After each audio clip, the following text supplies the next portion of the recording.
Wouldn't you know it, another day here at Broncos Park, powered by Common Spirit, and one day closer to joint practice day between the Broncos and the Cardinals, which after that, we're done here. Nothing else for us to see or do, at least not allowed. Legally. I could sneak in overnight, get on one of these towers with binoculars and take a peek and just see if I'm arrested. It's possible. But legally, tomorrow's our last day allowed to be here. Now, um, had something else I wanted to start the show with, but this just broke this morning. And I love when breaking news happens during our show because it never does. So there is a contract extension. You know, there's a lot of guys who are not necessarily doing holdouts, but hold ins, which means I'm going to show up to camp, but I want to let you know that I'm not very happy about my situation. And that seems to be the more common thing because guys don't want to risk losing money. Now, typically what happens, if I understand this correctly, over the last, 10 years or so, a guy holds out of for contract disputes. They sign the contract and they basically make up the money that he lost for the time that he missed. I don't know if something's changed where they aren't doing that anymore, but now a lot of guys are showing up at camp waiting to get paid. And the latest, who just got paid, according to Adam Schefter this morning, is Bills running back James Cook. So he agreed to a 4-year, $48 million extension with this is a high over the last 5 years for that position, $30 million guaranteed. And it all, like, when I heard that news, there's a couple of different details that stand out most. He's a 25-year-old back. He is a very good back and very important to what they want to do. He's ran for 1,000 yards over the last 2 years. He had 16 touchdowns on the ground last year alone, not to mention he caught 32 balls for 258 yards. He's a very, very important part to their offense when they want him to be. He doesn't always have to be. But I've had this feeling over the last 2-3 years that we're going to go, everything is sort of cyclical and it's got its ebbs and flows. That position in particular is making somewhat of a renaissance. We went from, in the 90s, if you didn't have one of those guys, then there's no shot that you're going to be an actual contender. You needed to have, even for the teams that stunk, they recognized that they needed one of those guys. You had to have a Terrell Davis. You had to have an Emmitt Smith. You had to have a Barry Sanders. You had to have a Walter Payton. You had to have an Eric Dickerson. You had to have, all these different guys. You had to. And then it started to shift more into a committee approach, which is, my offense and my blocking scheme's good enough. I don't need to pay a running back to do this. Plus, they break down a lot easier. I'm just going to do this sort of cycle of different guys that I could throw in that starting running back spot and make things work. And they did that all the way up until it felt like 4 or 5 years ago. And that's probably even being a little bit generous saying 5. Because you would get a guy on a rookie contract, he'd play through his rookie contract, you'd give him the deuces and be like, if you can find money somewhere else, then go ahead, but I'm not going to keep you around. And now what I've noticed is a resurgence of running backs, draft picks, being early picks again. I have noticed that there's a lot more guys getting second contracts in the league. Now, you have to be good enough, and there is a line of demarcation of, you're either good enough or you're not really going to play ever again. And the drop-off for that position still is very, very quick. I mean, Zeke Elliott was on top of the world and then was an afterthought by basically every team almost immediately. There have been guys that have lived and survived through that second contract and made it out okay. I mean, those are your elites of the league. They're your Saquons and Derrick Henrys. But now what it feels like, you want to get the second contract, you kind of got to be a do-it-all guy. You kind of got to be a I can run the ball out of the backfield, but also I can line up and catch too. You got to be able to do both. If you can't, then you're going to have a hard time sticking around long term in this league.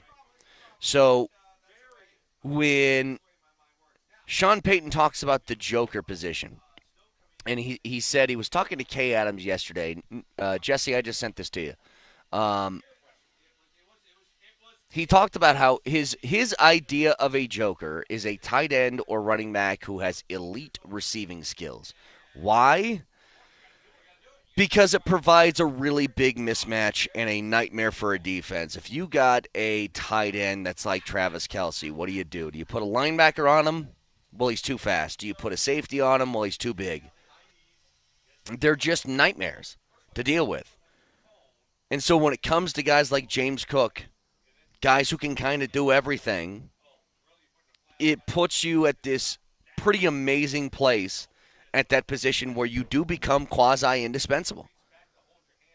You know, Christian McCaffrey got paid a ton of money on his contract extension. He was a huge signing. I think the number was somewhere around $16 million a year. He didn't get paid that to be a running back. He got paid that to be both. You know, it's like a tight end that has really elite blocking skills and can also catch. It's why George Kittle is such like a unicorn.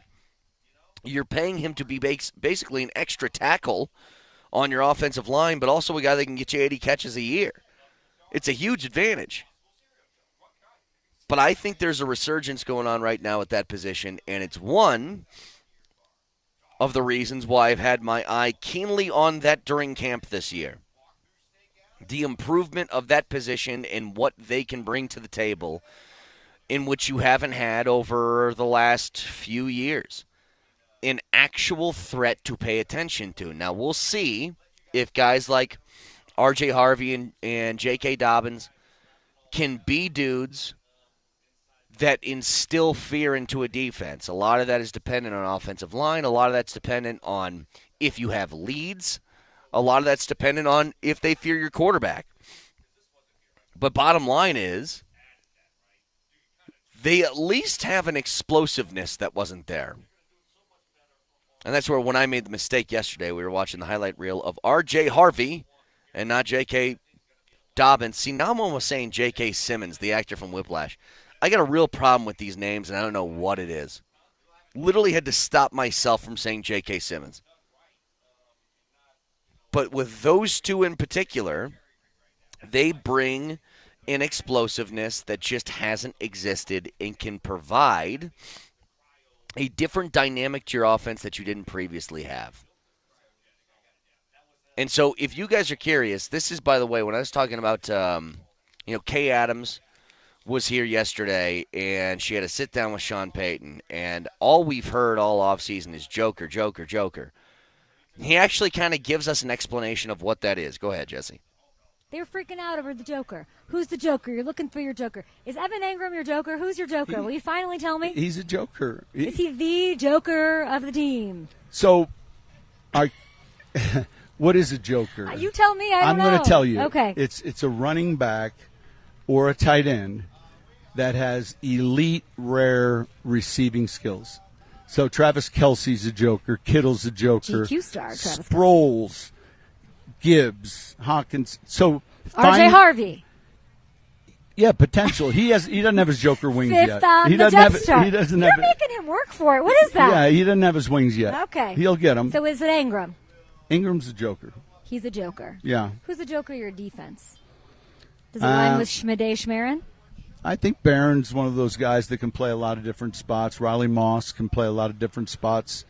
And I would say up front, Zach Allen is one of those guys that can travel. But the term is, it's and not even realizing it in those early years, we had Bush and then Shockey and then Sproles and Graham and Kamara, and there were a ton of jokers. So you can pause it right there. That is, I'll give you another name for joker. It's versatility. That's all it is.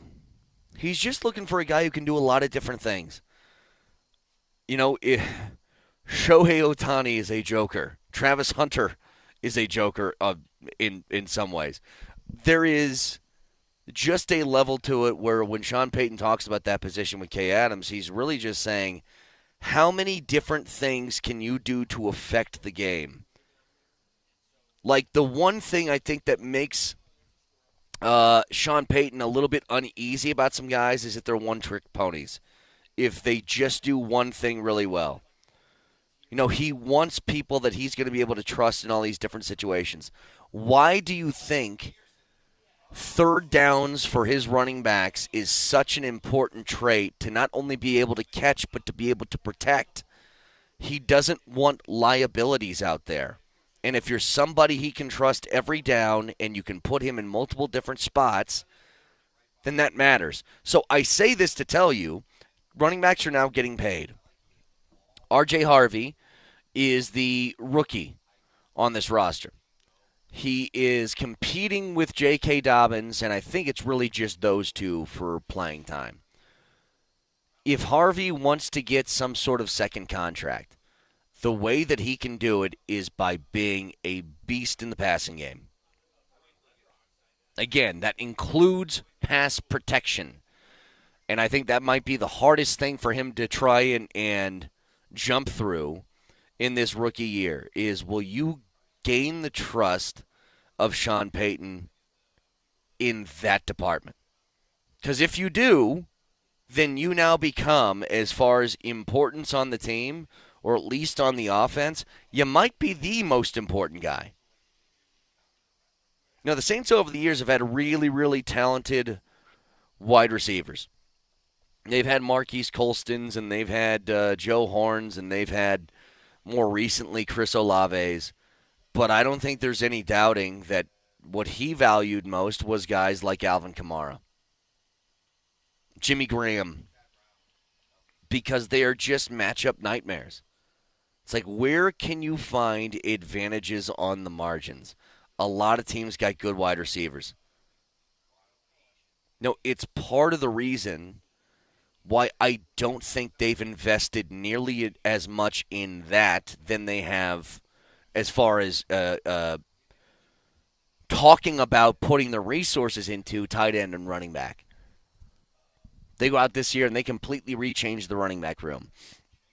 They go out and find a tight end that is leaps and bounds more talented than anybody they've had there in probably 5 or 6 years at least.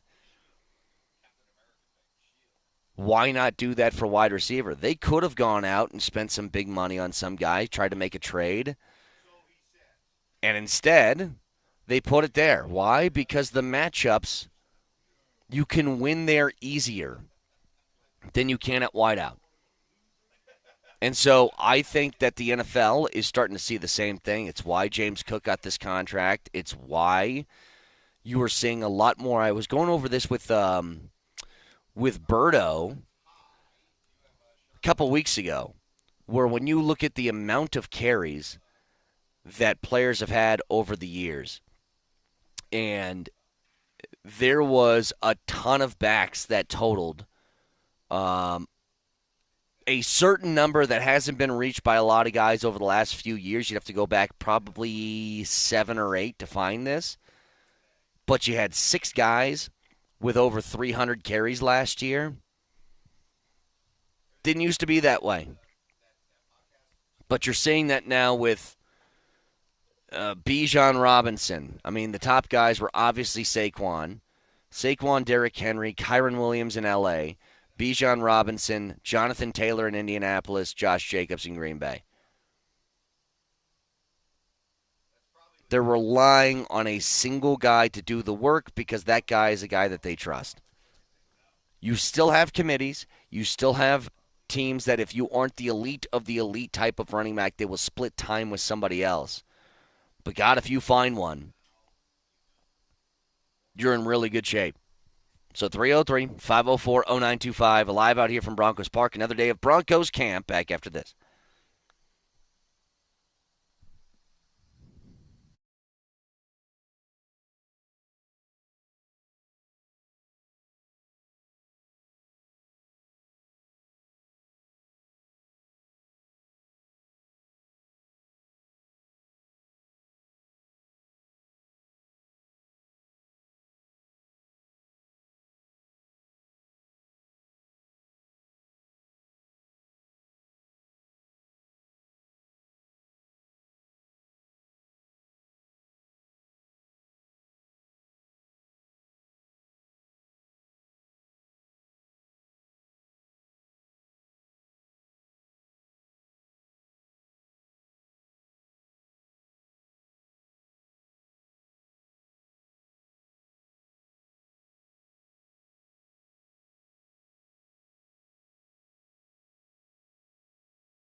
All right, back out here at Broncos camp. Another day of Broncos camp and all training camp coverage on Altitude Sports Radio is powered by Ramos Law, the official injury law firm partner of Broncos country. So I saw this the other day, yesterday. So I have made my case on this very, very clear. I'm sick of the Kelces. I've been sick of the Kelces for about 2 years. I don't like this this whole thing where it's like we're professional wrestlers who kind of, sort of, maybe kind of dabble in some other stuff, and then everybody sees them as like, I saw this. He was on the cover of, was it GQ magazine or something like that, and a whole bunch of different bear outfits and stuff like that. It's like America's sweetheart. And I was like, no. Not true. People in Kansas City love Travis Kelce. Taylor Swift fans love Travis Kelce. That's it. He's getting on people's nerves now. And they have the big podcast coming out. Is that today? That comes out with Taylor Swift, where I guess she's got some new album she's releasing or something. I've said this before. If people are that into Taylor Swift, it feels a little bit like you need to be medicated. Okay? You can't be that into a celebrity that you don't know. Cannot happen. My wife doesn't love me as much as some of these Taylor Swift fans love Taylor Swift. That's a problem. Maybe for both of us. But the point is, got this big podcast coming out. And so now there's these stories coming out with Travis Kelce. And he said this in the GQ cover story. His production was down last year. He had 823 receiving yards and 3 touchdowns. That's the lowest since his rookie season. And I think it's just very clear and obvious that he's older, and he doesn't have the same sort of burst that he used to have. Here's what he said, talking about his production. I think it might have slipped a little bit because I did have a little bit more focus in trying to set myself up, and the opportunities came up where I was excited to venture into a new world of acting and being an entertainer. I don't say this as I shouldn't have done it. I'm just saying that my work ethic is such that I have so much pride in how I do things that I never want the product to tail off, and I feel like these past 2 years haven't been to my standard. Now,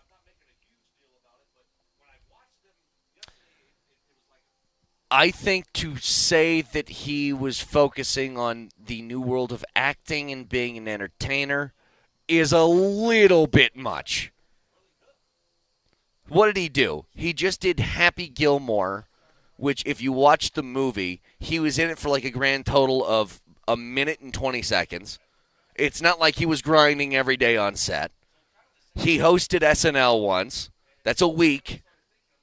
Let's not pretend that like he went to the practice field, got off, and started reading scripts with De Niro. Okay? I think the answer is a lot simpler. That Travis Kelce's in his upper 30s, and when you do that, you don't move as well. I'm not a professional athlete. I will be 36 in a couple of months. I know exactly what that feels like. Can't do things like I used to. My knee hurts. Why? Don't know. Just does. Actually, I do know why. I played golf and then walked my dog. Not exactly strenuous activity. But I'm older, so that's what happens now. So he can blame this on the entertainment aspect. Why doesn't he just say, instead of being an entertainer, I spent a lot of time following my girlfriend around the world? That would make a lot more sense.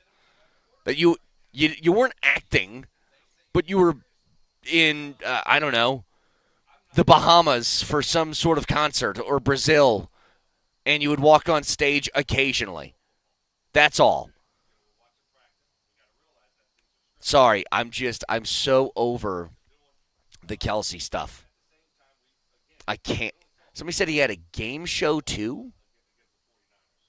Did he have a game show? Can you look this up for me, Cole? Look up what this game show was that Travis Kelce was doing. Because both him and his brother. All right, hang on. Are you smarter than a celebrity? Oh my God, these guys. Doesn't like Steph Curry have 3 different shows that I've never seen before and have never talked to somebody who has said they've seen them before? He's got the was it the mini golf show? And then I just saw he was doing something else. I'm like, all right, hang on. Holy moly, and about last night. Is that hang on.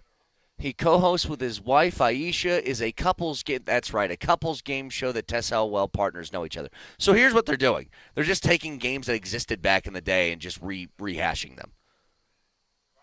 That is, I will say this for not I guess not athletes. I guess for them it's an easy check. For everybody it's an easy check. Tell you what, if you want me to go and host, what's the whack-a-mole show? Whammy? What is that called? Press Your Luck. If you want me to go host that show on the Game Show Network instead of doing this job, I will sign immediately. They pump out like 50 of those shows in a day, and then you don't work for 3 months. I will do that right now. Because I think it's Elizabeth Banks that hosts that show. But all I'm saying is, there can't be anybody, if I ask you right now, everybody listening to the 6 o'clock hour, and we can do just an impromptu straw poll here, is there anyone out there that is not tired of the Kelce thing? Anyone? If you're driving your kid in the car on the way to school, and the kid's a big Taylor Swift fan, and they said, I like Travis Kelce, I want to know. I want to know who it is that is doing the, don't mind him. Pretty good guy. Think he's funny. And if you think he's funny, I swear to God. Texture says, not a fan of Kelce, but I don't hate him like Brett does. Now, you listen to the show, we hate him. We're a group. We're a team here on this show. You hear that, Travis? We hate you here. Football-wise and entertainment-wise, we hate you. Get out of here.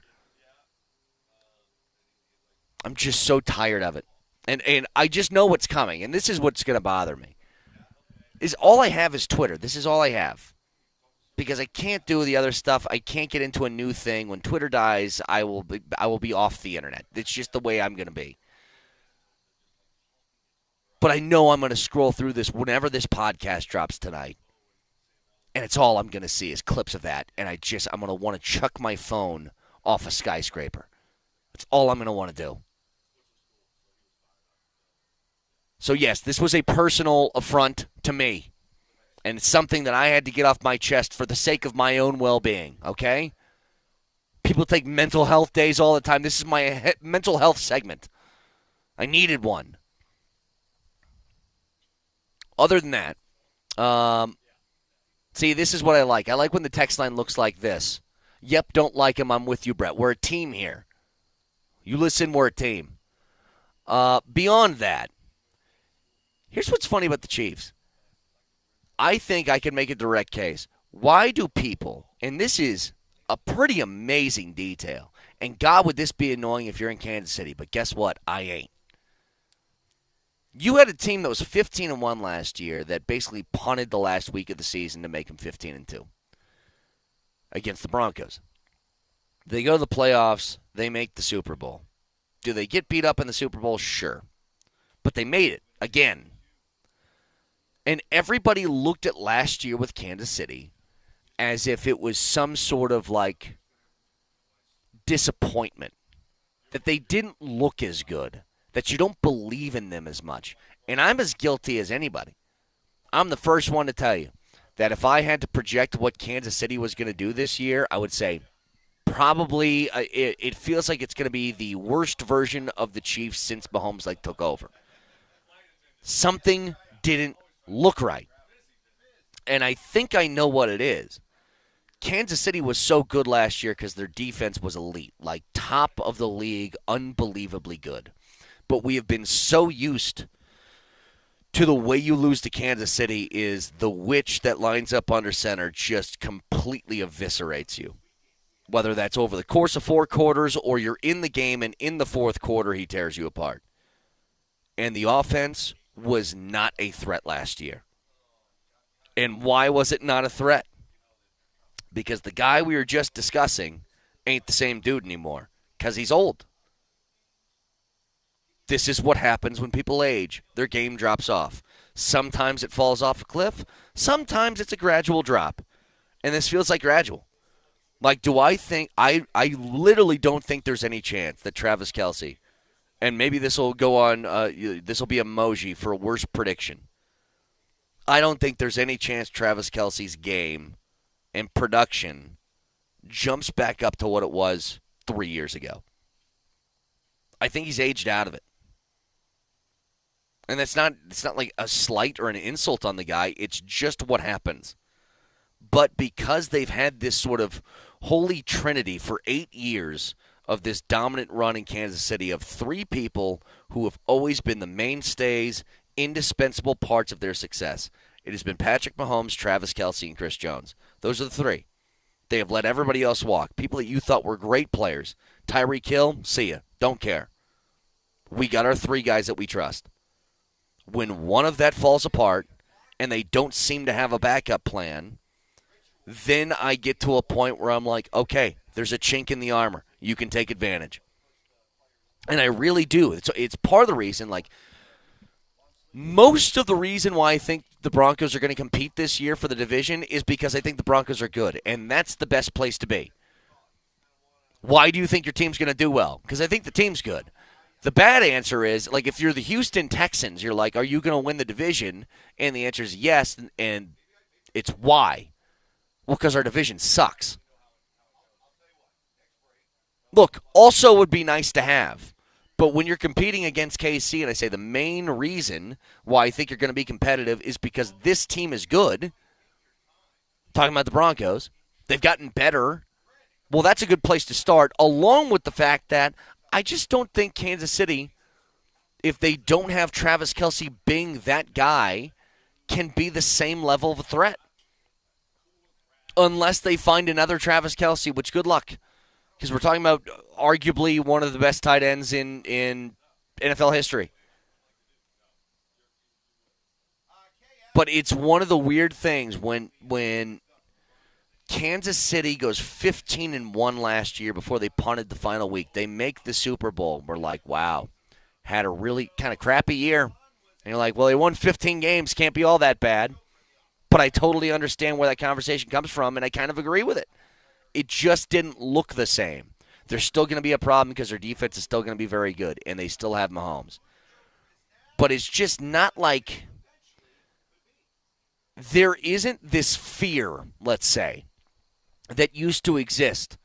I tell you, the Broncos, let me pull up their schedule for a second. So the Broncos this year, they are heading to Kansas City in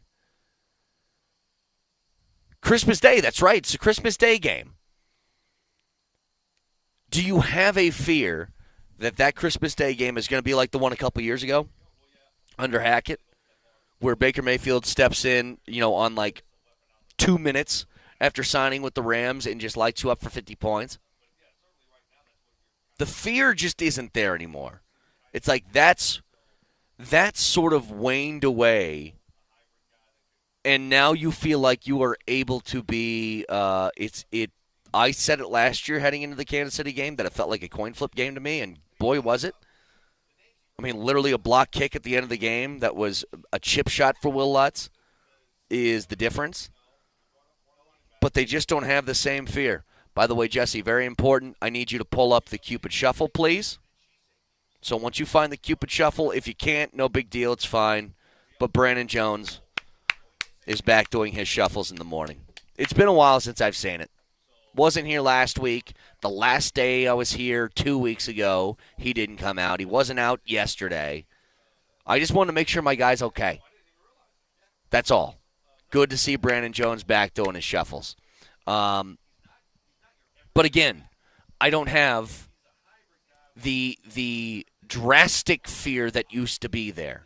And it's a combination of you thinking your team's better, but also thinking the Chiefs might have taken a step back. Texture says they also won a bunch of fluke one-score games. I would agree with that. But a bunch and fluke contradict each other. Oh, there you go, Jesse. Yes. All right, for the people who are watching on Twitch and YouTube, give me a turn. Look at Brandon Jones on the far side doing the shuffles, getting the stretches in. That's just a treat for the viewing audience. He's on the far side of the field taking a walk. Very nice, Jesse. Quick on the trigger. But a texter says they've also won a bunch of fluke one-score games. Again, fluke means a one-off, can't believe that happened. Bunch means bunch, like a lot. That doesn't compute. And I know exactly what you're talking about. It's a toenail out of bounds. It's a block kick at the end of the game. It's a penalty that was or wasn't called at the end of the game. It's a whole bunch of different things like that that led to them winning a lot. I get it. But also, I would say you could say fluke. You could also say, hey, they just know how to make the play when they need to because they got a lot of experience in that department. But it's a different way of viewing that team and really just viewing the division. Like, I don't think it's just the Broncos thinking this way. I think it's also the Chargers feel the same way. You know, I have no idea what's going on at Raiders camp. My guess is they're probably going to finish in the cellar again this year. There's some people who think they're making the jump. I don't see it. Like, Pete Carroll's a good coach, but look at their roster compared to others in the AFC West, and it's not particularly close. Like, one thing I am excited about, and we can get to this later, there is a potential for the Broncos offense to be like the most talented in the division. Depending on some of these new acquisitions, your Ingrams, your Harveys, your Dobbins, you could be the offense that people would most want to have in the AFC West. And it starts, I think, with the offensive line. But you're so used to looking around and saying, if we eliminate the quarterback from the discussion for a second and take all 10 other positions that start on offense, would you take anybody's over the Denver Broncos? So we can get to that in just a second. 303-504-0925. We got Jesse back at the Backus and Shanker Studios. Serious lawyers for the seriously injured. I want to get your thoughts on that in just a second.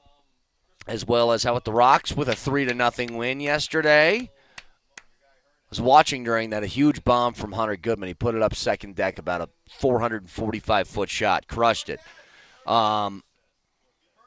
So they get the win yesterday. But to continue this Broncos talk, again, another day here at Broncos Park, powered by Common Spirit. Training camp coverage on Altitude Sports Radio is powered by Ramos Law, the official injury law firm partner of Broncos Country. Back after this.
Back out here at Broncos Park, a texter says, put down the Kool-Aid, Brett. Denver's offense isn't close to KC or L.A. Nobody would take Denver's offense over L.A. right now. Sorry, now add Buffalo, Baltimore, Houston, Cincinnati, and it equals Denver missing the playoffs, as they all have far better offenses. Well, I agree with the last ones that you mentioned. Buffalo, Baltimore, Cincinnati, Houston, sure. I said eliminate the quarterback from the discussion. Which roster would you take? And I think that is up for debate. I think if you look at Kansas City's offense right now, they have an aging Travis Kelce, Rashee Rice, who you don't even know if he's going to be on the field or not. You have Xavier Worthy, who is fast but hasn't proven anything. You have Isaiah Pacheco, who was good a couple years ago, got hurt, and now is kind of struggling. Like, I don't know if that's a guarantee. I'm saying like 8 weeks into the season. Let's say R.J. Harvey becomes a guy. Evan Ingram brings a big boost to the offense.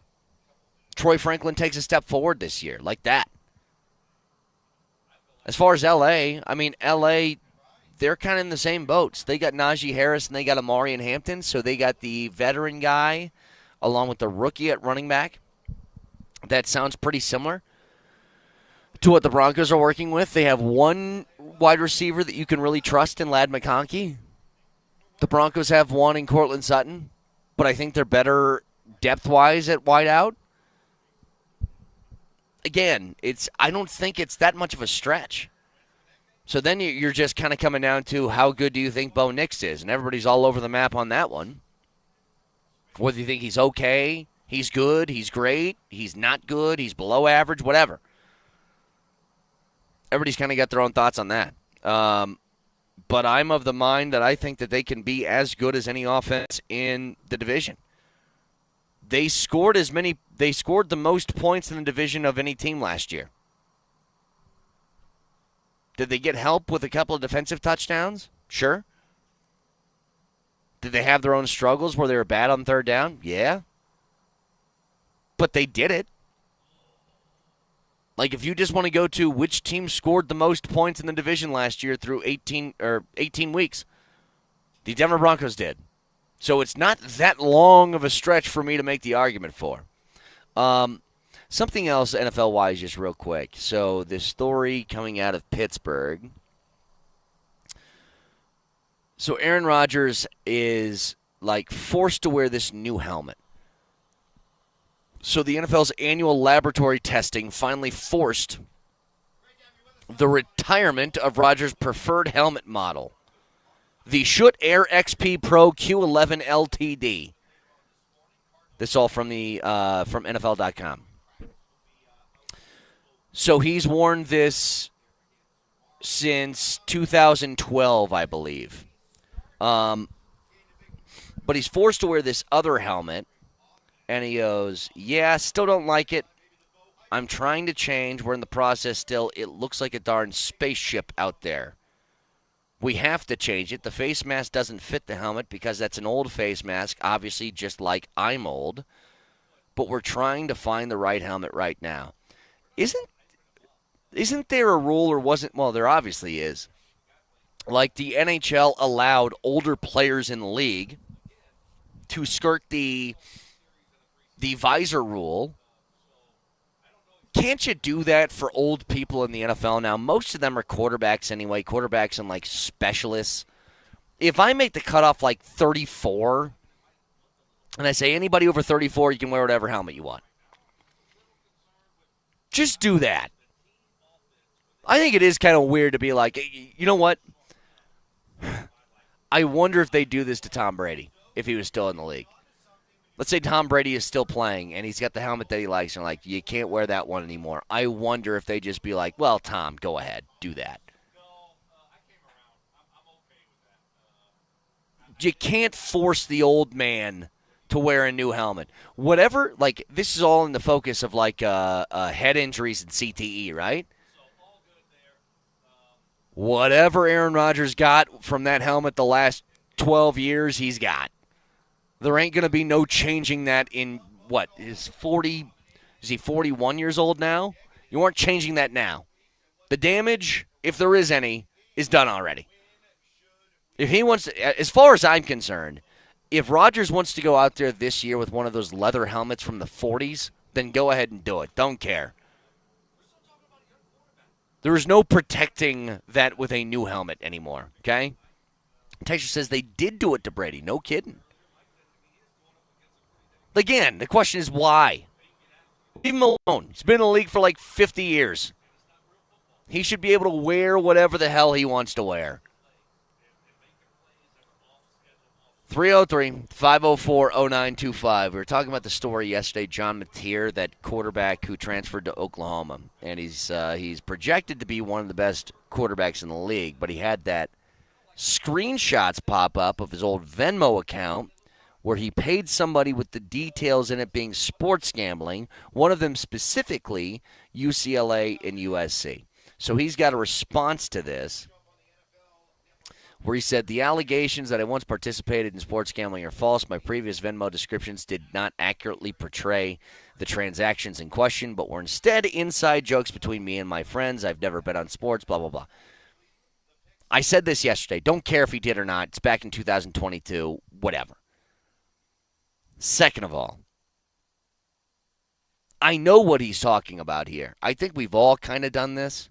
In fact, when we were all kind of looking through, because you can see your Venmo, your friends' Venmo transactions yesterday, Rush showed me one where somebody paid another guy and just said nipples, whatever that means.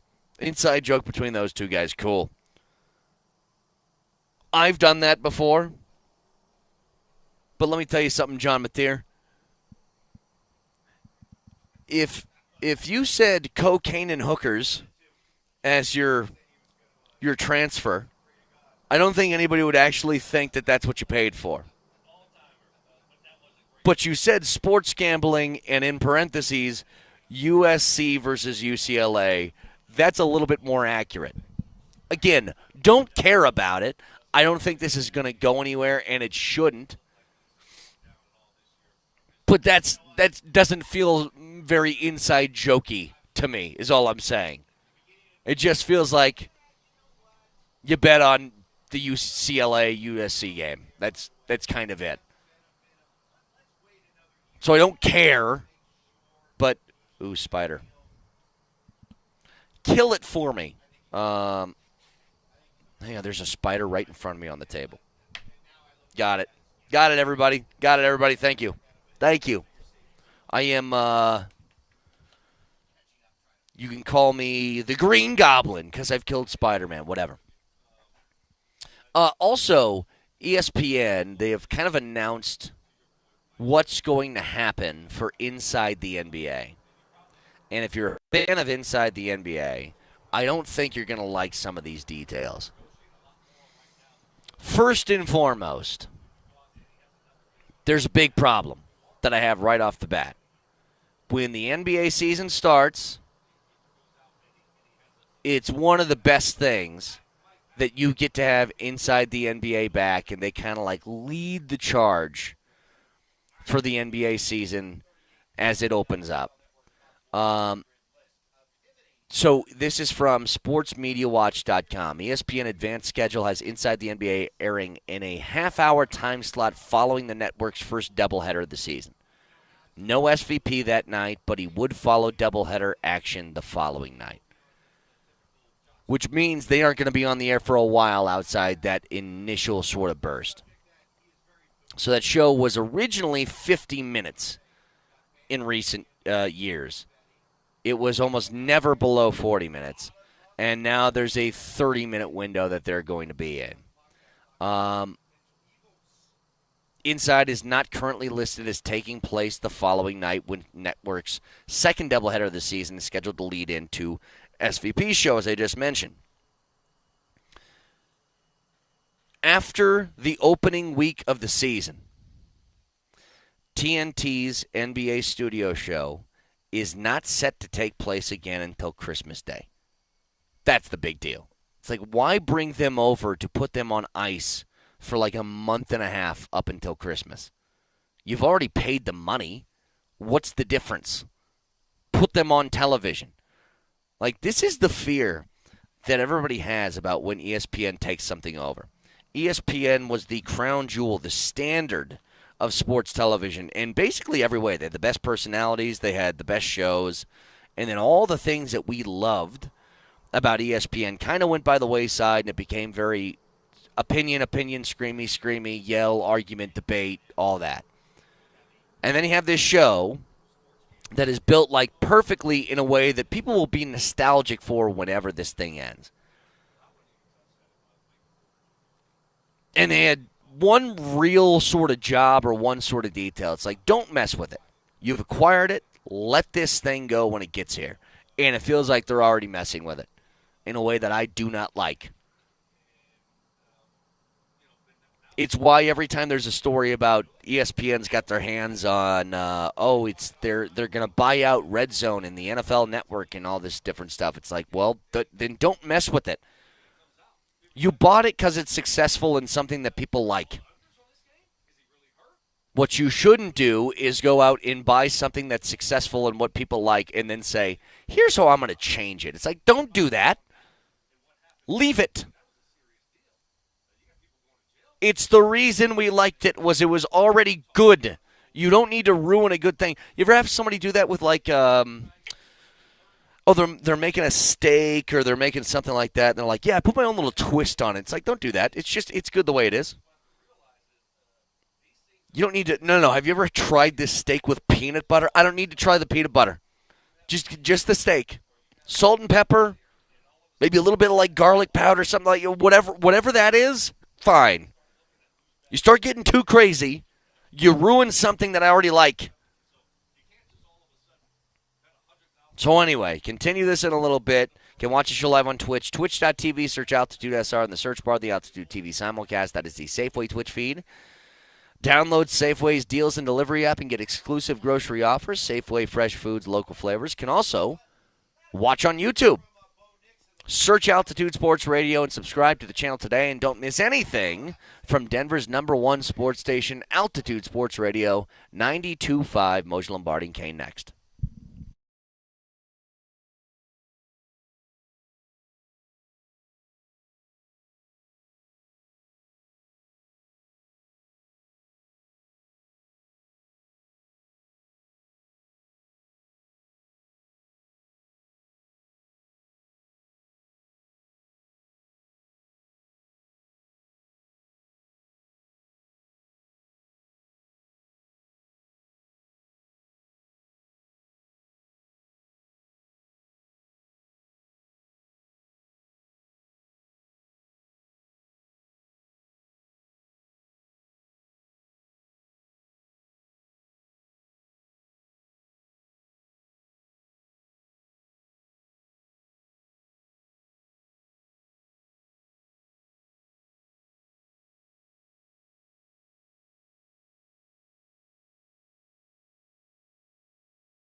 Another day out here at Broncos Park for another day of camp. We got one more before we got joint practice against the Cardinals, in which they will send us packing after that. But, Moj, I had something I planned to talk about this morning.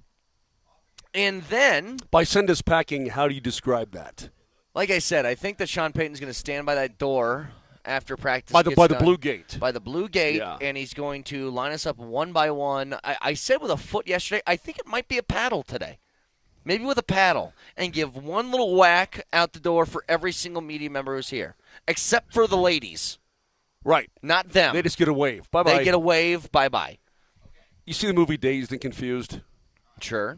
And Ben Affleck in that movie with his paddle and wants to get all the freshmen, that kind of thing? Is that what you're talking about? Yes. Okay, cool. Maybe you drill a couple holes in it, make it a little more aerodynamic. Right, a little aerodynamic, right. Gotcha. But that's what's going to happen. I had something that I planned to talk about this morning, and then I was kind of caught off guard by this. First of all, we are not in the time slot for breaking news, but I got some before I even got on the air today. You're kidding. 5:30 in the morning. James Cook? That's not Adam Schefter's announcing James Cook has been signed to a 4-year extension, $48 million. Not crazy money, $12 million a year, but for running backs, really good.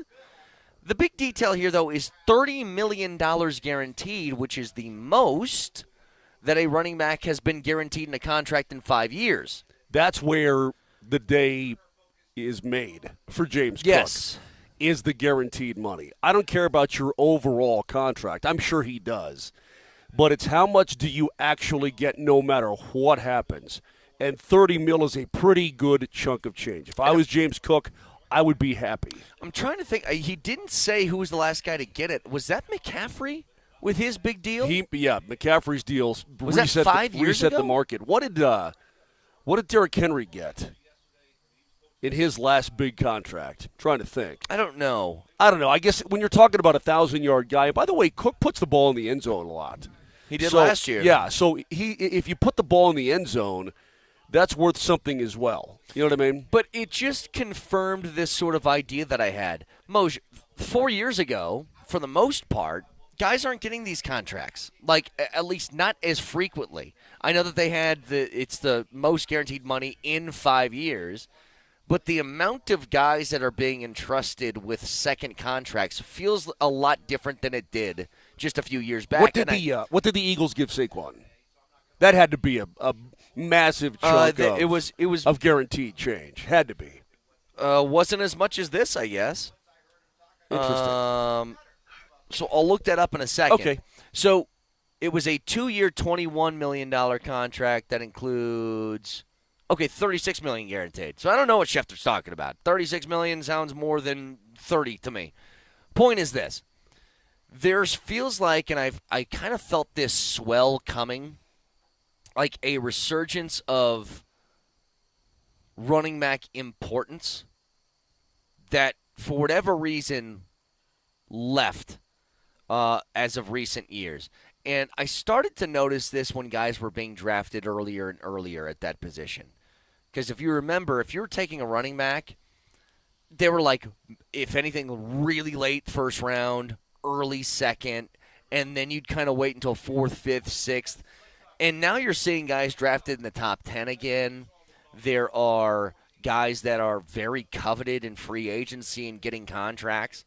And it's kind of, I think, making this shift back to not totally like a one-horse backfield, but if you feel like you got somebody, you're going to ride this out for another contract, which they didn't do, like, literally over the last 10 years. It started to drop more and more and more with that. Well, that's because offensive coordinators and head coaches who are inclined on that side of the football, first of all, the league started to go pass happy, right? I mean, when you start to see 4,000-yard seasons and all that kind of thing, then the league's going pass happy, and then these modern-day Cowboys at OC and head coach, they can turn a passing game into a pseudo-running game. And so the thought is we don't really need that bell cow back or whatever. Right. We'll make it happen. But when you get a special one and you see that the kind of impact that they can have on a defense, right? You're like, okay, the pendulum is starting to swing back a little bit. I think the league is still going to be way more like what the Broncos have going on with with R.J. Harvey and J.K. Dobbins, and like what the Chargers will have going on with Najee Harris and Omari and Hampton, the rookie coming in, right? It'll be much more like that than it will be bell cow back, just because those guys, they're still hard to come by. We'll see what the Raiders do with Genti, because this guy is a special, special guy. Obviously, Derrick Henry's special. Saquon special. Cook is damn good. But that being said, I think it's still going to be more by committee than not. It does feel like, though, like you need to have a backup just because the frequency in which those guys get hurt is just too high. But it does feel like this to me. You might have a Najee Harris to back up or to be insurance to Omari and Hampton, or a J.K. Dobbins to R.J. Harvey. But if Harvey looks really good, Dobbins ain't sticking around. Doesn't feel like that way. Doesn't feel like if Omari and Hampton's a 1,300-yard guy that they would find the need to keep him the following year. Right. The rarity, I think Detroit's the rare one where they have two backs that are both really good that they give the ball to a lot in Gibbs and Montgomery. But a lot of times it's like we have a 1 and then here's like a 2 to give the guy a breather, or a 2 who's a specialist. He's a third down guy, or he's a goal line guy. Like the big difference here, and the reason why I told you guys when we first got here at camp, my main thing that I'm watching is the running backs this year, because it is a giant difference maker to an offense. Your play action's better. It helps your passing game. It helps everything. Let me ask you a quick question. Do the Eagles win a Super Bowl without Saquon Barkley? Absolutely not. I don't think there's a chance that they win the Super Bowl without him. Nope.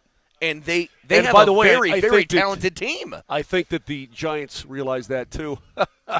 Well, yeah, the Giants just weren't in position. Knuckleheads. But you know what? That's what running back is, one of those spots that's like when you're championship ready, you feel like you got to have one. And when you're not, you're like, oh, well, we don't really need this. It's like, well, if you ever got good, you probably do.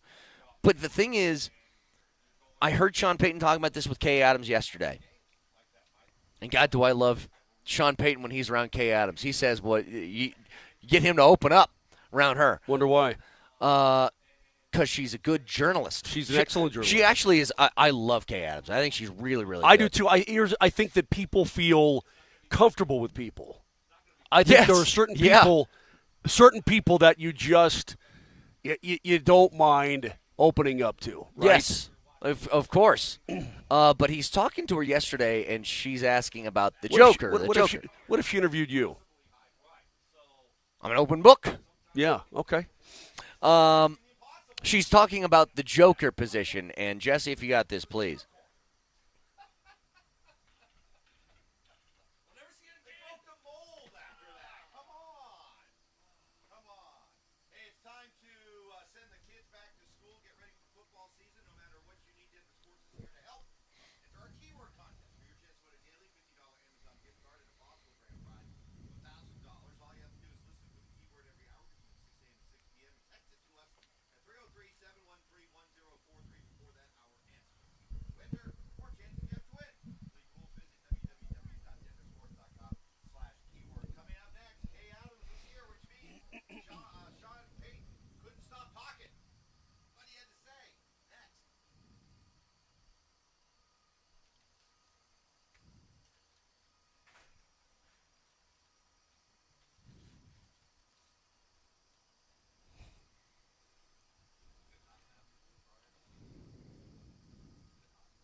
Bush, and then Shockey, and then Sproles, and Graham, and Kamara, and there were a ton so you can of cut jokers. it there, Jesse.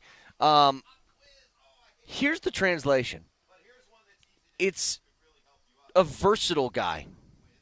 It's a versatile running back, a guy that can do both, a guy that you can line up on any down, any distance, anywhere on the field, and he's going to be able to be impactful and instill fear in a defense. Like, I think the ultimate Joker on defense, he mentioned Zach Allen. I'll tell you why. You get a guy who's a big dude in the middle who can stop the run and develop a pass Get to the quarterback, rush. yeah. Like, that's a Joker. Totally. Because it's just rare. It's why Christian McCaffrey got, like, didn't he get $16 million a year or something? Why? Because he's a wide out, too. Like, he's a wide receiver along with a running back. That is correct. And again, the Broncos have been looking for that. I think Sean Payton, with the way he wants his offense to run, then you got to have a guy like that. I'll tell you what's interesting is that now on more than one occasion, who was he talking to when somebody asked him if you could have a player, if you could go grab a player from your past and bring that guy back to, the kind of the ultimate Sean Payton player, football player? Yeah. He's gone to the Darren Sproles well. Oh, he loves on Sproles. More than one occasion, which is interesting to me because Darren Sproles was a unique son of a gun, right? Good player, little guy, but bowling ball guy, I don't think people truly understand how good Darren Sproles was. To be 5'6" and as small as he was, Moj, at that position, and to play 14 years in the NFL, you have to be something special. He was something special. He really was, and so, again, you're thinking of guys like that, guys who are just unique people. Evan Ingram, he just said it. I mean, his pass catching ability, which is why when you look at Ingram and you don't think tight end, that doesn't stand out and blast you in the face. Yeah. But it's his elite pass catching at the position that makes him so special. Yep. Like, I think of a guy like Kittle, he's the ultimate joker because he's a tackle along with a tight end. He's literally like an extra right tackle you can throw on the offensive line because he's that elite at blocking. But the whole point to this is, I think for him, he said R.J. Harvey hasn't earned his joker wings yet. I think he believes he could get there. And that's the whole thing. Like, I think the most important thing for R.J. Harvey to really be a guy who's your mainstay running back, who takes the bulk of the carries this year, or the bulk of the snaps, if he is seen as a trustworthy player on third down, that's it. If he's a guy who can pass protect and catch the ball out of the backfield, that's the last sort of like, look, we don't know a lot about his running game so far. He looks good in camp. He had a couple of nice runs in that first preseason game. And did I say R.J. Harvey or J.K. Dobbins, just to be clear today? Was I saying Harvey? You're saying Harvey. Okay, good. You know what? I almost called J.K. Dobbins J.K. Simmons in the 6 o'clock hour. I like hour. it. Perfect. I can't get any of this right. I think it's just the two-letter name. But Harvey looks like somebody who's explosive in the run game. If you can add that to the pass game, then that's just going to be something extra. But look at where they made the investment in the offseason. They knew they had to improve on offense. They knew it. They have a really good offensive line. You feel good about your quarterback. And not a single thing outside of third-round pick and Pat Bryant, which who knows how much he's going to play this year, was made in wide receiver. It was 2 running backs and a tight end because he feels like those are the mismatches he can find on the football field. And I believe Sean Payton believes in himself and his playbook enough that he will find those mismatches. Yes. Yep. It's fairly obvious that Sean Payton believes highly in his own play-calling ability. He believes highly in the playbook that he has grown and nurtured over the years. And that's great because I think he's correct about that. I think that he's a very good offensive mind.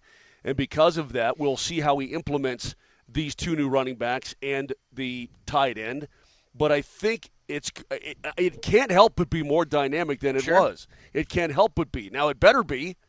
Yeah, it has to be. It flipping better be because you put bread there, and you need that offense to get better. You really do. The NBA is going to be releasing the schedule in full tomorrow, and that is great news for you.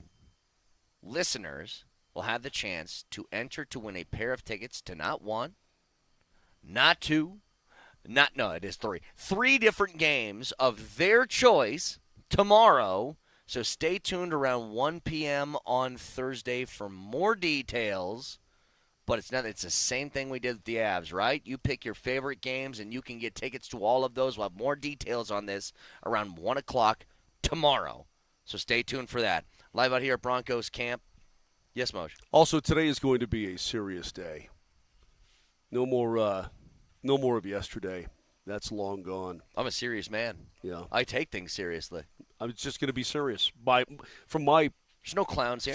From my perspective and from my position over here on the side, it is going to be no more laughy laugh and Vic being stupid, and here he comes. He got stuck in traffic. Apparently there was a huge crash on I-25 earlier today.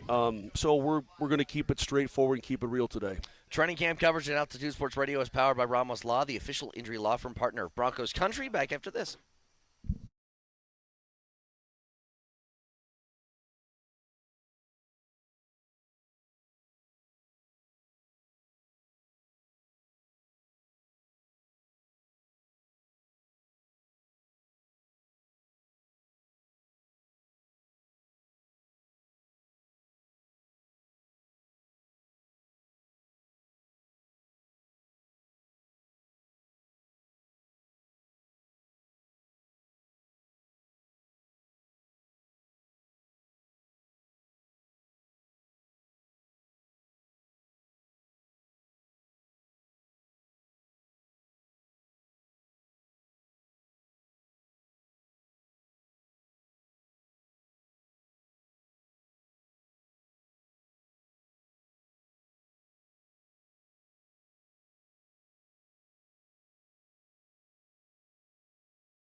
All right. Little technical problem. That's it. Just a little technical problem as we're back out here, Broncos Park.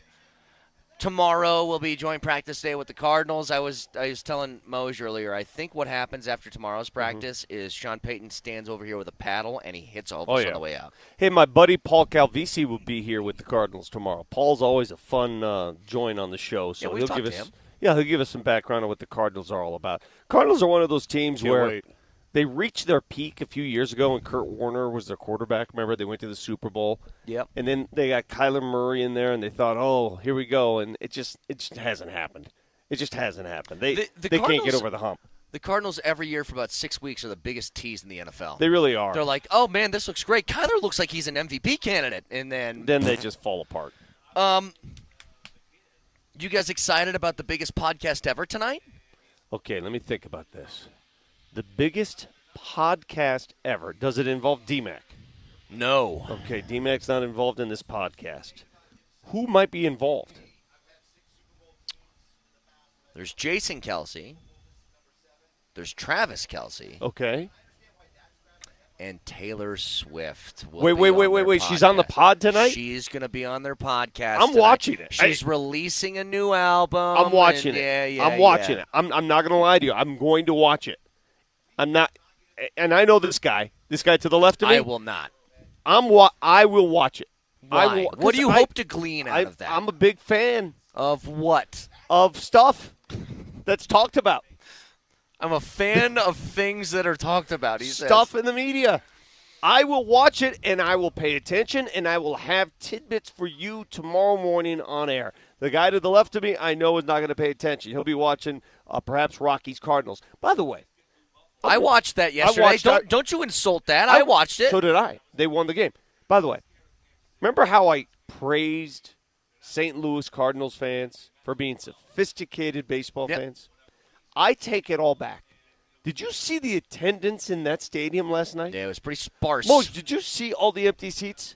When I took a look, Vic, I don't pay attention to the Cardinals and Rockies. When I took a look at that game, I was like, where are they playing this? This certainly cannot be played in St. Louis.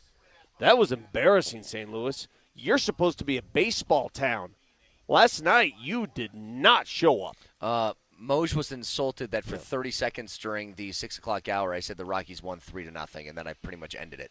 Well, not only won 3-0, man. Vodnik went. See, Vodnik hit like 102 on that pitch. Yeah, he's a burner. Yeah. Well, also Hunter Goodman went like 450-foot shot. Anyway, I bring up the podcast thing for a reason. I don't know if it's going to be the biggest podcast that's ever existed. I think the biggest podcast ever was, I think it was recently. Was it like when Rogan had Trump on or something like that? That was huge. Yeah. So I don't know. Maybe because it's Taylor Swift, it could be. Okay, can we agree on one thing regarding podcasts? And this turns into a podcast, right? Ironically enough, this show becomes a podcast, and a lot of people listen and watch this show later in the day. Can we all agree on one thing? There are too many damn podcasts. I don't think there's enough. Okay, he disagrees. Moj, are there too many podcasts? I have no opinion on the matter. Okay, no opinion from an opinion talk show host. Yes. Very good. Should go well today. Here's what I'm getting at, though. So they're going to have this thing. It's going to be huge, and Taylor Swift's going to announce a new album, and everybody's going to freak out. And Travis Kelce, he's on the cover of GQ now. And did you see some of the pictures that he had? Yeah. He's wearing the bear fur stuff, because he's such a funny guy. I thought he was great on Happy Gilmore. Well, it's funny you mention that, because in that GQ article, I will quote Travis Kelce. If you guys remember, I know you aren't fantasy football guys like me, but I drafted Travis Kelce pretty early last year because I was like, let me get a tight end. It's going to give me some points. Maybe that's an advantage. And he had the worst year of his career since his rookie season. 823 receiving yards, 3 touchdowns. Now, I think this is all much more in the vein of he's older. Yeah.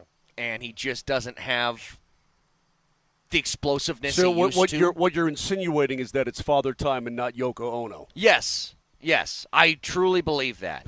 Now, what Travis Kelce Believe thinks, what you want. Travis Kelce thinks he's Yoko Ono. He said this in the GQ story. Mm-hmm. Talking about his production. Okay. I think it might have slipped a little bit because I did have a little more focus in trying to set myself up, and opportunities came up where I was excited to venture into a new world of acting and being an entertainer. I don't say this as I shouldn't have done it. I'm just saying that my work ethic is such that I feel I have so much pride in how I do things that I never want the product to tail off, and I feel like these last 2 years haven't been to my standard. That has nothing to do with Yoko Ono. I mean, you've got a blonde elephant in the room. Do you want to talk about that? Can I ask an uncomfortable question? And I'm not criticizing him. I'm saying that is a highly publicized situation, and that takes a lot of focus and a lot of energy to maintain that, I believe. No, but make no mistake. What do you mean it's not Yoko Ono? Yoko Ono was known because her husband was John Lennon. No, she was known as the one who broke up the Beatles. No, I understand. Hang on. What I'm getting at, though, she was you know the name Yoko Ono because she was married to John Lennon. Correct. Travis Kelce is getting these opportunities because he's dating Yeah, but Taylor he was Swift. already a known entity before this, so it's not the same. He it's would not. Yoko Ono came out of who the hell's Yoko Ono until she met John Lennon. Travis Kelce was known. Travis Kelce would not have hosted SNL without Taylor Swift. Okay, I could give you that. But I want to ask this question. Do you think deep down he is utilizing this relationship with a very famous person to get what he wants out of his career? Or is this love at first sight and none of that matters? I have no idea. I mean, he's certainly getting perks off it. They seem to like each other. I have no idea. I'm not following their relationship. For example, you got married to your wife. You utilize that for the relationship perks. For the perks. You get car insurance now, where before you didn't know how to get car insurance. No, I had it. He didn't know how to acquire car insurance until he met his wife. Hey, by the way, farmers. I know what it is now. We just Months switched later. it. No, we just switched it. Months later, he could identify his car insurance carrier. I'm not kidding. Up until a few days ago, Yes. I passed by a cop. I was going a little bit over the speed limit. Not enough to where I thought I'd get pulled over, but maybe. And I kept looking at him, and in my head I go, do I even have my insurance card in the car? It was a panic. But we're all good now. I got farmers. All right, everybody. Moser, your relationship with your lovely wife, what perks come along with it? Because the cookies. Look at he's got cookies got on the table right cookies there. today? My wife, if you'll take a look at this. Did she bake those or buy those? Boy, is she going to kick your ass. Yeah. These are from scratch. Dude, You know I don't eat this stuff, but I'm going to eat it. Well, it's maybe the best chocolate chip cookie you've ever had in your life. So, Thank you, folks, Bear. you want to take a look at that? The Bear made cookies last night, and then this morning she's making coffee, and she says, here, take these. I said, well, I will take them because I think the boys will like them. Great. Good Even on our her. guests next door, our neighbors, had one. Okay, God great. knows why, but So tell me, what perks? kidding. What like Kidding. artistic perks come along with that? Well, I mean, she's a fabulous piano player, and she obviously is a terrific artist and that sort of thing, and she has other qualities. All right. So when you're dating, when you're romancing, when you're getting ready, you're lying to yourself if you're not thinking about, all right, what comes with this relationship, right? What do I gain Yeah, from it's what you bring into the table. Yeah, what you bringing? Yeah. All right. So you don't think that this guy's thinking about that? Of course. But here's my point. I think it's pretty naive, and maybe this is just the elite athlete thought process to think that his production tailed off last year. Because let's really he said this. I was excited to venture into a new world of acting and being an entertainer. What did he really do? He was in Happy Gilmore 2 for about a grand total of a minute and a half. Yeah. I don't think that he's grinding 4 weeks on set. No, for no, that. he- But he's done. He did SNL, which takes a week. Yeah, but he he's does done- a podcast once a week. I mean, what is his entertainer schedule Well- that he thinks has bogged him down so much that he's not playing football at a high level You again? tell me, was he the same player last year as he was years before? No, but I told you. I think it's because he's old Okay. now. Well, I think also there's a mental focus that he sees there's more in the world, and football is not his everything. Now, if he wanted to say, maybe I could have spent more time doing whatever than traveling to Brazil and watching my girlfriend do concerts, then maybe I'd buy that. I You don't know think what? it's the entertainer aspect of it. I don't buy all of that anyway. I don't buy that you have to be focused 24/7, 365, because we have an athlete in town who is anything but that. In fact, he goes out of his way not to focus when he's not here. Yeah. And that's Nikola Jokic, who gets so far away from the game and does whatever the hell he pleases. He gets back into the focus element as soon as the season starts. It's as if he's never even left. But it's not like he's over in Serbia horking down Bear's chocolate chip cookies and dorking Well, he is. He kind of is. Yes, he is. Last time I saw him, he still looked in really damn good shape. Listen, man, if you think that he's going back home and doing the workout routine. No. He's pounding 12 beers but having a salad? Is that what you're trying to say? Listen, through all of his jumping into the river, backflip off the raft, the horse crying, the beard hanging in a tree drinking beer, there's also the photos of him with the guy in his underwear, and they're lifting like tractors and stuff. Moser. So, I get it. But there's got to be a time to breathe, a time to let your hair down, a time to eat these chocolate chip cookies.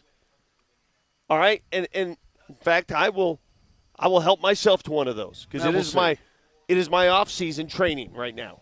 I'm not in season, so I will help myself to one of those, just like I'm sure Joker is right now. I'm a little bit taken aback also by the insinuation that he's using Taylor Swift to further his life and his career.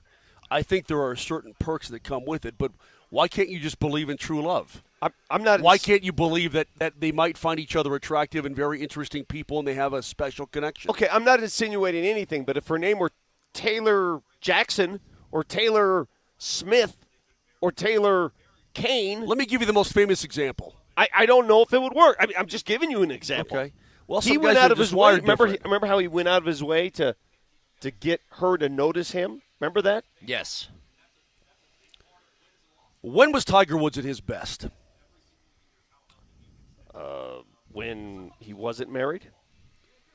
Yeah, Waffle House, Denny's, whatever. Perkins. Perkins. Pre that. No, he was married. Right. I'm saying, but he slayed the world.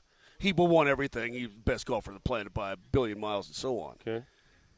And then, things change because priorities change and you have obligations and whatnot.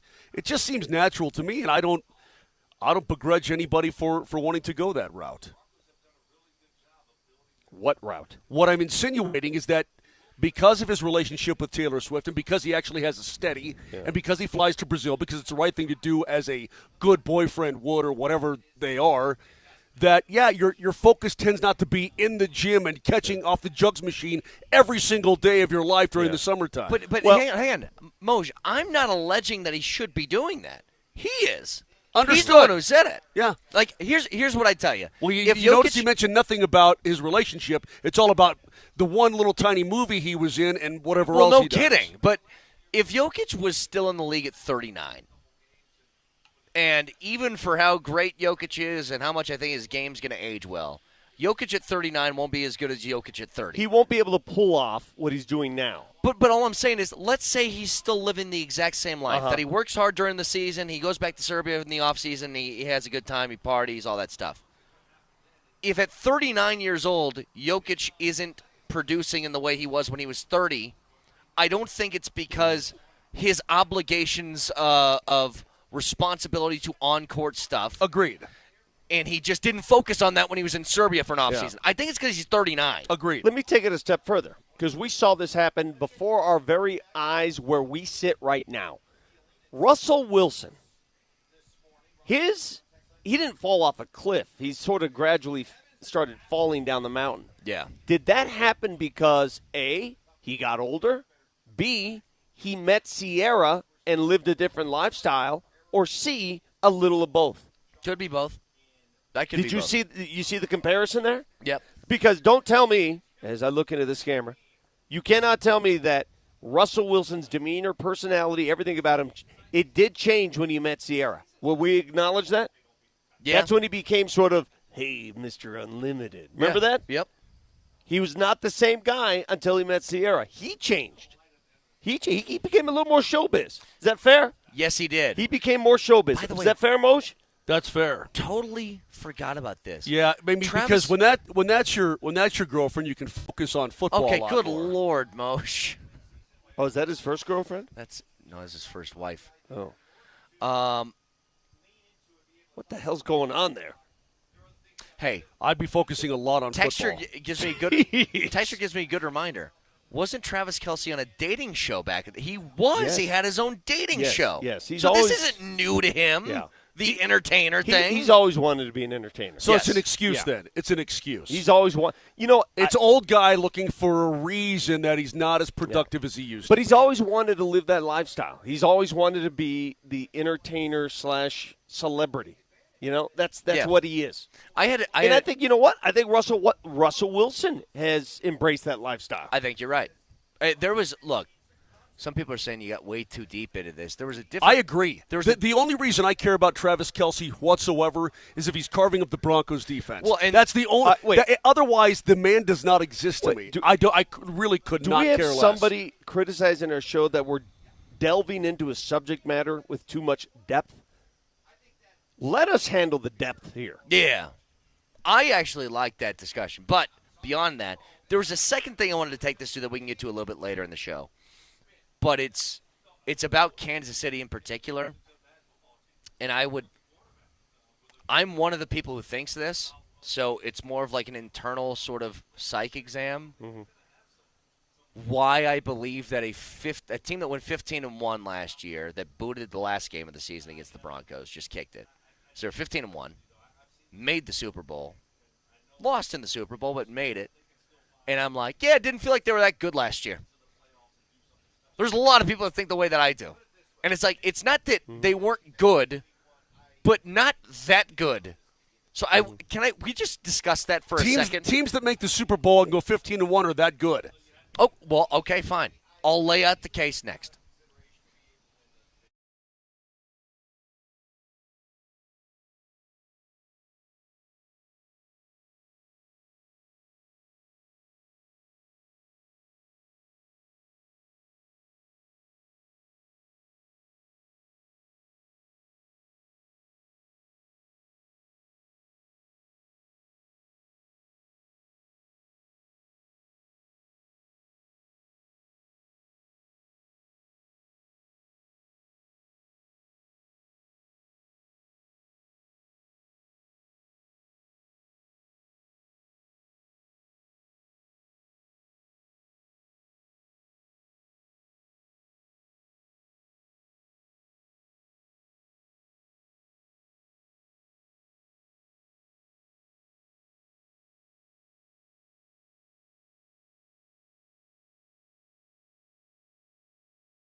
Another day out here at Broncos camp. We'll have joint practice tomorrow. Hey, guess what? You know what else is tomorrow?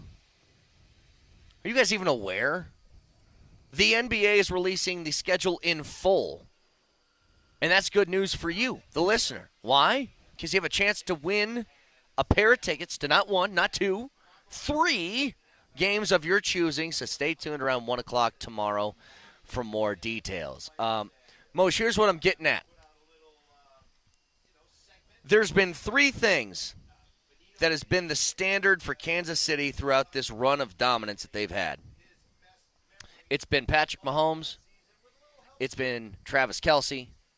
It's been Chris Jones. Those are the 3. What about Andy Reid?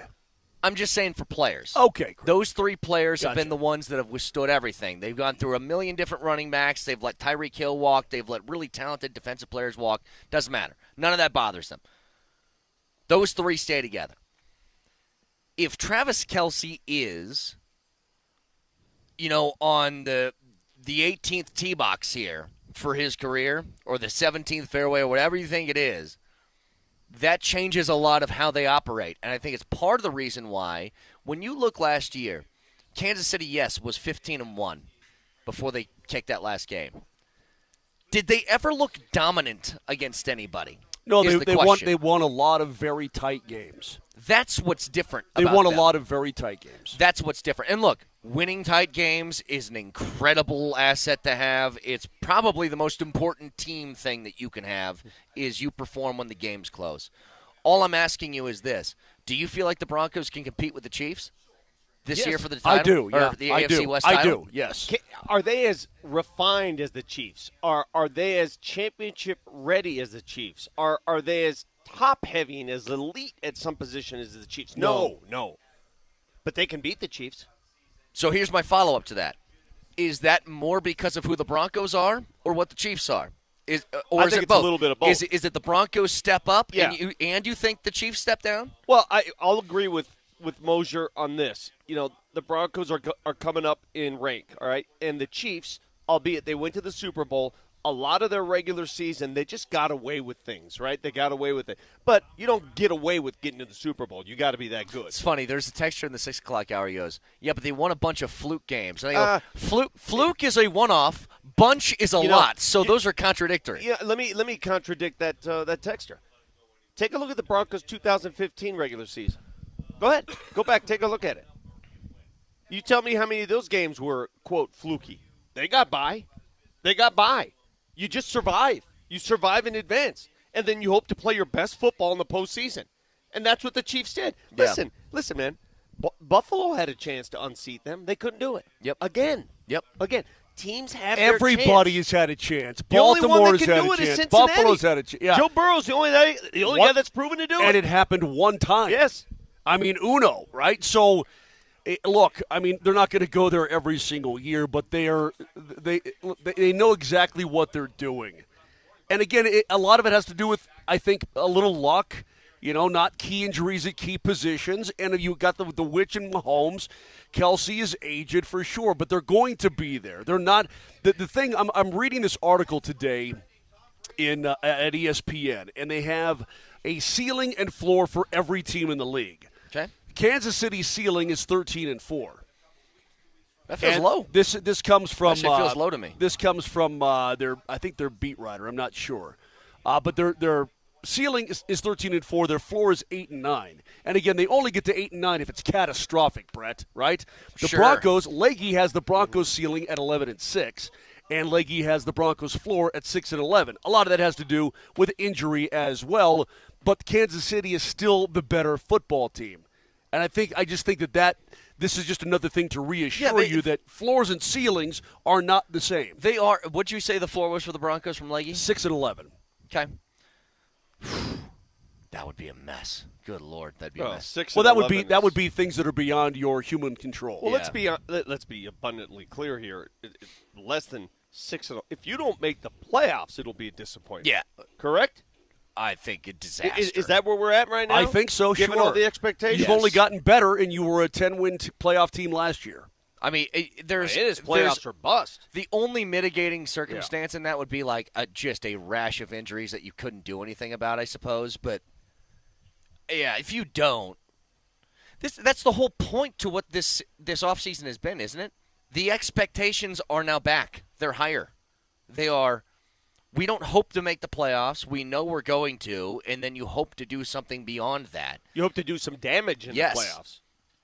That's why I've asked this question over and over again when it comes to, would you take this? If I just guaranteed you that the Broncos win one playoff game and lose their second, would you take it right now? Sure.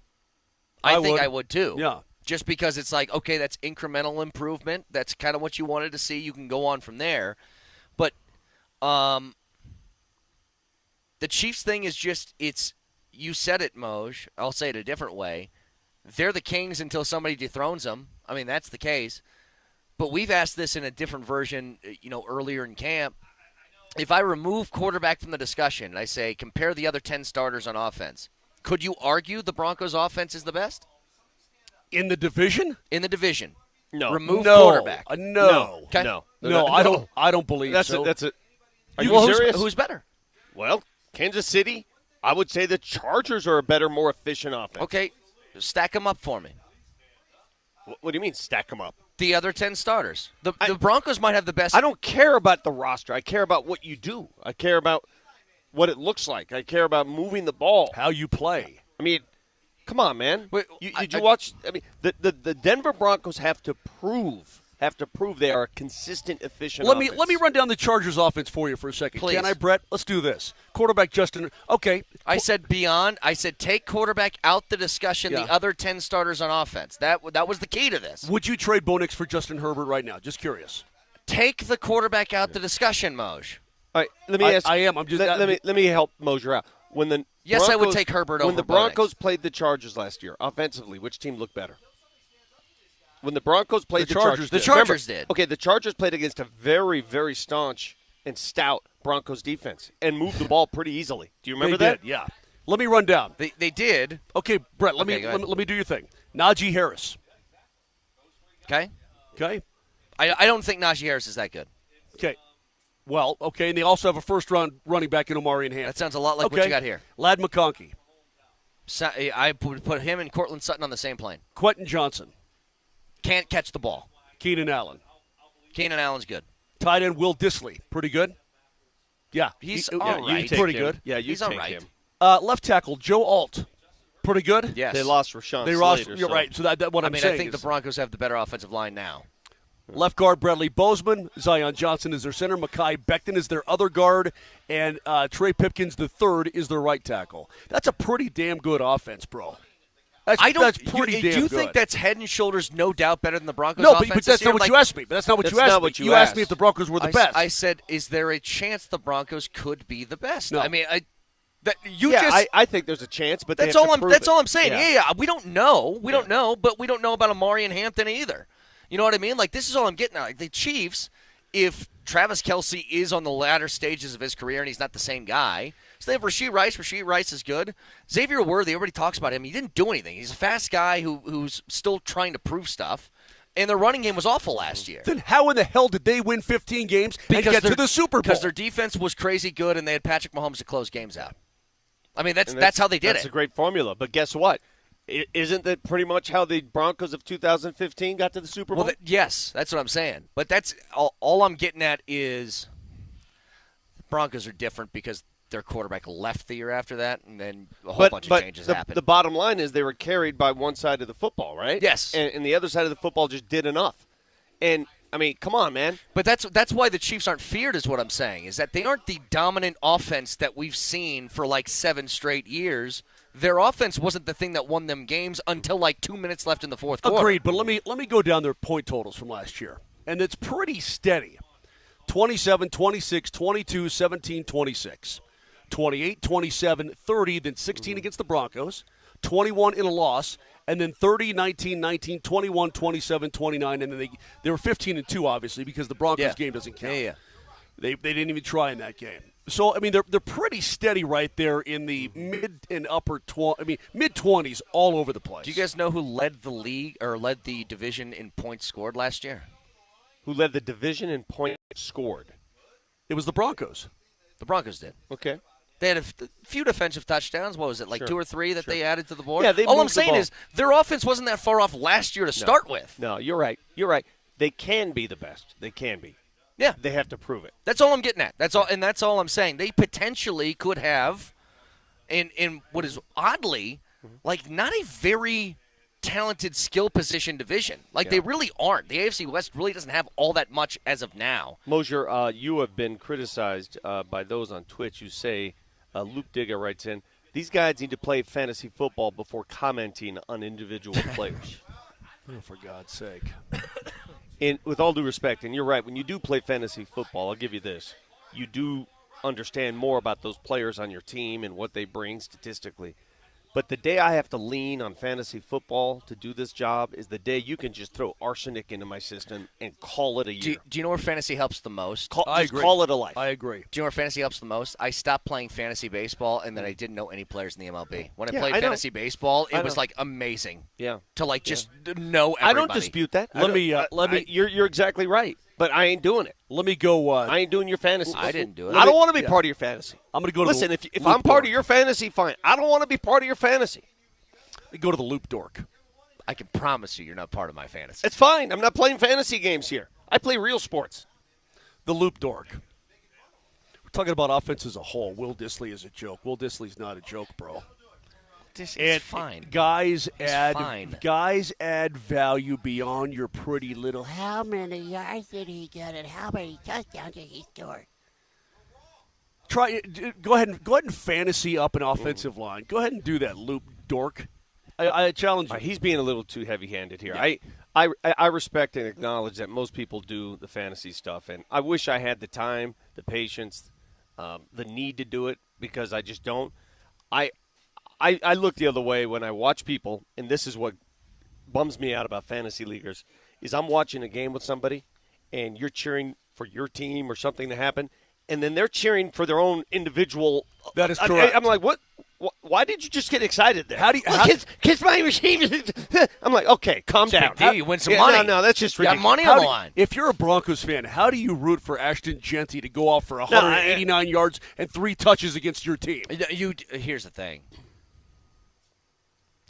There's a few exceptions, but you almost never play a guy against your own team. Now, if you got Jamar Chase or something, you're going to have to just eat that one, okay? You're just going to have to eat it.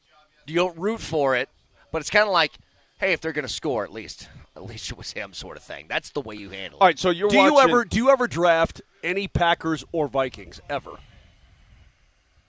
I don't. Because if you don't, then you're stupid because you don't want to win. No. If then you're dumb. If Justin Jefferson became available, I would get Justin Jefferson. And he went for, let's say he went for 9 catches for 199 yards and 3 touches against the Lions. But if you think I'm drafting like James Jones back in the day from the Packers, you're insane. The other reason I don't like fantasy four-string wideout, get out of here. I don't like the way fantasy leagues mistreat kickers.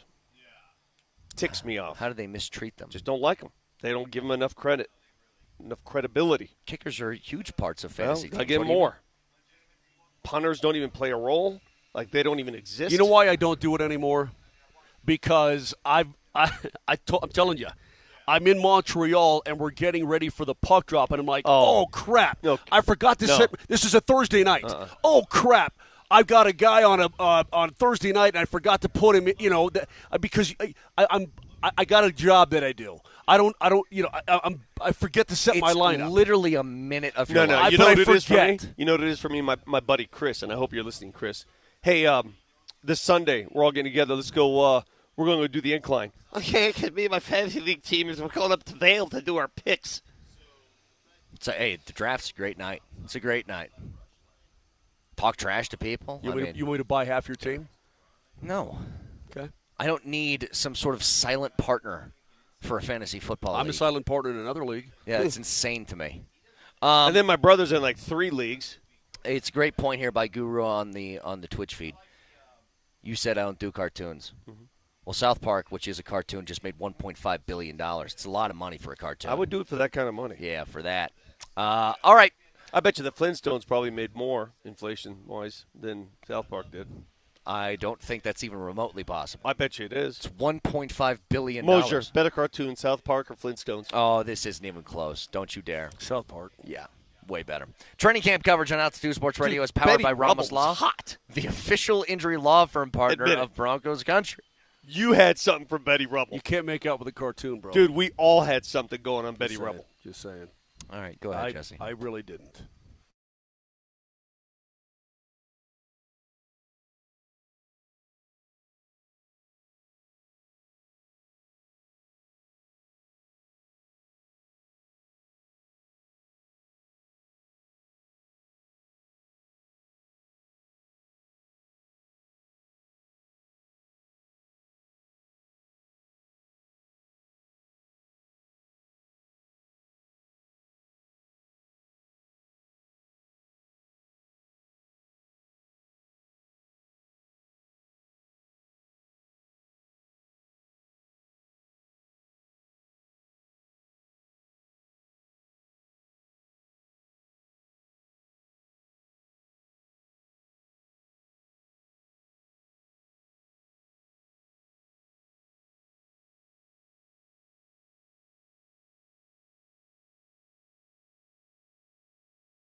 All right, back here at Broncos camp. A reminder to you guys, tomorrow the NBA is releasing the schedule in full, and listeners have the chance to enter to win a pair of tickets to not 1, not 2, but 3 games of their choice. Stay tuned around 1 p.m. tomorrow for more details. Did you guys happen to see? By the way, I'm not talking about schedules today. I may tomorrow. I'm not sure. What's your problem today, dude? You got an attitude. We're being serious today. There are some things that I've got to go through here to work out. I'm curious. Before we came back, we were talking to Emma from the Broncos Media Relations, and we were talking about Italy. And I said, there's a lot of litter bugs. And Vic goes, "What's a litter bug?" No, the way you framed it. Have you ever heard the term litter bug? No, I have, but the way you framed it, I thought you were talking about something else. Sorry. What could be misconstrued about litter bug? I think it only has one connotation, Brett. Am I correct? I know what it means. Okay. How does it make you feel when you're driving, and as bad as I-25 was? By the way, our traffic guy just said that things have returned to normal. What is normal?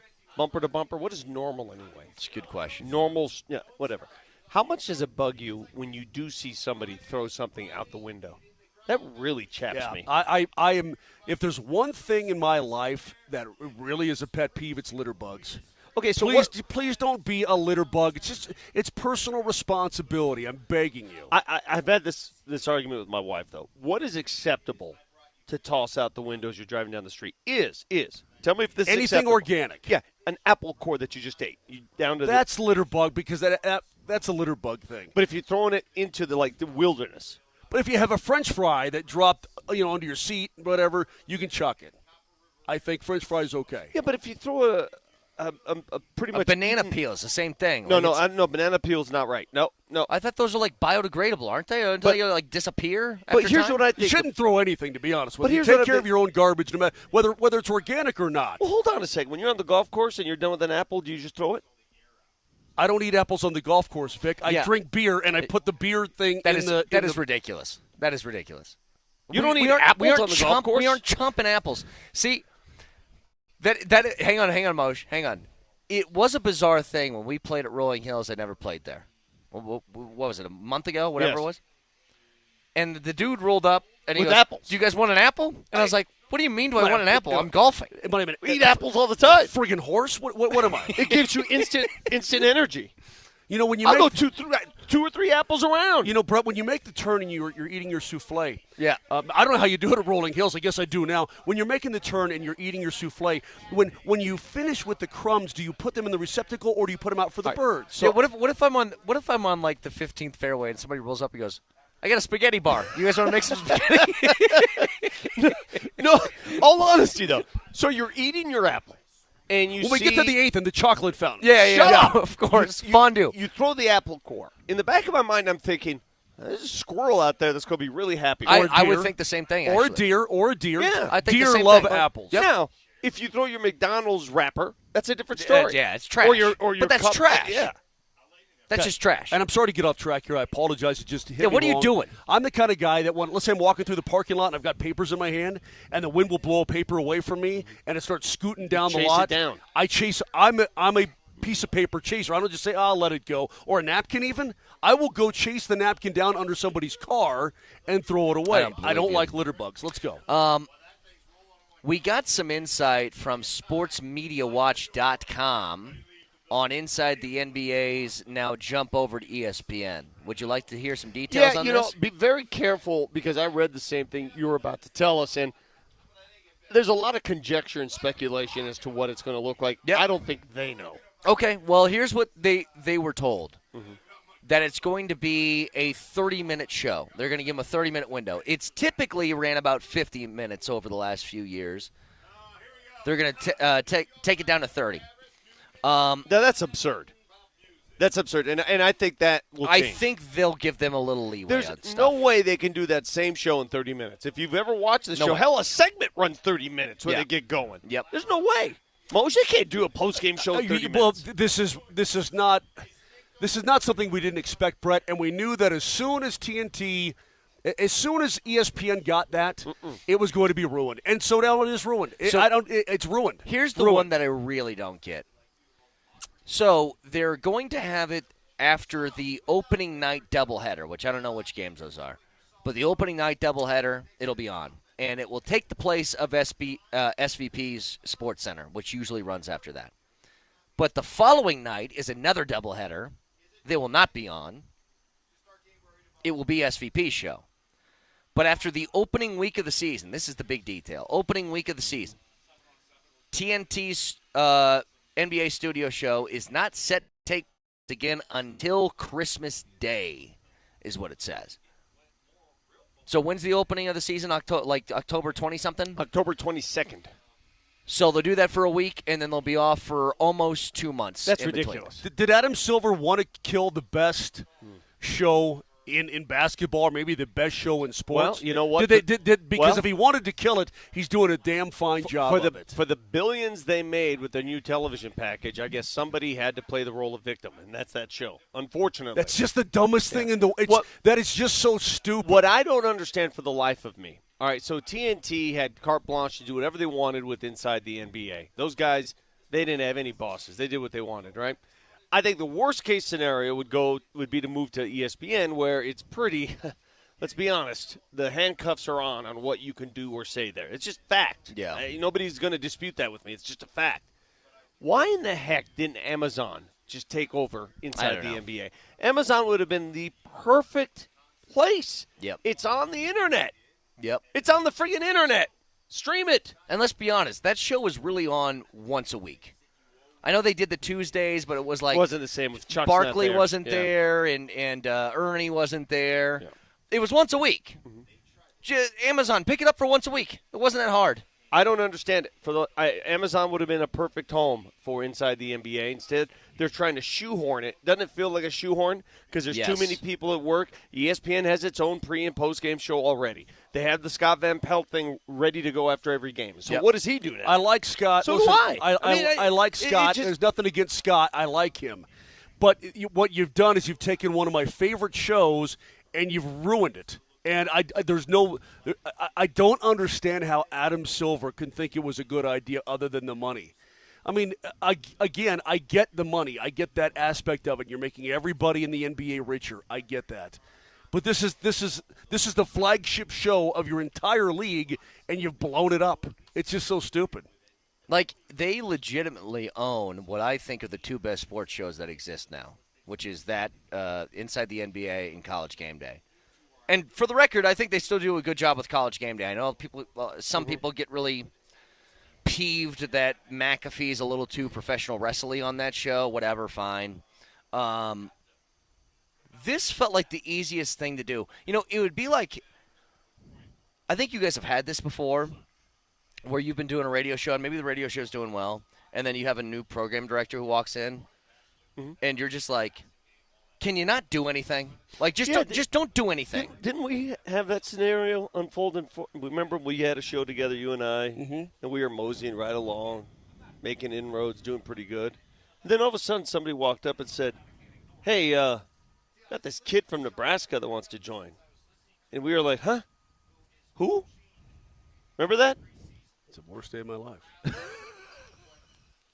Just for the record, where are we at now? I don't know if you remember that. Where are we at? I don't know. Do you remember that day? I do. Yeah. So when you ask us, hey, you ever been in a situation? No, I said successful. You remember when the Hindenburg crashed? Yeah. Remember when Kennedy was shot? Sure do. Well, actually I don't, but I certainly remember that. Good talk. I think the point we're getting at here is that the NBA's dumb. And I've thought the NBA was dumb. The NBA's not dumb. The NBA's smart. The NBA accepted a multi-billion-dollar television deal, and if it means a show goes away because of it, I'm selfish. No owner out there is going to say, "Oh boy." I'm selfish because I loved that show.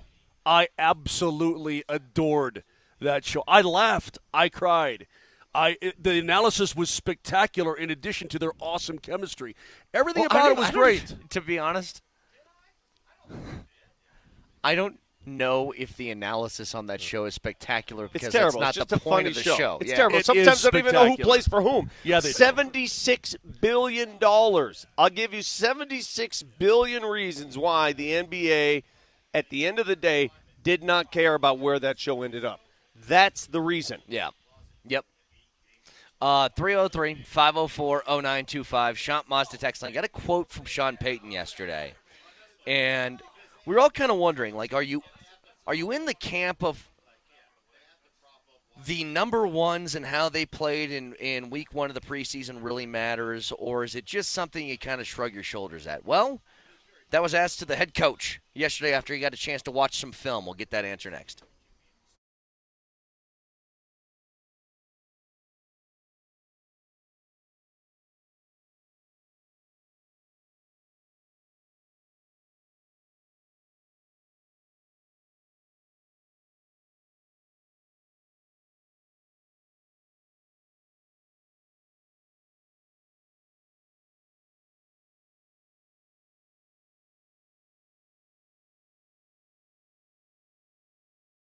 Hey, how was your weekend? Was it good? This time of year is all about fun. Firing up the grill, spending days in the sun, the one you love. But if you're dragging through it, if you're tired, you're foggy, or off your game, low testosterone could be the reason. It's Moj. And it was for me. So I went to the Rocky Mountain Men's Clinic, and they fixed me up big time. You forget about it. The loss of testosterone can cause a host of problems like low sex drive, bad sleep patterns, unproductive workouts, decreased energy, brain fog, all that stuff.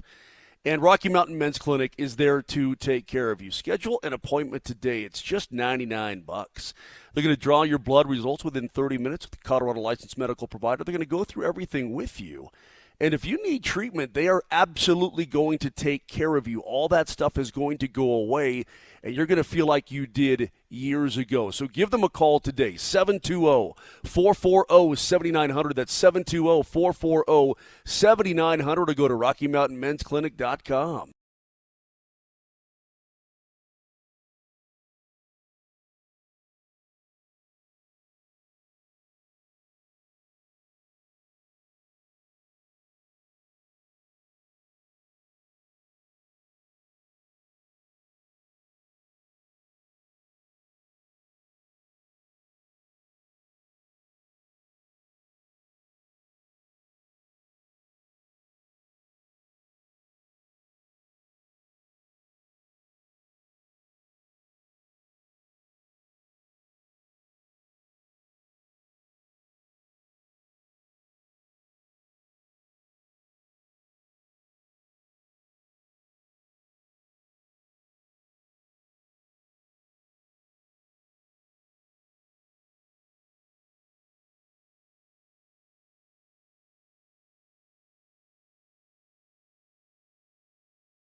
Out here at Broncos Park, another day of Broncos camp and training camp coverage on Altitude Sports Radio is powered by Ramos Law, the official injury law firm partner of Broncos Country. There's a battle on Monday of, like, how did you feel about the game? Does the first team offense struggling provide a little bit of pause, or does it provide a little bit of a shoulder shrug and who cares? Well, Sean Payton had the chance to watch the film. He was asked about it yesterday, and the coach said, I think defensively, the first drive, obviously you don't want to see a score. The third down play was a significant play that led to that touchdown. We bounced back pretty quickly. Offensively, we'll clean some things up. Overall, there were a lot of positives, and I think overall grading the week, and what I mean by that is Thursday's practice was pretty long, maybe a little longer than I would have liked, and then the turnaround and then the game on Saturday, there were a number of things when we put the film on that we felt we did really well situationally, and then there were a handful of things that we didn't do as well, and we need to get our alignments cleaned up on offense. There was a penalty thrown, and I'm glad it happens in a joint practice. You don't want it to happen in week 10 in a game that matters. So clearly for us, there was plenty to coach off of, and there were a lot of reps to coach off of. He doesn't seem all that nervous. I mean, this sounds like, all right, got to get your lineman right, blah, blah, blah. That's all stuff that they deal with in the preseason anyway. Here's my question, though. It's funny when you ask somebody, like, what did you think about the Broncos' first preseason game, and there's almost this tone of, like, they got smoked. They killed them. Like, they killed the Niners. They did. The Niners played nobody of significance, though, right? Would you agree with that? Yeah. Okay, that being said. Now, the Broncos didn't either after like 3 drives. I want the listeners to understand what Sean Payton's, what he looks at, what the coaches look at.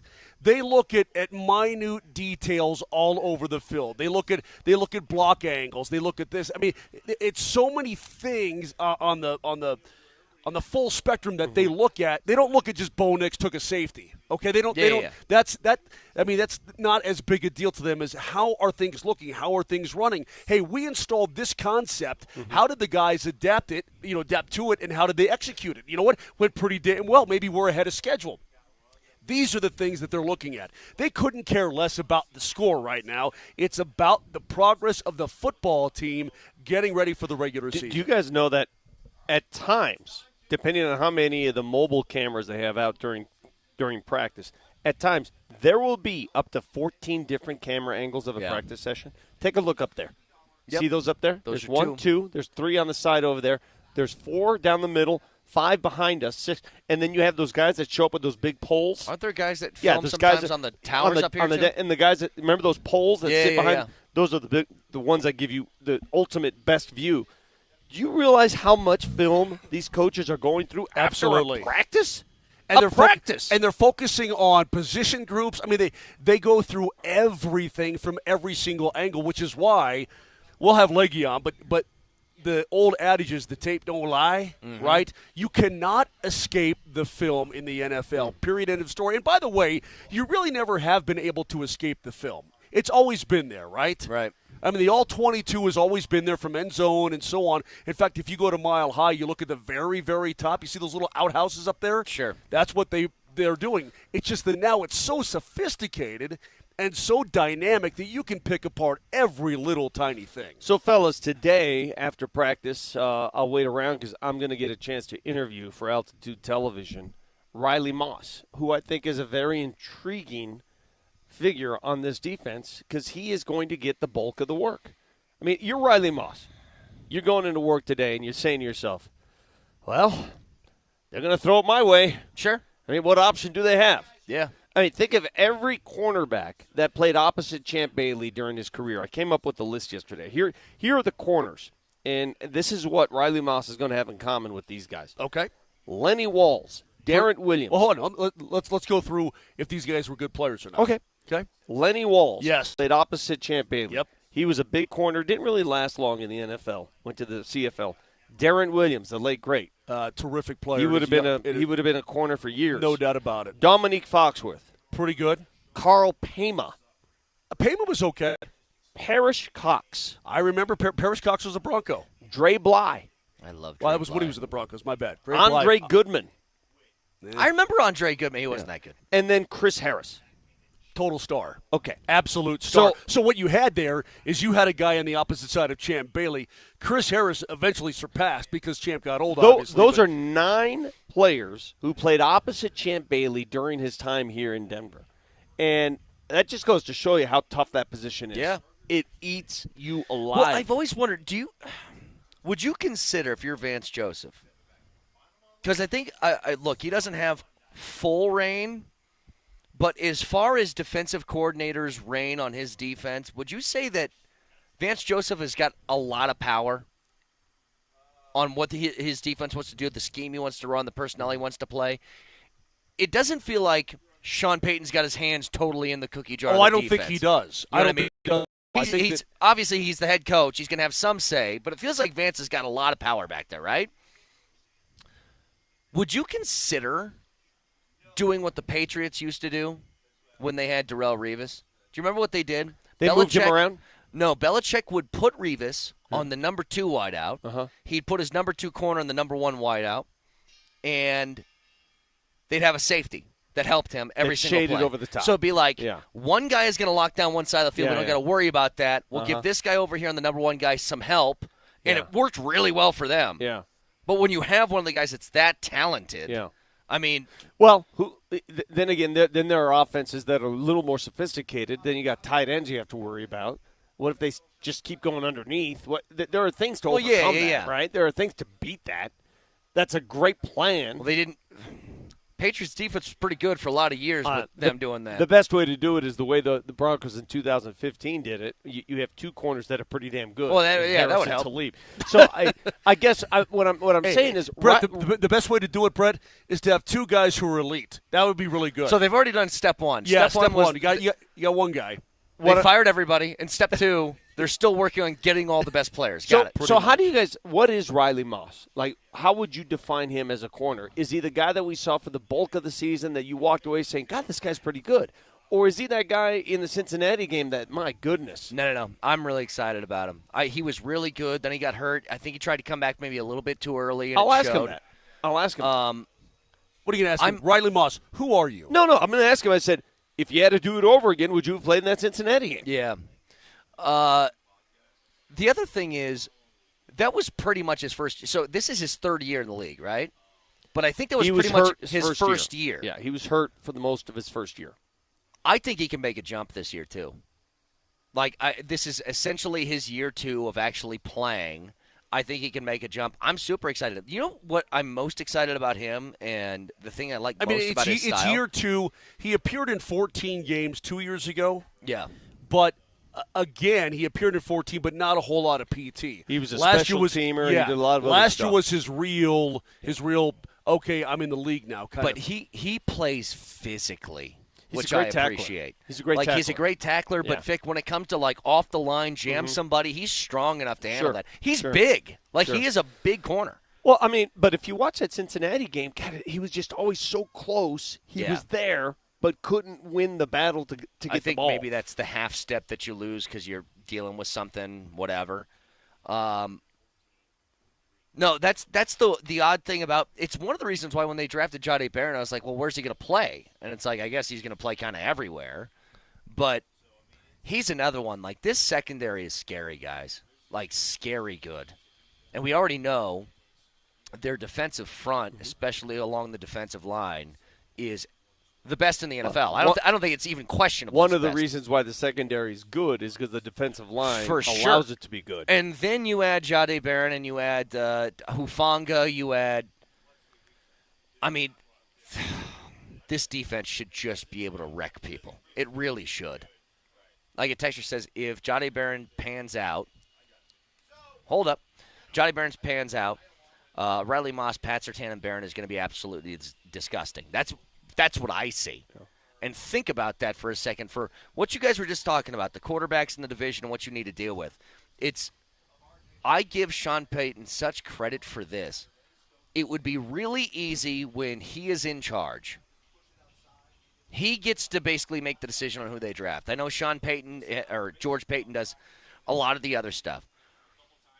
But if Sean Payton wants somebody, he's going to get somebody, right? Sure, yeah.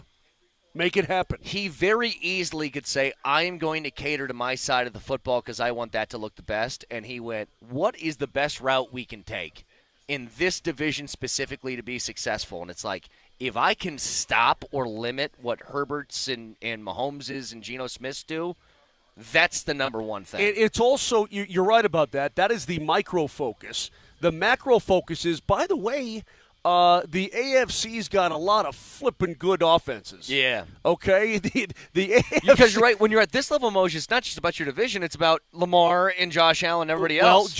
Well, ask Sean Payton about the postseason last year, right? I mean, all of a sudden, here comes Josh Allen. Oh, for God's sake.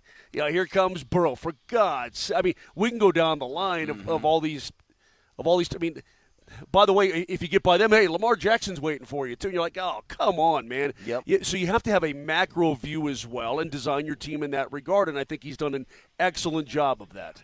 Excellent job. Hey, don't look at my screen. Okay.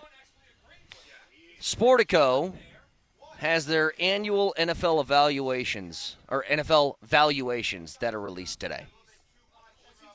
Top 5 most valuable NFL franchises are who? Top 5? Dallas Cowboys. Dallas Cowboys are number 1. What do you think they're valued at? It includes the stadium? It has to. Okay. It's everything that comes with the package. $8.1 billion. I'll say $10 billion. 12.8. Okay. Jeez Louise, that's gone up. Next. Los Angeles Rams. The Rams, that's right. How much for Comes them? with the stadium. 11.7. 10.5. Okay. Okay. Next. Let's think about What's gotta teams be- that own their stadiums. Ba-ba-da-ba-ba-ba-ba. Washington? Nope. Okay, hang on. But it's got to be big market. Well, how about Green Bay Packers? No. Okay. Well, I was just going to say just because of the fan base. Philadelphia.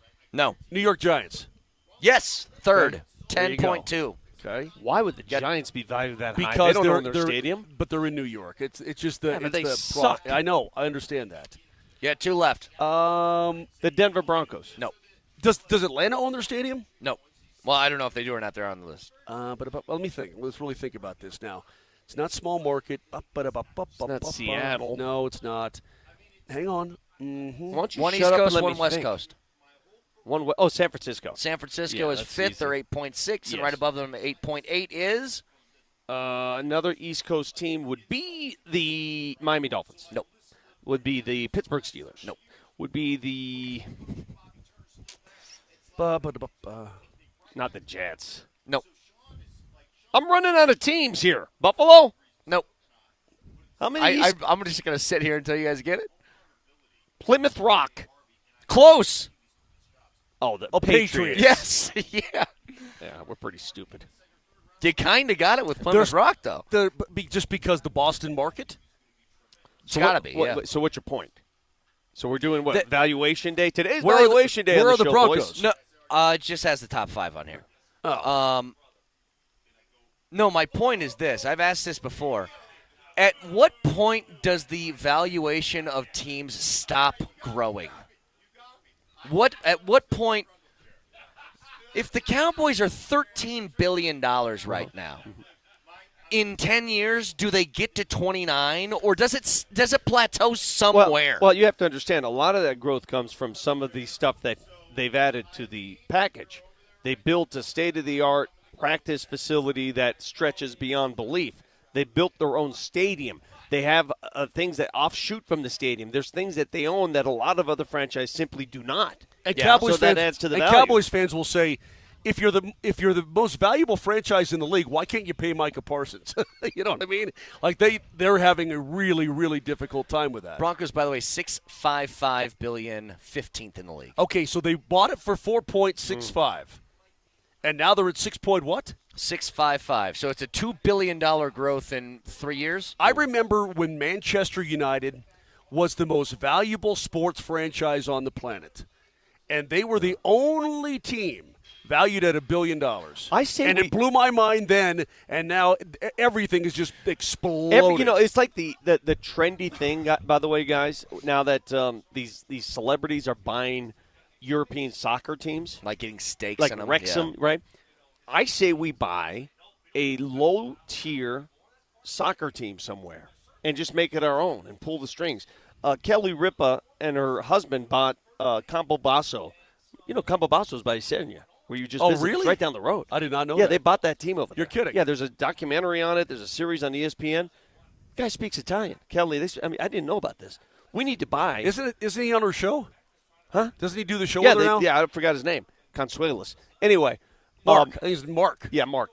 We need to buy, if there's anyone interested out there that has a team locally, I don't care where you're located, that want to work a deal, I do we want will to own buy a team. you. I'm dead serious. Yeah. I will pull the strings on a team. So dig this. Real Madrid is apparently worth $6.75 billion. Okay, so obviously now the National Football League is taking over. So half of what Dallas is. That is correct. Man U is now second at 6.6, and then you've got Barcelona out there at 5.65. Hold on a second, though. Hold on a second. What? I don't think that valuation. Now, do F1. I want to see the valuation of some of these F1 teams. Okay. Because I guarantee those suckers come in heavy. Do you guys know who's last, by the way, on the list? Don't look. Who's last? Least valued. Jacksonville. They're 31st. Oh, that's a close one. Least valued, Green Bay. It's a publicly traded team. No. Carolina. Green Bay is. It's Carolina. The hell is Green Bay? Cincinnati. Green Bay's 18th. They're 6.5. Oh, yeah, you're right. Cincinnati and Paul Brown. Cincinnati at 5.5. Mm-hmm. Oh, poor Cincinnati. You're just sitting there in the Midwest, all poor. $5.5 billion. Do you know what I'm getting at here? Like, am I going to 20 years from now somebody buys the Eagles?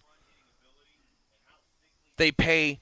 Are they going to pay $38 billion for the Eagles? What are they going to do? You're right. Hey, man, how high can it get? Yeah. I will say this. No one has ever lost money buying an NFL team. Yet. Oh, I'm sure the bubble will burst. Well, that's what I'm saying. Like, when is it going to burst? These things just keep. Do you know what the value is in change? The LA Rams, year over year, their 1 year value change was 34% higher than last year. Stadium. They've had the stadium. Well, it sucks when bubbles burst. Let me ask you this. Have you guys looked into selling your homes here in the greater Denver metro area? I have not. God, for the love of God. Why do you say that? Well, we did that. So you're already upside down? Years ago. You're already upside down? No. We did that a couple years ago, and it worked out great for us. And I'm nervous about what's going to happen if we want to sell this house. My wife is in that business, real estate agent, and I'm telling you, it's reversing now. Remember when you would be, oh, man, I'm going to make bank sell my house. Mm-hmm. That ain't the case That's anymore. That's what I'm saying. No, I'm not looking to sell right now, which is good, but it scares me. Vic, for your information, Ferrari is the most valued F1. This is from November, December 24, so 8 months ago, whatever. Ferrari at $4.78 Oh, that's billion. nothing compared to the NFL. Nothing. The NFL is the most valuable sporting unit on the planet. It's crazy. It really is. 17 games a year, and it's just like $13 billion. So then why won't Jerry Jones pay Micah Parsons? Why? It becomes a principle thing for him. He's the GM. He's stupid. I got a friend of mine if he gets in prison and he hits a woman, then I don't want to pay him when he's in jail or something like that. I got a friend of mine who used to play for the Rapids, who was telling me that we might be able to be in business with the third division teams in Ireland. Oh, right dude, now let's if we go. want to buy I would take a look at own some a of the team in third Ireland. division teams. Give me an Ireland team right now. That would be good. I'd actually change my accent and everything. I would do it. Finally get to talk about some of my people. How on this much show? money are you going to add to this to contribute to this if we're going to buy a team? I provide amazing vibes. Okay. Really good vibes. Will you do the announcing of the games at least? You don't want me to do that. It would bring down the value. You don't want me doing that. I don't know how much they are. I can't really find that. It would be cool to own a team until you have to start. Now you have to play the role of, wait, I have to pay this guy how much money? Wait, this guy's hurt and I can't. Think about it. Now you're the owner of it is your money. Reach into your pocket. How much money do you have in your wallet right now? Hang on a second. How much money do you have in your wallet right now? In this venture of ours, it would be your guys' money, not my money. How much money do you have in your wallet? Cash? Yes. I have no cash right So now. you're saying we can buy a soccer team for what Brett's got in his pocket? No, I'm just saying you would look at sports entirely differently. We all would if it was your money. If it's your money and you're spending your money on the product out there. Yeah. It's just the way it is. Yeah, it's still out of my leagues. The Premier. How much does it cost? Give me some team from the freaking Irish 3rd Division. Come on, dude. How long does it take you to come up with the this? Premiership? $25 million. That's Premier League. All right, that's Premier. I'm not buying a Premier League. Oh, team. here you go. Okay, here we go. 3rd Division. Bangor FC. Yeah. Bangor is worth $160,000. 160K. No, I'm sorry. Now it's worth $235,000. So for $235K. All right, our modest condo. No, they're in the Premiership though. That's the high bucko teams. Man, we can get a team for $100. I'm in. I have that. Hey, I'll walk in.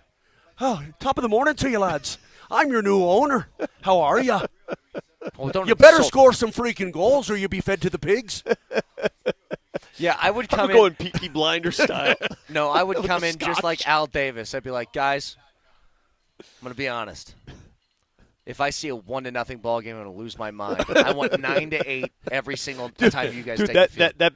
That backfired on me once. I was substitute coaching. My kid was like 10 years old, and he played indoor soccer, and the coach is out. So I said, yeah, I'll handle this. How hard can it be? So I go in there, and I had our goalie. I said, I'm going to try something different. Oh, that's always a good idea for the new guy to just walk in. I'm going to try something different. The goalie, I want you to play in the field and only get back when you need to be a goalie. Good Lord. So I had the goalie playing up in the field. I think we lost 11-2 or something like that. Probably makes sense. It didn't work. Again, out here at Broncos Park, broadcasting for another day of Broncos camp. So you're telling me the Penners have already made $2 billion? Yes. Go to break.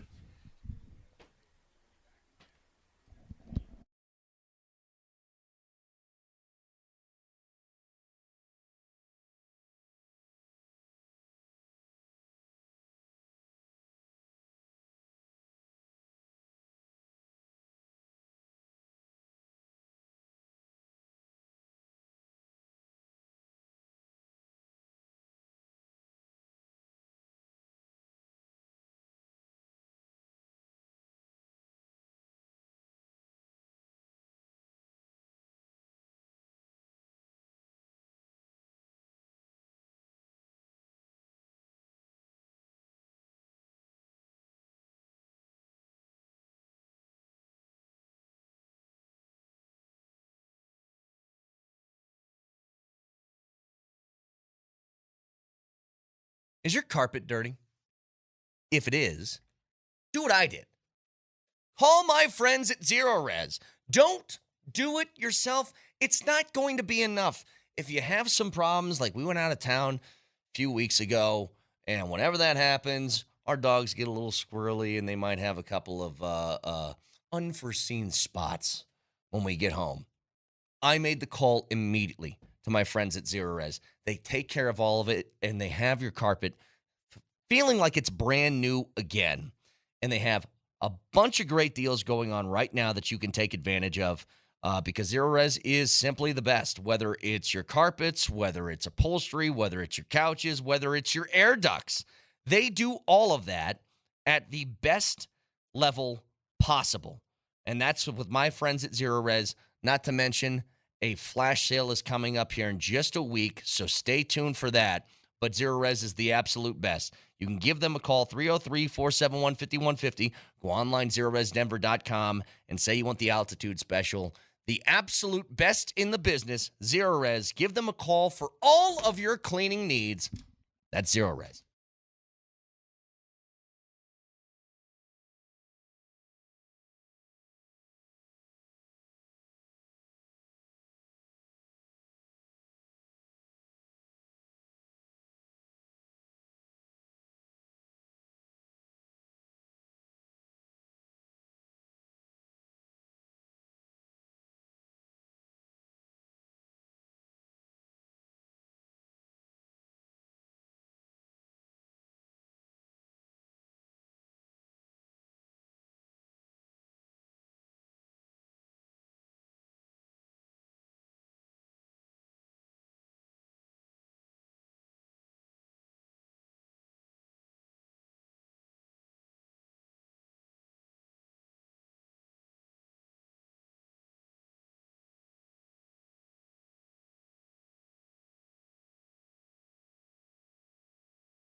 Reminder, tomorrow is the NBA schedule release, and it's good news for you because you'll have the chance to win a pair of tickets to 3 games of your choosing. So stay tuned around 1 p.m. tomorrow for more details. What do you got on Shador, Vic? Yeah, before I get to Shador, I did a little thing about how I-25 is congested. This guy on Twitter comes out and says, just ride your bike or take a bus to work. Folks, I don't know how many times I have to say this. I just don't know how many times I have to say it, born and raised here. Our city isn't constructed or designed to do what you want us to do there, bike guy. You want me to ride my bike 28 miles each way to work? Leave at, 3:30 a.m. in the morning with all my stuff and gear? You want me to do light rail and the buses to get – how many damn transfers would I have to take to get it? Our streets are not designed that way. Stop trying to force feed something that's not there. There's one time I used the light rail. It's when I first moved here. I lived off of 56th and Pena, so it was on the A line. So whenever I wanted to get downtown for a Nuggets or an Avs or a Rockies game, it was easy. I jumped on the one train that took me all the way down to Union Station. That was it. When I lived in New York City, when I lived in other places, it's like you got to get off, you got to jump on another train, and then you got to walk a whole bunch. You just can't do it. It's not viable. It's too much. When I lived in New York City, the subway system was supreme. It was awesome, perfect, helped that's all I did. Yep. Subway. We don't have one of those. So quit pretending that suddenly we're going to stop driving our cars. Right. We can't do that here. Where we are here at Broncos camp, you can't get there from there. Where's the closest light rail to here? It's Lincoln and I-25. Lincoln and I-25. Good Lord. So light rail to Lincoln and I-25. Then what? Uber? Yeah. Call Moser to pick me up? Right. Or perhaps you, dude, come get me on your bike. I'll get up on the handlebars. You got pegs? I mean, come on. Hey, stop it. What do you got? I'm so sick of people saying this. What do you got on Shador? Shador Sanders, according to Kevin Stefanski, Cleveland head coach. I don't understand how Shador Sanders, if I'm the coach of the Cleveland Browns and I saw him debut the other night the way he did, I'd say, that's pretty intriguing. Let him cook. Yeah. It's not what they're doing. According to Kevin Stefanski, starting position in their next preseason game will go to Dylan Gabriel if he's healthy. If his hamstring will allow Dylan Gabriel to start, he will start. If not, it will be Shador Sanders. That's what they're going to do. That's their plan. Dylan Gabriel's going to get first dibs at the next start. Are they – okay, can I ask a question to you? Is there a chance they're going tough love and just see how he responds to it? Like, can he keep his head in it? Well, don't you think they want to see what Dylan Gabriel also looks like in NFL speed? Yeah, of course. I mean, okay, so that doesn't seem completely out of the ordinary for me at all because you used a third-round draft pick on the kid, and you'd like to see what he functions like against a pseudo-NFL defense in the preseason. Someone in that organization thinks Dylan Gabriel can play, otherwise you don't draft him that high. Right. Somebody he's does. a little guy, by the way. You realize he's only I know he 5'11"? So Gabriel was UCF over to Oregon, right? Correct. Had success, obviously, at both places.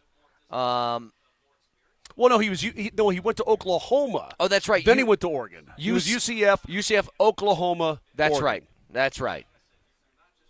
Yeah, he had success pretty much everywhere that he did. played. But it's kind of like, do you guys remember Kellen Moore for Boise State back in the day? Sure. Like, really good college quarterback, but you're kind of like, he feels like that to me for some reason. Like, he was really good. Kellen Moore stayed in the NFL for like 6 or 7 years as a backup, but that's all he ever was, and now he's a really successful offensive coordinator. But I don't know what it is about him. That's the vibe that I get from him. Now, I'll be honest. I have like this bias against Oregon quarterbacks for some reason, and I don't know why that is. It's Joey Harrington. No, it's... Are you sure? Because he sucked for the Lions. No, yeah, but it started more with Mariota. I just feel like their offense is placated to, like, give guys numbers. Is that what Bo Nix is? What about this guy here? That's what are we doing? If you remember, I wasn't a huge believer immediately when they made the draft pick. What about Justin Herbert? Again, wasn't a huge believer immediately. Now, guys can change. All I'm saying what is about there's Dan some... Fouts? Before my time. Look it up. Go to a history book. A little before my time. Yeah.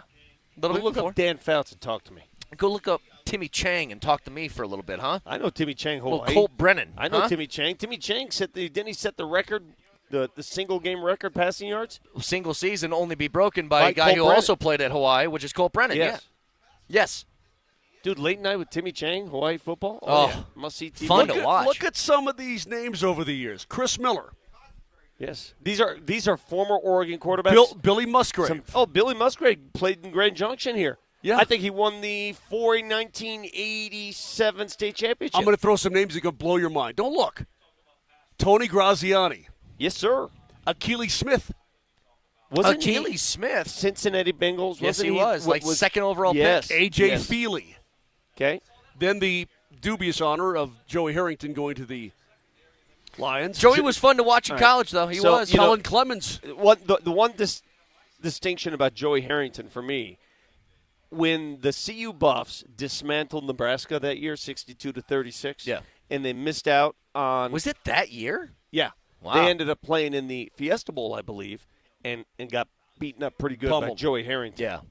Correct? Yeah. Am I right there? I believe you're right. Or was it Oh, no, was it- Oregon State that they lost to? I Help think it me was out, Oregon. Buffs fans. I think it was I Oregon. think it was Joey Harrington. Either way, Isn't Joey Harrington doing TV somewhere? Is he calling games? probably. Pretty boy.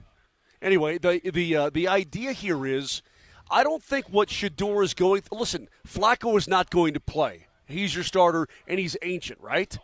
I don't know what the deal is with Kenny Pickett. I know he's injured, but I'm saying, do they really consider him maybe the second best quarterback there? I don't know about that. And then you've got a battle between the rookies. Shador got the start in that first game by default anyway. It would make sense for me to see Dylan Gabriel come in and see what he can do in the same kind of situation. Yeah, it would. I mean, that's why you invest the pick. And look, if I'm Stefanski... Now, is there something to be said, though, Moj, like, sorry that you were hurt at the wrong time, but this guy's playing really well? 1,000%. Or- dude, anybody can get Wally pipped. Yeah. Or- Absolutely. Or, Cleveland, what are you doing? You're just making life hard on yourself having to evaluate so many damn quarterbacks. Well, that too, yeah. Yeah. Well, let's just draft 18 of them. They all get a shot. But if you guys remember, I do think that we were sitting here at camp about 4 years ago saying to do that exact thing, didn't we? Well, no. When the Broncos had no quarterbacks, and then you were like, draft a quarterback, and You could draft a quarterback every year. I'm talking about inviting 4 dudes to camp, and you don't know which one is going. You know what I'm saying? You Yeah. have no real Well, order. Flacco is your one. Is Joe Flacco not think. the number one there? You think. You think. assume. And then the crazy part is Deshaun Watson someday is going to get healthy. And you're still going to owe him a $50 million. He posted a video, by the way. Of what? Of himself working out, running, throwing passes. He looks way ahead of schedule. Again, it took you years to recoup from your Achilles injury. An athlete like Deshaun Watson, it's been mere months, and he looks like he's ready to play again. right. I mean, that's does Deshaun Watson give you the best chance to win out of all those quarterbacks? I don't know the answer to that. But that whole situation to me is... The answer is no. He was terrible. He used to be really good. Well, it's been 2 straight years. Agreed. He's played and gotten hurt, and Joe Flacco's been a lot better for them. Listen, I'm talking... I wouldn't want him on my team. The whole off-the-field stuff, I would not want to deal with that. But as far as football goes, and this is what if I'm Kevin Stefanski, I'm worried about winning football games, otherwise I don't have a job. Yeah. Who's the best guy?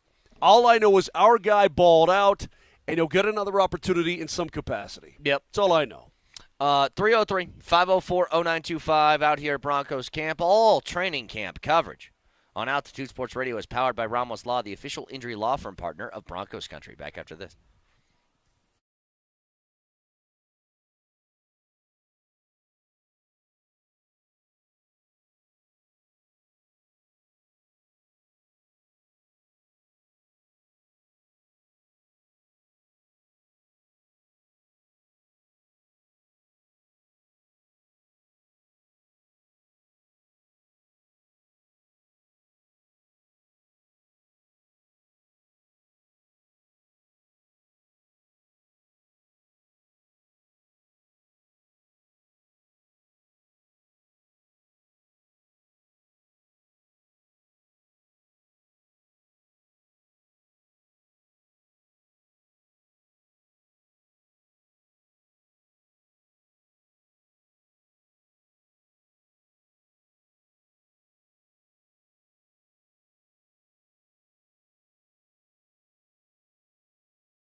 All right, back here at Broncos camp. One more day. Tomorrow will be joint practice between the Cardinals and the Broncos, and then that's our last day here, last day for anybody here. It's funny because earlier in the show, Vic said, yeah, I got my buddy. What's your buddy's name from Arizona? Paul Calvisi. Paul Calvisi. We've had on the program before. He's like, yeah, he's going to give us the big breakdown. I call him the nanner. Hold on. He's going to give us the breakdown of the Cardinals. And I'm sitting here like this. Vic, the Cardinals could get bad. I don't care about the we're going to get in depth on those. Get the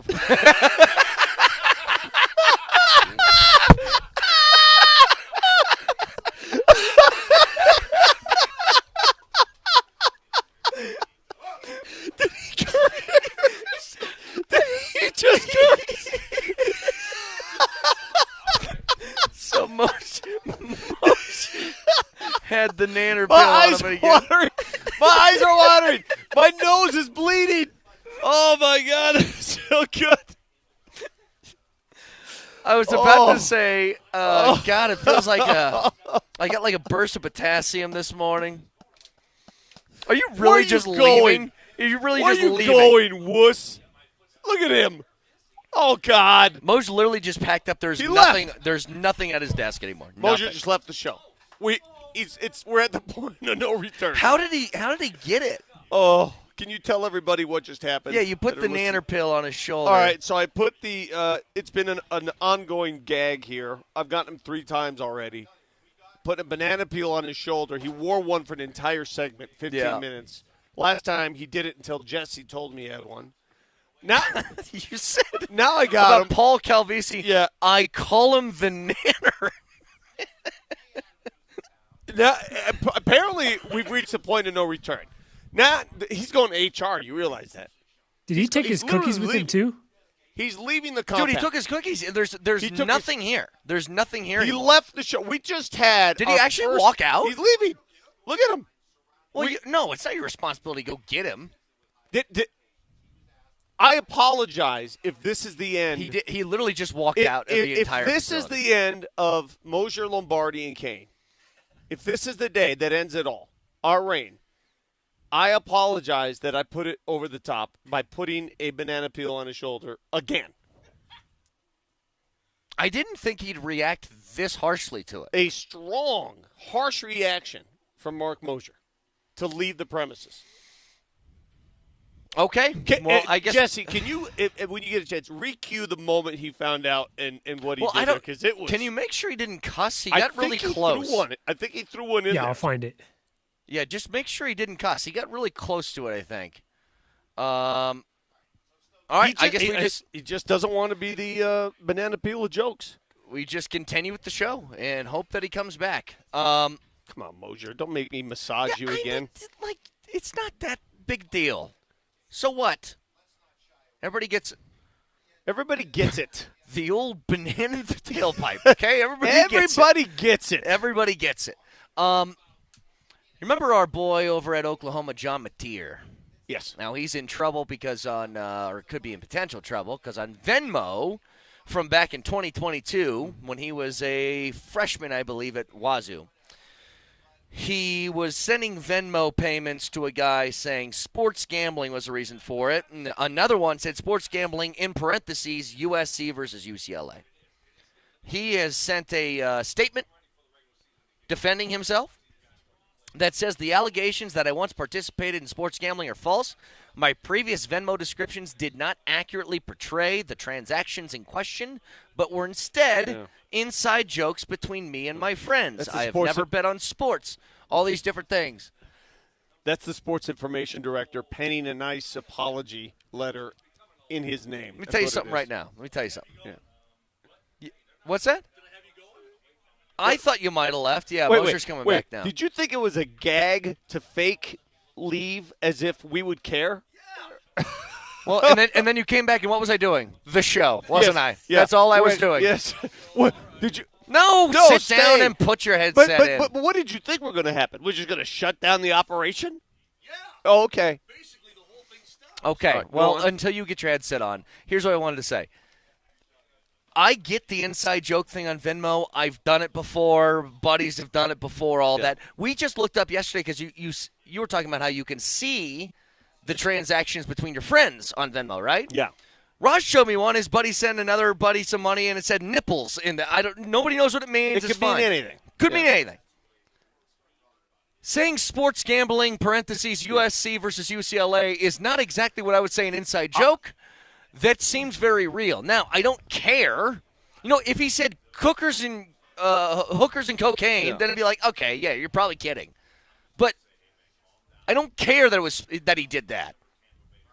I don't think you can say that that's an inside joke. That seems very specific. That's all I'm saying.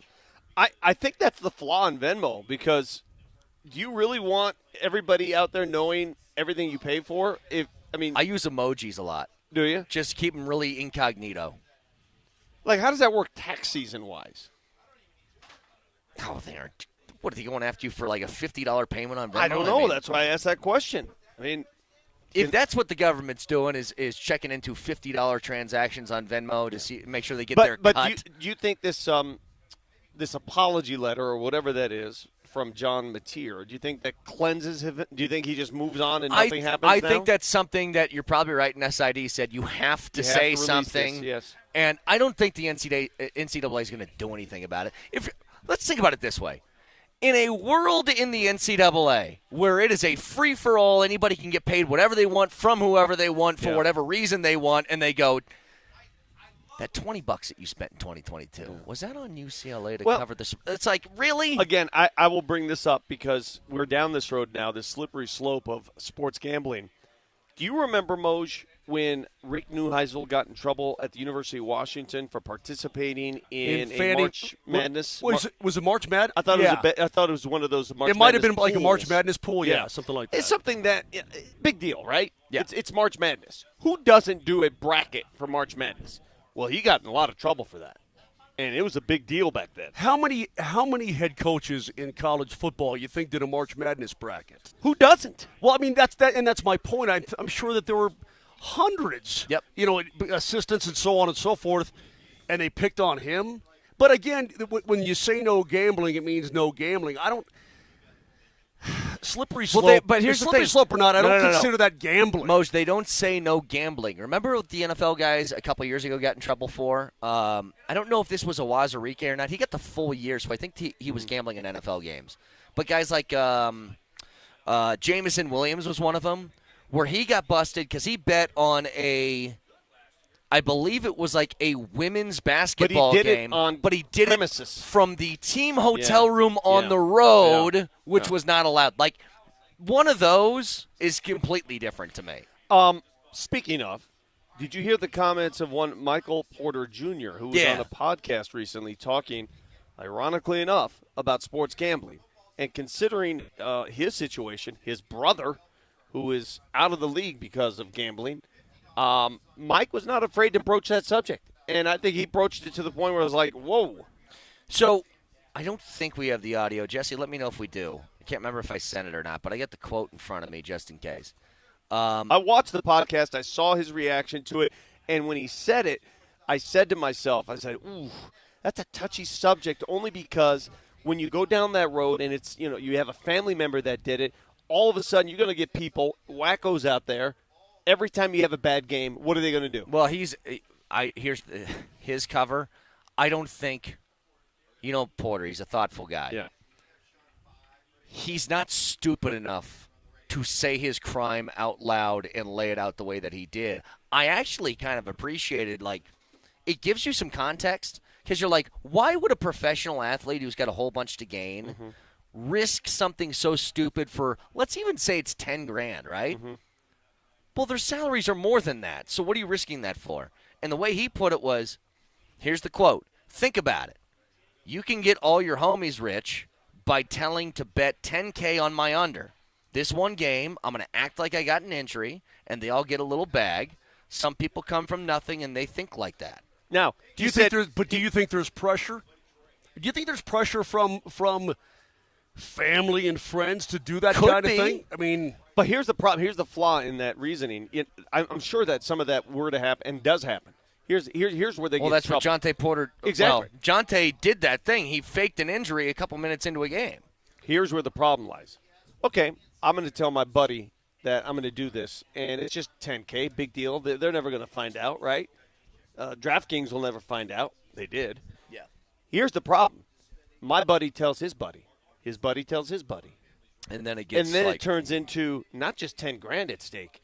That compounds. That balloons very now all quickly. of a sudden, you probably have $200,000 bet on that one thing. Okay, you ever seen the guy at the roulette table that puts a stack of chips on a number, and then everybody on the table is like, well, if he's doing that, then I'm going to throw one on, then I'm going to throw one on, and everybody kind of just – and then it's just a tower of chips? Brett, it's such a slippery slope because, listen, man, we see things. Moser, you travel with the Avs. I travel with the Nuggets. You know when the guy's going to play or not. You know that stuff. You just can't – you have a feeling. You sort of – you just – it's some things are verboten. You just can't go there. You just can't.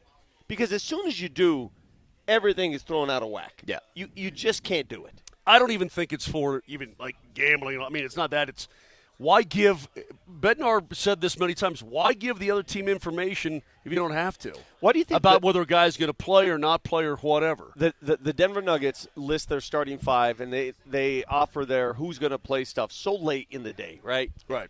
Everybody knows, but they don't make it official until – but then you'll get this. You'll get, well, Aaron Gordon's not going to play. He's got a grade 2 hamstrings. He's not. There's no way he's going to play. What happened? He played.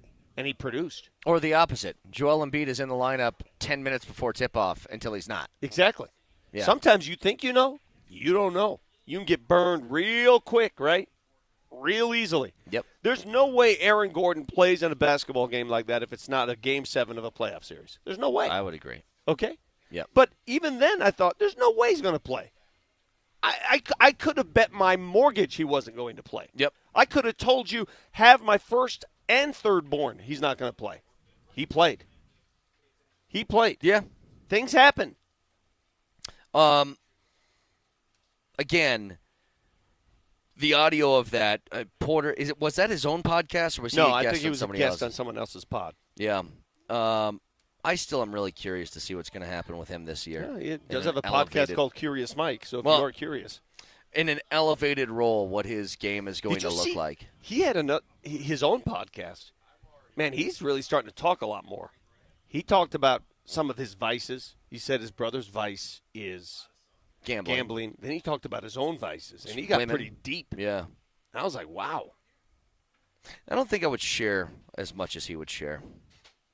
My vice is picking on Moser. It's a vice of mine. We heard his peelings today. Mm-hmm. And it's something that I'm trying to work through. Yeah. Literally. I'm trying to work through that. Literally vice. peelings. Literally. I don't know if you've cleaned that up yet, Jesse, but I would love to hear.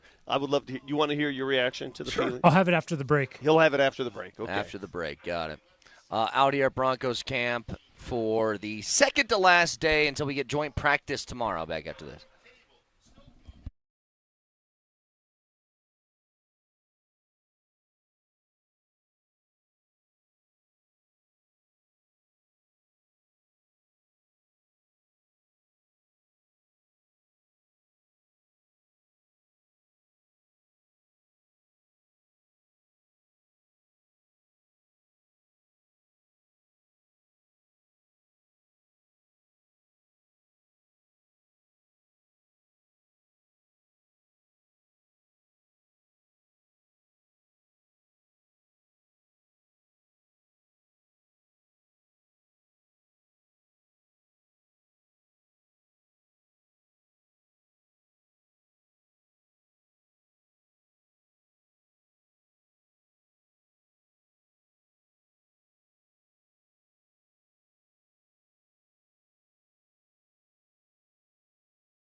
Yeah, I got my buddy. What's your buddy's name from Arizona? Paul Calvisi. Paul Calvisi. We've had on the program before. He's like, yeah, he's going to give us the big breakdown. I call him the nanner. Hold on. He's going to give us the breakdown on the Cardinals. And I'm sitting here like this. Vic, the Cardinals could get bad. I don't care about the Arizona. We're going to get in-depth on those.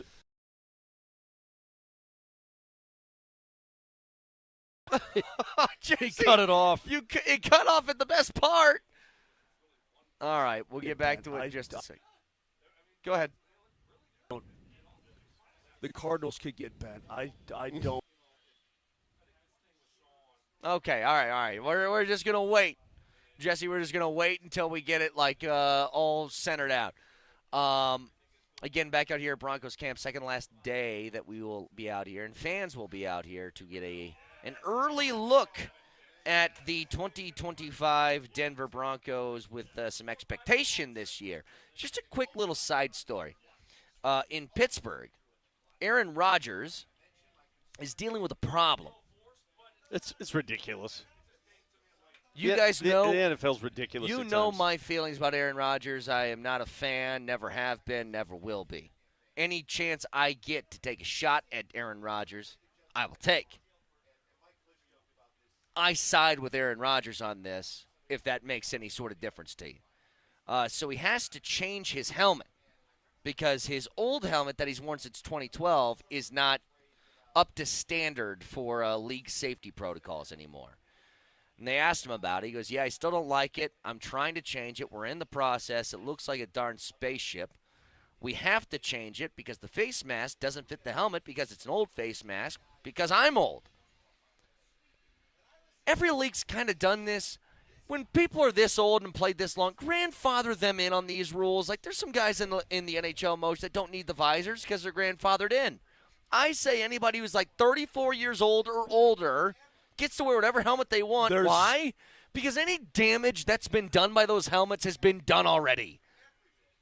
Yeah, so There's Rodgers, no saving Aaron Rodgers at 41 years old from a head injury, okay? If he wants to play with the old helmet, why not let him play with the? He's taking. If he the wants risk. to play with a leather helmet from the 40s, I don't care. You want to sign a waiver, Aaron, to get your old helmet back? I'd say fine. Go ahead and do it. You're too young to remember the name Craig McTavish, but he played for the Oil back in the day, and he was the last of the Mohegans. He was he was helmetless.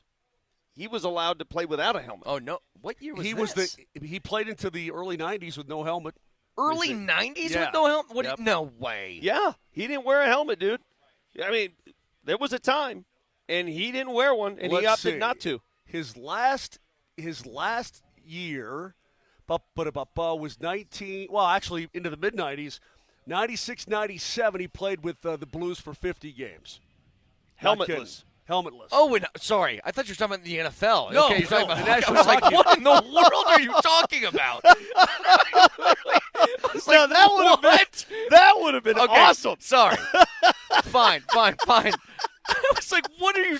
Early 90s.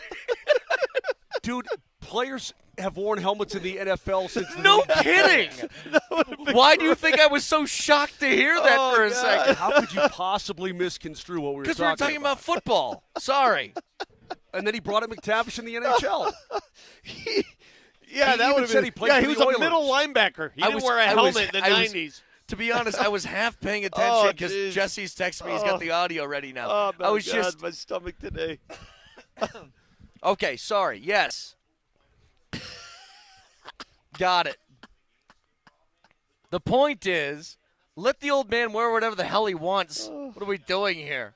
Especially, listen, man, and I know why the NFL is doing this. It's not just about liability. It's about their look.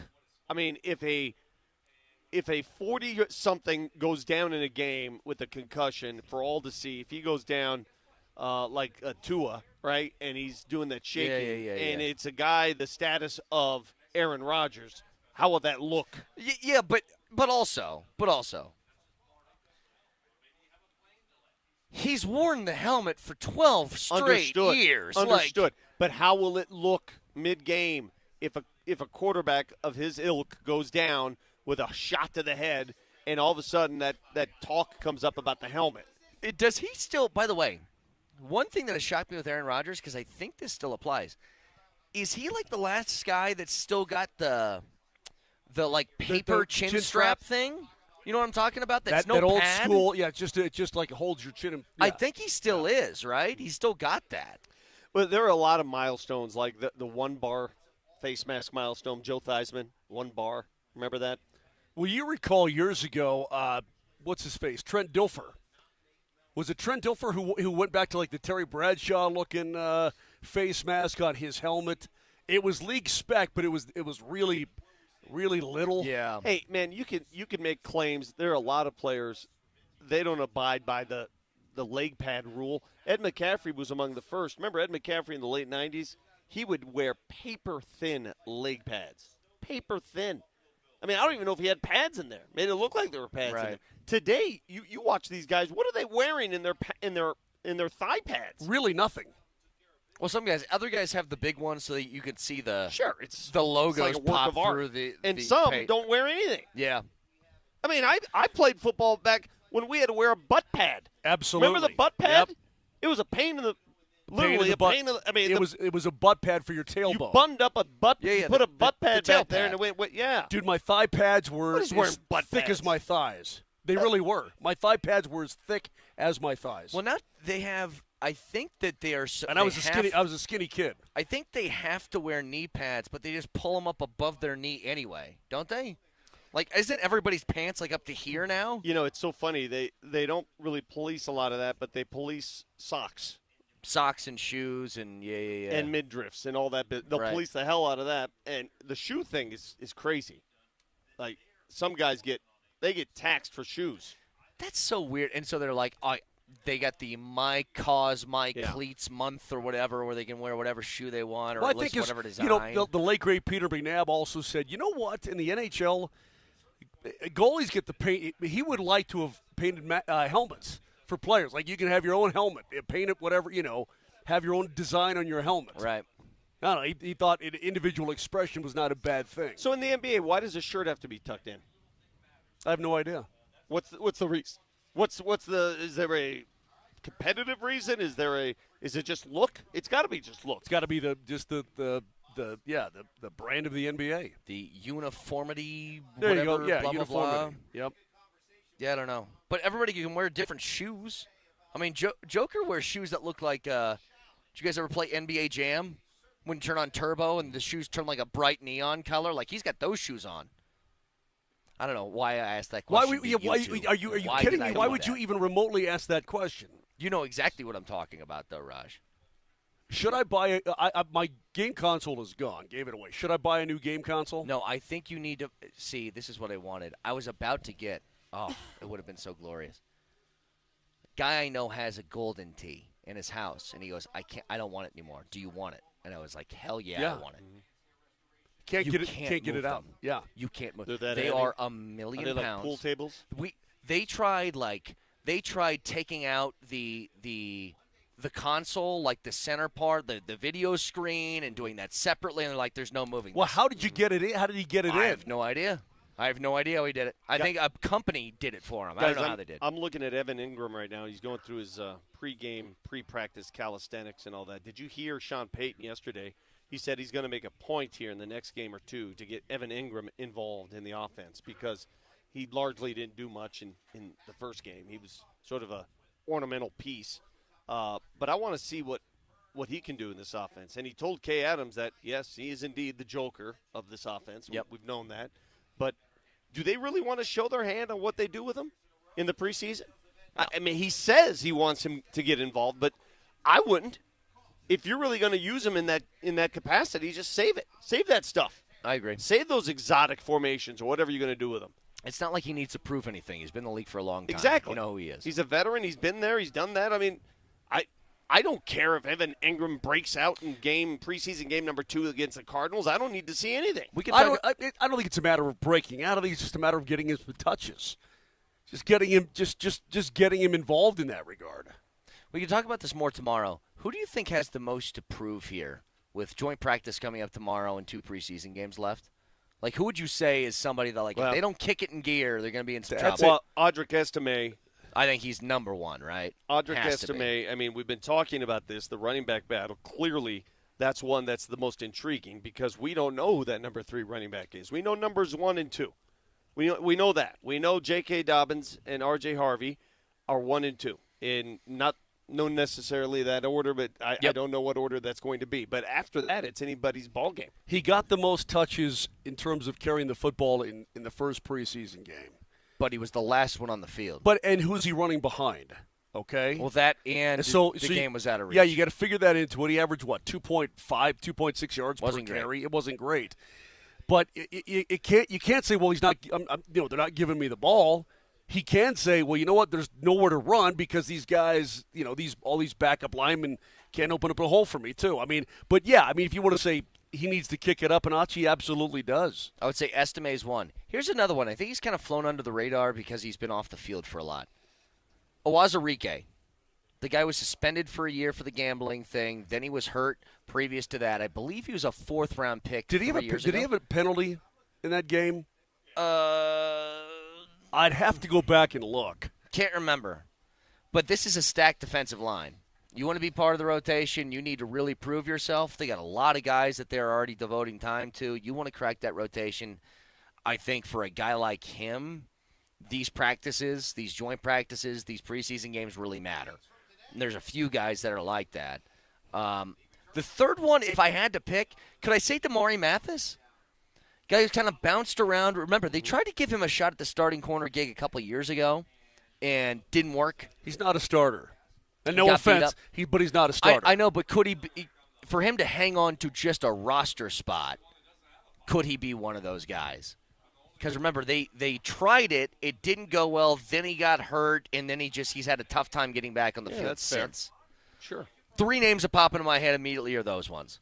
But I think you're right, Vic. Estime is he's for sure a guy that's at the top of the list because he's not – to me, he's not even competing. It's not like he's going up against Harvey and Dobbins. That's done for. I think even his battle with Jaleel is done. I think Jaleel's above him. He's battling against Watson and Tyler Bidet for, who's the 4th guy on the list. Listen, if you ignore the name and the background, Audric Estime is a name player because he played football at Notre Dame and everybody knew who he was. He was drafted, 4th or 5th round? 5th round. So mid-round draft pick, you expect him to play. But there are 2 strikes against him coming into this season. 1, he was benched in a playoff game. Mm-hmm. 2, you look at where he is on the depth chart here. And 3, I'll add a 3rd strike. They drafted a running back. And signed a running back. Yep. They drafted and signed 2 guys. That tells you all you need to know about his status on the team. Why does that go to him and not Jaleel? You could say all the same things with Jaleel. He didn't get benched in the playoff game, I guess, but they still added a running back in free agency and drafted somebody. Because I think Jaleel is more of a role player back. Okay. I think he's of all the backs, he's the most unique back in terms of his size, and right? Audric Estime is a bell cow back. Estime's pretty unique just in the opposite way on size. Sure. You see Estime when he walks on the field. Yes, you do. But Jaleel's a little 5'7" guy. Yeah. And Estime, he's a big old cat at 6 foot and 230 or whatever he is. Yeah. Hey, just quickly, you guys been following the new Shohei story? Is he being sued? I saw this. He's involved in a lot of suits. Why is he around a lot of these scandal things? Is he being taken advantage of? So if you guys don't know, here's the story from Bleacher Report. Shohei Ohtani and his agent, they're being sued after, quote, sabotaging a $240 million real estate project in Hawaii. The Hawaii real estate broker says Ohtani and his agent exploited their celebrity leverage to get the broker fired from a luxury housing development.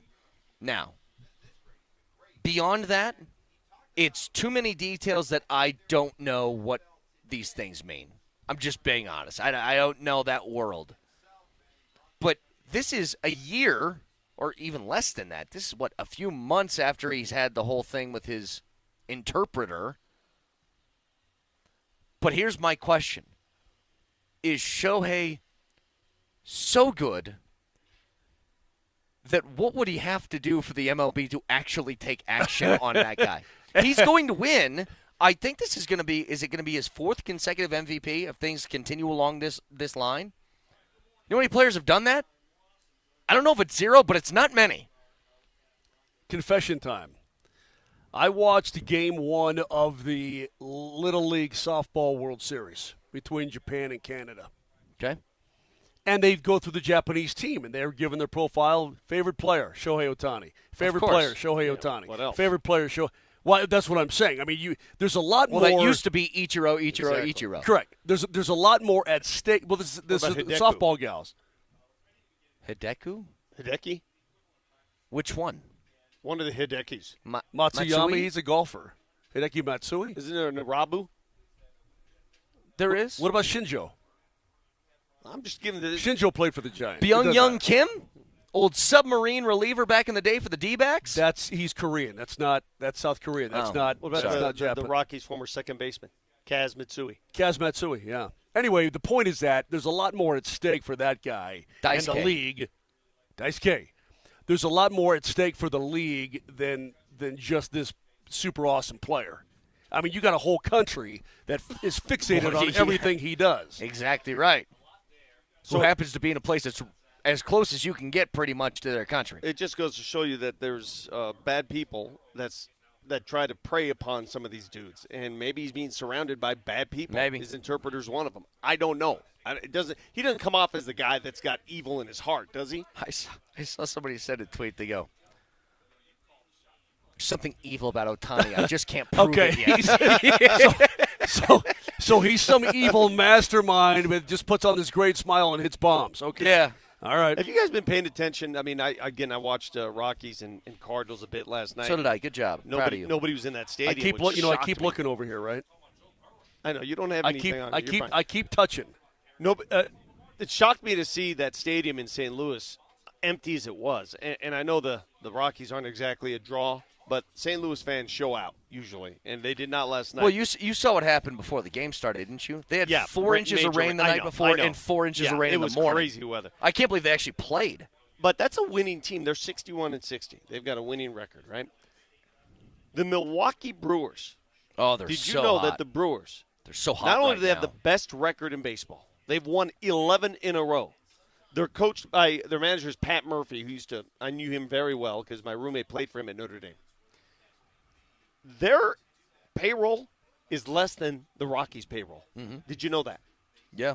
Their payroll is less than the Rockies' I personally payroll. did not know Look that. it up. Okay. Look up where their payroll ranks in Major League Baseball. So payrolls. Still got Yelich. We always talk about how payrolls determine the outcome of a baseball season. Well, not for the Milwaukee Brewers this season, boys.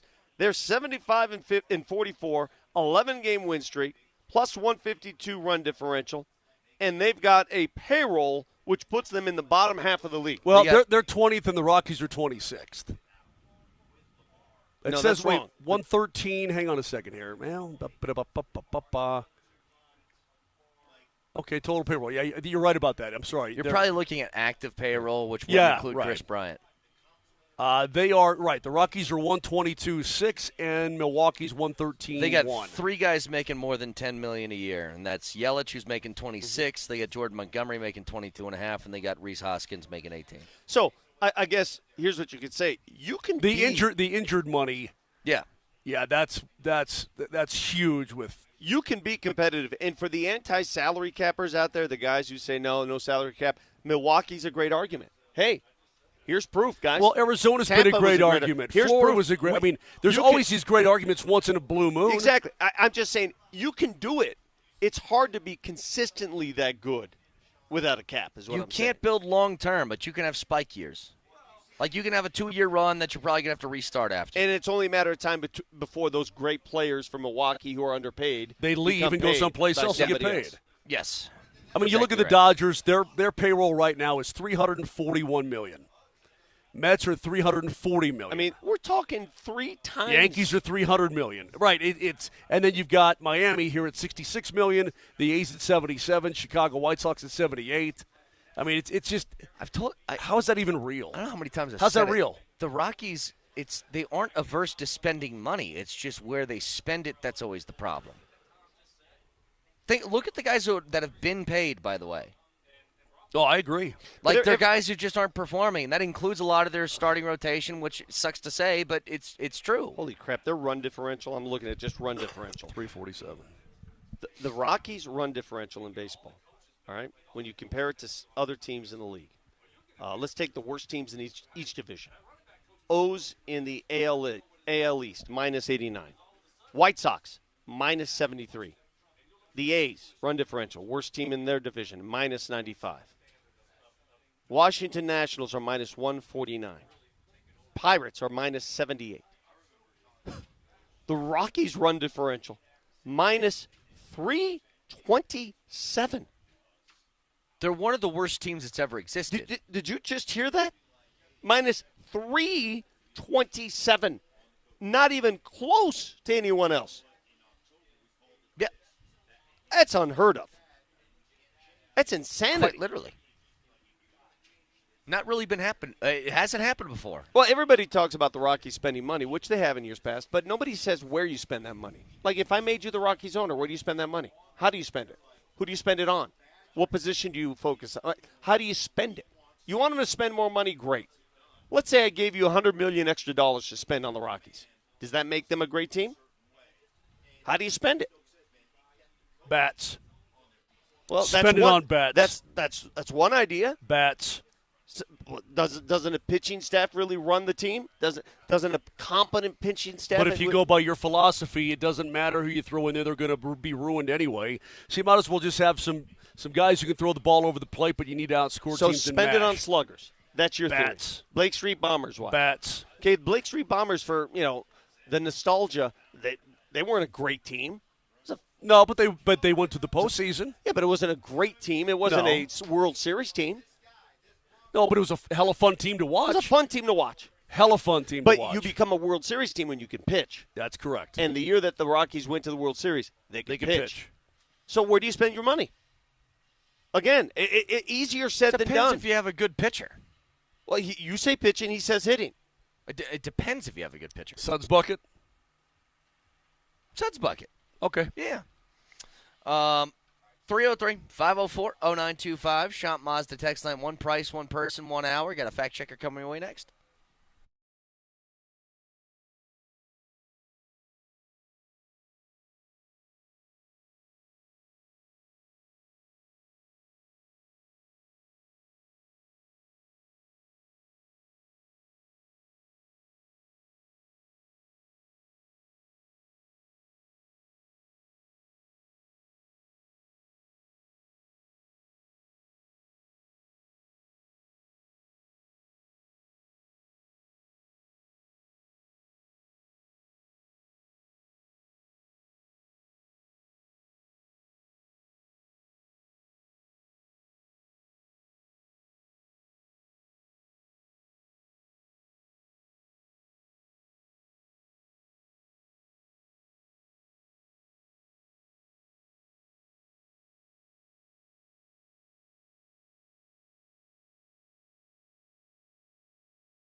get it. What do you not get? I love my brother-in-law. You love him? I mean, he's a great dude. I have brother-in-laws. But he forgets that I do a radio show every morning. Like he'll text me at 8:30, "Hey, you around?" No, I'm not, dude. That kind of thing. But you really love the in-laws. I mean, they're in-laws. I admire them. I love my in-laws. Yeah, I love my mother-in-law. My father-in-law's passed, but I loved both of them before they passed too. But I'm just talking about the other in-laws, the brother-in-laws, the No. Let's not. You start to extend the family a little bit, and now you're going off the deep end. I was really good friends with my brother-in-law before I even started dating his sister. Yeah, we know. You so were? Yeah, we know. For like years. That's weird. I thought it was weird too. How was that when he found out you were dating his sister? I told him beforehand. I was just joking. I out? said, "Hey, I'm going to hook up with your sister one day." How'd that affect your relationship? You're cool. I don't care. Really? Yeah. That's literally how it went. Well, yeah. Why would he care? I'm a good guy. You want me to date your sister? Come on. Treat her right. It's her funeral. Marrying this guy. I mean. How'd you feel about Bob marrying your sister? Couldn't care less. Hey, this is just a stupid thing. It's one of those aggregate Twitter accounts for the NFL. It's ML Football. He's kind of annoying, but he just came up with his own list. I wonder where you'd put this. He said top 10 greatest athletes of the last decade. So let's go 2015 to 2025. Okay. Read that title again. Top 10. Top 10 greatest athletes of the last decade. Okay. All right. Let me think about this for a second. Just my own mental list. My question is, where would you put Joker? Well, again, are we going to get into this debate of what's an athlete? I mean, are we going to do this again? Because I guarantee he's probably not on that list, and he should be. No. What do you mean, Joker? He's a basketball player. Why wouldn't he on the list? Yes. Okay. I thought that you were going to go that. I thought you were going to go with like a gamer or something. No. Or like a bowler. No. So here's what he's got. He's got Mahomes 1. Yep. I think that's right. That feels right. This is an impossible list. Okay, it's impossible to even debate this because there are so many things at stake. I know. But I think if you had to say who's the greatest athlete of all these, let's just make it 4 major sports of the last decade, Mahomes is it. Okay. Yeah? Number 1. Any of objection? The last decade? Of the last decade. I'm not going to object. Okay. At 2, he's got Shohei. I'm not objecting to that at all. Keep going. At 3, he's got Brady. See, I thought he was on the tail end of his career those last 10 years, but he still won Super Bowls. Yeah, I guess you're right. I can't. Yeah. He's got Jokic 4. Are we going to just the quarterbacks here? But he's got Jokic 4. Fair. What do you mean just quarterbacks? It was Mahomes, Shohei, and then Tom Brady. Okay. Jokic is 4. And I actually think that's pretty good. I'm incredibly surprised because I don't think people generally are that heady. I would put Shohei number 1. No, it's Mahomes. Well, I mean, now you're factoring in championships and winning. I'm factoring in athleticism. That's why. Is this just about athleticism, or is this about? Oh, I see what you mean. Yeah, whatever. What's this about? Are you rating just pure athleticism, or are you rating what the athletes achieve? After this, it's Steph at 5, McDavid 6, LeBron 7, Aaron Donald at 8, Sidney Crosby 9, Giannis 10. I actually think it's not a bad list, all things considered. I think pure athleticism, Shohei would be number 1, and I'd put Giannis number 2. I think when they say top 10 greatest athletes, it's just best players of the sports that we follow. I think is the translation there. Probably. But Jokic would have to be, if you really think about it, as far as where you're at in your sport, accomplishments. I mean, he has Jokic as the best in the last decade in the NBA, and I think that's probably accurate, right? Mm-hmm. There's other guys that have won more titles. Steph obviously has won more titles in that time frame. But it's just wild to think about that guy has been kind of the face of the sport for at least 5 years. He has been.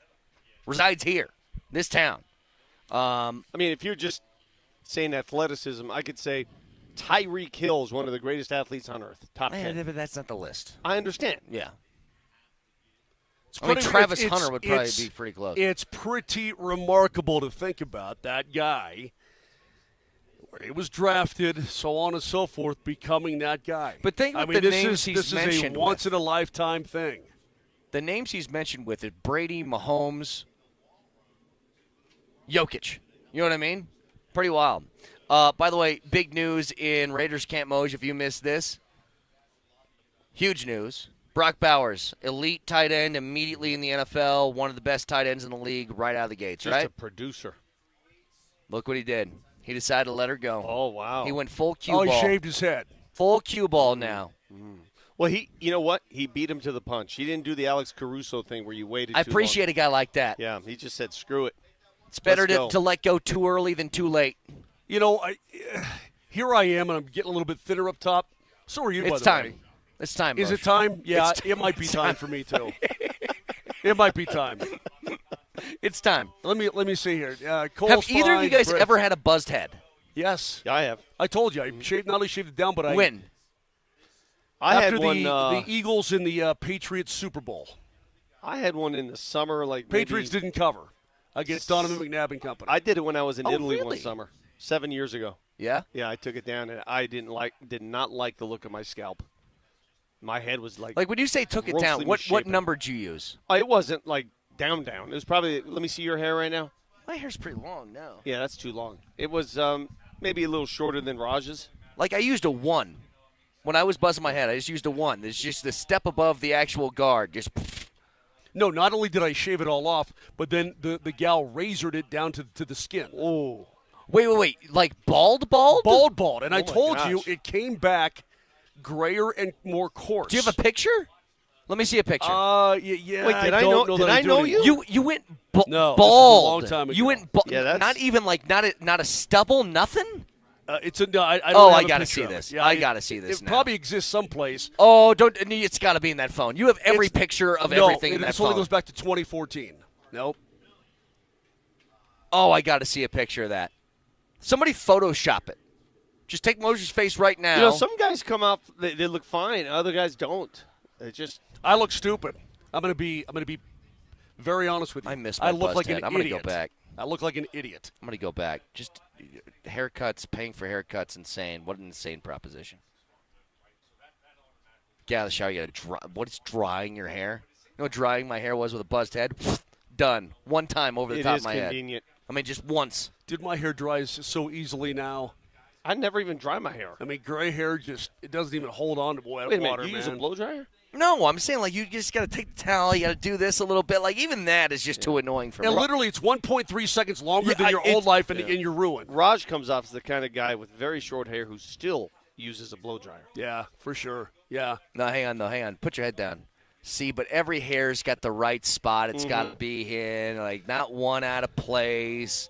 You little gel in the hands. Kind of do one of these moves. You pick at it. Yeah, of course does it you throw do. you off though when you're watching a golfer who you thought had abundant hair and then they take their hat off? You're like, whoa. Well, especially the guys who are bald and then they take their hat off and there's the line. I played where with it's a guy. just I played pale with a head. guy, Dave, yesterday, and when he was done, he took it off. He only had hair where you That could you can see under the hat. right? And then you take it off, and there's no hair at all. And I'm like, whoa, what's up, dude? Wow, that would have been. Wait, really- that could be an invention. Put razors on the inside of your hat so every time you take it off, it just gives a little take off the top a little bit. All right. Peaky Blinders. That's what could they were be. known for. Yeah, it could be. I want to hear. Hold on, I want to hear Jesse. Oh, yeah. Let's hear Do this. you have Jesse. it, Jesse? This is. I do have it ready. Okay, right. let's do it. This Yeah, is the moment that we got for the third time in this training camp. Not once, not twice. Third time. This is the only place you can do it, by the way. Third time we've gotten Moser with the banana on the shoulder. Go ahead. Yeah, I got my buddy. What's your buddy's name from Arizona? Paul Calvisi. Paul Calvisi. We've had on the program before. He's like, yeah, he's going to give us the big I breakdown. call of him the Yeah. nanner. Hold on. He's going to give us the breakdown on the Cardinals. And I'm sitting here like this. Vic, the Cardinals could get bent. I don't care about the Arizona. We're going to get Brett started. I really thought you were going to curse. I almost did. I can't keep getting got like Well, that. I he can't. threw. This time he threw the banana. Mr. Non-Litter violently. Bug just throws the banana right there on the grass. I'm the one who cleaned it up and threw it in the garbage. Oh, look at this. We have a play chart that Coach brought to us from the Stanford Arizona State game. Why do you have this? 2013. You were running Stanford? Pac-12 championship game, he said. So this is his play chart that he looked at during the game. Very nicely laminated. Dude, this is a complete I mean, let me read some of these plays. All right, first of all, I need to pull out my Ben Franklin's because I can't do really it quickly. Read. All right, from his play sheet, Coach Stanford's play sheet. Here we go. Gun, trips, right loose, 33J, Cujo Z, TOK, 22J. What the hell's going on? How do you expect the quarterback to – how am I supposed to remember all that? Monster, green, white, wing tight. The hell's that? Monster, green, right, wing tight on 3. Ready, break. And no, that's not the play. You just did the formation. That's the formation. I know. The play is, hold on. Scatter to left, right, tight. No, it's P92, lead, kick, buck, and ripcord, says single. You guys just make up your own language, don't you? Yeah. And every coach has a different language? That's just silly. 3J scat, stretch K, 2J scat. Why don't you just do what Oregon does and throw up a poster board? Make he it can easy. explain much more I like in just this one. a couple of minutes. Crossfighter 2, Z Arizona X Pug. Look at this one. Jesse, cut him off. S32 banana on the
Hey, how was your weekend? Was it good? This time of year is all about fun. Firing up the grill, spending days in the sun, the one you love. But if you're dragging through it, if you're tired, you're foggy, or off your game, low testosterone could be the reason. It's Moj. And it was for me. So I went to the Rocky Mountain Men's Clinic, and they fixed me up big time. You forget about it. You know, the loss of testosterone can cause a host of problems like low sex drive, bad sleep patterns, unproductive workouts, decreased energy, brain fog, all that stuff. And Rocky Mountain Men's Clinic is there to take care of you. Schedule an appointment today. It's just $99. They're going to draw your blood results within 30 minutes with the Colorado licensed medical provider. They're going to go through everything with you. And if you need treatment, they are absolutely going to take care of you. All that stuff is going to go away, and you're going to feel like you did years ago. So give them a call today, 720-440-7900. That's 720-440-7900, or go to RockyMountainMen'sClinic.com.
Which roster comes into your head first when you can compare what this one is?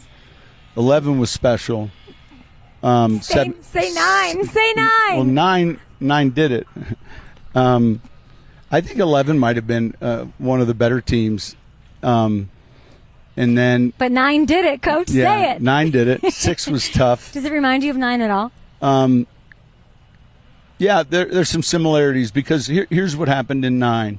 There were some veteran free agents that arrived in key positions already with a young, talented draft class, and it wasn't just the young veteran additions. It was like the juju they brought, the leadership. Like when you're around Funga and Greenlaw, like I still don't believe you have them. Like when I saw them, I'm like, I can't believe preseason game. I'm like, how did you get them? It's so insane to think about. That they bring something very intentional, and it's very serious, and it's very and so the better teams that we've ever been a part of have all taken over and run themselves. And this is one that can do that.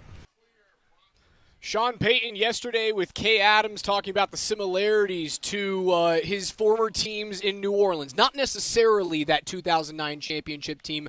Slow down a little bit there, Kay. I wouldn't say Kay. Slow down the other people who were quote tweeting it throughout the day being like, Sean Payton thinks they're the 2009 Saints. And Kay was like, chill out. It's actually the 2011 team that he was really saying that they had similarities to, the one that went 13-3 and then lost in the second round of the playoffs to Jim Harbaugh's San Francisco 49ers. Wow. God, I didn't realize that Harbaugh was coaching the 49ers in 2011. That's a long time ago. Yep. That divisional round game was a 36-32 final. Vernon Davis, with 9 seconds to go, catches a 14-yard touchdown pass from Alex Smith to retake the lead after the Saints had a 66-yard touchdown from Drew Brees to Jimmy Graham to take the lead with 1:37 to go in the fourth. It was a heartbreaker for the Saints that year. But Sean would wax on about his team and how they do have similarities here, and it's namely those veteran offseason acquisitions on this vaunted, likely number one defense in the world. We do have to work a little bit with the Illinois native Sean Payton on his Polynesian pronunciations. He called him like Hufanga. It's Talanoa Hufanga. It's not Hufanga. That sounds like some type of disease that you need penicillin for. I think they call him Huff. Huff is what I've heard. Sean Payton. I'm more of a fan of Tally. Tally? Tally Hufanga. Hoof. The hoof. I like the hoof. It's better, right? Like you have hooves with Broncos. I want an umlaut over that U, please. Give me a hoof. Broncos are back out here. It's going to be a Smoky hot day. one. Smoky Gosh. day. It might be tough to breathe. They've got the uppers on, but no bottoms today. So not a fully padded practice like we were kind of anticipating. Do you remember a year ago, right? Yeah, so we do have uppers. So this gear for everybody. Vic, this is called shells. So shells in the football vernacular is when you have real shoulder pads on, not the spiders. Which is what we were in yesterday. You have helmets. So that's the sh and the L is for shoulder pad helmet, and then shorts. That's shells. Shells is not helmets only. That's helmets. That's just helmets. Like today we have my team has a scrimmage tomorrow night. Tonight we're in helmets only. That's it. So today's going to be a good day. When you have shells on, Raj, it gives you the opportunity to have inside run. It gives you the opportunity to be physical. Obviously, you're not going to live tackle and go to the ground, but there are opportunities for you to be physical, and that's what today's going to be. And I'm looking forward to today. It's interesting. Last year at this time, the Green Bay Packers were coming into town for the joint practice. That was a team that essentially plays and trains at sea level. The Arizona Cardinals, you realize that's the second highest altitude National Football League team. Not Vegas? I think it's Arizona. Okay. Yeah. I did not know that offhand. It's I between I the two would have of them. thought Vegas would have been right after the Broncos there. Coach, you have something in your hand here that Vic and Moj were going crazy at the end of the show. It's the reason that our 10 o'clock program started at 10:05. It sure is. We were on time today. We're going to go through some of your play calls from the 20 Pac-12 championship game, Saturday, December 7th, 2013, the Sanford Cardinal versus the Arizona State Sun Devils. And the reason why you have this today is because, Sean Payton, who's about 9 feet to our east right now, was talking with Kay Adams and how he is typically in his offense. It's a long, drawn-out, really convoluted play call. So let's give you a quick example. Let's Just hear a tiny little preview here of the old West Coast vernacular that we used back in the day at Stanford. All right, let's go So this is out of U personnel. Give me green, right, west, nasty, X short, 95 will, badger, kill Nomo, 96 power king, alert Nomo, 97 Chicago water. That's one play call. I know you said no motion twice. Yep, that's what it is. That's no about fantastic. That's about all I got. So that means that you started with a motion, but if you kill because of a look to the second call, we're going to leave the X in the position and not motion them. That's what it is. Walk me through that full play call that you just had as if I'm 10 years old. So green, right, west, nasty, X short. This is going to be 2 tight ends, a fullback, and a tailback. So only 1 wide receiver. Green, right, west, nasty would put the Y and the V tight end to the right in a wing alignment. Tight end inline, wing alignment to the right. Fullback in green is dead eye behind the quarterback. I formation football. Tailback is dotted behind the fullback at 7 yards. Toes at 7. And then you have the X is opposite the receiver. So that at that time that would have been, gosh, that was probably Doug Baldwin playing X for us in 22 personnel. The X was opposite.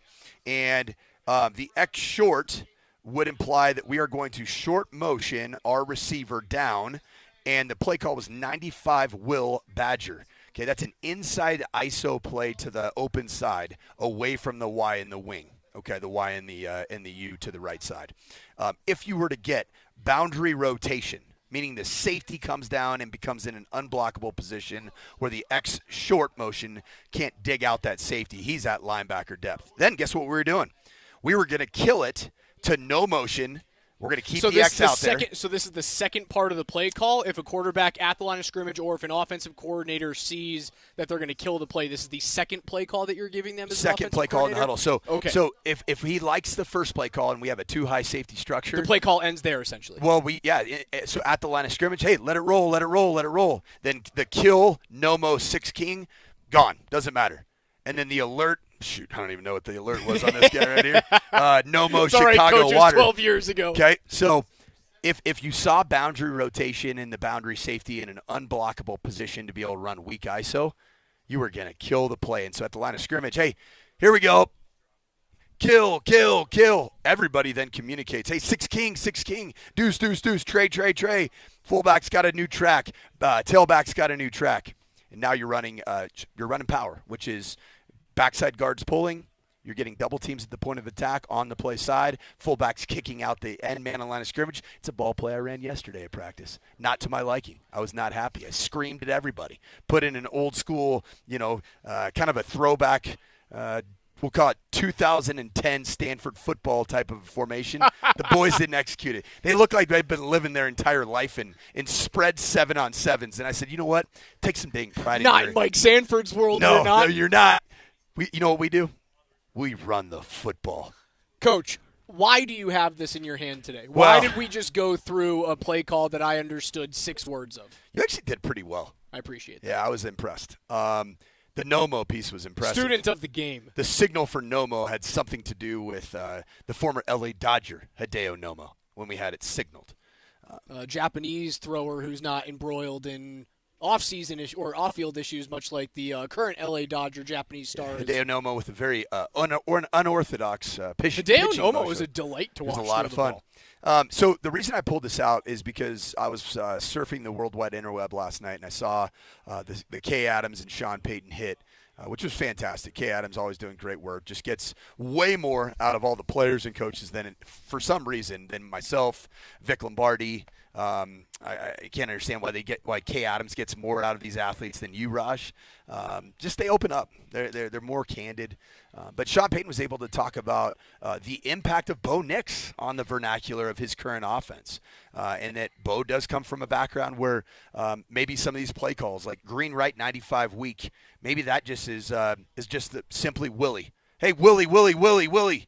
Instead of saying green right 95 week, you can all compromise, or you can compact it down into one word, and that's something that Sean Payton has been not just open to, but he talked about there is a massive difference. We'll get into some of that audio on the other side. As a reminder, you guys have been hearing it on the liners and commercials over the past couple of days. We know that the NBA is releasing the NBA schedule coming out on Thursday in full, and it's great news for you. Much like we did with the Avalanche schedule release about a month ago, listeners are going to have the chance to enter to win a pair of tickets to not one, not two, but 3 home games of your choice. Make sure you guys stay tuned around 1 p.m.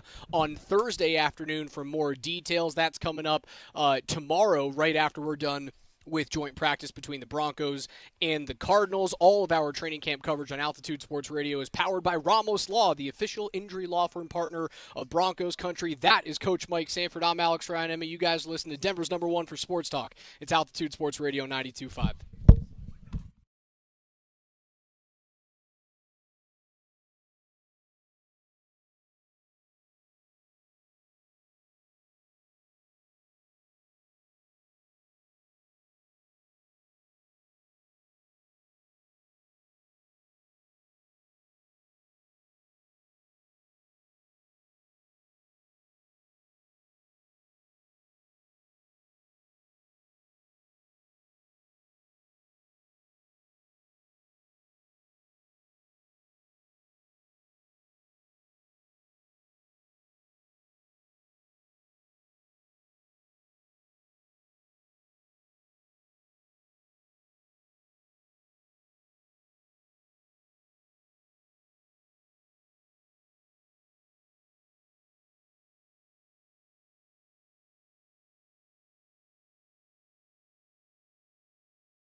else does Sadisbo have in the playbook? Well, it's he's got say in how we put it together, but we put it together in a way where instead of calling 22 flanker drive halfback burst, of course, naturally, we might just call it Uber. Oh, okay, right? got which it. is a driver. Oh, And so then being able to get to the line of scrimmage and use one word, these players are operating and thinking differently and more spontaneously. Coach, I want to ask you the simplification, as we heard once again Sean Payton talking with Kay Adams regarding the simplification of his play calls, which is, again, the reason why you have this play sheet in front of you is because the vernacular from this Stanford-Arizona State game that you called in 2013 and was that the Pac-12 championship game is, well, it's the same vernacular as Sean Payton uses in his offenses. I understand why they have boiled it down to 1- and 2-word play calls now, because this seems ridiculous. Why did it take until now? God, that's a good question. So the West Coast offense goes back to Paul Brown, one of the founding forefathers of the modern passing offense, of which Don Coryell split and took it one direction. Bill Walsh and the West Coast. No, Don Coryell, man, Air Coryell. Vic Lombardi knows a little thing or two about Dan Fouts running Air Coryell's system. Those are the two main systems that the National Football League, even to this date, really come from that foundation. Ironically, the Don Coryell system called all routes as numbers. So the route tree. You ever heard of the route tree? A 9 is a go route, an 8 is a post route, a 7 is a corner route, a 6 is a dig route, a 5, I don't even know what a 5 is, a 4 is a curl. I've never lived in the route tree world, but I know it just loosely from drawing cards up and stuff at practice for scout teams. On the West Coast offense, it was about words and labeling and being exact with your details of how you label things. You tell the receiver, the tight end, the fullback, the tailback in the play call every single little thing about where to align, how to motion, where to motion to. I mean, it was overly descriptive. It's almost as if you were telling a story, and I have a tendency to do this, probably because I come from a West Coast offensive background, but when you tell a story and you give too many details. It's not the Rule 17 in Strunk and White. It's not omit needless words. That's not what it is. So, for example, I'm going to give you this. So Sean Payton's world, and I'll go through my own personal evolution of having coached in the very verbose and lengthy West Coast offensive play call to now coaching in a high school offense that does a lot of the same concepts but compacted the verbiage by a lot. Okay, so for example, what we used to call at Stanford, the personnel group would be Zebra Juice Davis. That's just who's on the field. Zebra Juice Davis. The play call: gun double right flex, cross 3-jet scat, Florida, kill 2-jet scat, alert 200-jet Griffin. Do you want to know what that play call is now? Cloud. Why? It's cloud. Literally the word is cloud for all that. Zebra Juice Davis, gun double right flex, cross 3-jet scat, See, Florida, I can get on kill 2-jet scat, alert 200-jet Griffin. Nope.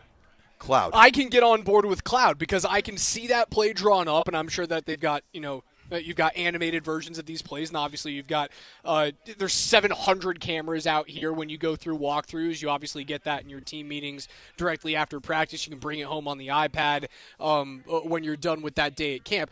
I can take cloud and go, cloud means what I just watched on the television screen. Yep. That makes sense to me. It does. And you know what? Who else it makes sense to? Bo Nix. This generation.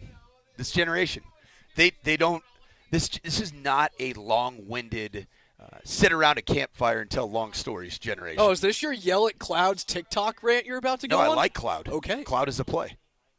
I love cloud. Cloud is a play. So why would I yell at said cloud? That would be asinine to yell at cloud. Bo Nix and the generation, even though, Bo Nix appears to be a bit of an old soul, but this generation's a digital generation.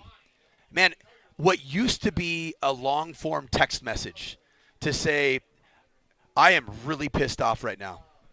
All you have to go is search the emojis. And that sentence it comes across with the expletive. It'd be question mark, the ampersand, the and it's an emoji covering the mouth with a bunch of expletives. That's how this generation communicates. Simplified, in little bits, even in visuals. The emoji generation is incredibly compact to where it used to be. Like, I get a text from my daughter now, who's 15 years old. I have no idea what it means, because there's like 3 letters on there that supposedly it means something, and I just say in old people English, please. And then she puts it in West Coast offensive vernacular. She walks you through every motion. She walks you through, hey, if I'm not home at this time, this is where I'm going to be. Don't call me, ask Mom. That's what Payton's saying. She gives me a little X reset to green left deuce nasty. That means Ogre wash 97 F slide alert 94 wheezy. I'm going to Sarah's house. If I'm not there, we're at Pinkberry. And the original text was TFY. Huh? What? What does that mean? Sean and where are you? Are you alive? Sean in his post-practice presser was talking about, 2009 and 2011, those 2 great teams, as I dodge getting stung by a bee for the 3rd time in a row. Every single year I get stung by a wasp at this godforsaken training camp. You still have a job, though, right? Sure do. Still alive? Still alive. Still married. Still happy. Got a kid on the way. Got a kid on the so way. It's been a good omen, man. Keep getting stung. Just keep getting bugged. Yeah, it's an annual omen. That's last year's. You still there? You have a scar? I have a scar from it. How about I don't want to throw this into the universe, but I'm going to. I've never been stung by a bee or a wasp in my life. Oh, I hope you never do. It's just annoying. Is that weird? My God! It's just as annoying. Much as I am outside. The worst was the worst wasp sting, and I'll get back into 2009 and 2011 Saints here in a couple of seconds. The worst wasp sting I ever had. I was coaching a hockey camp during the summer, and we had the kids outside for their lunch hour, and they'll get like 30 minutes to eat, and then we have 30 minutes of like either a game that we're playing or running through like calisthenics and sprints outside. I took my shoes off because, well, it's summer, and it's beautiful, and I want to be Brent Burns and hang out without shoes. Friend of the program? Friend of the program. Running around. Hopefully, good friend of the program. I stepped on what I thought was like a goat head or a burr and looked down on my foot, and it's a massive hornet's stinger sticking out of my foot. So are there degrees of worse stings, like that hurt more? Or they all hornets suck? Have always been worse for me. But I pulled the thing out. I thought I was fine. I put my skates back on to go for the next 3 hours of summer camp coaching these kids. I had to cut my boot off. I could not take my foot out of my boot at the end of the day. My foot had swollen so much. I spent $800 on new skates the next day because I stepped on a damn wasp. Are you allergic to... Probably. It's not like I'm carrying around an EpiPen. The fact that you still have a slight bit of inflammation from a year ago is... probably not great. Probably. I should probably carry around an EpiPen. Right. That's one thing I have always wanted to do. Like, anytime that I've got a buddy who's, like, deathly allergic to, like, eggs, which is brutal for him because, like, everything has eggs in it. I have always held, if you eat an egg, I get to stab you in the chest with the EpiPen. I've always wanted to do that. Like, do you like through the heart? Can't that kill you? Well, not through the heart. Isn't the EpiPen supposed to go, like, in a thigh? Or a butt? Can I do it to the opposite side? Can I do it here? Isn't that going to puncture a lung? Right pectoral? This side. Or it's on that side. I could kill him. Unless your buddy's got massive man boobs, I think I could potentially puncture a lung. That's no fun to do it through your butt. I just want to, like, Kalima it down into the middle of your chest. I've always wanted to do that. What is that? Is that vampires or what? What's the Kalima? Indiana Jones, baby. Rips his heart out of his chest. God, what a great film. Yeah, I'm dating myself, not you. You're the older one. You should know, Indy. Okay, these 2009 and 2011 comparisons that Sean was making with Kay Adams yesterday, and does this team have any similarities to, well, the championship team in 2009?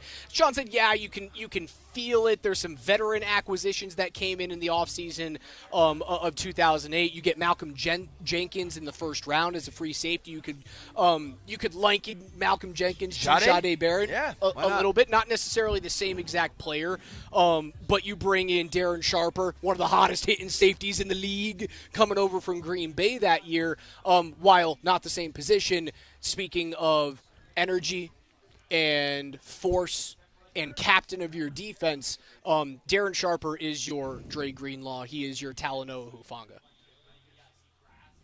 Breaking news from Shams. The Carolina Hurricanes owner Tom Dundon has agreed to buy the Portland Trail Blazers from the estate of Paul Allen for the valuation of $4 billion. So the Portland Trail Blazers, the latest franchise in the Major Four to be sold for a wild amount of money. The Blazers, $4 billion to Carolina Hurricanes owner Tom Dundon. Could you have two professional franchises that you own that are further distance from one another? No, not really. You sure can't. I don't know. Like Kroenke's got. You could technically be the owner of the Seattle Seahawks and also like the Miami Heat. The Kroenkes have the LA Rams, and they also have don't they have Arsenal? Arsenal. That's pretty far away. Yeah. That's a continent and an ocean. Yeah, it's a lot. It's quite a bit. It's one of the largest continents. I mean, yeah, that's a long ways. Is it too much for me to think that the Darren Sharper type of acquisition that transformed the Saints from a good team to a great team, is that the same thing? Is it too much to just go, well, we had this guy, and we also brought in a hard-hitting safety that feels like he's the energy driver on this year's team? Is it too elementary to go, oh, yeah, that's the reason why they're going to jump from getting beat 31-7 to competing for the AFC? Don't for one second think that Sean Payton doesn't look back at the offseason of movement, the offseason of who they took in 2009, and truly went out of his way to play his role in making it feel like 2009 again. Dude, we coaches we're incredibly superstitious. We also just liken success with a particular year of scripting, how we did practice. And that's a greatest hits album right there. That's my best greatest hits album. Was that year of scripting. That was also my greatest hits album of adding different types of players to a roster.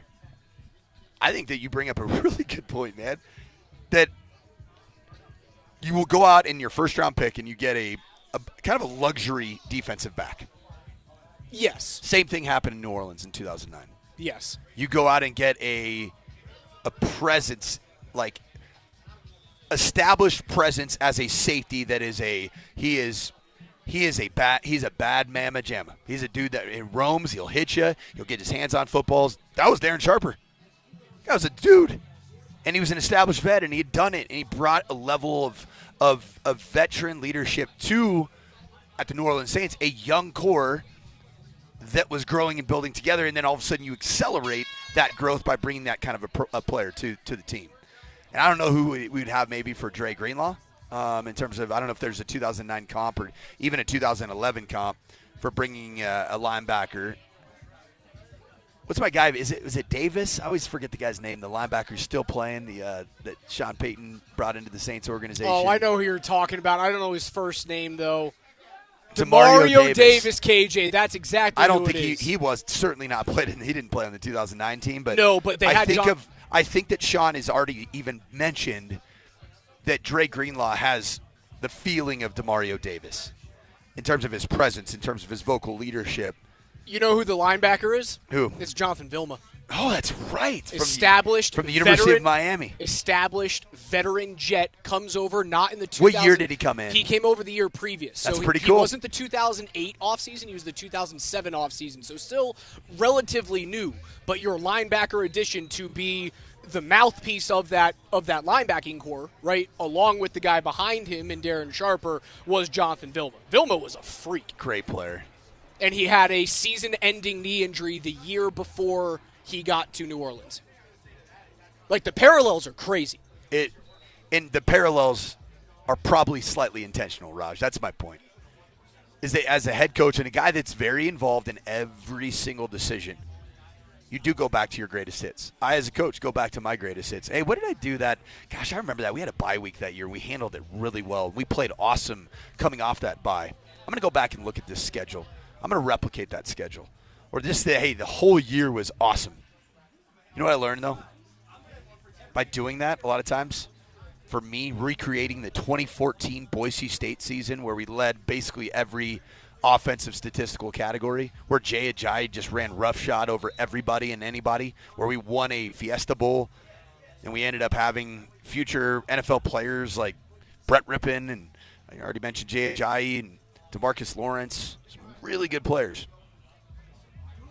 When I tried to replicate that elsewhere and it didn't work, it made you realize there's no two teams that are created you the same. can't replicate the entire thing, but I don't think it is. I don't think it's something that you should hold against Sean Payton for finding little pieces. There's a roadmap.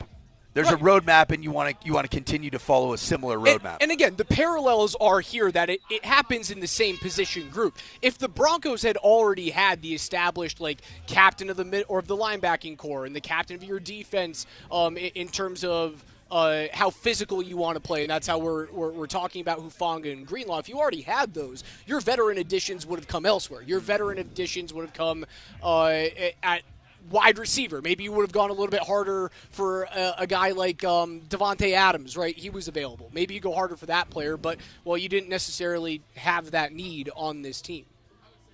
I see the parallels. The 2008 Saints team, it's like they didn't make the playoffs, man. They were 8-8. They need to win the final game of the season against Carolina that year. They lost.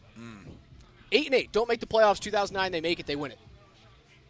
Crazier things have happened than the Broncos losing 31-7 in the first round to Buffalo and then making it the next year when they look better. They do. It's that simple.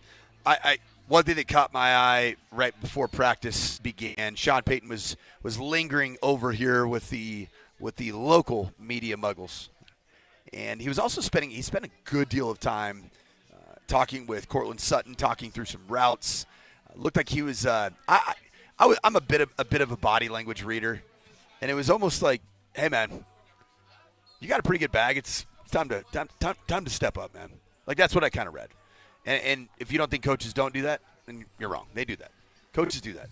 Like, hey, I've taken care of you. Even in, at various levels, college level, we got you that NIL deal, man. It's time for you to make good on your side. Have you found, though, that Cortland Sutton is one of the guys who is holding back the Broncos' it's not holding back. Offense? If he catches that first pass, okay, we're in having the preseason game. It's true. We're it's having a completely different conversation because he catches that perfect pass from Bo Nix. Bo Nix is now 2 for 2 with a great completion to Troy Franklin on an RPO hitch that got 9 yards. That ball down the field is probably 24, 26 yards. You're 2 for 2 now for more yards than you ended up throwing for in 11 attempts. Even if you punt in those next, and you're probably not going to, right? Because you're rolling. Likely, Bo's in rhythm, and it feels completely different. It's funny, Sean, you mentioned he was talking with Cortland. They were talking through this exact ball that the wide receivers are going up. It's this short little 5-yard fade into red the zone corner. Fade. Yep. Red zone fade. This is the exact ball that Sean was talking with Cortland about. Yeah, and Sean was demonstrating the exact release of it. This kind of shave release where you get some width and then you get your verticality back so you don't drift into the sideline. You think Sean Payton saw the reports out of Las Vegas and how Pete Carroll was stepping into a defensive scrum to stop a tush push and went, hey,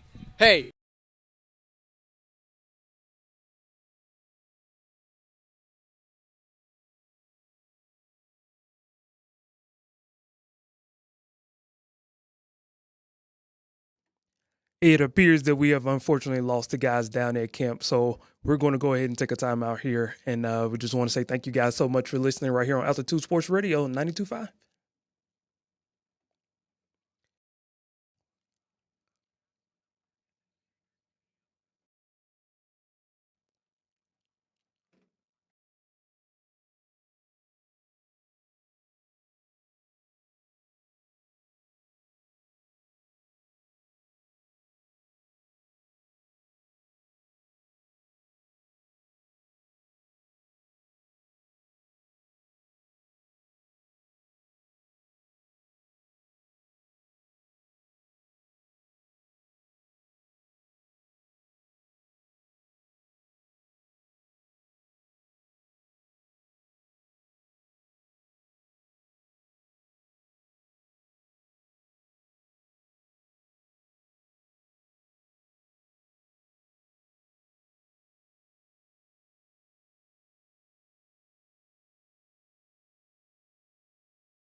the Super Bowl kind of goes without having to say it. We're all working for that goal, and you can just kind of see in demeanors of guys and by the way guys show up is that is our goal, and we don't really have to talk about it. We can just go out there and be about it and practice.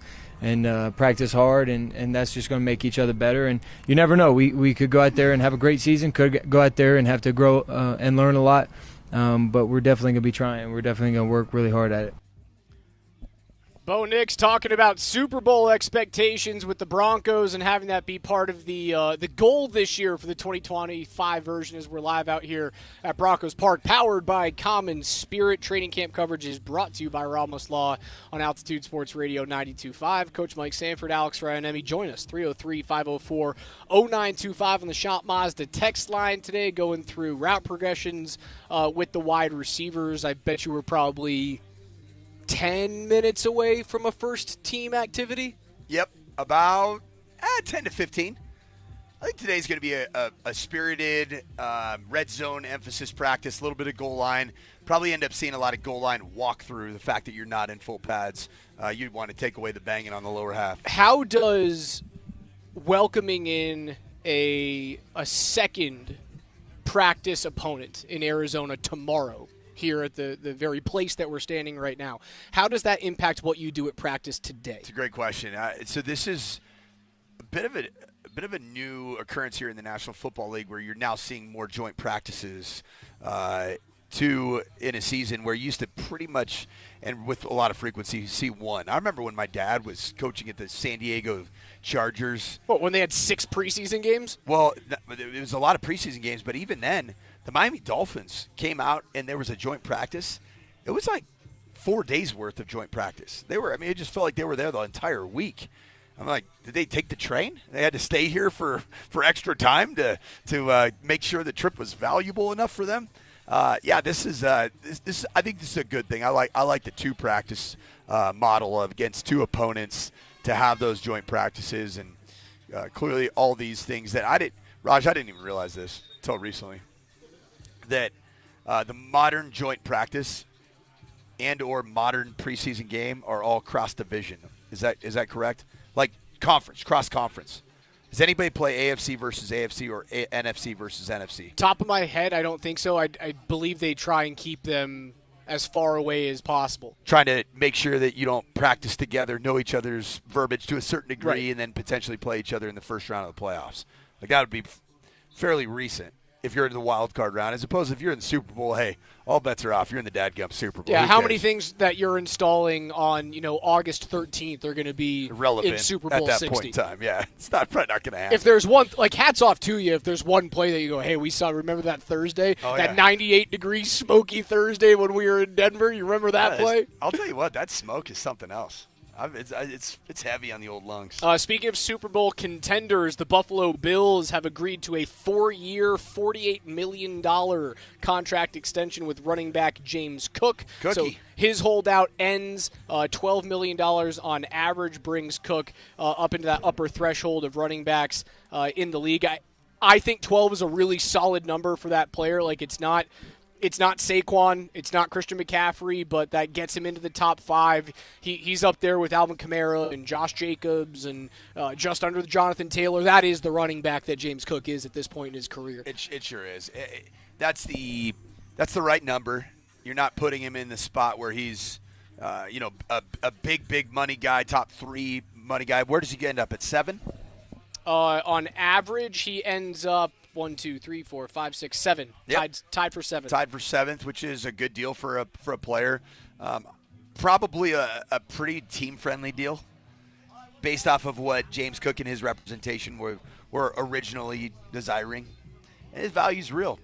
All you got to do is go back to the Broncos playoff game against the Bills and say, who is the player that impacted that game the most? It's James Cook. He's a difference maker. He's really good. And again, that's the reason why you didn't allow anyone from the interior defensive line to go away, as Bo launches a ball deep to Troy Franklin, hangs on to that thing at the end of at the back end of the end zone, about 40 yards in the air or something like that. I can actually just hear one of my fellow colleagues, former colleagues, a guy named Junior Adams, who's now the wide receiver coach of the Dallas Cowboys, dealing with CeeDee Lamb and George Pickens.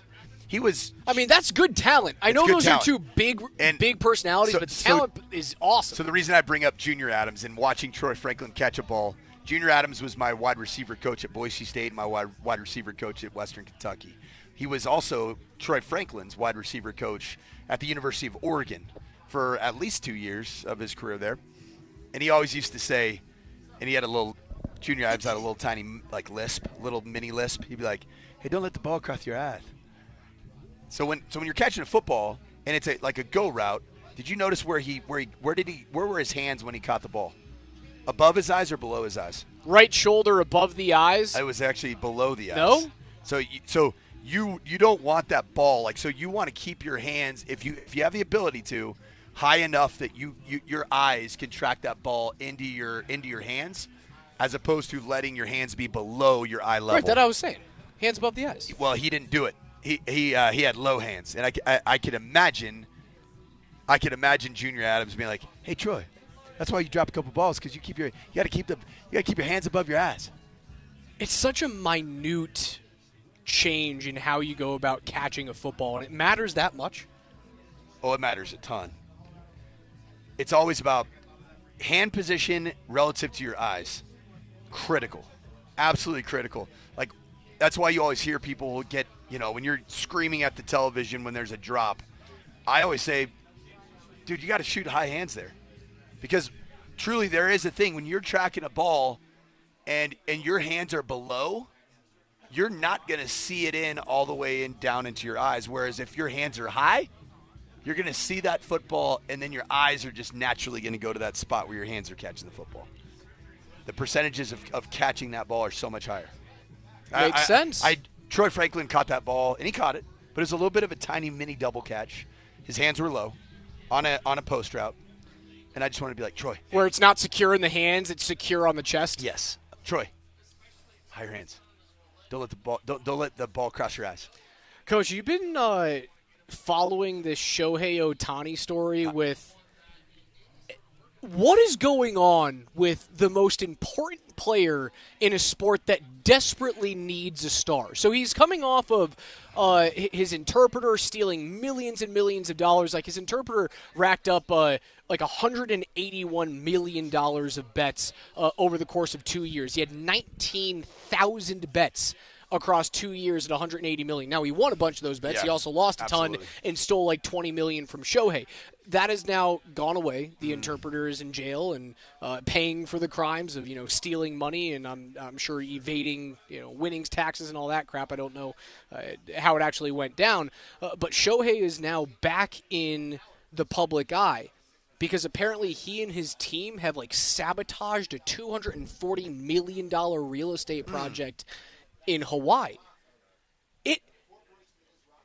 Is something going on with him, or is he just one of those players that he's got a bunch of dudes around him that are trying to get a piece of the pie, and they happen to be way shadier than he thought? What I will say, and this is going to be a massive overgeneralization. I spent a lot of time in Japan, knowing the ethos of business in Japan. And I know every country has its issues, but man, it's rare. Being in Japan, so many things with Japanese business and the Japanese culture is extreme levels of detail, extreme levels of professionalism. So it surprises me that a player, and frankly, a Japanese citizen, arguably right now the most significant citizen of Japan, has been able to fall prey to such bad people surrounding him. It's wild. This is a guy who could, this year, become the first three-time MVP or three straight MVP winner in MLB history. Now, there's been some players who have gotten very, very close to that, like Bonds won 3 and 4. Shohei, I believe, has already won 3 MVPs in 4 years. He had one of them that I think it was 2 years ago that he didn't win one. DiMaggio has 3 or more MVPs, but none consecutive. Jimmy Fox had multiple MVPs, but didn't have 3 consecutive. Yogi Berra, Roy Campanella, Mickey Mantle, Stan Musial. Bonds has 7 MVPs but did not win 3 straight. Shohei is on the verge of winning 3 straight, and now he's embroiled in this type of controversy yet again. Now, I don't think anything's going to happen. But nothing leads me to believe that Ohtani is a bad dude, and if he is, I heard Brett saying this earlier. Is he too big of a star to allow a downfall? That's a third of his contract. Wow. When you think about it that way, that is. Barry Bonds was too big of a star to let fail, right? Everyone knew that dude was on steroids. Everyone saw his neck. Which was a bit different because everybody was. The sport was tainted at the time. But still. This is a little bit more of an isolated But incident. Still. He was the number one star, the biggest star in that sport when it was booming. Everybody knew. You also are dealing with, well, there was some shadiness with Bonds in the business dealings with Victor Conti and Balco and all the things that were happening. But this is Major League Baseball didn't give a damn. This is potentially massive international white-collar crime. Am I right in saying that? And if that happens, baseball might not be able to save him.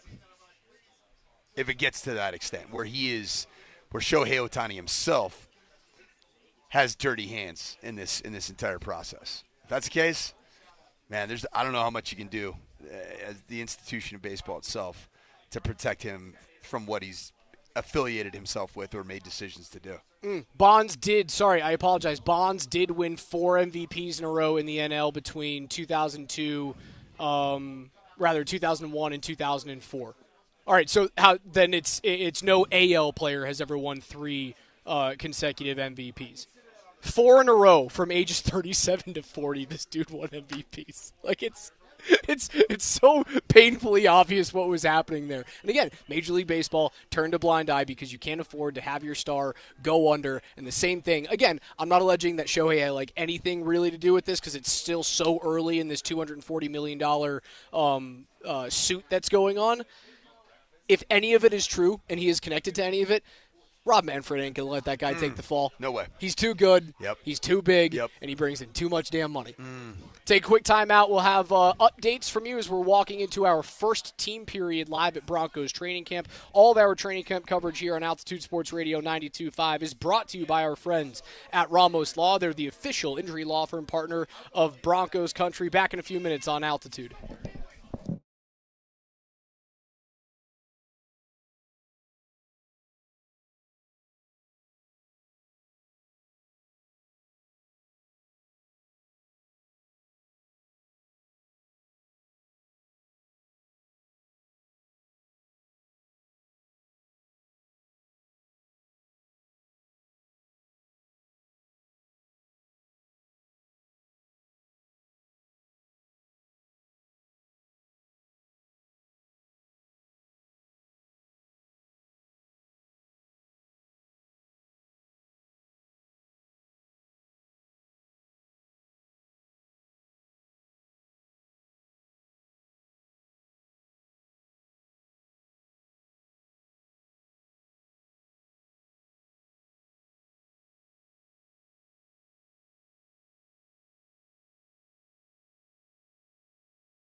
Back out here at Broncos training camp, just one more day until the Arizona Cardinals show up for joint practices. Week 2 of the preseason coming up this weekend. As a reminder, the NBA will be releasing the full season schedule on Thursday, and that's great news for you. Much like we did with the Avalanche about a month ago, listeners are going to have the chance to enter to win a pair of tickets to not 1, not 2, but 3 home games of your choice. Make sure you guys stay tuned around 1 p.m. tomorrow after joint practice for more details. Again, 1 p.m. on Thursday for more details on how you can win a pair of lower bowl tickets to 3 home games of your choice for the Denver Nuggets. Great deal. We had some awesome winners with the Avalanche promotion, very similar to this. So that NBA schedule release in full tomorrow afternoon. Coach, what are you seeing on the far side? Unfortunately, we're going through our first team period. It is as far away as humanly possible. I have seen a couple good runs. J.K. Dobbins on a wide zone with a nice upcut. Rips one off. Blake Watson continues a really strong ascension on this roster. We'll see if it ends up materialize into another year on the practice squad. Hopefully, because I think he's a talented player that flashed in his first preseason game. And then Tyler Bidet just getting a carry there as well, and Jaleel McLaughlin. So the hierarchy of the running back position I find interesting. I think it's very clearly J.K. Dobbins 1, and then R.J. Harvey 2. Big drop-off, and then a lot of competition after that. Even last night I was talking with DMac on our training camp recap show, and DMac's at points like, who cares? After the first 2, who cares? I care. I care because the roles of who's your third down protecting back. Right now I would give advantage to Tyler Bidet there. Who's your short yardage goal line guy? I think you already got that between your first 2 guys. So I don't see the value of Audric Estime because he hasn't run through anybody. Man, I'm starting to see that Audric Estime might be dead last on the step chart right now. Last year's fifth round pick. I mean, what other running back's getting reps that's on this roster? I'm trying to think. There's really Bidet has jumped, it appears, in terms of preseason order and Bidet and Watson. Those are your 2 other guys. Bidet and Watson jumped. Estime is just like, I think he's out. He's done. I think he's been done for 2 weeks, man. There was one practice, maybe 2 practices, where we saw Jaleel McLaughlin like on the outside looking in, but Sean Payton very quickly. It was actually the second presser after you and I went, what's going on with Jaleel? He's not getting the 3rd reps after the rookie and after J.K. Dobbins. Why isn't he getting the 3rd reps? Sean Payton would then go, well, you have to see Jaleel McLaughlin actually play live football to realize how good he is, and we didn't realize that until 2 years ago when he played against San Francisco in the preseason. Yeah. He would go on to gush about Jaleel McLaughlin, and it was that presser where I went, Jaleel McLaughlin's making the football team. That's what I think. That's what I feel. But, I mean, I guess it's hard to really know until you see it. So what do you mean? Who cares, too? Look at the rushers last year. Javonte Williams, 513 yards. Jaleel with 496. Estime with 310. And then Bidet with 86. So, sure, after the first 3, I suppose you can go, who cares? When you get into backs 4 and 5, that is, God forbid there's an injury, or if someone just catches fire in the middle of a game, you kind of play that hot hand. Now, Sean Payton didn't do that last year when we saw hot hands start to get hot. I do care after the first 2. Your 3rd-string running back is a big piece to this team. Right now, is in your opinion, is Jaleel McLaughlin your 3rd running back? I think it's clear. I feel that Dobbins 1, Harvey 2, McLaughlin 3. Pick your poison between Bidet and Watson, and Estime's gone. The 3rd down protecting aspect is going to be very important, crucial. Jaleel McLaughlin's not stout enough. There's not enough lead in that Your 3rd down back's J.K. Dobbins. J.K. Dobbins is your 1. He's your starting back. I think he's going to be your 3rd down back. So he's a 3 down back? Yes. Then where does R.J. Harvey fit in? Spelling him? R.J. Harvey gets 100 touches this year. What did Jaleel McLaughlin have last year? 113. Boy, that would be light for a second-round draft Javonte pick. had 140 attempts. And you got to remember these running backs, man. Their clocks start ticking. Their shelf lives aren't long. So how many more rushing attempts do you see this team having? Last year they had 461 as a team, including Bo's 92 carries. So the running back core, somewhere around 340-ish touches. The running back core needs to touch the ball 400 plus, and you need to have a total of 500 runs to win what you're capable of winning. Are you convinced you're convinced the guy in the orange shirt right in front of us is going to do that? You asked my opinion, did you not? Yes, my opinion. I know what you would want to do, Yeah. and I agree with you, but do you think Sean Payton's going to do that? If he looks back and self-reflects in the offseason and sees, I have this good of a defense. I can play really, really smart, complementary football, and I also have invested in an offensive line that is terrific as it relates to run blocking. Much more built to run the football than to drop back and throw the ball 600-700 times in a season. They're built for it, man. Lean into it. You'll find more. You'll find better results. 2000.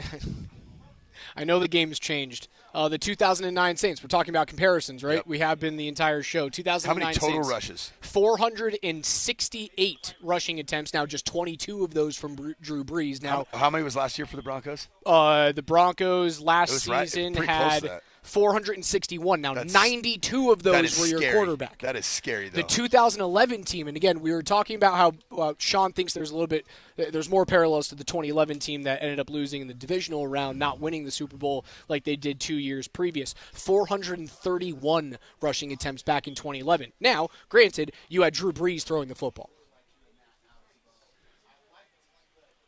And that was a season in which Drew threw for 5,400 yards, 46 touchdowns, and 14 What's the picks. number for you? Because do you have Drew Brees in Bo Nix right now? No. You Absolutely. No. In terms of a throw of the football, absolutely not. You don't. And that's not a knock on Bo right now. No. That's not who he is. I mean, Drew's one of the most prolific passers in the history of the game. Also, Drew had been through his several years as a building young player in San Diego. Like, Sean didn't he didn't draft Drew Brees and develop him from the ground up into what he was. Drew had success in San Diego prior to that shoulder injury. I think my number is 500 total, including the quarterback. Because you and I have talked, especially when we go to red zone and fringe red zone with Bo Nix, you want more designed plays where Bo can pick up the yardage by himself with his feet.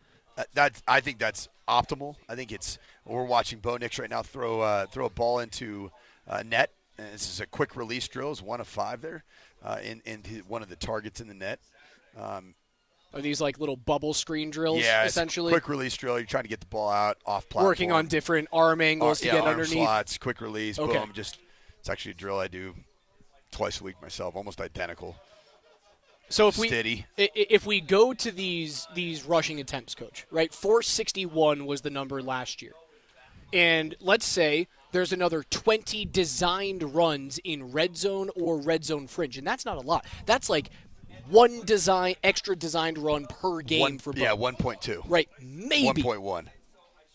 Now we're only talking about another 19 attempts for your running backs. I just don't think that Sean Payton, based off of his history and certainly based off of what he did last year, is willing to bump that number up to 540, where the actual touches from your running backs are drastically different than they were last year. The history doesn't tell me he's going to do it. Then why go out and get J.K. Dobbins in free agency?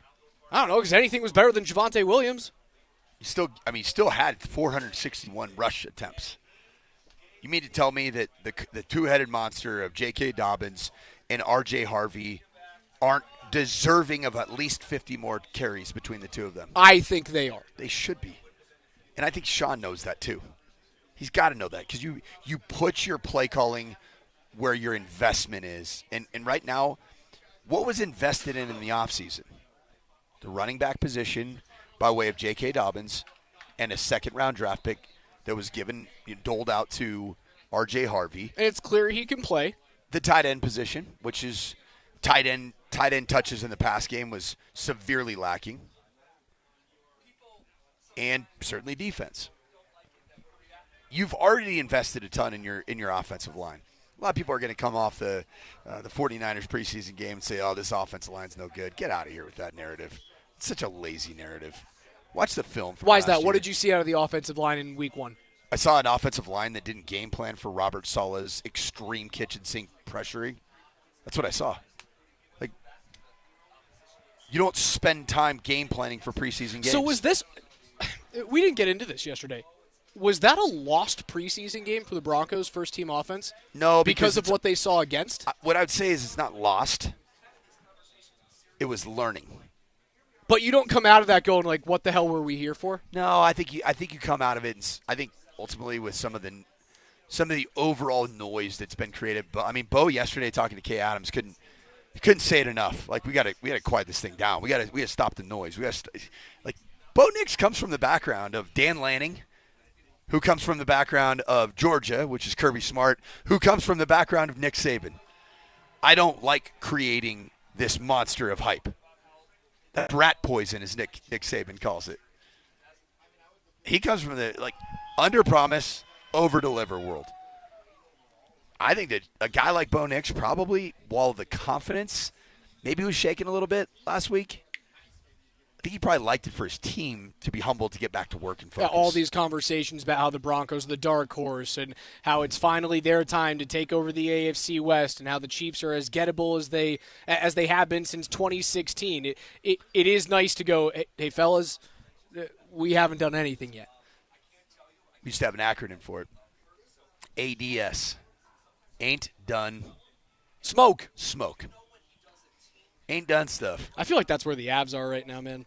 I feel like that's where the Avs are. I feel like that's where this new version of the Nuggets could be. Now, you do have holdovers, obviously, like Aaron Gordon, been there, done that. You bring back Bruce Brown, been there and done that. Joker and Murray, been there, done that. But this new core, bringing in Cam Johnson, having this new extended bench, like it does feel as though now with Adelman as your head coach, that ain't done smoke yet. Yep. I feel as though the same way with the Avalanche, where your two center is Brock Nelson. You look back last year and you go, well, yeah, that second line was really good. It was like statistically, analytically, the best line in hockey in the playoffs. Ain't done smoke.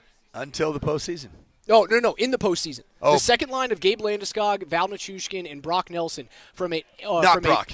I was thinking Brock. Brock himself. From a 5v5 right. Shot creation standpoint, was the best analytic hockey line in the playoffs last year. Well, they didn't score. They literally did not score against the Dallas Stars. So, ain't done smoke. I feel like both of those teams are in the same exact position, even though they have rings in their core players. They have rings to show for it. Yeah, and the rings aren't recent enough. No, they're not. To be able to take your victory lap. And that's what I think that's what both the Avs and the Nuggets are dealing with right now. The 5-year. So what, now what? The 5-year championship grace period. And that's what I've always thought. You win a title, you get 5 years of okay, that's nice. You can still contend. And if you don't get it done 5 years, you go, what the hell are we doing? We need to blow this thing up now? Has that sped up for the Avs? Sped up for the Nuggets? It feels like it has to me. It feels like for the Avs. Certainly for the Avs. For the Avs, this feels like a year if you don't deliver the goods. It's getting blown up. Mm-hmm. Now, how blown up? We'll find out. I don't think it's getting blown up to the point of Landeskog and McCarr getting blown out of here, but who knows? Crazier things have happened, am I right? I mean, the Nuggets, you can make the argument that they looked at the last 2 years, and certainly with the lack of bench scoring and trust in the non-Jokic minutes, they weren't willing to give themselves the 5-year grace period. Who's guaranteed to get blown out of here for the Avs? If they lose Denver, in the first round again? They lose in the first round Jared again. Bednar. Bednar's done. Val Nichushkin's gone. Yep. Probably Marty Necas. What we'll find out about, his contract it's will be so interesting. up in the air with Necas. Necas is probably one of them. I would say likely Girard, but I've heard rumblings that they have had conversations about Samuel Girard. You probably gracefully bow out of Gabe Landeskog? I don't know if you can. How? Because if they go out in the first round, it's likely that Landeskog wasn't fully healthy or did not contribute up to the level that he did in his 7 games against Dallas. Which would 5 mean, games against Dallas, 5 games. This might be the end of the road, too. Right. Then you have the conversation of like, hey, do we LTIR you for the next 4 years? Yeah, like this is the reality of your situation. Yeah, but I don't think that's going to happen. Like I hope it doesn't. I'm very talking doomsday bright-eyed. prophecy. Hey, let's talk Denver Nuggets. First round exit. Aaron Gordon. It would hurt. Jamal Murray. But much like Gabriel Landeskog, in the doomsday situation, is there a team that's willing to take on the Jamal contract? No. Especially if you lose in the first round, because the value I like won't be talking there. about this. I like talking about positive things. I like comparing the Broncos. Can we to go doomsday with the Broncos? Doomsday with the Broncos. What is that for you? What's that record look like? Is it 6-11? Significant regression from number 10, Bo Nix. And then you talk about the ESPN article where they go 2027. He's not the quarterback. No, I don't think there are massive. The noise would be loud, though. If they don't make the playoffs this year, and that is a monstrous failure for this team if they don't make the playoffs, the Broncos. Bo's still the quarterback next year. Sutton with his extension is still here. 8-9. You're 8-9. What can really change? What would really change? You're still relatively young. What would you want to blow up? You'd want to get rid of the quarterback going into year 3? No. Just with 1 year? I wouldn't. What if what we've seen over the course of training camp and in preseason game 1 continues relative to Bo Nix and Jarrett Stidham? I don't know. What's the quarterback free agency period look like? I would be so gun-shy to do something in free agency based off of the last contract that you signed. You know what, though? For you out there, Avs faithful, what do the Nuggets people call themselves? Nuggets Nation? Sure, why not? Throw a nation on Nug any life? mascot. Just say Nuggets people. Nugget Nuggets friends. dudes. Nuggets guys. The Nugs. The Nugs. The Nugs. The Nug guys. The Nugs. And then Broncos country. The good news is none of that stuff's going to happen. No, it really isn't. We're going. We were having such a positive show. Raj, we were you know feeling what? great about it. We were talking Super Bowls, and now we're talking doomsday blow-ups. So they do not live on the morning sprint. You know what does live on the morning sprint? The old Triple Crown in Denver, Colorado. The 3 major sports win titles. Oh, that'd be unbelievable. Super Bowl, Stanley Cup championship, And notice and how Larry O'Brien. I omit the Colorado Rockies. Well, yeah, they're mathematically eliminated from the postseason. Stick around. KJ's Next year, NFL too. notes. Those are coming up next.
Every day here on the Morning Sprint with Coach and Raj, we go through the biggest stories on the gridiron with KJ's NFL Notes. Mr. Granderson, take it away.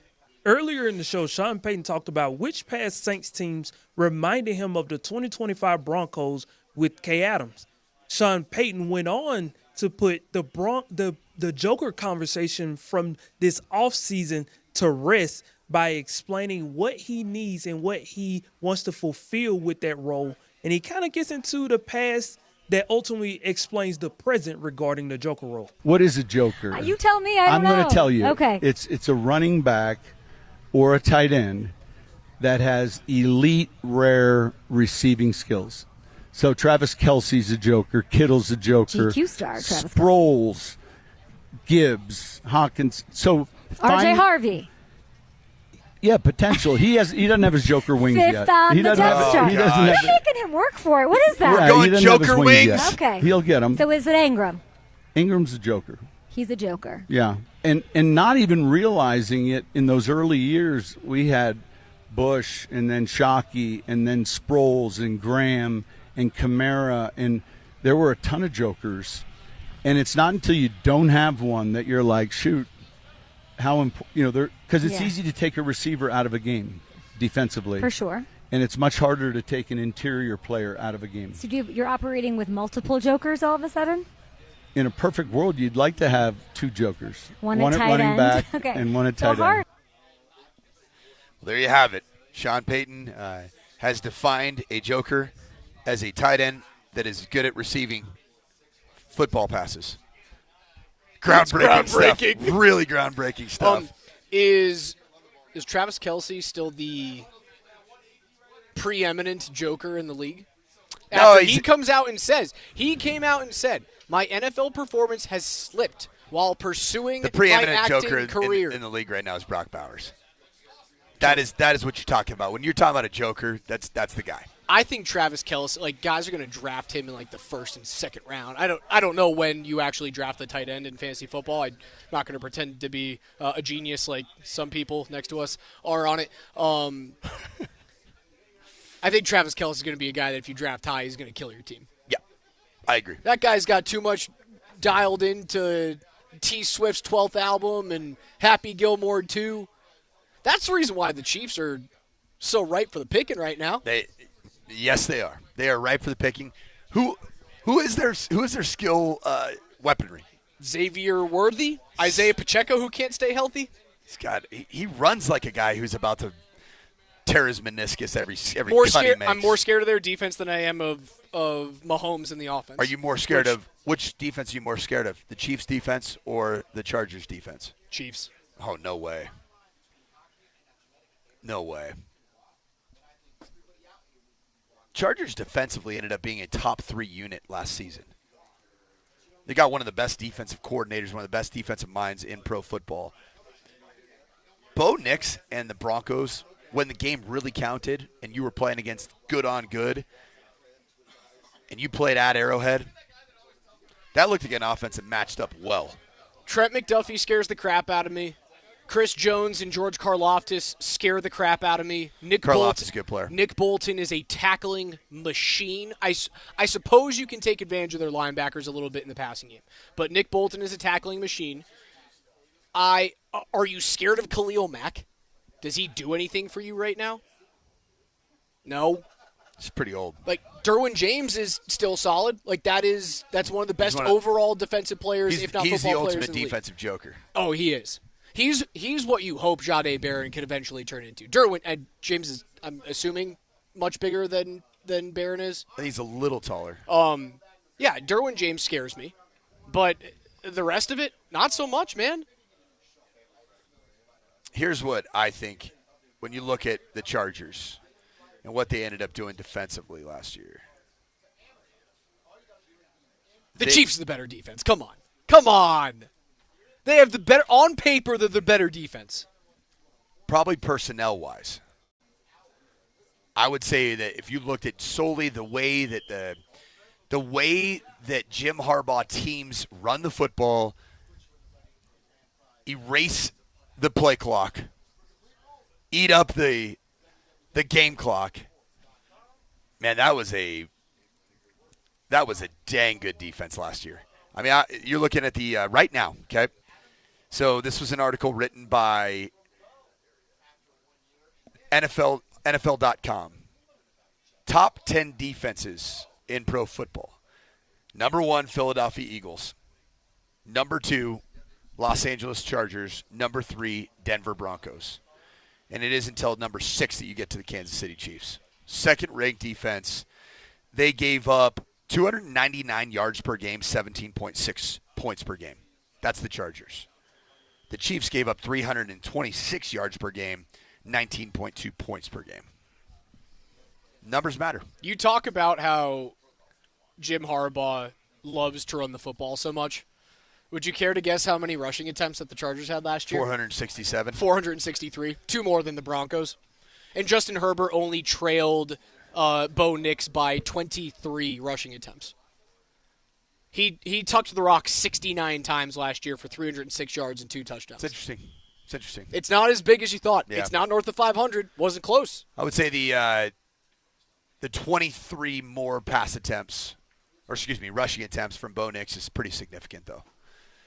And those are on called passes.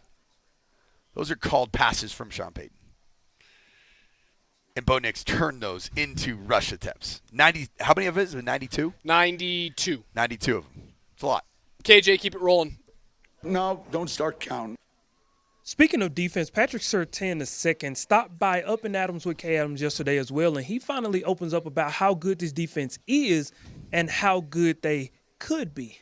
It's unreal. I mean, I think we have the ability to be mentioned in history amongst the greats, but you can't talk about it. You got to be about it, and that's with putting in the work every day. Everybody flying around to the ball, making plays, but with all personnel, you talk about Zach Allen, you talk about Nick Bonitto, Jonathan Cooper, DJ Jones, JFM, Malcolm Roach. Then you go to the linebackers, Alex and Dre, new addition. In the secondary, you already know. But when you have that much talent on the defensive side, the sky's the limit. Now it's all about how can we control our own destiny and make sure we put out good tape and put out, good ball each and every week. So best in the league going into the season? I believe so. If this defense is not top 5 in Broncos history after next season, was that season a failure? Yes. This defense has been the focal point of this Sean Payton era build, which is surprising. It is surprising, but Sean Payton knows. Smart football coach. He knows the game. The greatest attribute, the greatest benefit that you can give to a young quarterback is an elite defense, where you're not in a position like a Bryce Young is, where you're tasked with outscoring, potentially with also young talent on the offensive side of the ball, outscoring other teams in the National Football League in your first 2 years. This defense is really good. It does need to perform that way. DMac didn't like the way that PS2 was talking about being considered, in historical. Oh, I love it. I love it too. And You're allowed to talk about it. You just have to back it up. That's what I call that's responsibility that's being taken on by Pat Surtain II. Best defenses in Broncos history: 78, Scotty, 89. Like pretty much all of those late 70s defenses, late 80s. 12 points a game in 78. So that's probably the standard there. 2015, obviously an all-time defense. Yeah, top five is legit. If you're outside the top 5, it's probably a failure. But much like those teams, you have to make deep runs, right? Like the team in 77 makes the Super Bowl, 78 bows out in the divisional round. The team in 89 loses in the Super Bowl. You have another elite defense in 97 and 90, right? 97, 98, they were top 5. They can be better than the back-to-back Super Bowl defenses. I don't know if you can touch the Orange Crush and the 2015 defense. You have to be so good to touch those teams. This defense, much like last year, doesn't necessarily need to be the best in the history of the Denver Broncos with regards to yards allowed or points allowed per game. It's going to be a bit of the eye test of the interceptions, the sacks, the takeaways created that lead to the winning plays. Football games. Because really, Vance Joseph's scheme, it's a big play defense. At times, big plays for the offense.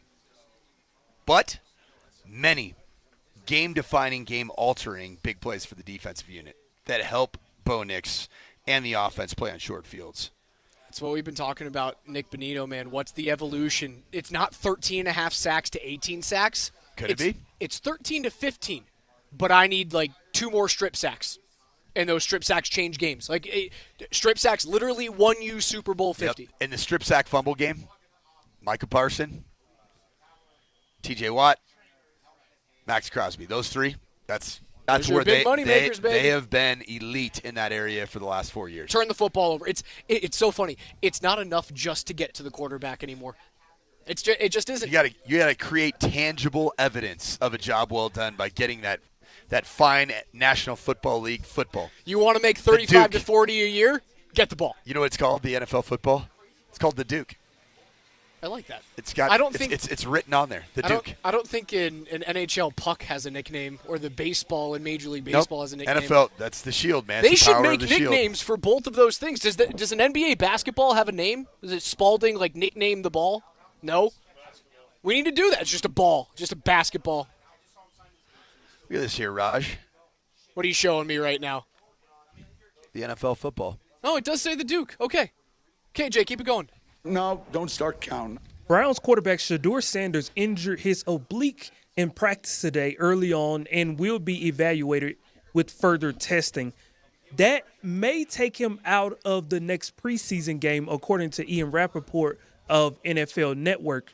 Now, Mike Garafolo of the NFL Network reported earlier as well that Shador ultimately may not be out that much time, but let's just say that this goes to the furthest extent and he's out for another week or so. Will his performance versus Carolina be enough to keep him on the 53-man roster today? That's a fantastic question, KJ, and you also have to wonder, do you just let that one performance eat? Just let that one represent? Oh, you've already put your good tape out? I don't know. It's like not throwing at the combine. You guys know what I can do with my arm. Because there's already most likely there's built-in mistrust between the Sanders camp and the Browns because he was drafted after Dylan Gabriel. Well, Gabriel, because he got 0 first-team reps in practice. Talking about Shador, where Dylan Gabriel got first-team reps, certainly Joe Flacco's gotten first-team reps. And now the narrative that is out there is none of those other 3 jamokes are going to perform better than what Shador Sanders did in the first preseason game, which a lot of it was against starters for Carolina. I know Carolina's not a good football team, but it's a real thing. They did come out and say, this is according to Yahoo Sports, Browns head coach Kevin Stefanski has announced that if Dylan Gabriel is unable to play on Saturday against the Eagles, Shador Sanders will make his second start with the ones and the twos, rather, of the preseason. But again, there is concern over what's happening with Shador's shoulder right now. He's had those issues dating back to high school. It feels like those are just going to be chronic and they're never going to go away. The dead arm type of thing. Yes.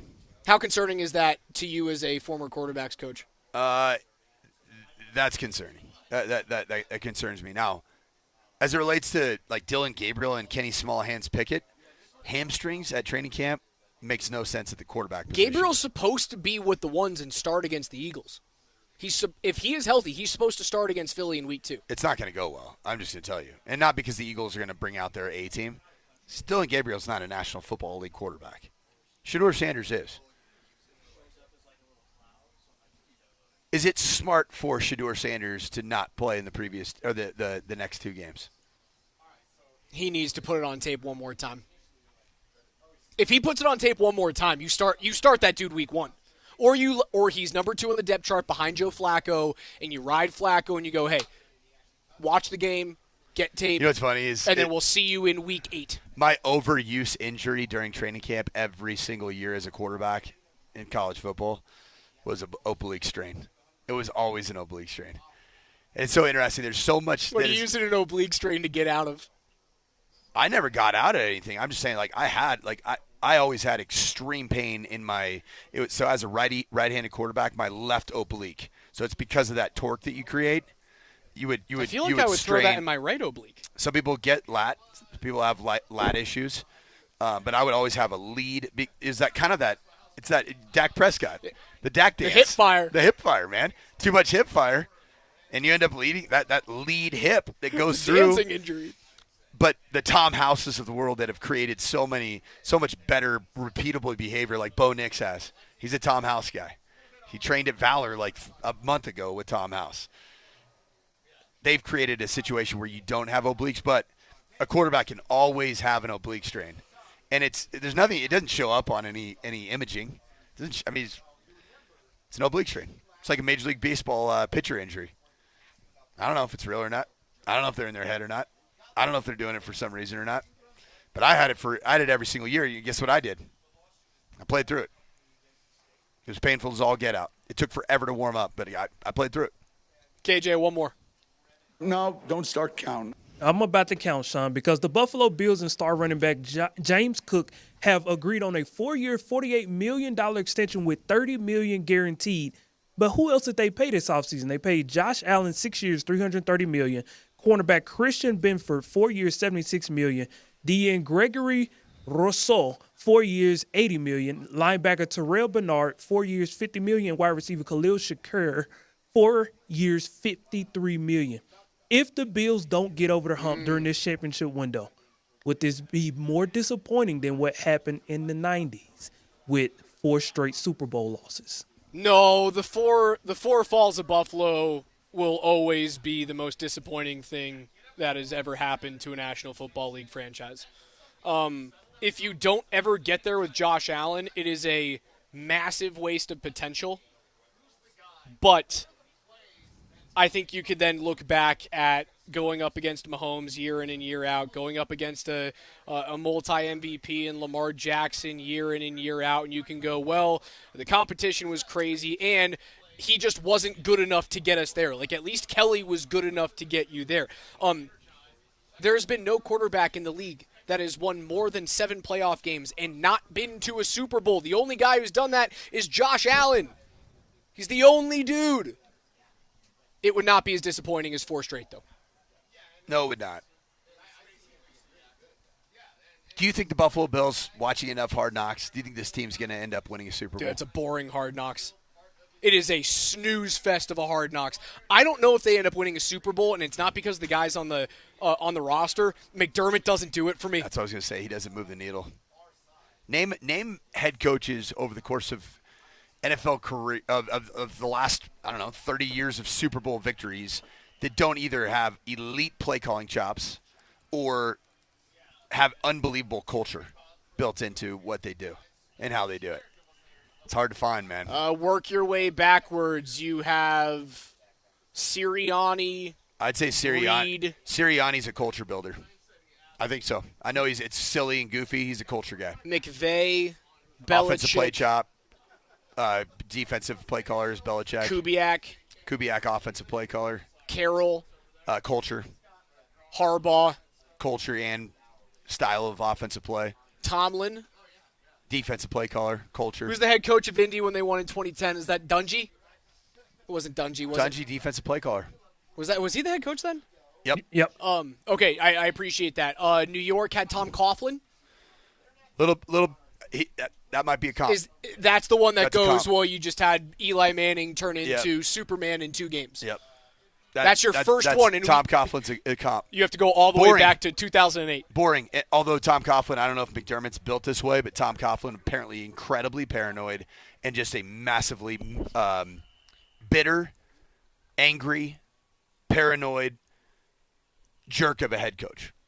KJ's NFL Notes are brought to you by Mountain High Appliance, Colorado's most complete local appliance store. They have locations in Denver, Louisville, Littleton, Colorado Springs, and Glenwood Springs. They offer every major appliance line and brand, and you can find them at mountainhighappliance.com. We'll wrap things up, hand it off to PhD on the other side, let you know what's happening miles away from us here at Broncos Park, as all of their work has been done on the opposite field today. Don't go anywhere. We'll wrap things up on the other side.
Back out live at Broncos training camp. As a reminder, tomorrow at 1 p.m., make sure you guys tune back in for more details on how you can win 3 sets of tickets to home games of your choice for the Denver Nuggets as the NBA schedule is released in full Thursday, 1 p.m. All you have to do is listen to PhD. They'll tell you how to enter for that. And much like the Avalanche contest that we did about a month ago, you tell us what home games you want to go to. If you win, you get to go to those home games in the lower bowl. As we wrap up the morning sprint here from Broncos training camp and welcome in half of Kreckman and Lindahl. He is Andy Lindahl. Andy, I'll steal one from you. One huge observation that you've seen at training camp today. Well, I'm going to steal one from Coach as I listened to you guys on the way in. By the way, I want to publicly your guy KJ, beautiful handling of when we lost signal. He came on, he was calm, nice little throw to break, everything was handled well. Know that yeah, we lost signal I know, it's terrible. You never know. I wasn't aware of We that. don't have any idea. Oh, you had no idea? No, KJ threw you to break. Yeah, So- and it was the most compelling radio that this show has ever done. Well, I was like, where'd they go? But anyway. That's award-winning stuff that you guys missed. You were in the middle of talking about how you were talking about the instruction that was going on here, and this has been a very purposeful, a very attention to detail. This to me feels a little bit like, all right, do we need to reset some things? Here's where I want the route. Yes. Here's where I need you to be looking. Here, you talked about the conversation that took place with Cortland Sutton. Like you said, I could also see, hey, you got a nice paycheck going on now. Maybe we need to – I think we've all been in a job where you got the raise and maybe it's been reminded to you. Oh, yeah, the old passive-aggressive hold it against you. Yeah, I thought you were I getting – pay you this. I thought we were getting better performance. You just bringing the same? Sanford, I need more. Sanford, you really think that's worth $14 an hour? Yeah. You really think that was $14 an hour work? I was I was lucky to get 10. I need to go to your place. No, I was going to go down and watch the red zone period. He did like 2 plays. I don't think he liked what he saw, he being Sean Payton. They talked about it again, and then they kind of called the period. I mean, there's not a lot of live. Now, this is what I'd expect right before the Cardinals come in, because you got the big practice tomorrow. But, Coach, with your eyes, I got to imagine, I think we're seeing a lot of teaching here and not a lot of let's just go team speed again.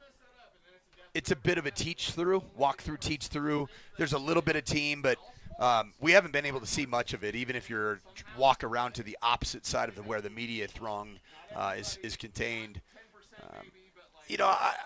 I think the energy has been good overall from the offense in the last 2 days. Yesterday, I saw what was a pretty good offensive day. At least energy, intentionality. Apparently, it all came unraveled because Bo Nix threw a pick on a jump ball off, kind of another one of those. Did you see the pick he threw? I didn't, but Scotty told me about it. Nate told me about it too. I should really give my credit to my guy Nate Kreckman. He just said it wasn't a good ball. And frankly, not a good decision. Look, I don't. In training camp, I don't care about necessarily. I mean, we don't want anybody throwing picks, but I want to see the right decisions. Right. If you're making the right decision and try something out, we've talked about this from the beginning. I don't have a problem. I've seen Peyton Manning do that. You've seen guys. Let me just see. Do I have this throw in my bag, Rodgers or where does would it I all change? the time. Right.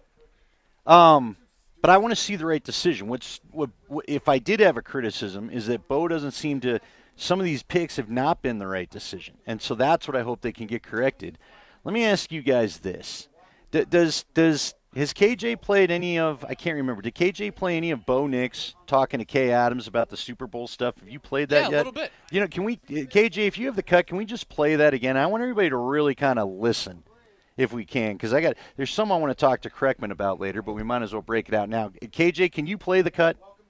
The Super Bowl kind of goes without having to say it. We're all working for that goal, and you can just kind of see in demeanors of guys and by the way guys show up is that is our goal, and we don't really have to talk about it. We can okay, just stop go out right there there. and be. That to me is a guy that's maybe tired of hearing his coach and reading comments and hearing the coach. I think he's heard enough of the Super Bowl Andy, talk. I had a theory that Bo Nix comes from the Nick Saban school of like do it, don't talk it. Yeah, under promise, over deliver, and any praise that is heaped upon a franchise, or in the case of Nick Saban and Kirby Smart, any praise heaped on a college football team it's rat poison. I think Bo Nix is looking at this as rat poison, and he's doing everything in his power to kind of knock all that off. Because if everything isn't perfect right now with Bo Nix, it is, oh God, what's happening with the first-team offense? Then you get the ESPN article saying, hey, our big read on the Broncos because of the future power rankings is in 2027, Bo Nix is not going to be the quarterback of your Denver Broncos because, well, he can't get them over the hump. I do agree that is a quarterback that goes, let's just cool it here. We're going to be fine. We're going to be good. I'd rather surprise people than have to live up to the expectations of 2009 Saints going from 8-8 to winning a championship in 1 year. I'd rather take my time and do this the right way. See, I find this interesting because, Mike, I think you've had this. I mainly had yelling coaches in my lifetime. I did not have a lot of the feel-good coaches, but sometimes coaches motivate through speaking it into existence and letting everybody know, I do believe in you and I do believe you're good, and I'm going to put pressure on you that way. I think Sean has been the yeller in this camp that we've seen, but he can't quit telling everybody what his expectations Would you say we haven't seen a lot of yelling in the last two not camps? Really. We've been able to – you're right, but I do think he's I wasn't trying out to – here. Were you guys out here at all for the Russell Wilson camp? Yes. Was there yelling? Yes. Or was it just kind of like stone cold? Now, you should know we were only allowed in That's the right. corner over there of the lawn. And you they can't see it anymore are far up away. on the It's elevated piece of the lawn. It's not a there. fictitious lawn now. Yeah, you're right. It's the corner of a building now, but it's where the grass used to be that we were corralled in. And there was some yelling, but not towards the back end of camp. I just think Sean's trying to motivate through loud expectations, and I think Bo maybe is like, I'd like to just get my work done. It's the first maybe interesting moment between the two that I think we're witnessing. I don't think it's a big deal. No, I'm not trying to cause panic, but I just think the tone of voice yesterday is Bo saying, hey, let's stop with this. I know obviously it's a full team game, but football much different than any of the other four majors. Like it is so phase driven, right? Is he just projecting the expectations of a championship defense onto a still building offensive unit? No, it feels like. I think few people I know, I think he believes he's got something. I think he even on the offensive side. I think he believes. Yeah, I think he believes he's put some of his last pieces together. Now, again, those comments were made during the offseason. I don't know if he'd amend the comments now that he's watched some camp, but I do think he legitimately believes it. Now, and look, the defense, again, I would remind everybody, I know he wants to keep pointing to 2009. I'll give you a different comp in two ways. 2015, if this defense is as good as 2015 and he's willing to play the kind of offense, which, again, because of the limitations of the injury with Peyton Manning, they had to run the ball more than they wanted to. Peyton, if you go back and watch the America's game in the Super Bowl where Manning checks into a run play out of a pass play, and Gary Kubiak turns to Rick Dennison and goes, oh, my God, our quarterback just audible to a run play. We finally did it. And they kind of had this jovial moment on the sideline. Sean is going to probably have to tell himself, you're going to have to run the ball a little bit more than maybe you want to. You can have a good balanced offense, and you know what? If the defense is going to hold people to 16, 17 points and you only get 20, who cares? You're still going to be the coach of a Super Bowl team. I mean, Sean does have something, right? We might see it on a daily basis and say, this offense doesn't look like it's dynamic. This offense doesn't look like it creates. This offense doesn't seem like it's hitting on all cylinders. You added J.K. Dobbins and R.J. Harvey. Andy, Alex, are they an upgrade over Javonte Williams, Jaleel McLaughlin, and Audric Estime a year ago? They should be, yes. I expect it to be. Now, RJ's got to quit. I don't have to tell you, Coach. Yeah, the young guy's got to quit trying to find the outside all the time. Overbouncing. Well, just like you'll take the 5-yard pass play. Hey, young fella, I'll take 5-yard runs, too. Sean Payton in this Denver Broncos offense with deficiencies, with no pass receiving tight end. You bring in Evan Ingram. Last year, don't forget about this. The Broncos were 10th in the National Football League in scoring offense. 10th. And that's ahead of the Kansas City Chiefs. Did you realize that? Scored more points per game than the Kansas City Chiefs last year in the 24 campaign. Scored more points last year than the Los Angeles Chargers. Scored more points last year than the San Francisco 49ers, who had just been in a Super Bowl. And you add 3 good pieces to that, and Bo Nix is no longer a rookie quarterback, yeah, you're right. You bring up a great point. The expectation should be there for this offense to be much better. That's going to do it for us today. For the coach, Mike Sanford, KJ Granderson behind the glass, Andy Lindahl, thanks for joining us. Don't miss him 3 to 6 today on Altitude Sports Radio 92.5 on your drive home. But for KJ, for Coach, and for Andy, I'm Raj. We'll see you guys tomorrow morning at 10 a.m. Stay tuned.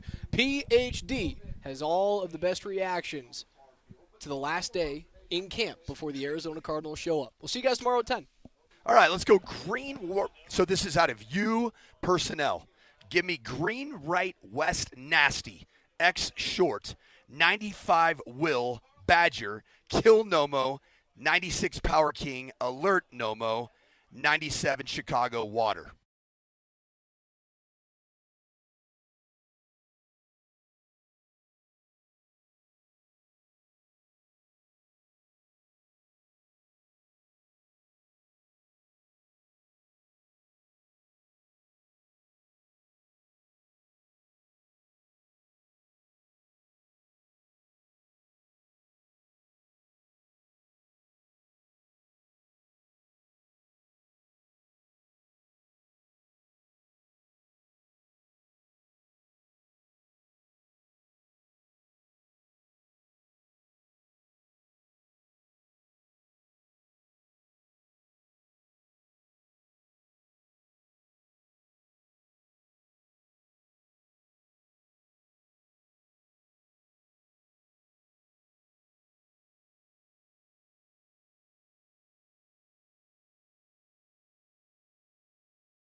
Training camp coverage on Altitude Sports Radio, powered by Ramos Law, the official injury law firm, partner of Broncos Country.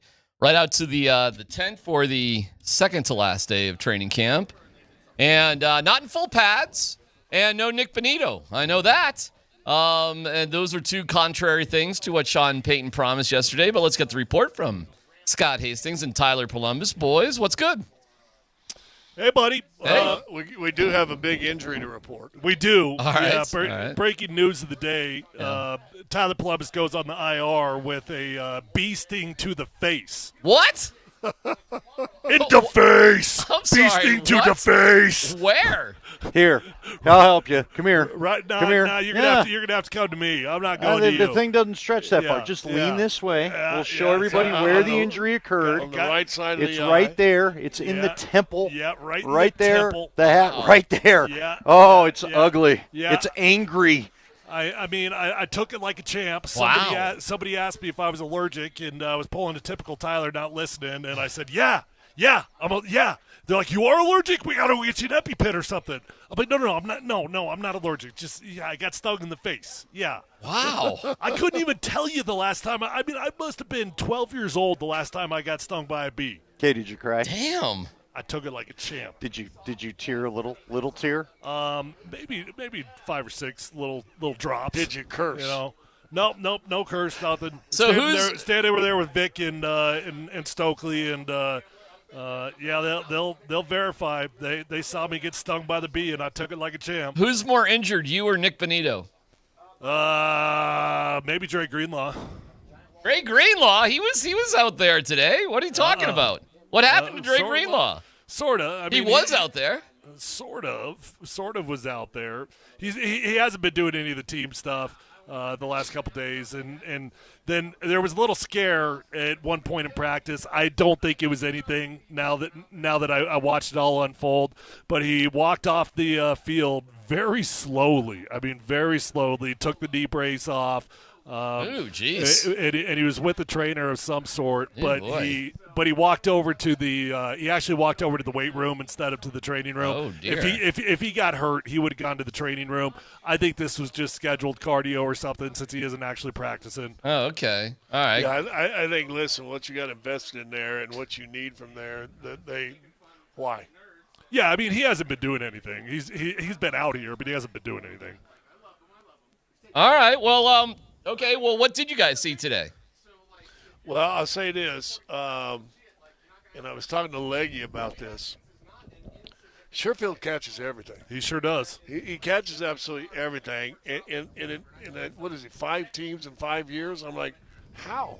Right. How from what we've seen in this camp, how has this guy moved from 5 different teams in 5 different years? I think right now, overall, from day 1 to whatever today is, day 15 or whatever, he's had the best hands in camp overall, wouldn't you say? He had a good spring, too. He feels like this year's Devon Vele. But again, somebody give me just a and I know mistakes are made, but 5 times? Here's my – what do you mean? I'm sorry. Well, how can he be released so many times? It's on different team after team after team after team after team. Here's the only theory I can come up with on that, and I don't know why he hasn't latched on because he's supposed to be a tremendous special teams player.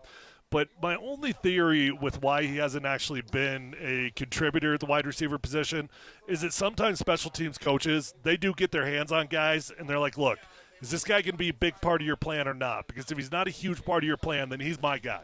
He's my guy. I want him all in on my room. And they kind of have these little negotiations behind the scenes where they trade these players off. So I think maybe he just became a special teams core guy and he got slotted, but I don't know how you keep him off the field. I don't either. And we saw that depth chart. I think on special teams he's only second in kick returns? Was he on the second behind Mims? So he's not even slotted in as your quote unquote pure. Oh, he's not a returner. Special team guys. No, he's a gunner. But here's the thing. I would ask you, if we were going off plays made, total plays made from camp, and then in the game, should he not be in the conversation for number 2? I don't think he is. But as far as guys that have made plays for you, that have made you remember them when you left for the day. I would say 3. Yeah, 2. I don't know about 2, but Who you got it to? If you're going to ask me right now, probably Franklin. But isn't that part of his pedigree and where he was drafted? Has he been more impressive, the balance, than Sherfield? Well, I think Franklin's been good. I do. I do too. And you combine that with the speed that he's got and the X factor that he's got that Sherfield doesn't necessarily have. I do think that Troy Franklin is very legitimately in that conversation. Have you seen Sherfield drop a ball? Why do you sound so judgmental? Because I'm trying to stir something up. You want the honesty? DMac, I'll give you the answer. We're watching a walkthrough. I could show you the pace. Here's the pace. You see me walking? This is what we're watching right now. They're walking, they're teaching, and they're getting stuff down. That's what they're doing. Sean, I think, might drive me insane as a player. And I don't mean for the reasons that you probably think, but he almost reminds me of Dan Hawkins in the middle of practice. Dan Hawkins would slow it down like in the middle of 9-on-7, and we would have lectures. We'd have lectures, and literally there was one point when I was at Boulder, we'd be in 9-on-7, like the most testosterone-filled period. And he's like, "All right, everybody lay down on your backs. It's time to visualize." I'm like, Now's when we're going to visualize in the middle of 9-on-7? That now? I mean, Sean Payton at least 2 or 3 times today has called this team up and had like what felt like, Scott, a 4 or 5 minute conversation with these guys all the time. Yeah, they got done with red zone, and it took 10 minutes before. I did a segment with Sanford and Raj, and he talked the entire 10 minutes I was on with them before they broke up. And now I don't know what they're doing now because the receivers over here just warming up, catching extra passes. It looked like they were doing some sort of goal line something. Okay. The receivers don't need to be involved because your starting receiving core is in front of you guys throwing the football to each other back and forth about 15 yards apart. Oh, my God. Jumbo or something. You don't have any of the receivers out there. How's the energy? Can you tell? No, I get it. And, I haven't been out there often, but I was out there a little bit today just to sort of get a vibe of things. They do play music at certain periods, but it's really low. I don't know where it's even coming from, and it's well, they never play it during team stuff. Okay, fine.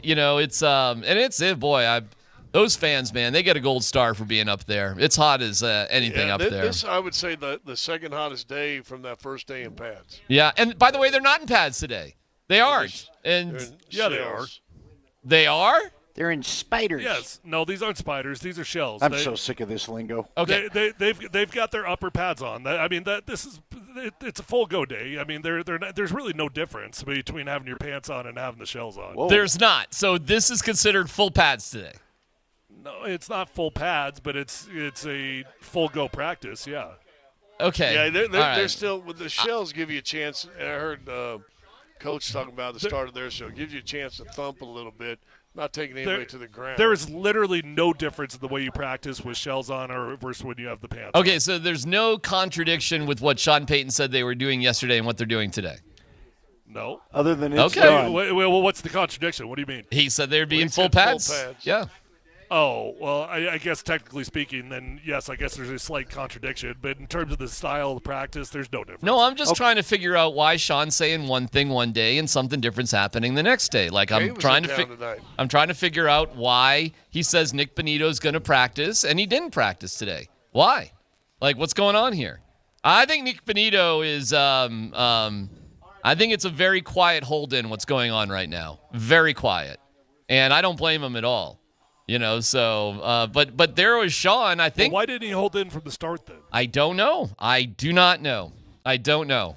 But why did Sean say yesterday he'd be out there practicing and halfway through, once they got to stretch, he walked off the field and took his. I don't know. Sometimes you wake up and it still hurts. I mean, sometimes they think they got a plan for you and you wake up and you're like, yeah, no, I mean, you might have thought I was practicing today. I didn't say I was practicing today. My ankle still hurts. And if you're Bonitto, are you not waiting for you want the Micah Parsons deal? Oh, if I'm Nick Bonitto, my ankle's hurting for the rest of training camp, Andy. Something's going to be new with me every day if I'm Nick Bonitto. Why do I got to do that all the way until Parsons and the Cowboys quit dancing? I would if I was Bonitto. Why do anything out there? Why make it easy for the Broncos if I'm Bonitto at this point? Seriously. Well, because if you don't want to, if you're not going to agree to the deal. Because you don't want to be – you don't want to get Surtain where you agree to the deal and then all of a sudden Parsons comes out and beats you by $10 million. Are we having another frickin' conversation? Is practice over? Yes. No, it's done. I swear I heard a double horn. I saw guys walking off. This is it. It's either done or it's another one of those lectures. Here's what is weird, DMac, to what you talk about with the pad. I think when we think they put the pads on, it suggests a certain pace. For what we've seen them do today, I don't know really why they needed the pads on other than maybe get used to wearing. I don't know, because they did not go – I have not seen full speed since 11:15. Have you guys? Well, the practice was a little bit different. They didn't have 7-on-7s. They didn't do 1-on-1s. They went straight into the team period drills. And I would say there was at least 3 or 4 team periods that was full go. All right. How was Bo? Was he all right? Was he terrible? And then it did slow down. Yeah. How was our Bo report today? Probably got sacked. I saw 2 or 3 times. I saw Mike McGlinchey get beat by Jonathan Cooper once. Yeah, you're probably right. Yeah. One of the 11-on-11s, he rolled out after getting slapped twice on the hip. Then he rolled out, and then he just tucked it, and the defense was celebrating. Looked like they were doing like a 2-minute drill or something because they were moving down the field. Yeah, they did a 2-minute drill early in practice today, which is also different. This was 100% a different practice schedule. I would say this. And you saw when you were out here, Darren, where they were practicing, they stayed over on that far field, the far corner the whole time. Yeah.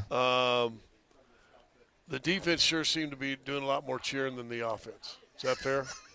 I don't know. I can barely see a damn thing over there. Well, I'll take your word for it. After you left, they went 11-on-11. I'm telling you, there was a lot more oranges cheering and helping each other up than it was on the white teams. Which would probably explain why there was a lot more stopping, going through stuff. Sean at one point was really talking to the receivers about routes and where to go after the football and all this other stuff, it appeared.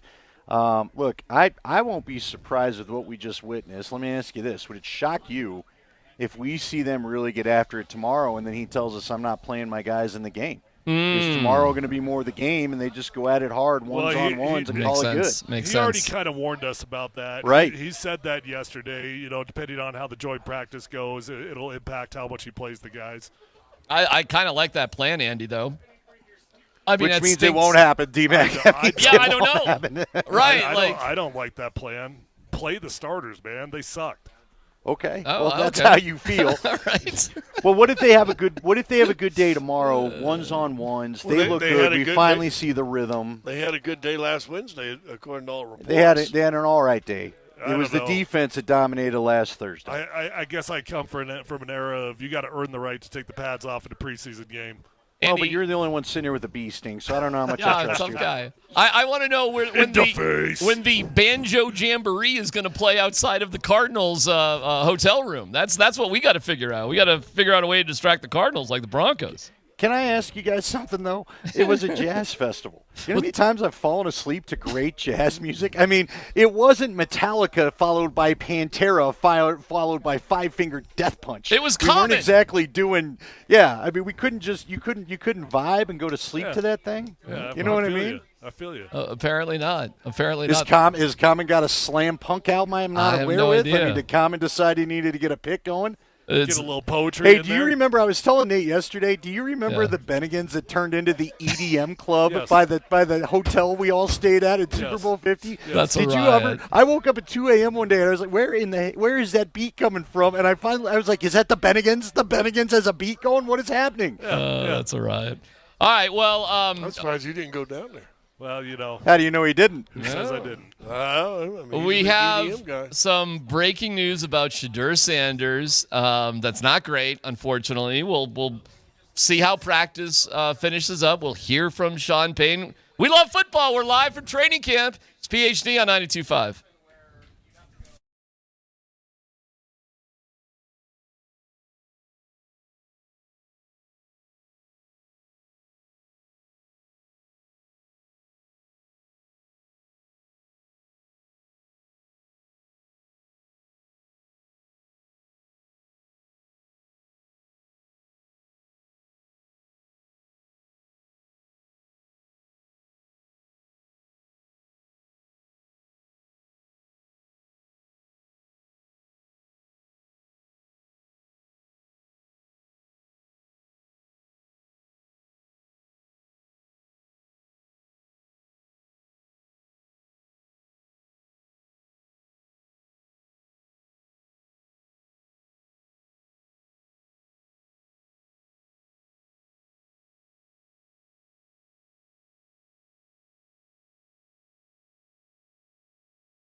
We're getting into Michael Porter Jr. later today about gambling and women. The NBA is going to be releasing their schedule Thursday, all of it. And great news for you. You will have the chance to enter to win a pair of tickets to not one, not two, but 3 games of your choice. So stay tuned around 1 o'clock on our show Thursday for more details. We'll have that for you. I'll get you the Shador news, but why don't you just bring us up to speed with whatever's going on out there right now, boys? Practice wrapped up during our last segment, so you got some guys out there hanging out with the kids, hanging out with the family. A few guys still stretching. Michael Burton running some sprints, but practice wrapped up. All right. Overall, what would you say about today? It's one of those days that you're blinded by 500 bodies that are in front of you. They're on the other field. I don't know how you felt, Scott, but I didn't really feel like I got a really good feel for what was going on offensively or defensively. Yeah, just a handful of things I said a while ago. More of the same. It didn't seem like there was anything special. There hasn't been a lot of hooting and hollering offensive days. That's just what I would say. Now, I understand this defense is supposed to be great and all that stuff, and that's good. But, boy, I really do feel like the offense needs to get a couple wins. Yeah, today was a different day. There was a lot of things that were just different than what they normally go about. Football is standardized. The periods that you go through, 9-on-7 is the first thing that you do. Well, they didn't do 9-on-7 today. They did a team run period with everybody out there. They had a few play action shots with the QBs. Didn't really connect on anything. They didn't do 7-on-7s. They didn't do 1-on-1s. They went straight into team periods. But it was when I saw that, I was almost like, okay, they're going to get a lot of work in today. And then they really slowed it down a lot. I mean, a lot of coaching going on. Sean Payton just bringing the guys up, huddling them up, talking to them. It was a different style of practice. All right, well, we'll hear from Sean Payton and others in a little bit. Kay Adams, she was there yesterday. She got some good dirt. We'll hear that in a second. But first, let me give you the Shador news. He injured his oblique, so before the practice started, Stefanski said, well, listen, if Gabriel and Pickett can't go, here we go. Shador start number 2. After practice, it comes out that he's got an oblique injury, and he'll have an MRI later today. Guys, what do we know about oblique injuries? Well, Coach was talking about it. He said the one thing that he heard every single time training camp started was oblique. And he said it was the opposite of his throwing arm. He said where you always putting that torque on it all the time. He said, if it's not torn or anything, it's just going to be sore forever, and you just kind of deal with it, is what he said. I would imagine for a quarterback that's a bad deal. You see those guys like Dak Prescott was the first one that kind of he went famous on the internet looking weird when he'd go out there before games and he's doing his hip turn drills. You see Jameis Winston do it. You see Russell Wilson do it. You see all the quarterbacks do that now. They're warming that up. That's what they're warming up. They're warming up their hip flexors. They're warming up their obliques. I would imagine that's a big deal for a quarterback because you just can't get that torque. Yeah. Well, and like I said, Coach Sanford said every year his would get sore. Like I said, we're not talking torn or anything like that, but he said, and they brought up Dak Prescott, and he said, yeah, that's exactly why they're doing that now, most quarterbacks. Well, it's serious enough to get an MRI. That's a bummer for him, I'll tell you that much. I mean, if he had another crack at getting the full game, what a missed opportunity. I mean, this is just the internet, but mild oblique strains may take 2 to 4 weeks to recover, but may take up to 8 weeks depending on the severity of it. Yikes. Well, that would suck. Yeah, it kind of sucks, period, because Shador was on such a nice roll right there. And, I mean, it's serious enough not to be practicing, serious enough to get an MRI. I would think that's going to keep him out for a little bit. So, what a bummer. He might be pulling the Bonitto. He's definitely not pulling the Bonitto. He might be pulling the Bonitto. No way is he pulling the Bonitto. Put me up that depth chart, or I'm going to milk this as long as I can. Yeah. That's funny. All right, let's get into a little bit of the Kay Adams. We'll wait for the coach to get up there and talk about practice. But Bo Nix said he sucked yesterday. I like the narrative that we had a good practice, but I wasn't necessarily too excited with it today. But that's just, probably. What about it? What's on your list? A true starting quarterback. What's your list of ticked off well, things? I just, I felt like starting from me, the energy could have been better today. But, I just got to do my job better and, until it's perfect, it's not done well enough. So Fair enough. We're excited just to be able to learn and grow together. We got a good football team, but we don't want to just be talk. We're going to hear that enough. We want to go out there and actually be a good football team. So it doesn't happen by accident. I saw that interview with Kay Adams. I think Bo is sick of Sean Payton glossing him so much, guys. Seriously. Yep. Enough. I talked to somebody today, and he wasn't too sure that this hasn't gotten to him a little bit. Right? Yeah, I mean, there's probably some of that, and I think there's also just legitimate frustration. Listen, we got called haters yesterday for reporting what our eyeballs see, and Bo just confirmed. And you're hearing the quarterback say, "Yeah, you know what Tyler and Scott saw yesterday? Yes. Yeah, that was actually true. That's actually what actually went down." And let me just speak on that real fast, Mr. and Mrs. Hater on there, and Pencil Arm, who basically confirmed what I said. Said I just didn't have enough energy, and I need to bring more energy. Oh, I love that. Pencil Arm blew that out of the water. That's great. We're not going to hate. Listen, and I'm going to tell you a little inside behind the curtain. Stick your nose under like a camel under the tent curtain. Okay. Our jobs are easier when they're good. No doubt. We want them to be good. But the problem is, you're talking about Tyler, who's won a Super Bowl, was an NFL player. He's knowing what he sees. I've been doing analytical work or analyst work for 30 years. I know what I see. If you want us to blow smoke up your can, go listen to that station over to our left or right. That's fine. Go do that, and they'll continue to do that. But we're just going to be honest.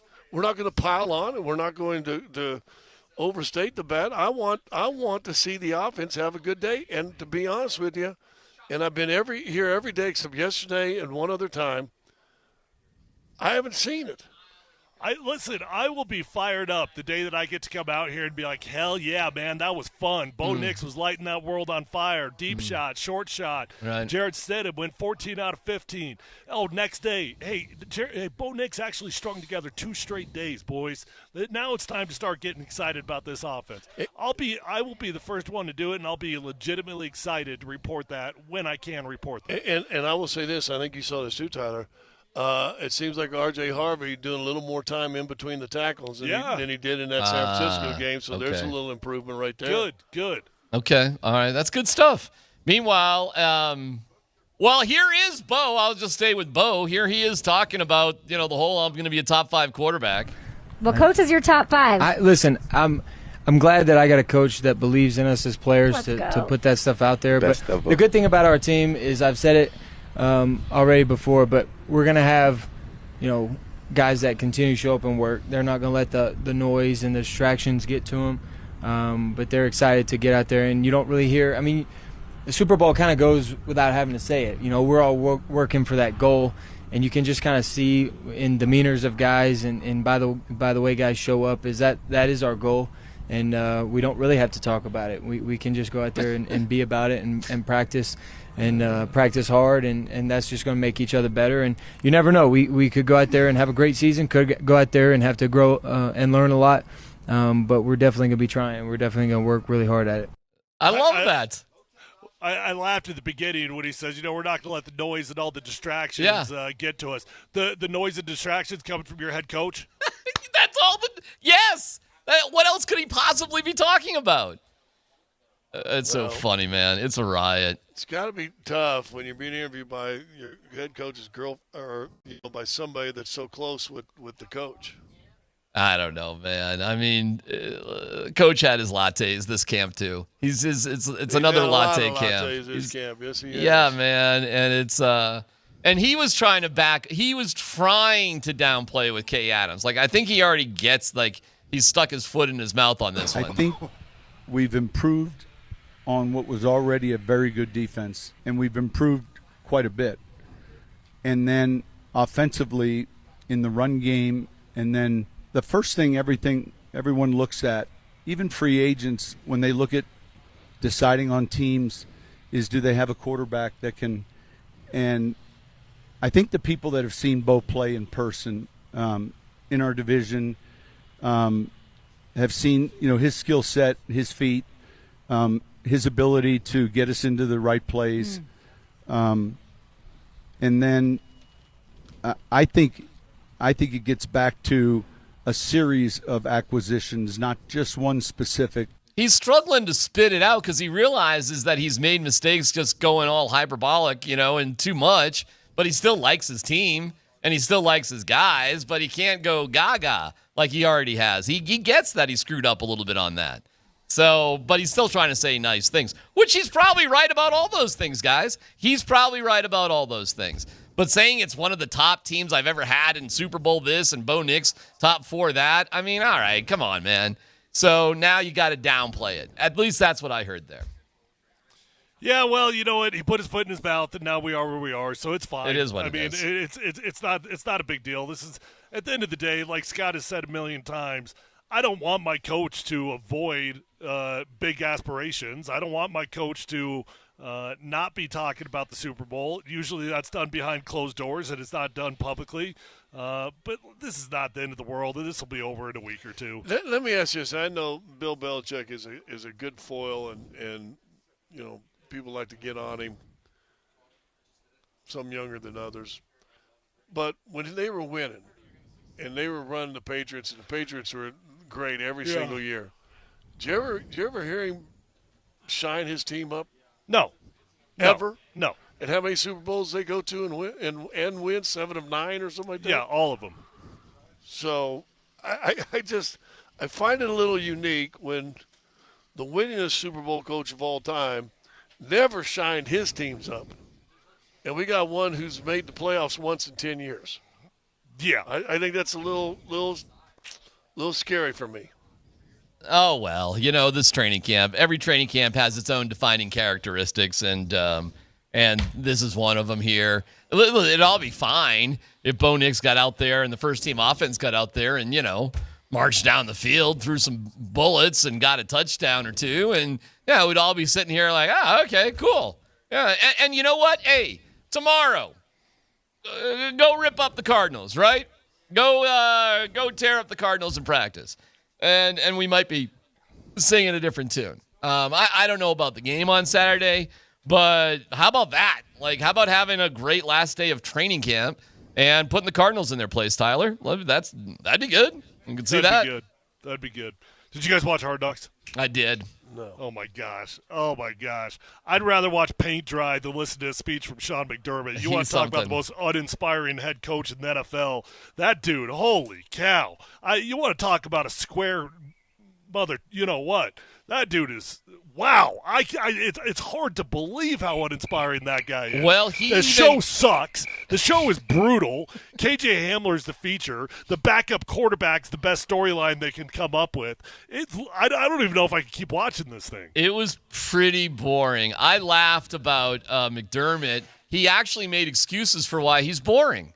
And he's got a kind of a valid point. And he was talking, I was in high school, and we were playing this game early in the season. The coach came and threw a chair through the wall and got us all fired up, and we won the game. And then it was the next week. And how many chairs can you throw through walls? And what his point was to the team is, you don't have to do anything special. Do what you've been doing. Do what you've been practicing. We shouldn't even need to be fired up. And I was like, well, we did go through that with Prime. Remember that? It was like, how many games can you be, disrespected, and this is ridiculous and all that, and it's like you run out of them after a while. I get what he's saying, and for the most part, I actually agree because I hate rah coaches. They would drive me nuts also. But come on, there's got to be some balance in there. You got to have some ability to get me to straighten up my back while I'm listening to you speak. The guy is dry. You're right about him being a dry dude, though. It's even to the degree that he's so pale that he has to cover up and wear. The guy's battled skin cancer, so I don't want to make fun of that or anything. But to go to your, he's a doorknob personality, he's afraid of getting freckles, which, maybe you should be with the sun and all, but still, the whole thing is uninspired. And then, it's just that Josh Allen is so good. And you're right. KJ Hamler, without a doubt, has the best personality apparently on that team. And it's easy to root for KJ. I really liked KJ when he was here. He just got hurt. He was kind of delicate. But he's fast. You watch KJ Hamler out there, that guy's got abilities, no doubt about it. And it looks like he's healthy out there, too. Well, while you guys are watching Hard Knocks, the first 4 episodes of the second season of Wednesday has come out. Really? Wednesday's fantastic. I've already seen 2 episodes there. Yeah, I've seen a couple. She's fantastic. I freaking love her. She is awesome. Catherine Zeta-Jones is a good mom, too. She is the whole show is great. Yeah. And I know it's for teenage girls, basically, but I don't care. I'm watching it. I like that show. I watched that. I'm digging it. So they got the first 4 episodes, and then September 7th, 9th, 12th, the last 4. Hey, by the way, she's in a crazy-ass movie. I don't know if you caught it. Death of a Unicorn or Killing a Unicorn or something about killing a unicorn. Have you seen that? It's a movie. I've seen a preview of it. It's Paul Rudd and, what's her name? Not Selena Gomez. The one on HBO Max? Yeah. Wednesday. What's her name? What's her? Help me. Don't know. Wednesday. It's not Wednesday. It's not Selena Gomez either. Gosh darn it. All right, well, whatever. Whatever. She's in there with Paul Rudd, and these unicorns are not messing around. I'm just telling you that. It's one of them comedy horror movies. And yeah. Like, wow. I thought unicorns were nice. Apparently not. It's good? I thought it was great. My wife hated it. She was yelling at me, "What the hell are you watching? This, that, the other thing." I'm like, I don't know. I saw that last night after Hard Knocks. Jenna Ortega. I think she's a great actress. I think she's really awesome. Good. Yeah, I mean, if you want to see unicorns ripping people to shreds, check out Death of a Unicorn or whatever it's called. I feel like HBO Max doesn't put out any shows anymore. Well, Wednesday, right? No, that's Netflix. Oh, that's Netflix? Oh, gosh. What is HBO Max these days? Hard Knocks. And just like that, Sex and the City. I mean, that's just finished its run. Kind of. Good show. Almost, yeah. Okay, what are we expecting from Sean Payton today? What do you expect him to be saying today? Same thing he said, if he speaks. Does he usually speak back-to-back days? Oh, you know what? You guys might be right about that. Dan is so no, they haven't put anybody up there yet? Nothing. Oh, maybe you're right about that. I mean, they're done. You might be right about that. Whoever wins is come and gone. You know what? I bet you are right, and I bet they're doing coordinators off to the side. I bet that's exactly what they're doing. Because last time they did coordinators, they didn't put them up on the podium. They just got the guys off to the side. You know, take your time with VJ and Lombardi and Rizzi and all that. All right, one quick thing before you guys hit the highway and come back here to the barn. We had mixed messages about the punter. You guys said, and other people have said, oh, he's terrible, this, that, the other thing. And then listen to me. Okay. Listen to me. But Sean Payton said, according to Morstead, a guy that he really respects in terms of punting, who was an NFL punter, this guy is special and has all sorts of potential. So what's the truth here with this punter stuff? Hold on. The truth is they drafted him. That's his guy, and he fights and sticks up for his guys. Yeah, whenever you hear the word potential, you know what that means? He sucks? He's not good right now. Yeah, he ain't good right now. Okay. That's exactly what that means. He's not good right now. If he wanted to say he was good right now, he would say he's been tremendous. Because there was some, But when you say potential, you're like, yeah, don't worry. This guy's going to be okay. So you just think this guy sucks and can't get better? That's like... No, I didn't say that. No, he's got a leg on him. I'm just saying he sucks right now. He shanks way too many punts. He shakes way too many. All right. Give me some... He's punting as if he's throwing a boomerang. But you do see the bombs. I mean, the dude's got a leg on him for sure. We'll catch up with the coordinators. You're probably right. Sean's probably not talking. It's probably a coordinator day. So we'll catch up with that as we go. I know you guys are going to take off here. Last thoughts from training camp from today. Sum it up. What we got? Well, I figured my back hurts because I was standing on that cement. Yeah, my face hurts because I got stung by a bee. Yeah. That is exclusive training camp coverage on Altitude Sports Radio, powered by Ramos Law, the official injury law firm partner of Broncos Country. We'll see you guys back here at the house. Michael Porter Jr. news, and a reminder, the NBA is releasing their schedule in full on Thursday. You will have a chance to enter to win a pair of tickets to not 1, 2, but 3 games of your choice. It's going to be announced around 1 o'clock on Thursday for details, so check it out. We're rolling from the Backus and Shanker studios. Their passion is justice. It's PhD on 92.5.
Tyler and Scott are headed back.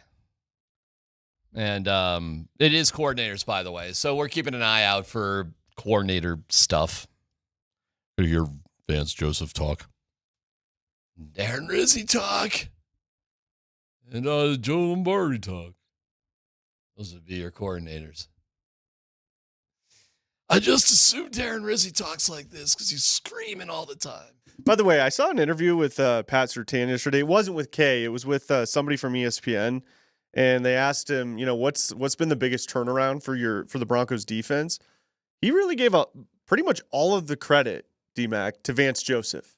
He's like, Vance has been good, unbelievable. Good, I like VJ. I'm a VJ fan. I've wondered if VJ is going to stay here for the long term, kind of like how Spags has stayed with the Chiefs and Andy Reid.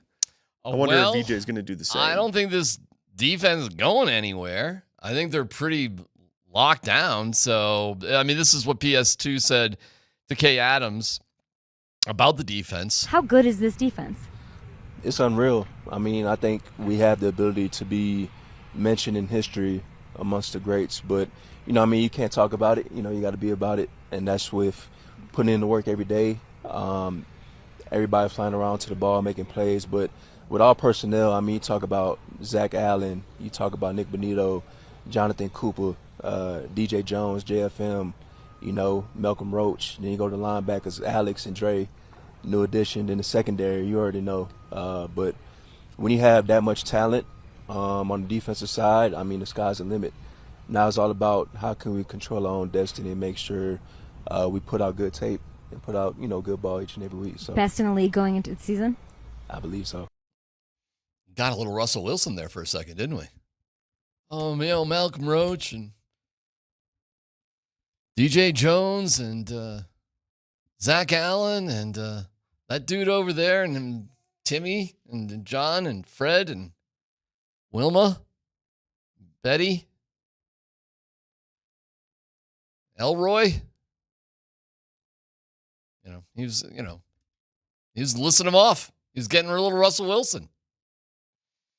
Hey, listen, great, awesome. That's awesome. Yeah, I see some people out there on the socials like, oh, you guys are all negative. Look at Runner Girl. Runner Girl. Her name's Runner Girl. On Twitter, y'all never have anything positive to say. Whether it's the Broncos or the Nuggets, always nothing but negative talk from behind a microphone. You intentionally try to stir shizzle up. Runner Girl. Hey, Runner Girl. I'm just telling you what's going on. Take it for what it is. Try running some more intervals. You'll feel better. Just telling you what it is. Negatives about the Nuggets. What were we doing negative about the Nuggets? The Nuggets fired their coach with 3 games to go. Wait, where did you see this comment? It's on Twitter. It's a little Twitter comment to me. Oh, yeah. Oh, to you. To me. And to us, Altitude. It is, you put out these videos every day, which are friggin' awesome. And this was PhD gives their honest and blunt take on Bo Nix and the Broncos and Runner Girl. So you can see it for yourself. You can see what Runner Girl had to say. Don't have to just follow me. But I love Runner Girl. By the way, before the boys get here, because I know they didn't pay any attention to it, Dan. Dude, did we give the gamblers out there the betting tip of the decade? Did we give you the money line? Not that we're a gambling show, but did we give you the tip of the decade yesterday or what? I am dying to know. And we got the text line, we got YouTube, we got Twitch. Yeah, my phone number, 719-229-8152. It's my real number. You can reach out to me on the Twitter. Here's my guy, Mark Filler. I'm just going to read this to you, Dan. I'm going to show you. Well, you can't really see it on the camera. Well, there you can kind of see it. DMac, thanks, man. I listen to your show to and from the gym every day. See, we got... How much you bench? I am in the final weeks of the dog days of regular betting. It's before the NFL comes, what do you got? MLB, golf, tennis, UGG. He actually wrote UGG.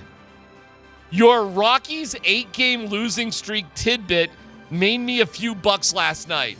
You and I, Dan, were talking pre-show. Would anybody take our gambling advice on that? That's amazing. And our guy, Mark Filler, we dedicate this show to you.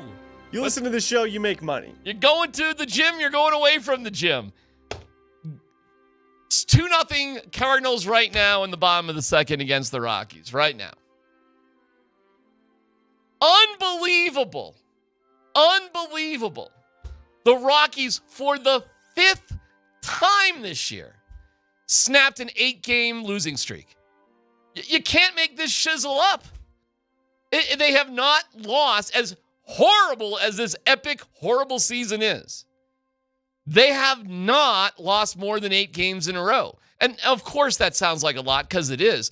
But if you look at some of the other dog butt teams throughout history, man, it's like 16, 18, 20, 25 game losing streaks in the middle of their god-awful seasons.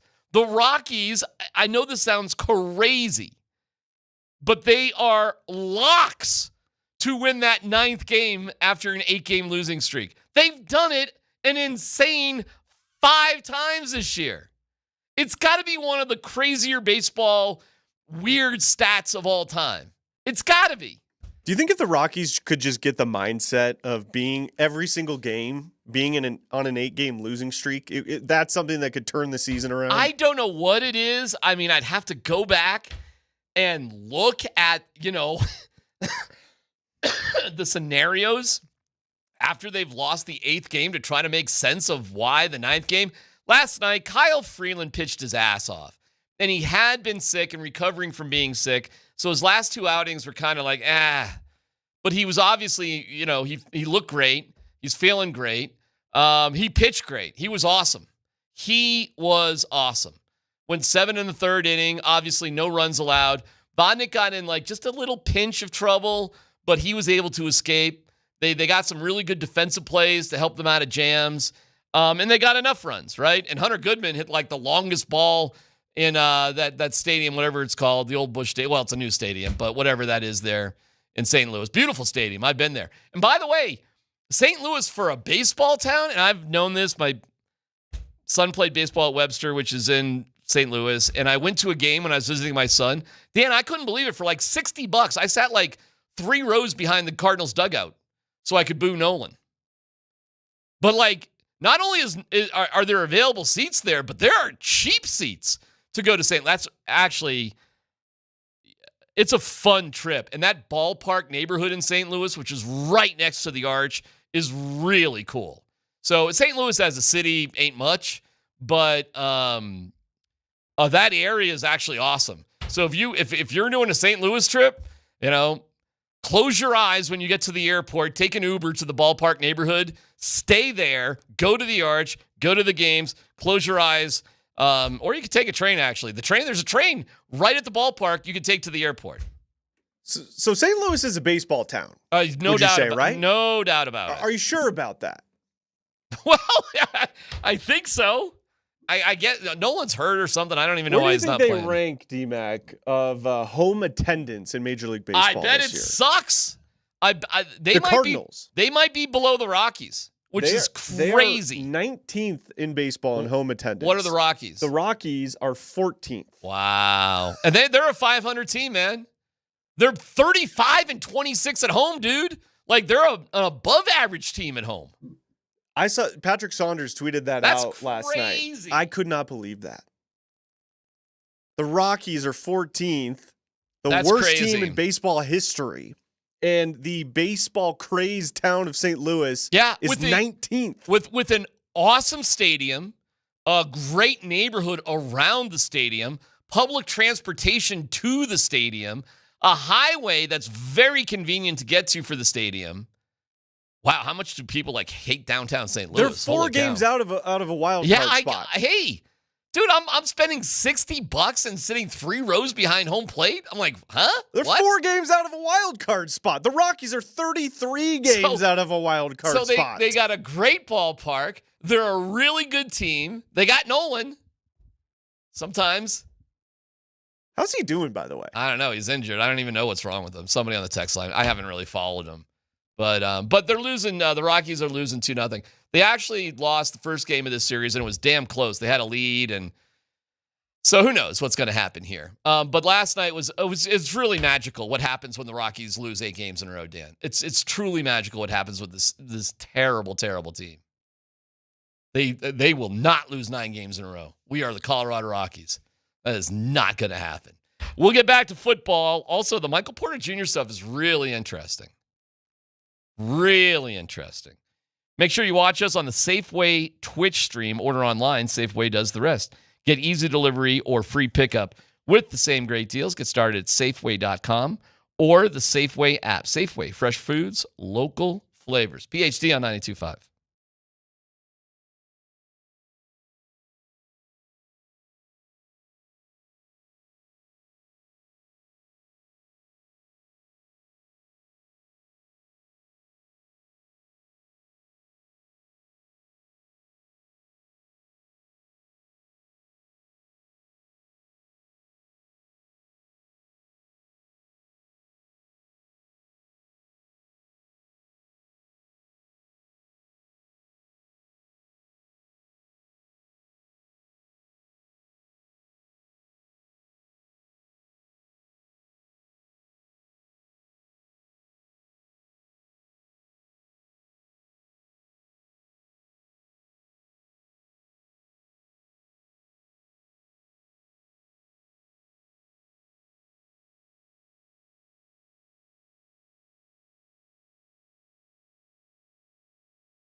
Hot day out at training camp today. Training camp coverage on Altitude Sports Radio is powered by Ramos Law, the official injury law firm partner of Broncos Country. I'll let you know what I think is going on with Nick Bonitto. It's quiet, subtle, but I don't know. You can judge it for yourself. I'll just state what I saw and then go from there. Just really quick on the Champ Mazda text line. One price, one person, 1 hour. From my guy Taylor. Again, we did say, for all you gamblers out there, the Rockies 4 times in a row have lost 8 games, and 4 times in a row they have won that 9th game. And last night was their 5th time in a row going into an 8-game losing streak. And and sure enough, they won. They're down 2-0, by the way, in the bottom of the 3rd right now. So I'm putting it out there, like, who bet on this? Because we put it out there. Guy bet on it. Yes, it was a great bet. I put $100 on a plus 162 on the Rockies. Plus 162, $100. Way to go. Congratulations. That's a nice little return right there. From 9030. So bet the Rockies after their 8th straight loss. LOL. Apparently, I would not be surprised if there's another 8-game losing streak before the end of the year. Dude, do you think they'll get to 11 more wins? Seriously? No. Surely DMac placed a bet on. I did not place a bet on the game. I should have. I won $165 on the Rockies yesterday. Thanks. Christina, I was sure 5 times wouldn't happen. How many graphic pics do you get when you give out your phone number? Not many. Have you ever gotten any? I have not. Well, now you might. Not. All right. You sure did DMac, I bet it. Oh, that's cool, Levi. Oh, I'm glad we could help out a little bit. Runner Girl is right. Oh, here we go. The needy, the media. I think let's just say Runner Girl is right. The needy media is always so negative about everything. Take it for what it is, Darren. I know when I get hit with the Darrens, it's kind of like that. It's like your mother punishing you. Darren. People put that out there as if, like, I should be insulted by being called my name. It doesn't bother me. You can call me Darren all you want. That's fine. Darren. Let me give you some of the, we heard from the boys that, and I'm not doubting them about Crawshaw, the punter, but here is what Sean Payton had to say. Hey, and it's just game day experience. You know, it was funny. Both he and Morstead were there, and Thomas, I told you guys, I had a chance to draft him in New Orleans in 2009. And so, God, I don't know what year it is for him now, 18. But he was a 5th-round pick, and he came up to me afterwards, and he just went on about having a chance to meet our guy and then watch his flexibility. He just said, and Thomas has done this long enough. He said, "Man, you really got a good one," and so it's working through some of those things that we do with rookies, but you guys see it, and him getting used to the game situations, and you know that he's got a bright future. Okay, so that's Sean doing his word salad thing when he can't really spit it out. I don't know. It's punting, dude. How different is it? I mean, I know they block punting different in college than the pros. They do that wedge thing in there in college. For whatever reason, that makes more sense. But, Dan, help me out here. Punting is punting, isn't it? I mean. Well, it's an art form, especially when you get closer to the end zone.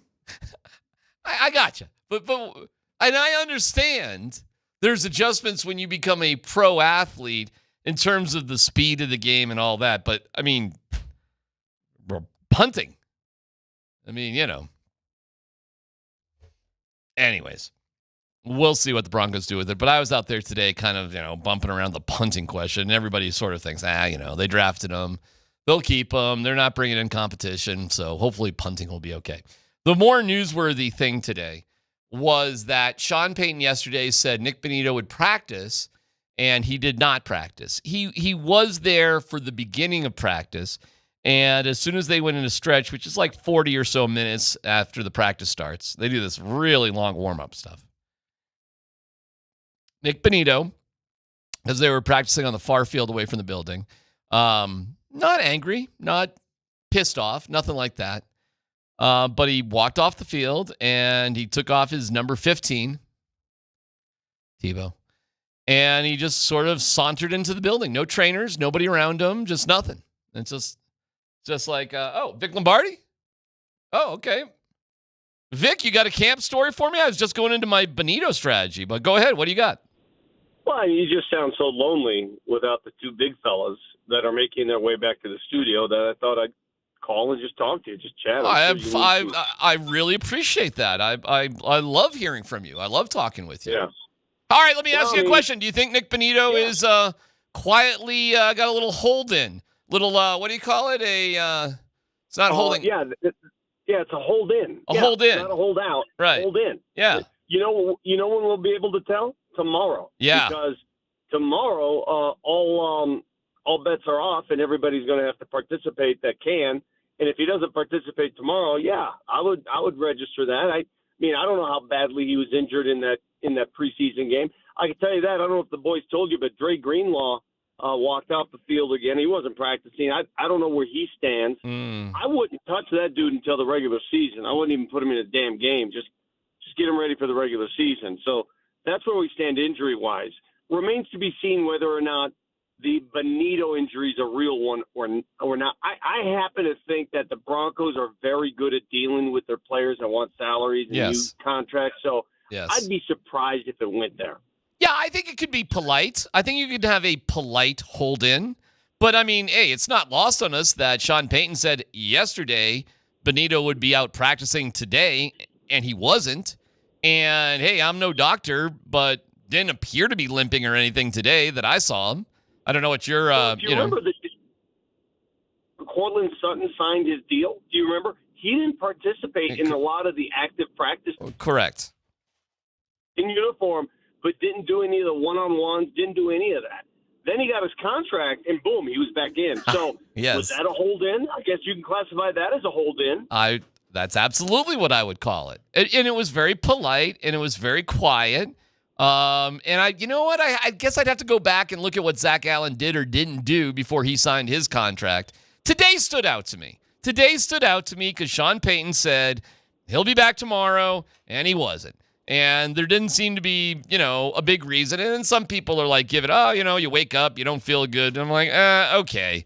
It's kind of a crazy coincidence when you're staring down the barrel between 70 to 90 million guaranteed. And, hey, if I was Nick Bonitto, hey, Vic, I'd have an ankle, I'd have an elbow, I'd have a hangnail. Well, that speaks more of your character than no. Nick. Hell no, it doesn't. It speaks of I've put the hay in the barn. When's he put the hay in the barn? He's put a bale in the barn. Well, he thinks he's put the hay in the barn. Well, then they didn't have no ethics. Well, Vic, where do you stand on that? I think these players understand that with the fines that come with leaving the practice facilities now, the only argument they have is to do these hold-ins. And if the players and all the players across the NFL understand that's the only way to negotiate, it's sort of holding upon them to do it that way. So I don't know what to tell you, man. If he gets his money, it's the right way to do it. If he doesn't get his money and he gets protracted holdout, then it's the wrong way to do it. He's going to get his money. But we also, Vic, we gotta wait more than one day, first practice after getting hurt in a game, to call it a hold in, right? I agree. Listen, you guys are talking about the wrong story, and I'm sure you brought up the story of the day was Tyler Polumbus getting his face stung by a bee. It was outstanding. Did you bring this up yet? We have talked about it. Yes. Okay, but the way it happened, all right, I want to bring this up because athletes are just built different, and pro athletes are. If I got stung by a bee, Darren and you and I could probably, if I got stung by a bee, I would be writhing in pain, asking for doctors, medicine, ambulance, whatever. He gets stung in the face. He goes, whoa, I think I just got stung by a bee in the face. I just couldn't believe his reaction. It was just sort of like a no-nonsense, yeah, no big deal. Got a stinger right in my face. Oh, I'd be fine with it too. I'd suck it up. That is the difference between you and I, Vic. Although we have a lot in common. Like, I'm way tougher on that crap than you. You are soft. I mean, soft as Charmin. All right. So let's experiment then. Let's have a bee sting you in the face Fine. and see how you react. Well, as long as you're sitting there next to me, let's go. All right. I'm game. Let's do it. All right. I thought. Wait, hold on. Has Moser killed all the bees, or does he have a couple left over? No, his colony just migrated to the other side of Denver. Just got to go find him. We'll get you a bee on your face if you want one. All right. We'll get you one. All right, real quick. I know you were interviewing Riley Moss for Altitude Extra for the good old Altitude TV. How'd that go? Let me tell you, the opportunity to interview these guys one-on-one is such a pleasure and a privilege because you get to learn a little bit more about their makeup, and we don't get to do it too often. I think Riley Moss might be my favorite Denver Bronco. I just love the guy. I love his attitude. I love his humility, and that's what shined for me, his humility. Talked about that game against Cincinnati last year, how he responded, how he rebounded from that. He's been doubted his entire career, obviously a white cornerback. He was a walk-on at Iowa, had to prove himself there, had to prove himself in the NFL. Half the teams wanted him to change positions. He refused to change. He's playing corner, and he's playing it pretty damn well. If you've noticed, Sean Payton has mentioned his name many times during this camp as a guy who's shining so far. So I love Riley Moss, man. I really do. I don't think there's a harder job than playing opposite Patrick Surtain on this team. But you got to do something that we all used to get to do, actually get to sit down with a guy and get to know him a little bit more than just a number on a jersey, and it changes your entire perspective. It does, man, and I can't say enough about that, Scott, and that's why I'm so sad that they changed the rules over there, because what it does from a media perspective is it layers things for you. Now you think a little differently when you're responding to a certain player and his attitude and this and that. Riley Moss, man, I love him. I think he's going to be the perfect complement to Patrick Surtain. I went through this list today, guys. When Champ Bailey played corner for the Broncos, right? Mm-hmm. And Champ Bailey, like Patrick Surtain, generational type corners. There were 9 other corners that played opposite Champ Bailey during his campaign year. 9. The likes of Andre Goodman, Lenny Walls, Dre Bly. At the end of the whole thing, it was Chris Harris. So you're going to go through a laundry list of corners on the other side if you're not good. Let's hope Riley Moss is the corner for the next few years opposite Patrick Surtain, because then you'll know that they got a damn good defensive backfield. Vic, as you're talking, Tyler has entered the building. Yes. And we're playing Blind Melon, No Rain. That is the B song. Tyler's my new hero. Tyler's reaction to that bee sting is something I've never seen before. Tyler, you're a hero. Where is it? In a good way or a bad way? I'm not sure what that means. No, in a good way. You didn't even flinch. It was great. It was awesome. You were tough. Thank you. Yeah. Where's the? You can't have muscles like this and then flinch when you get stung by a bee. Where is the sting? Where is it on you? It's on the side of the forehead. Okay. It's a little swollen. It's not too bad. All right. I got Wolverine blood. All right, Vic. Thanks for calling in. We appreciate it, brother. You probably do have Wolverine blood. Thank you, Vitalize cells. That's right, buddy. There you go. Hey, I got to bring up one thing for you to go to break. Yeah. You and Flagpole were having a conversation. Me and Flagpole? Yeah, Dan. Okay. We're having a conversation. He was trying to make fun of St. Louis. Okay. And he said, "Is St. Louis a great baseball town?" And you went, "Yeah." And I would say thought so. It's a top 2 or 3 baseball town. And Dan tried to question that. I don't know how or why he tried to question it. Dan? Oh. This was my suggestion for Tyler. Flight of the Bumblebees. Yeah. That's a good one. Yeah. But you're it's a little late now. You're getting us into a baseball conversation. Well, he doesn't pay attention. Well, he's trying to get your Flight of the Bumblebees song ready. Yeah. So you think St. Louis is not a good baseball team? Well, I didn't say that, but I'm just questioning their loyalty because they're 19th in attendance. No, and I'll tell you why. They're a good baseball team. Unlike some towns who've been brainwashed and subjected to crap baseball, they don't accept it. Scott's saying they're a sophisticated baseball They're audience. a 500 team, and that ain't good enough for them. Right. I'm being. You're if saying they're their fans 22 are smart. games Are over you calling five- out the Broncos fans? No, that no, sold no. out the Rockies stadium? fans. I understand. I'm saying the Broncos have sucked for the last 8 years, but they continue to sell out. But they towards the end of the season, there was 10 or 15, 20,000 painted seats show outs. I think Scott's calling out Colorado fans, period. Yeah, they're calling us a bunch of still morons. 13th or 14th in attendance, and they're going to set an all-time record. No, you're calling Colorado sports fans morons. No, Rockies fans are morons. Well, but then you double down on what was going on with the Broncos. I didn't. I was pointing out what he did. No, I get it. The same logic would apply. No, that we according to you, we as sports fans are so unsophisticated. No. We show up when our team sucks. Rockies fans.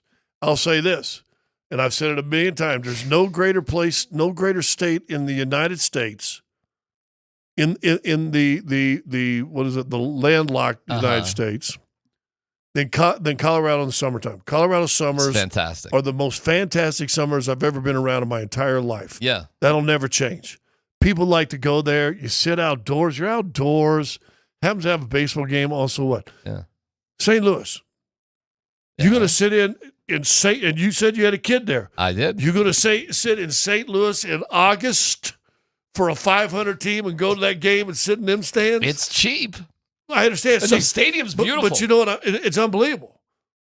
But I'm just saying, and what's the weather like? What's the temperature like? I know what you're doing. It can be a little salt. It can be a little sweaty. They're not going to be satisfied with mediocrity. I got you. So are you praising St. Louis fans or calling Rockies fans idiots? I'm just saying, Are you Cardinals fans. Are you trying to point out 100,000 morons over 2 days went to watch fake baseball? That's a different thing.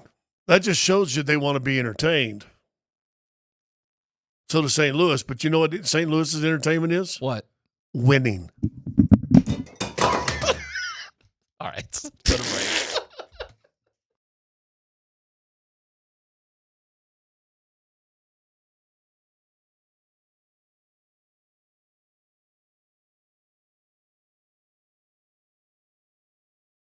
Okay, that was funny. It's DMac for the Rocky Mountain Men's Clinic, and Scott knocks over everything in the studio. Erectile dysfunction, hey! Why not, right? If you're going through this, it stinks, it's lousy, who needs it? But the Rocky Mountain Men's Clinic is there for you. They are there for you when the pills or herbals fail, with treatments with success rates well over 90%. Some can have you last an hour or more, and then, hey, it's just all awesome. They've served the Front Range of Colorado for nearly a decade, treating tens of thousands of men. So schedule your consult today. That initial visit's only $99. You get a T and a PSA test, if advised, a test dose. If it doesn't work in the office, your visit is free. They've got an expert staff. Like a lot of men, you'd be having sex the day after your appointment. With 5 locations up and down I-25, they're easy to get to. This is simple. Call today, 720-440-7900. Visit RockyMountainMen'sClinic.com.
All right, Tyler got stung in the face by the way, it was asked, was it a bee or a wasp? I don't know if you know. I don't know. I never saw the dang thing. I just felt it land on my face and sting me. Okay, all right. Could have been a biting fly. Dude, that is. You can see the little pin. You can see there a like pin in it? yeah. Have you ever got bit by a horsefly? Ooh. Sucks. Ooh. Those are almost worse. Yeah, those are bad. It was. Hey, by the way, on the topic of hold-ins and Hard Knocks, James Cook signed his deal this morning. Saw that. Yep. And last night they were featuring how he was doing. Barely. I would barely say they featured him. They didn't even talk to him or anything. Did they? Well, they said, here's what he's doing. It's a hold in. And they showed him at practice not doing anything. They showed him in the meetings. And then, so it was like, hey, here's how. It's not a holdout. They had Bean, the GM, talk about it. So they didn't talk to him, I guess, but they certainly talked about it. And here we go. That show's on last night. And this morning he signs for what, 48, well, something like here's that? The thing is, if it's a hold in, like you're calling it,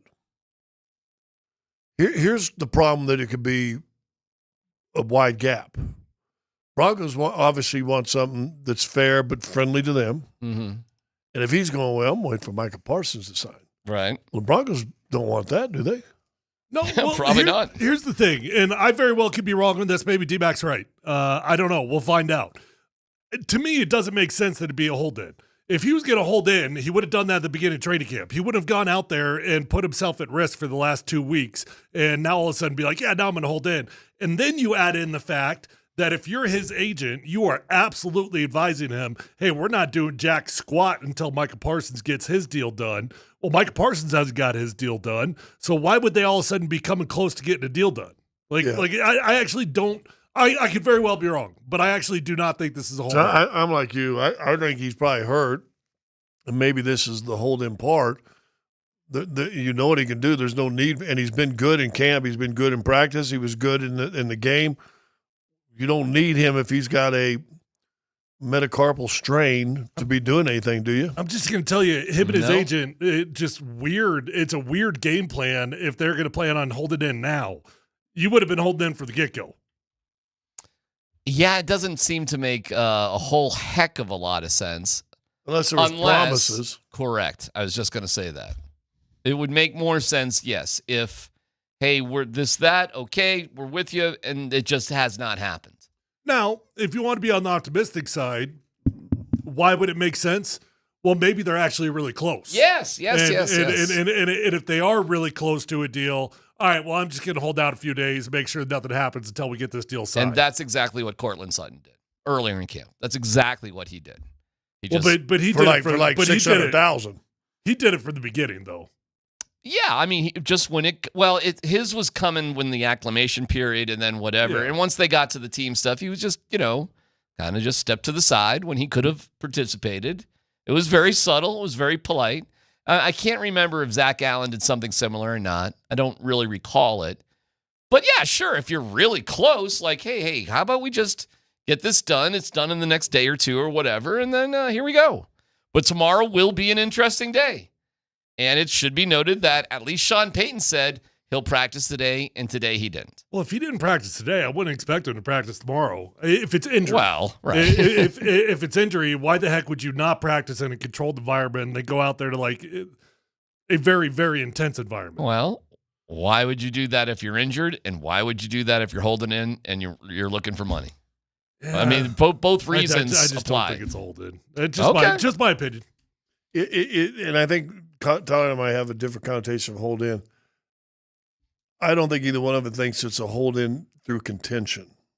For sure. That to me, you know what I'm saying? I feel like you're saying, oh, he's just saying, yeah, you ain't going to play me. I ain't going to practice, which would now become contentious. Hey, I ain't a doctor, but he wasn't limping when he was walking in today, okay? I mean, I'm not a blind man either. Well, either was Dre Greenlaw. Well, what happened with Dre, by the way, at the end of practice or in the middle of practice? Nothing really happened. He didn't practice. He went out there, did warm-ups and did some individual stuff, and just like the last day, not participating in team drills. And then once they started the team drills, it felt there was a little bit of a scare because he was walking down the sideline with what looked like a trainer, had his brace in his hand, but instead of going into the training room, he took a left and he goes into the weight room, which to me says that's a guy that knew that he wasn't practicing, and I'm going to get some cardio in. Let's go get a lift and some rehab and some cardio or something. Yeah. Any reason for him to participate in the joint practice of the preseason games the rest of the year? Probably not. Okay, I agree. Any reason for Pat Surtain to participate in these things? Maybe the practice tomorrow, but then that might be it. But to that same point, for Nick Bonitto, it's the same thing. And that doesn't have to mean it's a hold-in. It just means, hey, we don't need Nick Bonitto out there right now. You got a sprained ankle. We could go down the list, man. Why is Jonathan Cooper going to do any of this crap? Why is Zach Allen going to do any of this stuff? Like, seriously, what are we doing here? You're almost at the point where you're starting defense. I might not. Well, I agree. Maybe I'll let him play a little bit tomorrow. If you're healthy, I'd play you. But if you got a hangnail, I'm sitting you out. Hufanga, you letting him play on Saturday? And he's healthy, I guess, so why not?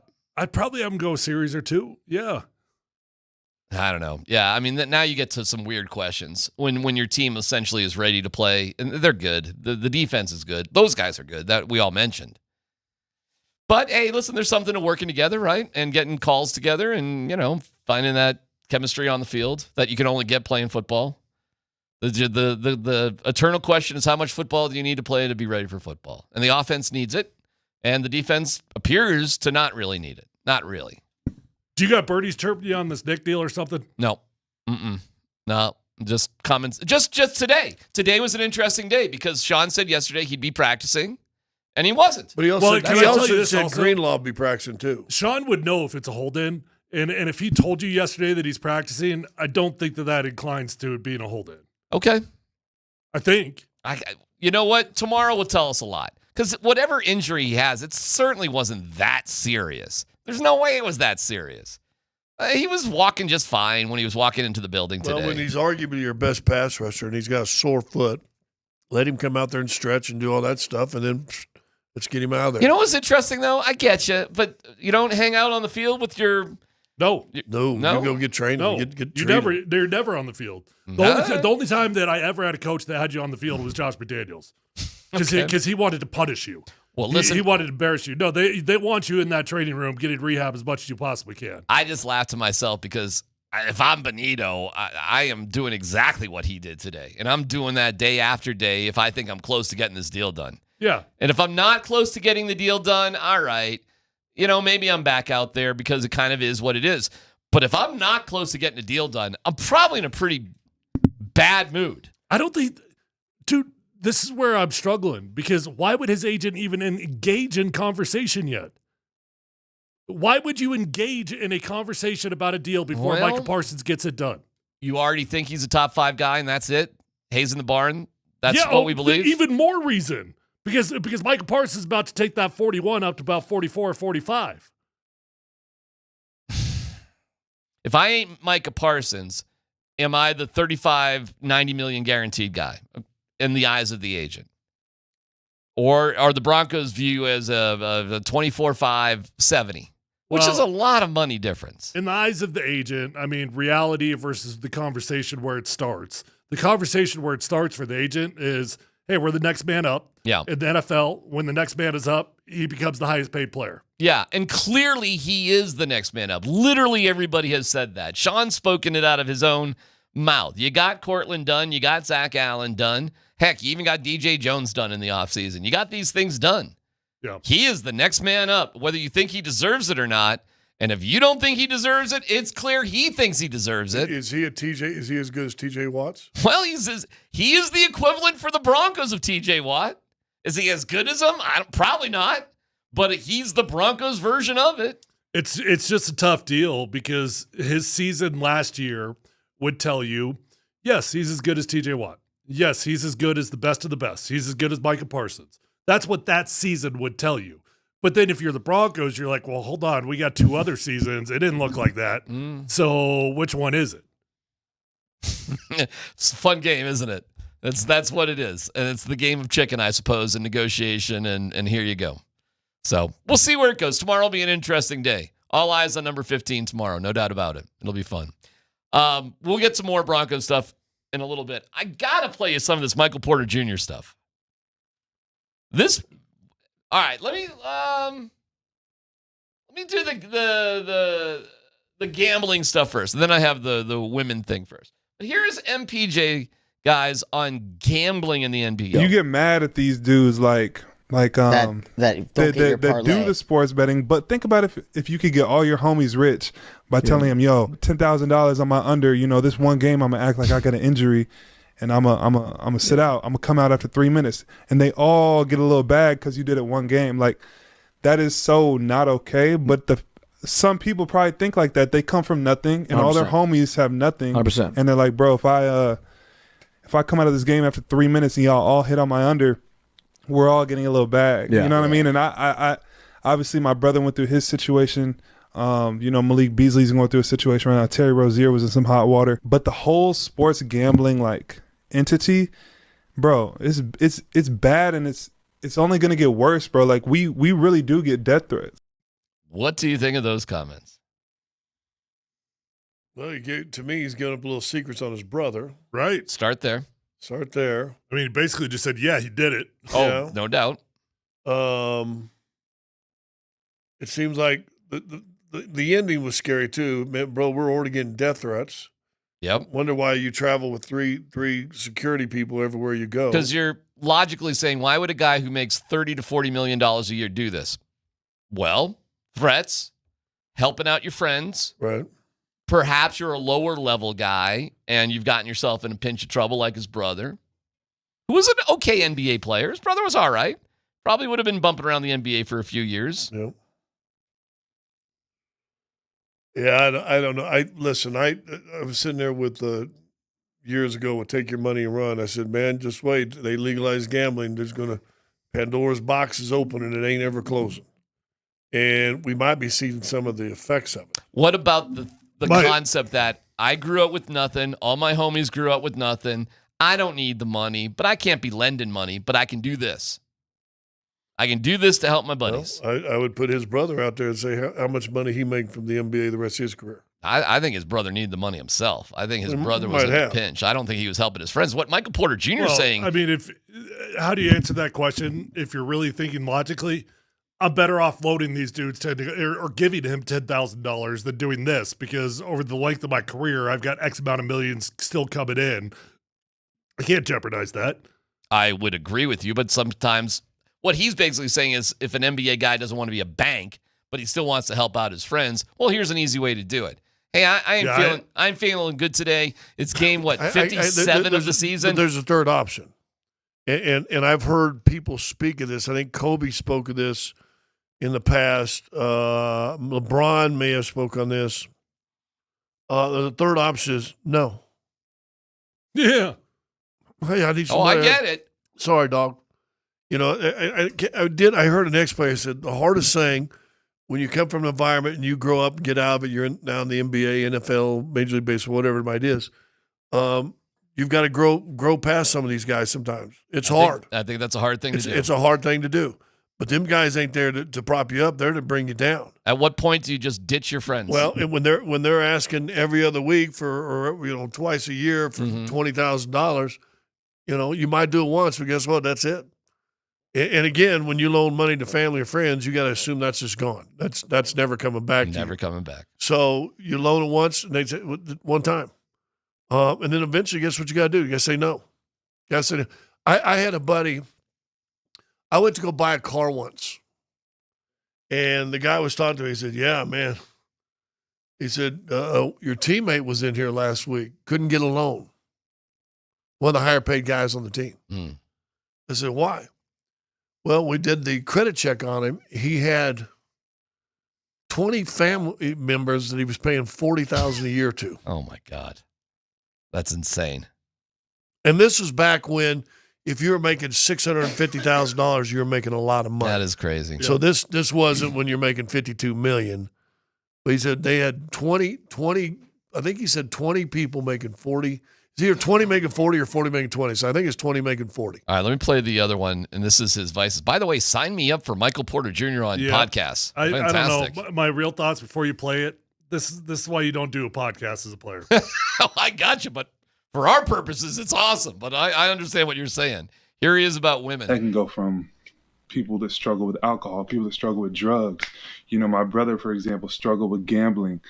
My vice has always come in the form of women. And when I'm far from God and like I'm not in my word, I'm not praying, I'm not prioritizing him, like that seems to be the place that the devil gets me, is in the space of women. And I know that's a lot of people in my shoes, you know. I know it's a lot of people in my lifestyle or whatever. That's something that comes up a lot, but I've never viewed that as okay. I don't think objectifying women, I don't think being with women all the time and sleeping around and doing stuff like that is cool. And I haven't necessarily been doing that, but nevertheless, like, women has always been my vice, right? I kind of get it. He's a really good looking guy. He's single. He's loaded. I gotcha. That's his vice. He is an interesting podcaster. Well, he's open. Listen, he's an innocent guy. I got to know Michael more in the last probably 2 years than I did his first 4 or 5 years. Very faith-based guy. But I think he's innocent. I think, maybe all of them were. Maybe all of them were. I think they all were the kids, the I think they were family? all homeschooled. Mhm. I think they're at times socially awkward, maybe. Mm-hmm. Looking at Michael, I'm assuming the other ones are a little like that. But yeah, listen, I think it's kind of refreshing. He's that honest on one hand. He is one honest dude. Yeah, I'd love to get him on and talk about that. Apparently, he would talk about it. I don't know how it benefits him. It's an interesting glimpse into the life of at least his life. Well, don't you think? And Tyler, speaking of this, I think when you can out yourself and your weaknesses, it maybe help you grow strong through it. Yeah. It's, I mean, not to get into faith and stuff, but like I've always struggled with pastors. They act like they never have sin. They're like they don't have struggle in their life. You know, when you can be relatable, that's when people like you. Right. Good stuff from Michael Porter Jr., man. Yeah. I wish him success, by the way, with the Nets and his life and everything, man. I'm an MPJ fan. I hope he does well. I am an MPJ person fan also. Yeah. I don't know if his game will hold up having to be the whole light, but let's hope he does. We'll see what happens. All right, no dumb questions coming up next.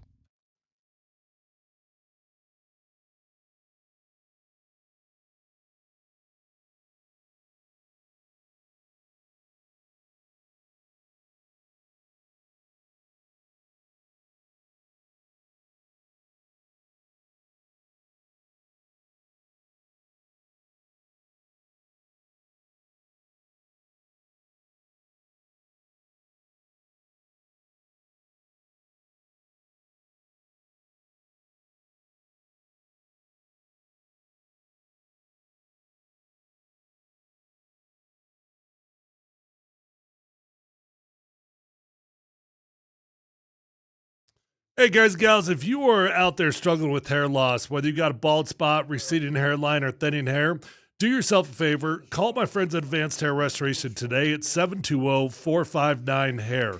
You're going to love your experience at Advanced Hair. They're absolutely fantastic at what they do. They've got the best of the best working with you. Dr. Tanya Pauls is fantastic. The entire staff is the best. And nobody can offer anything like the advanced FUE found at Advanced Hair Restoration. They've already changed tens of thousands of lives, and you deserve to be the next one. So call 720-459-HAIR. You'll be in that calm, relaxed environment, and you're going to walk away satisfied with the results. Matter of fact, Advanced Hair guarantees for life that your hair is going to grow. Lifetime guarantee with your own natural hair starting to regrow the very next day. So call 720-459-HAIR. You're going to get 250 free hair grafts and $250 off, or check out those before and after photos at advancedhair.com.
Polumbus, Hastings, and DMac present No Dumb Questions. This is your safe space. Safe place. I'm leaning into the segment. You're a smart guy. Send us your not dumb question now. Tweet it, text it, or Twitch it. It's No Dumb Questions on Altitude Sports Radio 92.5. All right, I got a couple here. I'll start on the text line, but Twitch, we're looking at you. Also on YouTube as well. Let's hear. No dumb question. What's a worse weather forecast for DMac's Walk of Shame? Hot and muggy or rain? Well, that happens if the Rockies don't win 42 games. Unbelievable that they won last night and they do not lose 9 in a row. Unbelievable. 5 times that's happened this year. Crazy. And they're losing 5. What an accomplishment, man. Well, these guys. We did say bet on them, didn't we? And I had at least a dozen or so comments on the text line of people that did bet on them, which is you're welcome. How many times you say they've done that this year? This is their fifth. This is their 5th. 5. So 5 times they've lost 8 in a row. Yeah, and going into last night when we were previewing it, we said, "Hey, listen, this has happened 4 times." Wow. And they haven't lost more than 8 in a row. And so it's not like, oh, they lost 8 in a row, but they also lost 12 in a row. Blah, blah, blah. No. They have, as bad as they've been, they have not lost more than 8 in a row. And this is the 5th time they broke it. Which I was showing you those numbers the other day. Teams that won 44 games, 54 games. They had a losing streak of 25 and 23. Or 16 yeah. or whatever. It actually is kind of amazing that the Rockies haven't lost more than 8 games in a row. But think about it, though. Look at it this way. 5 times you've lost 8 games. That's 40 straight losses. Now you put that in contention. That's a quarter of your season you've been in a losing streak. It does go to show you they've never really snapped out of just being a bad team all year. However, they haven't had they'll win a game and then they'll lose 3 in a row. Like there's no consistent. They don't build on any momentum. And we'll see what they do today. But they're not playing bad. They're not playing bad. Didn't they have like a 4-game win streak this year also? They did, yes, because they swept the Marlins and they won another game before that or after that, something like that. They did win 4 games in a row, and they swept the Marlins in Miami. That did happen. So we'll see. We'll see how we'll sort of keep a side eye on this one. The Walk of Shame happens if it's 41 wins or less. And if they're 41 wins or less, they're the worst team ever. Do you think, guys, they will get 11 more wins for the rest of the year? How many games? They are 31 and 88. How's my math? That is 112. No, it's 119 games. So let's round it up to 120. So 41 games left. So they'd have to go 11 and 30. 11 and 30. Should be easy. It's 1 out of 3. Should be easy. Nah. Should be easy. Do you think it's going to come down to like the wire? All it takes is one more 8-game losing streak, and you're screwed. Well, that's true. But I think you're right about that. I have a feeling we're going to be watching the last series. Like this is big. Yeah. Like it's going to matter. I hope so. I mean, that would make it more fun. You got to make it so much more fun. And you got to hope that last series or 2. It's against San Francisco on the road. And you got to hope they're not I should go to San Francisco for that. I should go there. Walk home from San Francisco. So that's we can stay there, and then the Nuggets play there on the 23rd or something. That would be amazing. I'm dying to see that arena. I'd love to go see that place. I hear it's unbelievable. That's beautiful. Yeah, tough to get around the bowels, but it's nice. I got a question about nutrition labels. Okay, no dumb question. You guys ever look at a nutrition label that says, "Hey, 1 serving, 0 calories. 2 servings in the bottle, 10 calories." So if one serving is 0 calories, how is it possible that 2 servings is 10 calories? It makes no sense. But it's all over the place. How many ounces in the first? I see this all the freaking time. Somebody explain the science behind this to me, because I don't get it. Maybe you're just skimming off the water on the first pour out. How many ounces in a serving? So you're telling me there's more calories at the bottom of the drink than there are at the top of the drink? I'm just thinking maybe all the sugar and everything sunk. I don't know. Yeah. I mean, all I know, if there's 0 in the first. I mean, 10 calories for 2 servings is not bad, right? No, it's not bad. I just don't understand the science behind it. I think that's a mistake. It feels like a mistake, but now you're going to look at it. You're going to look at it, and you're going to see this. It's all over the place. It happens all the time. I saw a video the other day, and like the guy had a tomato. No, an apple. Guy was showing an apple, and they have little stickers on it, and they have codes on them. Yeah. If the code starts in a 4, don't buy it. Why? Because they coat it with a waxy substance to preserve it. This guy got an apple, showed the code 4 some, took a knife, just ran over the top, and sure enough, skimmed wax off the top of the apple. Yeesh. That's what they're giving us. Well, what do the other numbers mean? 9, he said, get it. 9 means If good apple. It starts with 9, then it's fresh and good and doesn't have all this crazy stuff in it. Okay. We have a visual no dumb question. I'll do my best to describe it, and I'll show you guys. And the question is, does this count as a pool? And it is a like a tub that, you know. It's a stock trough. Help? What? It's what that's a trough. It's a That's trough what cattle for drink out of. stock and horses, cattle. Awesome. So describe that for anybody who doesn't know what Those that is. Also known as a cold tub during training camp. Those big metal. Usually, if they're for a big cow feed out in the middle, they're giant. They're like 12-foot diameter or something like that. So this person has taken one of those things and stuck it on a deck and put water in it. Oh, it's not a hot tub. It's just probably they probably use it as a cold tub. Okay. Does that count as a pool? No, it counts as a cold tub. Okay, so what? That's a tub. That you can take a soak in that, but that ain't a pool. So a tub is different than a pool. If you soak, it's a tub. At what point if does you it can become swim? It's a pool. How much do you got to be able to swim? Well, does it have a current coming that I stay in one place? Oh, I don't know. They have those current because they've pools. got those that are real tiny, but you can't swim because it's got a current. Because it's pushing against you. So that's a pool. That's a pool because you could swim. So the size of it doesn't matter. No, I mean no. Okay. How many strokes do you need to make? Now, obviously, if there's a current, it's endless. But how many strokes do you need to be able to take to make it a pool? So you're telling me how many? Not a lot.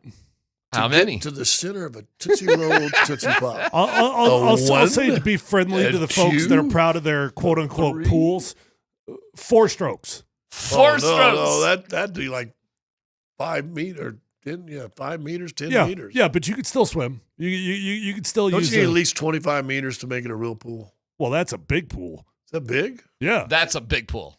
25 meters? Oh, yeah. That's like a rec center. That's like a community pool. That's 25 meters is like a swim team pool. Yeah. That's I know. That's a big pool. It's a very long pool. The Olympics are like 50. Yes, true. But standard 25 meters is what. But we're talking about like a backyard pool here. So 25-meter pool is basically typical for your HOA pool. Yes. Yes. Yes. Yeah.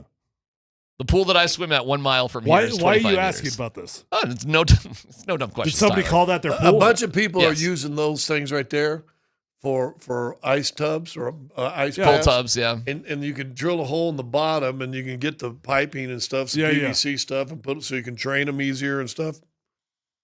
No dumb question. How was the concert last night? I didn't go. I know you didn't go, but how did it go? How was it? I wear my Bush shirt tomorrow. Okay. They said it was fantastic, and the band they opened up for, she said was surprisingly really, really good. And I don't even know who that was. Now, they did say that they said in the suite, yes, only 2 people in it. Somebody in management hoarded 14 tickets didn't give them that out? we could have gave out to a lot of people. So they had the whole suite to themselves? Yeah, just her and her mom. That's cool. That is pretty awesome, actually. Yeah. They have food or not? No way. Well, they ain't. No, they're not going to pay for that now. Of course not. So the warden will spend $120 on T-shirts, but she ain't going to spend $10. So you going to sandwich. 9 Inch Nails? As it plans now. Okay. But it's in the suite, too. There you go. Yeah. There you go. See how things change in 24 hours? Yeah. There you go. So here you go, Scott. Someone on the text line. All 4-digit produce codes that start with a 4 are non-organic. The 9 is added to the front to signify organic, making a 5-digit code. So that means that the 9, so I was kind of right. Yeah. So the 9 is good, and the 4 means. I like chemicals, though. So if I'm a big chemical guy. If it's non-organic, that means you're getting some chemicals in it. So serve up the chemicals. Yeah, big chemical guy over here. Chemical guy. Give me the chemicals. When you go to your the store tonight and shop, were you gonna look at your produce for the 4 number? I'm gonna check. The only I buy berries and bananas.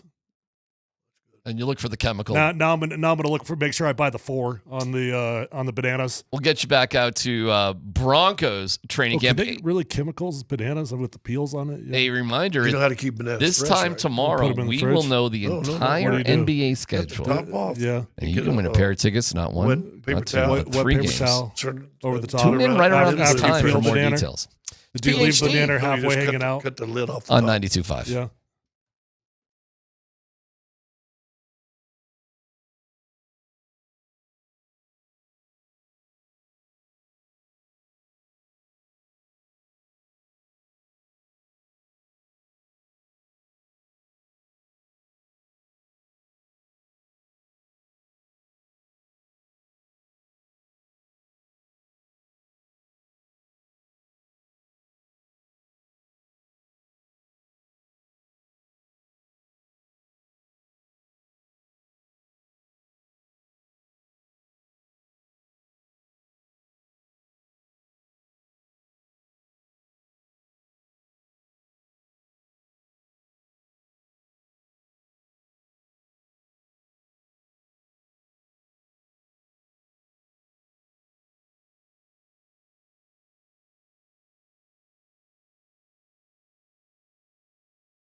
Well, the big question is, what do you think is going on with Nick Bonitto?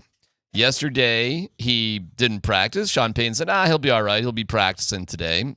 Well, that was yesterday, and today Bonitto didn't practice. He was out there for a little bit, but when they went into stretch, he came off the field, took his shirt off, walked in the building on his own. Okay. The second question is, how concerned are you about Drake Greenlaw from what happened? So let's get to both of those, but first things first. What do you guys think is going on with Nick Bonitto right now? I could be wrong here, okay? You very well might be right. I don't have any inside information on this, but my gut tells me I think he's just hurt. I think he's got an ankle. Now, I mean, how bad is the ankle? That's probably something we could both agree on. It's probably not that bad, and if you even got a stub toe, if you're Nick Bonitto, hey, I'm taking my sweet time to get back out there on the practice field. I don't think we've got a hold-in situation because there's just things that don't add up if it was a hold-in for a contract. Well, if it was a hold-in for a contract, wouldn't you have started that from day one? Why would you put yourself at risk for the last 2 weeks and now all of a sudden decide I'm going to put myself in a hold-in situation? And then the other fact that if you're Nick Bonitto's agent, you're sitting there telling him, hey, we ain't doing nothing until Micah Parsons signs his deal.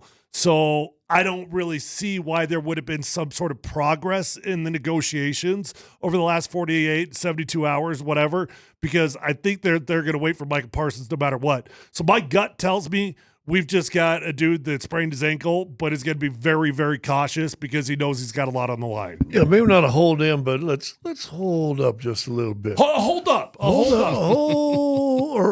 It's a hold-up situation. To quote Sheriff Justice T. Buford, hold it. Yeah, I could get down with a hold-up, not a hold-in. What's the difference between a hold-up and a hold-in situation? Because his coach thought he was going to go because today. I think he's probably really hurt. I really do. We knew that reports right after the game that he tweaked his foot. So why did Sean speculate that he'd be practicing? Because today? he's a coach. But why did Sean Payton say why did Sean Payton say Bo Nix is a top 5 quarterback? No. Okay. But that's actually the other part. I forgot about that one. That's the other part that makes me think it is not a hold in. Because if it was a hold in, Sean Payton certainly knew yesterday it was a hold in. And if it was a hold in, Sean Payton certainly wouldn't be saying that Nick Bonitto is going to be out there on the practice field. Conspiracy theory, trying to put a little guilt on the young man. Maybe. That's a dangerous game to play, dude. I gotcha. Yeah. Only a narcissist. And I said conspiracy theory. And this team has done the opposite of that. I think it'd be inconsistent to say that they're going to start playing games with Nick Bonitto when they've been so professional with the last two. That would feel like a major inconsistency to me. Hey, if Sean had said, hey, we'll see about Nick, we're not really sure, it's a day-to-day sort of situation, then I'd be like, okay. But that's not what he said. Now, this could be just Sean being Sean, which we know this is what he does anyways. But he was pretty declarative that Bonitto would be practicing today. That's all. Most coaches... But he also said Greenlaw. But do you think that Sean Payton... Greenlaw was out. Well, Greenlaw was out there today. Well, that's he the next wasn't out question. there much longer than Bonitto, though. Greenlaw's kind of out there. I mean, he's out there for warm-ups and he's out there for the individual, but then he doesn't participate in team drills. But do you think that Sean would have said that if... Unless you believe your conspiracy, but do you think he would have said that if there's a hold-in going on?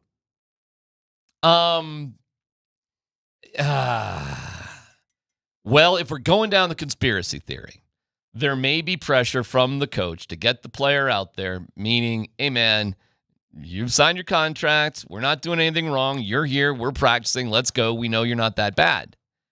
You're an important guy. We need you out there. And that is a very subtle way to say, he'll be back. And if I'm Nick Bonitto, I might not like that.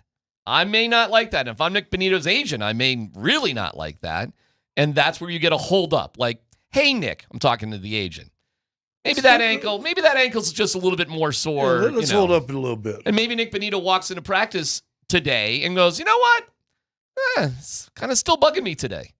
And it feels like that's what's going on. So it maybe is a little bit more of a hold up situation. Maybe Sean Payton got a little news that he wasn't expecting today from Nick Bonitto.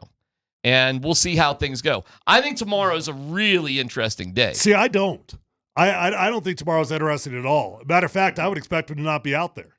My expectation would be if you're hurt today, why would you jump from a very controlled practice, which Scott was out there, that was about as controlled of a practice as you ever get in the NFL. why would you miss out on that and then come back for live action in a joint practice? If you're injured, that don't add up. So I wouldn't expect him out there. It's whether you believe he's hurt or not, I suppose. If you don't believe it's hurt, tomorrow's an interesting day. If you do believe it's hurt, it's not an interesting day. Well, we know he's hurt. I mean, we saw it. We know it. It's just a matter of how bad. Yeah, degree. Okay. All right. Then you get into the footballness of life and you're beasting. Are you hurt or are you injured? Like, what's going on? And isn't everybody kind of nursing something at this point? I mean, couldn't everybody sort of walk off the field and get some treatment today about something? Not everybody on that team was third in the NFL in sacks last year. Right. Yeah, not everybody's staring down the barrel of, like, potentially $90 million guaranteed. He's it. Well, he's the only one. Yeah, I was going to say, so it's a different variety. I mean, it's like Joker is a little tired. You're like, dude, rest his. Of course. Why don't you sit him down and rest him for a couple games? And you know, Valanciunas, well, he's getting paid $10 million. He's a backup. Let him play. So it's who you are, and whether I feel he's earned it and just having one really good year or not, that's where he is. Well, this is where, and hey, the Broncos have handled things great. We didn't hear any bitching from Cortland or from Zach Allen. They got it done. Everybody was happy. Everybody talked about how much trust is going on right now. And here we are with Nick Bonitto. And what, Bonitto doesn't see these deals getting done, of course. Do we even know for sure if the sides are talking? Has there been any reports at all that the sides are talking? No, there have not. And logic tells me they wouldn't have even begun a serious conversation until Micah signs his deal. I'll tell you this, if you're Nick Bonitto's agent, are you having a conversation right now? Well, unless you're going to give me T.J. Watt's numbers, right. Well, if I'm Nick Bonitto's agent, I've said what I need to say. You know, he had more sacks than T.J. Watt did last year. Well, T.J. also missed some time, but yeah. All right, we'll see how things go. We got a little drama, pinch of drama, maybe. Or maybe not. I think you're so. I think you're desperate for this thing to be drama. Like, Lord, please. I don't think there's any drama. I think the dude's got a sprained ankle. No, there was, you know. Can somebody please break COVID protocols, please? You do feel a little desperate on this one. I was there. I'm glad I was there today to see him walk off the field, take his shirt off, and go into that building by himself. I got something out of it. But you also know that's what injured players do.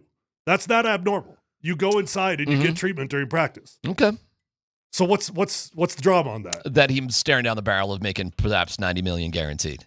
That's the drama. And how bad is the injury? And that his coach said the day before he's going to be practicing. That's the drama. Had the coach said he's day-to-day, I'm not sure how he's going to be, and I saw him walk off, I wouldn't think twice about it. But his coach said he'd be practicing, and he wasn't. So there's the drama. I still say he didn't say anything about Greenlaw. He said Greenlaw would be practicing. He went out there and did 2 minutes longer than okay. Well, Bonitto. All right, let's get to Greenlaw. How concerned are you guys about Greenlaw? I'm more concerned with him than I am Bonitto.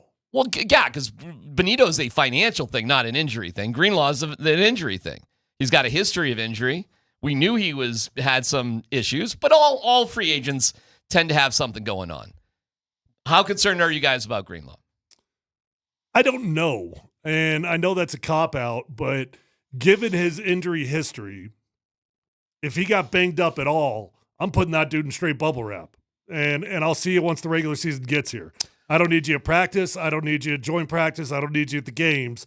Let's get you to the regular season. So I don't know how to really answer the question other than saying, well, there's something enough going on that they're putting him in bubble wrap. All right, let me be more specific. Say they do put him in bubble wrap, and he does. And I'm sure they'll be very careful with Greenlaw. They got a lot riding on him. How confident are you he can make it through an NFL season based on his past? When you say make it through an NFL season, are you saying however you want to define it? At least 14 games? However you want to define it. I'm hoping we can get 14 games out of him. Look, injuries stack up. And that's the story of this free agency class. That's why I call this the biggest boomer bust free agency class in the history of the Broncos. Because every single dude that you signed is coming off of a season-ending injury, something that was very, very significant. It's like, okay, if you get lucky and they stay healthy, holy cow, what a class you got. If one or two of these guys gets a season-ending injury, you're like, well, how dumb were you guys that all the free agents you went after were all injury-prone? You know, that's the free agency, man. There's something Not like going on. this, though. Darren- This is to an extreme. Darren, Mama always said injuries are like a box of chocolates. Never know what you're going to get. Never know what you're going to get. I'm not a smart man, George Payton, but I Listen, know what injuries are. Do you guys remember how Dre Greenlaw got hurt? Yes, running onto the running field. on the field in the That's Super awful. Bowl. In the It's Super Bowl. terrible. Yeah. Running Changed the onto game, field. maybe. Right, early in the game too, right? Like right at the kind of in the beginning of the game. I don't remember when it was, but I could picture it. That's He's coming awful. off the sideline. He takes 2 steps, that he goes to the ground. I thought it It was was right awful. after they kicked off, and he think- was running out to play defense. I don't know. I kinda think I you're don't right. remember. Yeah. I think you're right about that. It was awful. Like I I felt think, bad for him. I think in the first minute or 2 minutes of the game. I mean, it's not getting a bee sting when you're doing absolutely nothing, just standing there That's watching right. football. But not, I mean, and not everyone could take it the way that I do. no. I mean, you're finishing the show right now. Injured. I know. I thought about calling in. A little hold in or hold up. Yeah. I don't know with this bee sting. Hey, Kevin, I need some more money, man. Hold in. He's used to needles, let's be honest. That's right. Just a second, you taking one for the team here. We should get your agent on the phone. I don't know, Tyler. Tyler did the whole show with a bee sting today. You guys are going to give a little workers' comp? Yeah, a little something for the effort. Right? Well, you know what? My back's killing me because of that going out Standing there. out there. Yeah. You. See, Look you at just- you. I think we you both deserve like a little something. workman's comp. Hey, that there's no guarantee you two are showing up for that practice at training camp tomorrow. That joint I practice. can almost guarantee I'm not. Well, you know, little hold in or a little hold up. What are you guys doing? This is Last day of camp tomorrow. Big practice. Really important that we're out there. Well, I tell you what we do. You guys go there, start the show from there. I'll be back here for security, so when you guys come back, I can take that one segment. I got good news though. Scott and I both had an issue tomorrow. I got my appointment rescheduled, so I'll be out there. I got a doctor's appointment at 9 a.m. How long is that doctor appointment going? An hour at least. Yeah, we'll see. You know, no, that's not the end. Yeah, at least. Yeah. I mean, it could go longer. Well, I mean, I could show up at like 11. But Like then, Bonitto, it could. I don't know. Showing up at 11 or leaving 11, what's worse? Yeah, I don't know. Things happen. Crazy things happen. People told me DMac was out there today. I was like, what? DMac's out there? First off, was. I didn't see him. I was in the main Muggle area. I was muggling it up today. What time did you get out of there? 11. he I rode his saw bike. Scott. Yeah. Oh, actually, then I did do something. I can't say it on the air though. That was a decent little ride from there in the heat today. It was really hot. Yeah, it was something. But Is there any wind or anything in that little trail? it sucks. I saw a place. Oh man, I shouldn't even say this on the air. Yeah, say it. Where you can stop by and take a leak while you're. No. About practice. What? There is a way to sort of get a good eye on practice. Kind of in that one far corner. I can't. I got. I'll tell you off the air. Okay. But I saw that. I got a good glimpse for a little bit, and then I had to Amscray. Being stink. That's a good. He had a good glimpse. Yeah. Yeah. Well, he's on the sideline talking to Sean. Yeah, he was walking up and down the sideline with Sean. I'll just say this, man. Those fans, you fans that have, they're hardcore. You guys are incredible. There was those metal bleachers got to be 140 degrees. Not a cloud in the sky today. Warm day, totally. Yeah, it was hot. I did my good deed of the day though. I saw a mom and her 2 little boys leaving, mm-hmm. and they were probably 3 and 4, 3 and 5. Okay, tough and age. The mom, you walk out and take a left to go to our parking lot. Yeah. And down there have all the signage up against that fence. And It says Broncos training camp. And mom goes, "Hey, you guys stand up by the fence? I'll take a picture." I said, "Mom, would you like to get in a picture with them?" She goes, "Would you take it?" I go, "Yeah." So I walked down there with them and took pictures of them sitting by the fence. You did something right there I wouldn't do in a million years. You are a good person, Charlie Brown. Well, but it's memories. You are a good damn person. I see people with their cameras fumbling around, and I pretend I can't see them because I know what's coming. I know the whole. My wife loves it. She is the can I take your picture person. Now I am a jerk on that. I'll just self-admit on this. I am a total tool when it comes to that stuff. I did not do to her what I usually do because I do this all. I don't mind. I usually flip the camera around first time, and the first 2 pictures are me.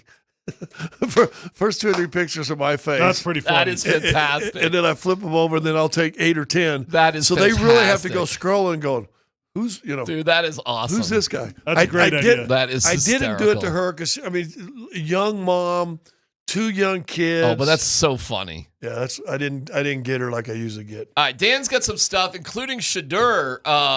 Geez, not great news for him. We got some other. You got a crying football player? Is that right? We have a crying football player story.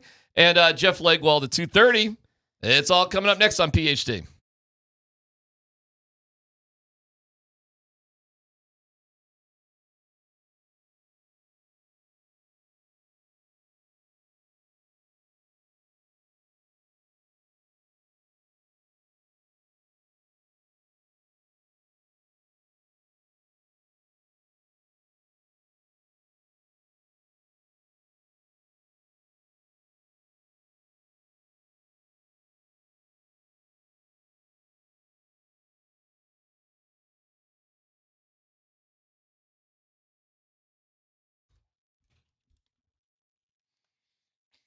It's DMac for the Rocky Mountain Men's Clinic. If you don't feel like yourself, you just feel, I don't know, brain fog and just, you know what I'm talking about. It could be low T. If you're like a lot of guys who are low T, within a few weeks, you'll feel your energy return and that brain fog go away. Your sleep improves, as will your workouts. Sex drive, hello. If you can get with the Rocky Mountain Men's Clinic and they can take care of business. Here's how you start. Go to RockyMountainMen'sClinic.com. Take the low T quiz. 10 questions, yes or no. Just takes a couple minutes. You schedule a consult. They'll draw your blood and have your results within 30 minutes.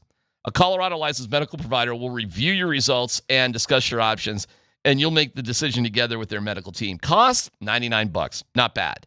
T and a PSA test. If you sign up for T treatment the day of your appointment, that visit is free. So get with the Rocky Mountain Men's Clinic. Don't wait. Most guys, they go through this, they wait a year or more. Do not wait. Get with them today. Call 720-440-7900. RockyMountainMen'sClinic.com.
We got the bee sting.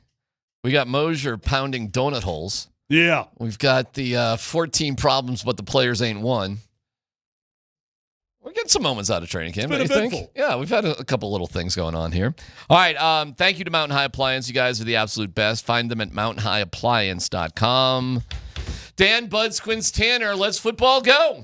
All right, let's start with Patrick Surtain from yesterday, fellas, talking with Kay Adams. She asked, just how good can this year's Broncos defense be? It's unreal. I mean, I think we have the ability to be mentioned in history amongst the greats, but, you can't talk about it. You got to be about it, and that's with putting in the work every day, everybody flying around to the ball, making plays. But when you have that much talent on the defensive side, the sky's the limit.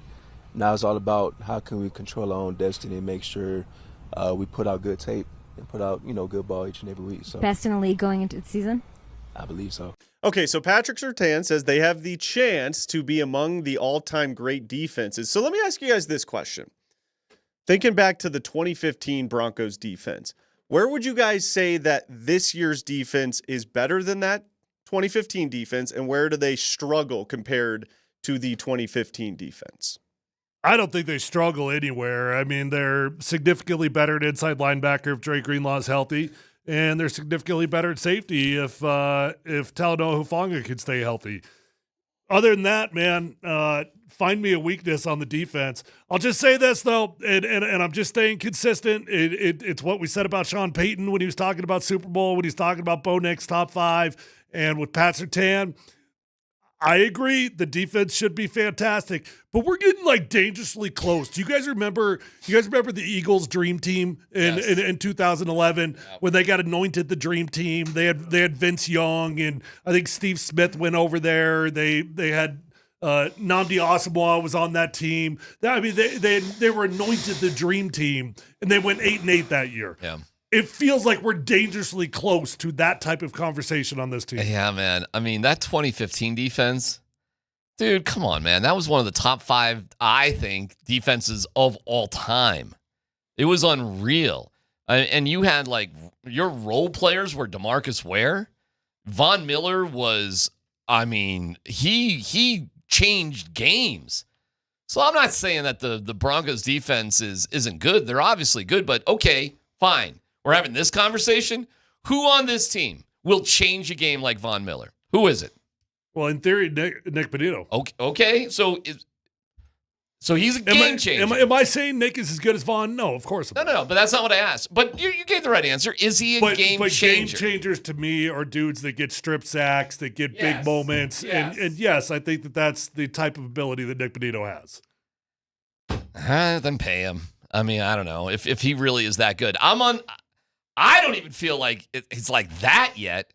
Who's our DeMarcus Ware? Well, Jonathan Cooper ain't bad. Jonathan Cooper? All right. Jonathan Cooper's pretty good, man. He was wrecking shop against Mike McGlinchey again today. And, okay, I get it with Pat Surtain, and Riley Moss is Chris Harris or Aqib, I guess. I don't know, man. I think they're really, really good, but that 2015 team was unreal. It was unbelievable. I think we're kind of selling the 2015 defense a little short just to anoint this defense one of the best ever, and they haven't played a game yet.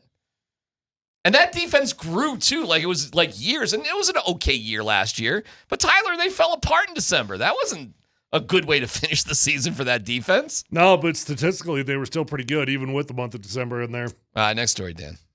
All right, I want to get to this before we get to Leggy coming up here in about 5 minutes. So we're going to call this bit here, am I a terrible human being for laughing at this and thinking it was funny?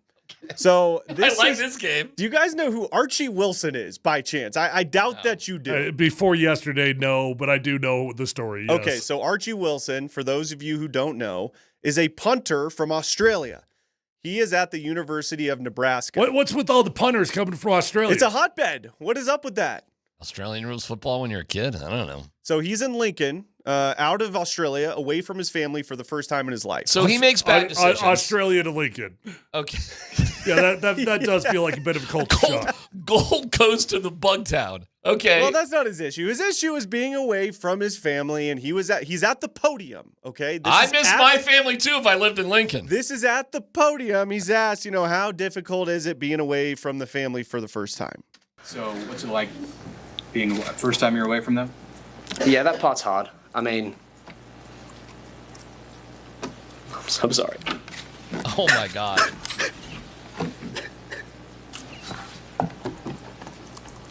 Are you kidding me? Yeah, I love it a lot. Yeah, I got two little brothers and my mum and dad, and yeah, that's the tough part about being here. I love them a lot and I miss them, but it's I mean, they know this is what's best for me, and it's good. I can still talk to them plenty over the phone, and they're coming here to see the first few games, so I'm looking forward to that. Okay. Can I ask a qualifying question? Before we rip this kid? Has he had, or are there any tragedies going on that you know of in his life right now? Nothing is that anybody I know of. sick or anything like that? Nothing that I know of. No He's one's just dug sad deep about into being that. away from his Yeah, family. because if somebody's sick or there's something going on, then I'm kind of feeling for him. If he's just like a lonely college kid, you're no different than any other college kid in the world. You go away, and your parents come to visit you. Yeah, but how many kids go away and then they transfer back to CU or CSU after the first semester? It happens all the time. Kids get homesick all the time. Right. So, I mean, my point is he's far. And they're not interviewed by mass media. Yeah, he's far from the first college kid to go out there and regret his choice. That's fine. And he did choose Nebraska, which is brutally bad. Because if he's good enough to kick, he could probably go to other schools, and he's like, oh, my God, Lincoln? I mean, that might be dawning on him being there for a month or so, how bad that decision was. Yep. Everything I'm seeing is he was crying just simply for the fact of him being away from his family. Well, he wouldn't be the only college kid that cried at a podium?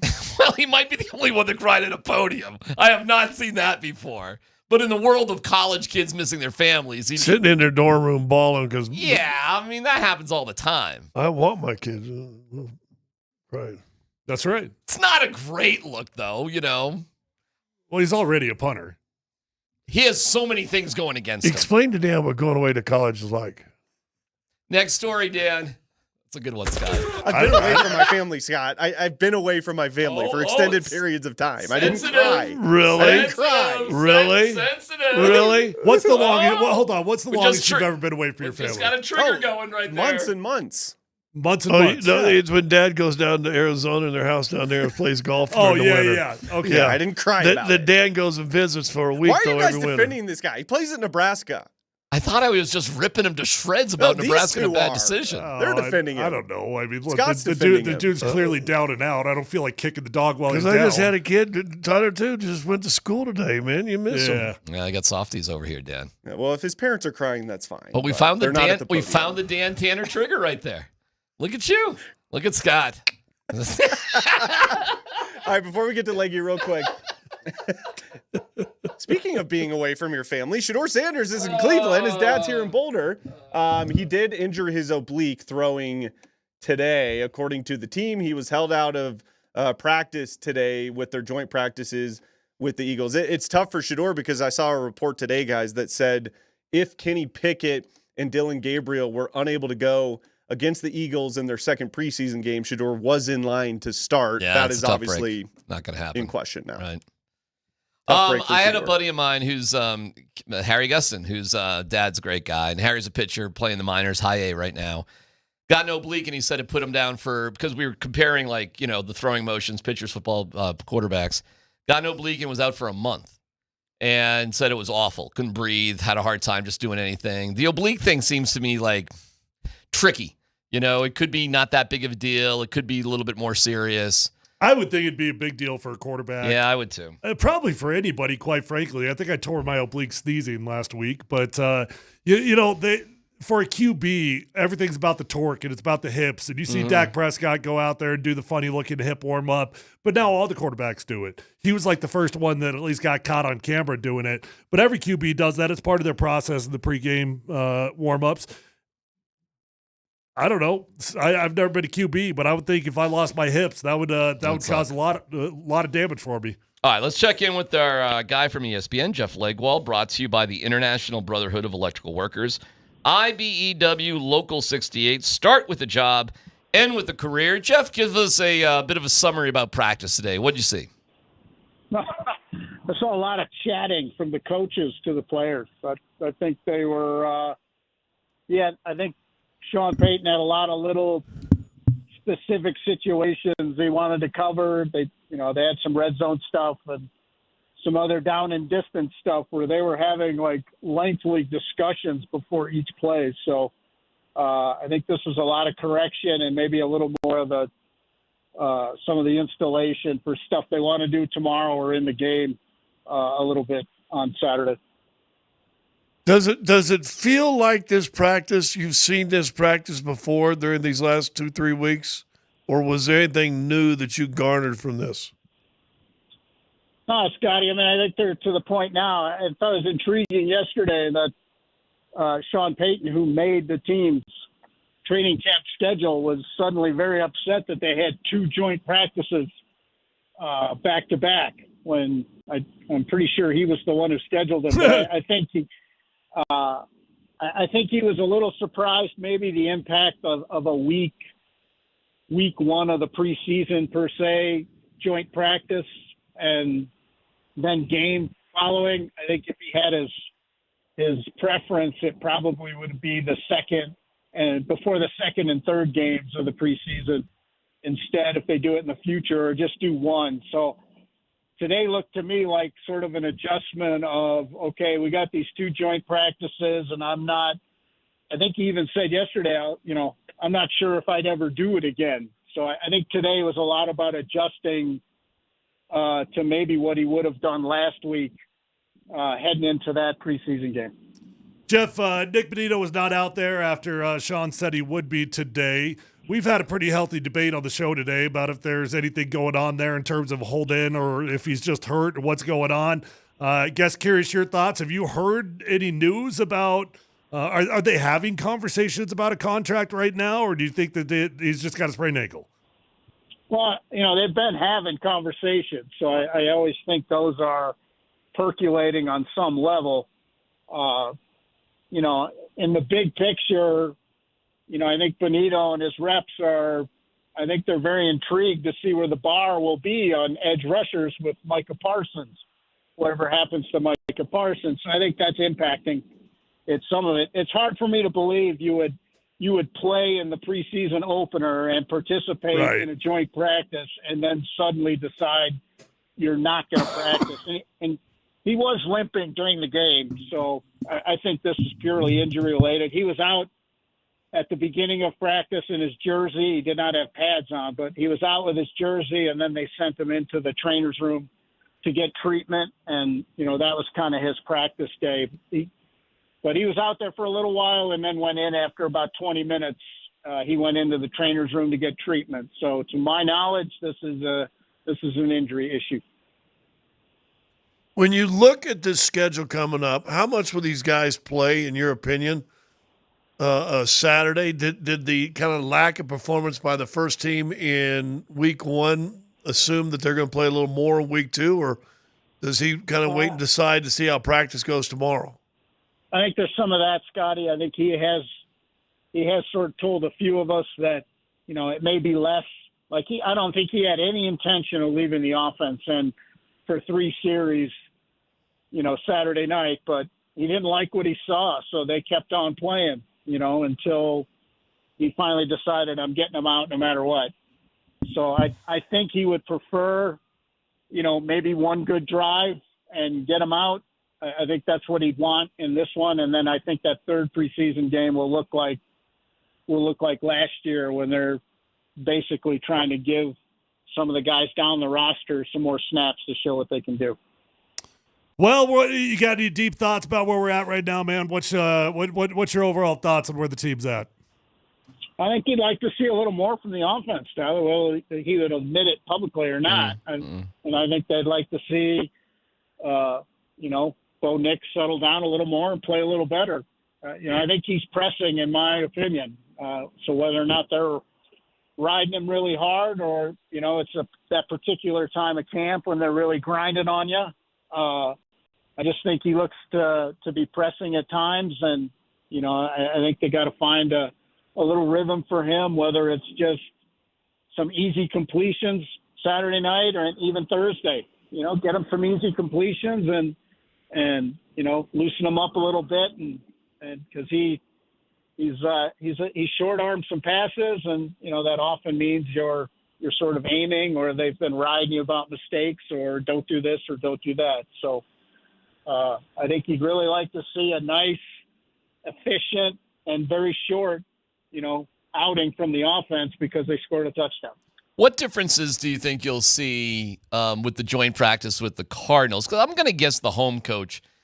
I know they work on it together, Jeff, but doesn't the home coach get to make a little bit of more rules? Like Sean was perturbed that the practice went too long. That's got to be a Kyle thing, not a Sean thing, right? Yeah, again, I have a hard time believing they talked on the phone several times before last Thursday's practice, and then they met in person Thursday morning, where they obviously gave each other the practice script. So I think the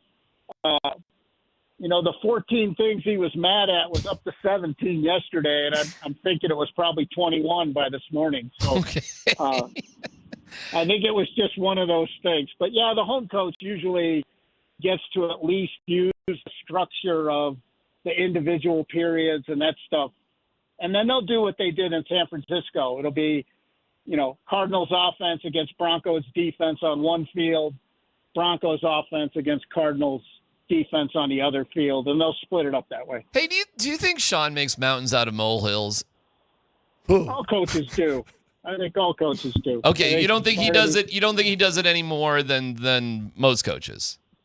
Well, I will say, having discussed many of these things with him, but he talks a lot about don't use up your battery life on. He uses that phrase all the time, battery life. Don't use your battery life on issues that don't matter. And I think sometimes it's just the way he's wired. The little things really get to him, and that there were a lot of little structural things, first world problems, on the trip that didn't go how he wanted, and I think that bugged him. So sometimes it just has an echo, last couple of days, and they move on. The only reason I'm even asking that is because Scott and Tyler, you have talked about how slow some things happen in practice and how many things times stop. And Jeff mentioned especially today. Today was the slowest I've ever seen. Right.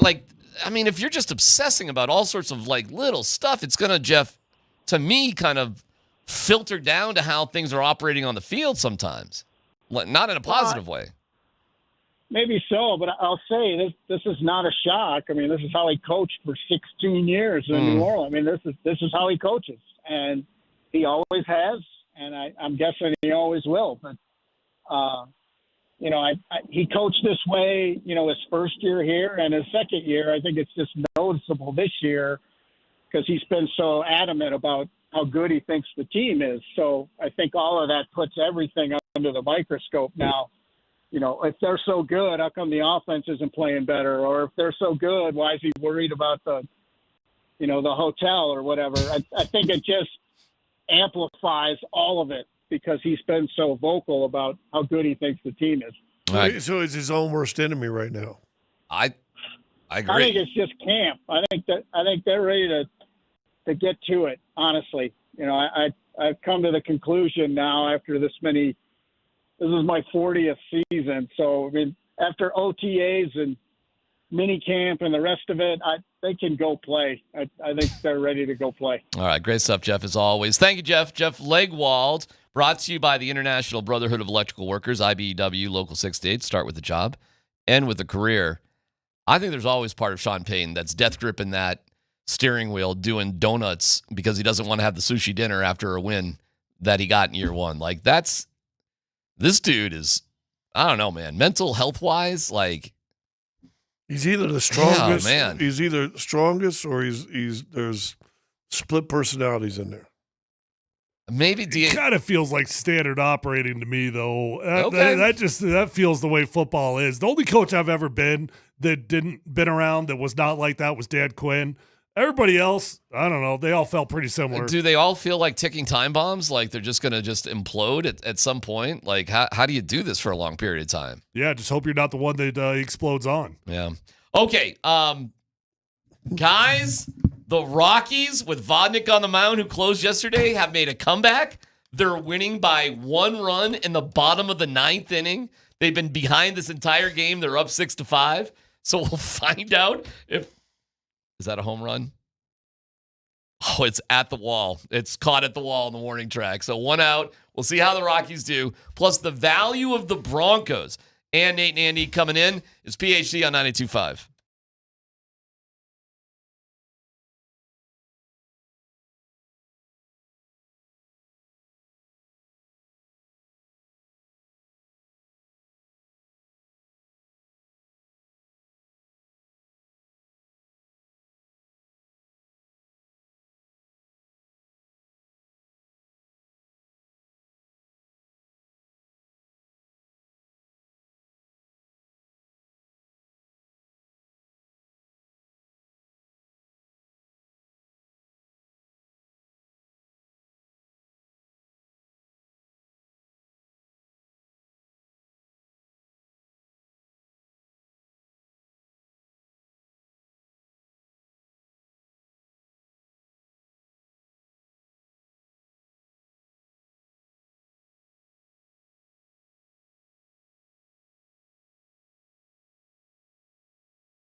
Let's take care of some business here. Nate and Andy coming in here in a second. The NBA is going to be releasing their full schedule tomorrow. We already know some of the Nuggets games, but we'll get the whole schedule out there for you. You will have a chance to enter to win a pair of tickets to not one, not two, but 3 games of their choice, of your choice. Stay tuned. Around 1 o'clock, we'll have that. We'll have some more details for you. So we're looking forward to that. Training camp coverage right here on Altitude Sports Radio is powered by Ramos Law, the official injury law firm partner of Broncos Country. Myself and Mike Sanford on tonight. And then Hot Mike with Lindahl and Scott Hastings on the old digitals. I assume. Tonight, 9 o'clock? Tonight, 9 o'clock. So we'll be opening for you. And then, you do your thing. And there you go. So we got that going on. And we want guy like every day, just hoping for a little lead in. We got some, just trying to help. Just trying to help a little bit. And thanks to our friends at Revitalized Health. Visit them at revitalized-health.com. Tyler, does Revitalize do anything for bee stings that you heroically lived through today? Yeah, I got Wolverine blood because I'm on the Wolverine stack. Yeah. Congratulations. How does one get on the Wolverine stack? Well, that's a combo meal of healing peptides. Yeah, that's what you need to get the Wolverine blood. All right. Well, congratulations. Scotty's on it. Yeah, you got Wolverine blood? I'm gonna pick some more up Thursday. Oh hell, I don't have any. I don't have coyote blood. I got nothing blood. I might have a little kitty blood. Well, I mean, if I'm lucky. Nothing wrong with that. All right, guys. NFL valuations. Have you guys seen the list? I have not. Oh, you haven't? Okay, Scott, have you seen the list? No, could they sell the team today and double their money? Well, what do you think? I'll just start there. What did they buy it for? 4.4 or something? 4.6. 4.6-ish, you know?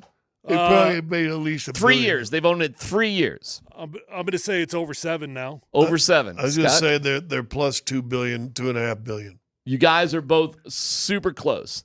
The Broncos are valued right now at 6.66 technically billion dollars. So they have made $2 billion. Where's that put them in the rankings? That's a good question. It puts them 15th, so middle of the pack. Okay. So the Walton Penner Group made themselves $2 billion over the past Sell 3 the years. team. You make yourself a couple billy. What do you think? What's that? Like, put yourself in that situation for a second. Yeah. You bought something, you owned it for 2 years, you could make $2 billion if you sold it today. What you doing? You got to sink 4.6 into it. I'm selling the damn team. That's what I'm doing. I'm making myself $2 billion. That's what I'm doing. But imagine not needing $2 billion. It's unbelievable. Well, but hold on. But once this facility gets completed, well, I was just going to go there, and then keep going. And then if you go with a new stadium, eventually, wherever it's going. I mean, you're probably going to put that up around 8 or 9, aren't you? All right. So let's have that game. If you made $2 billion and you made some improvements to the stadium, but your biggest capital improvements are happening now with the facility and obviously the stadium and everything that's going to come with it, hotels, restaurants, the whole thing. Let's put that at 8 years from now that all of that's done and you own all of it. What is the overall value? Put all of it, the hotel, everything.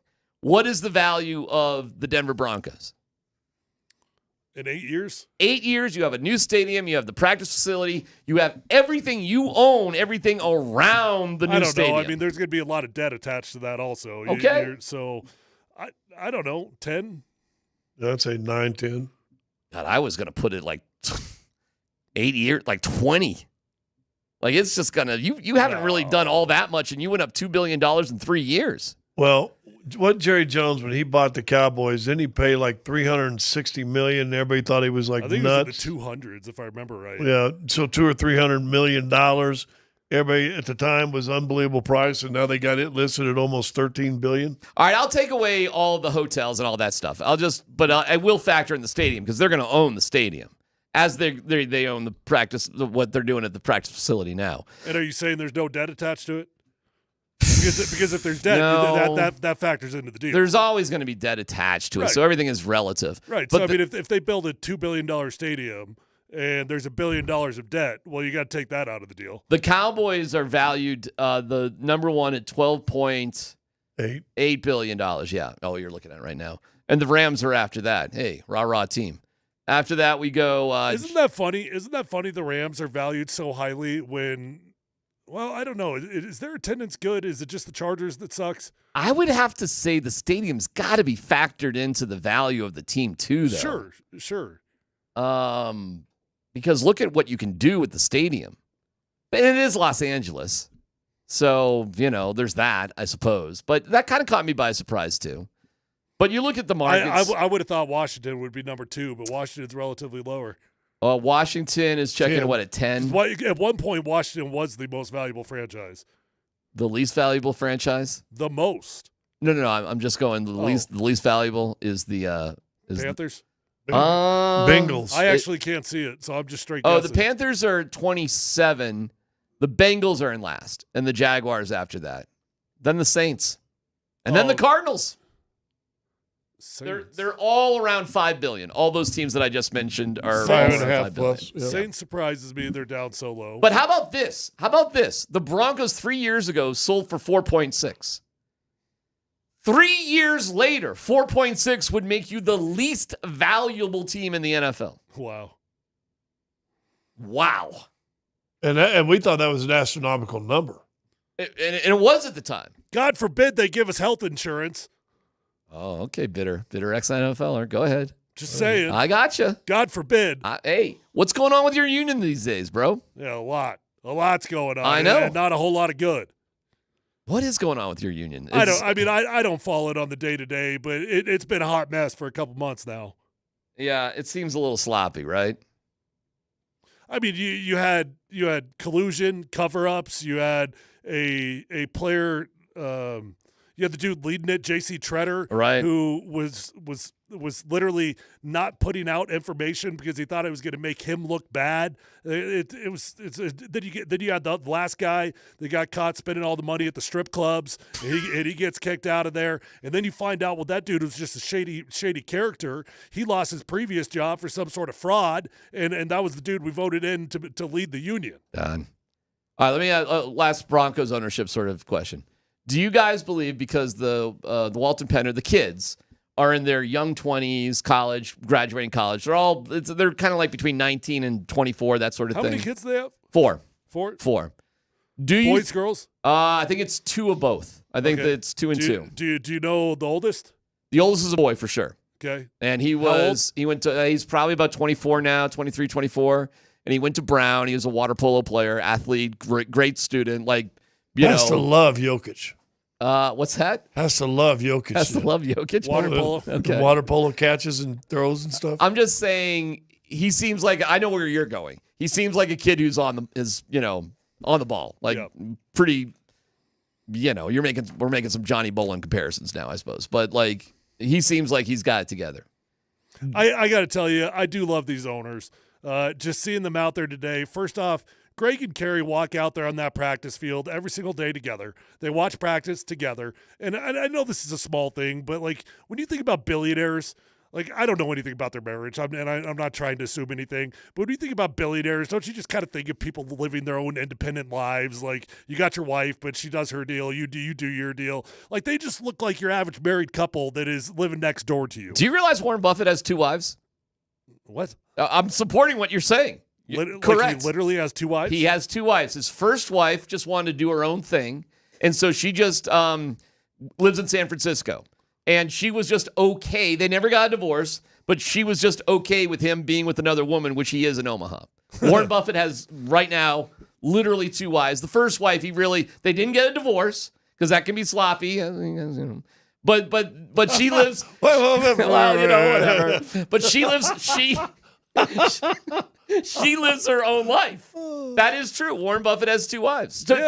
I'm proving. Yeah, you're right. I mean, they're so down to earth, and every time you talk to them, you would never know that they're billionaires. You would never know. You're just talking to normal human beings. Every owner I've ever had, including Pat Bullen.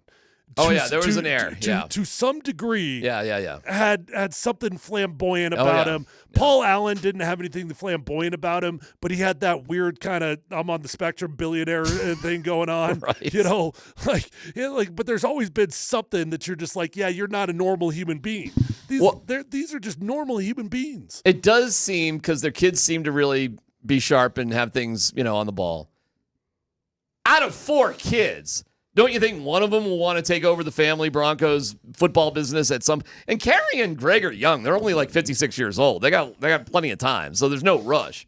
But do you guys see that this will stay in their family seriously? Yes, for 50 years, something like that. I do. Yeah, yeah. Same thing with their other cousins, the Cronkies too. It's contingent. Well, yeah. I mean, for the Cronkies, Josh is so young. Oh my God. I mean, that could go. I don't know. Does he have kids? I don't even know if Josh has kids.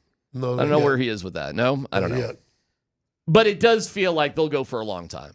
And I didn't feel like that in the beginning because I didn't understand why they got into it. But out of 4 kids, you got to think one of them's going to want to be in the football business, right? At some point.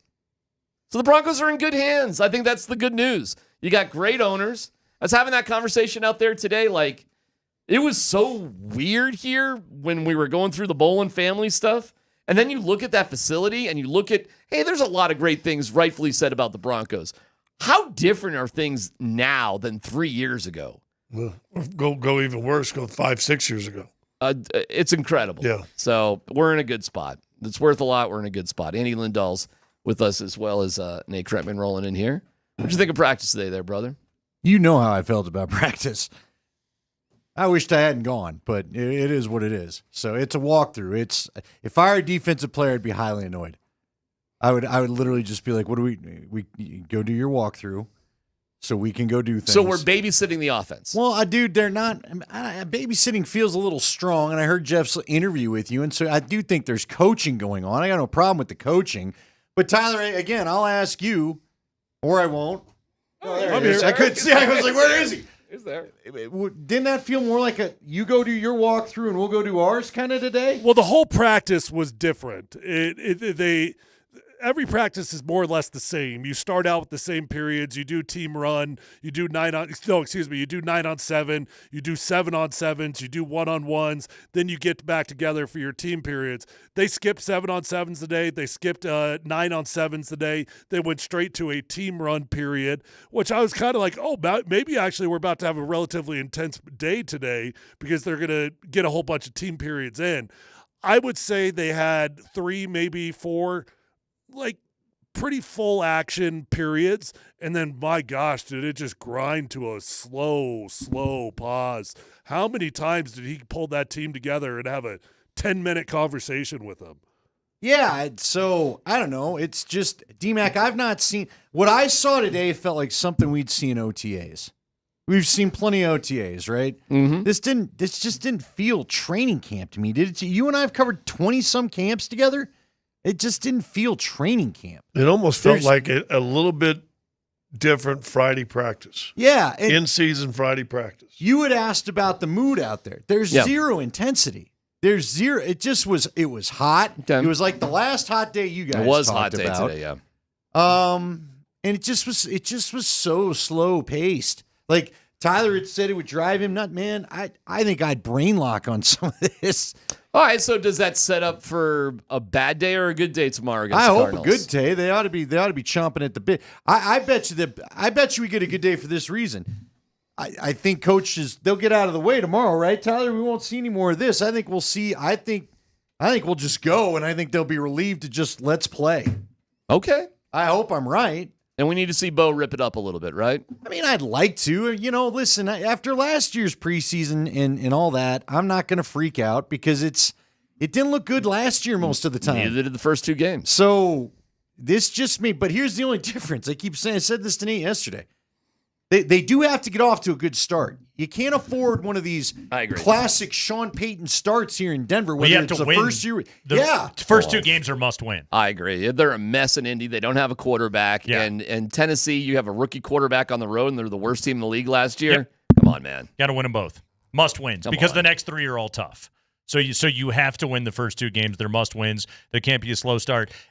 But again, it goes back to the topic from earlier in the week. Is like has Bo earned his way out of any concern? Like, don't we give him the benefit of the doubt because of what we saw out of his rookie year? Oh yeah, I mean they're all in on Bo. I mean you'd be You'd be a moron to not see how Sean Payton feels about Bo Nix. Why do you think he's been blabbing and flapping his gums so much? Sure. It's because it's all about Bo, and it's all about how smart I was. Tell you what, do the thing. Do the thing, because I got a question for you. KKSE FMHD1, Broomfield, Denver, Boulder. I feel like I've derailed you a couple times. Nah, it's, we get to it when we get to it. Can we all in this room agree, if you go and really listen to the comment from Bo, I had a laugh at it. I know you guys talked about it earlier as the boys are on the back. Says I sucked? No. Oh. I think I think he's done with the noise coming from his head coach. Yeah. I think he's to the point of, Yeah. All right, man. I like with Kay Adams, he just had where he says, of course the goal's the Super Bowl. We don't need to talk about it. We're trying to ignore the noise. I think he'd like Sean to just quit telling everybody nationally how good he thinks they're going to be. Every comment he's had is about his annoyance with Sean. He doesn't want that. He doesn't want to be named one of the 4 best quarterbacks. He's literally telling his coach to shut up. You can feel his skin crawl, though, in his tone of voice. Can you not? Yes. I heard the Broncos today, they were referred to as the hipster pick in the NFL right now. No doubt about it. They are the hipster pick. We said it yesterday. They were last year. It was the Texans. Yeah, because C.J. Stroud came on the scene, and then how'd he play in his second? And Ryan's impressed, and he plateaued. He plateaued. I wouldn't say he had a bad season, but he didn't. It wasn't just like he didn't go back up. He didn't launch or anything else like that. Like there was a course correction because that's what the NFL does to you. If you want to order a IPA or a complicated coffee drink at Starbucks, you're picking the Broncos. Yes, you got a man bun. Exactly. Rob Trujillo loves the Broncos. If you got a man bun, you love the Broncos. Yeah, he then has a hot stock for you too. I love an IPA. I'm not picking the Broncos to win the Super Bowl though. But I don't think they need to be. But if you brewed your own beer in your garage, you'd be picking the Broncos. Yeah. Of course, you got some green back there, too, and there may be a reason or why if you're flowery. an IPA beer club, you'd be picking the Broncos. You can get in a club? Hey, did you know I brewed a beer a couple times? Well, Stouts lady Amanda, who I just saw at the high school get-together, the reunion, still remembers the pumpkin beer that I made. You went to high school with Amanda? No, the KOA. reunion. Oh, the It felt like a high school reunion. There were 1,000 people there. I didn't get invited to that, Nate. I was only there 2.5 years. I was only there 5 weeks, and they didn't But he invite would like me, an and I invite. think that's BS. Yeah. But guess what I made it in? I made it in a thing called Mr. Beer. Do you get to be beer guy with a man bun if you made it in a Mr. Beer, only sold at Christmas when you need a Christmas idea thing? I think it was purchased at Target. It was a plastic keg. No, you do not qualify. I made an all right pumpkin beer. I was going to say, how was it? It wasn't. She won't quit talking about it. I go up to Amanda. I go, you realize Blue Moon makes the same thing, don't you? Yeah. She's like, no, I want you to make another one. I was like, it was a $40 beer. Well, if you've we had got 6 bottles for $40 by the time I bought all the stupid ingredients. Who's the biggest hipster here at the station? Him. Pointing to Nate. Am I Kreckman. wrong? Are you? I won't argue I think against you're the that. closest. I wouldn't call him Where full does Spring? hipster. Where does Spring rank? Spring is also Number quite 2? hipster. He's number 2 on our show, maybe number 2 at the Listen, station. Though. Spring's out. He didn't think there was a He-Man character named Fisto, and I'm looking at him right here. He skips leg day. Look at him. There he is. There's Fisto. I'm not just making You don't this name a stuff kid's up. character Fisto. He's right here. It's a good deep cut He-Man Now, character, this though. one from the 80s never went to leg day. Never went to leg. Look at him. Look at the tiny legs on the one far right. Are you saying Spring misses leg days? No, just Spring was like, the guy's not named Fist. Yes, he is. His name's Fisto. He's nothing but fists. Listen, there's a lot of things going on in the 80s. All right, Puff so the Magic you guys Dragon. were all Broncos fans then, I guess. Well, yeah, man. I don't think let me ask you this. I'll ask you. I love because that Nate just sort of self-embraces the hipster. I completely do. Yeah. He is, but he's very hip. I agree. He's much hipper than I am. It's not an insult in the slightest bit. It's I'm a why complete snob. I'm a total hipster. I know it's why this show works. Honestly, I don't think they need to go to this. I think they need to win a playoff game. What if this is 2014 Broncos, where you get a free agent class that gets some chemistry together? Now, in 2014, it was DeMarcus Ware, Aqib Talib, and TJ Ward. Mm-hmm. What if this year that's what Evan Ingram and, I don't know, you got your Evan Ingram, you got your Troy Franklin comes into his own, and R.J. Harvey. It's proves such a to weird be comp, something. though, because 14 was such a disappointment. Well, it was, but and like this well, would if be, everybody doesn't shut up, this one might be a disappointment too. In all seriousness, though, if this team goes and wins a playoff game this year and goes to the divisional round and they win double-digit victories in Bo Nix's second season, we'll all look at it and say, "Oh, there's a clear trajectory here." Like, remember, they didn't even finish second in the division. That was the Chargers. Yeah, they were third last year. But didn't that 14 team win 12 regular season games? Yeah. I believe they were so. pretty good regular season. Yeah, but you were coming off a Super Bowl, and you'd already set the standard and all that. And they were I'm just bad saying. down the stretch. There was the run pass. And then Payton was hurt, and all the coaches were looking for other jobs. Yeah, oh, my God. Every report coming out, I don't know what coach was left by the time. Del Rio was already to the Raiders. Yeah. Fox was telling Chicago, don't hire anybody yet. And Yeah. Gase was sure He was out he the was door. getting the Niners job. Yeah. Oh, that's right. He got screwed over on that. In all That's seriousness, a fun story. is there a year? Not for everybody. Wouldn't you have to go back to the 80s almost to compare like where the team is at currently in the build to where they're trying No, to I get would go to? 90s. All right, you called the games. They had a little 96 vibe, I guess. But 96, they were 13-3. I can't even go there. And You know- John was already a legend by then. Yeah, but here's the thing. So in Shanahan's first year, everybody forgets his first year they went 8-8, and he figured First out 2 he had- years, wasn't it? No, it's just the first 95, year yeah. because then he figured out I want to run Terrell Davis more. They got rid of Rod Bernstein, and then they go 13-3 with against lose to Jacksonville. Yeah. He flips out Aaron Craver for a real fullback in your Illini, Howard Griffith, and Yeah, away right. we go. They brought and in then Neil Smith. maybe they bent a few cap rules, but hey, who hasn't? You're paying for it later. Who cares? It was called circumvention, okay? Hey, look, it's not my fault you can't do the accounting. You got guys in the NFL office that should have done better math. Dude, if you knew you could just pay out $500,000 or so for a Super Bowl, Yeah, you're like, I'm in. You'll do it every time. It's not like you're forfeiting the Super Bowl. Yeah, you'll do But it I'm every just time. saying, I do feel like, because remember, John, some thought maybe John was never going to get back to greatness after the Wade Phillips stuff. And John ended up, they reestablished themselves, all that. They had a veteran coach. He had a plan. You're Again, good. I think if they get, I know you're looking at 11, they could I'm looking at 11. They could go 10 wins, and it could be 10 better wins than a year ago, get to the playoffs, and I'm not upset. The AFC's not easy, man. It's like we've all forgotten Joe Burrow, Lamar Jackson, Josh Allen, and Patrick Mahomes, just to name a few. I don't think we've or Herbert and we haven't even talked about the Chargers Herberts or the who beat you- Lawrences. who What did beat- Trevor Lawrence who ever beat you figure twice out? last year? But the fortunate thing about that is CJ Stroud? two of those guys are in the same division with Burrow and Jackson. So, Okay, well, you've got Herbert you're and Mahomes in yours. I got you, but you're not accounting for the AFC South, which is weak.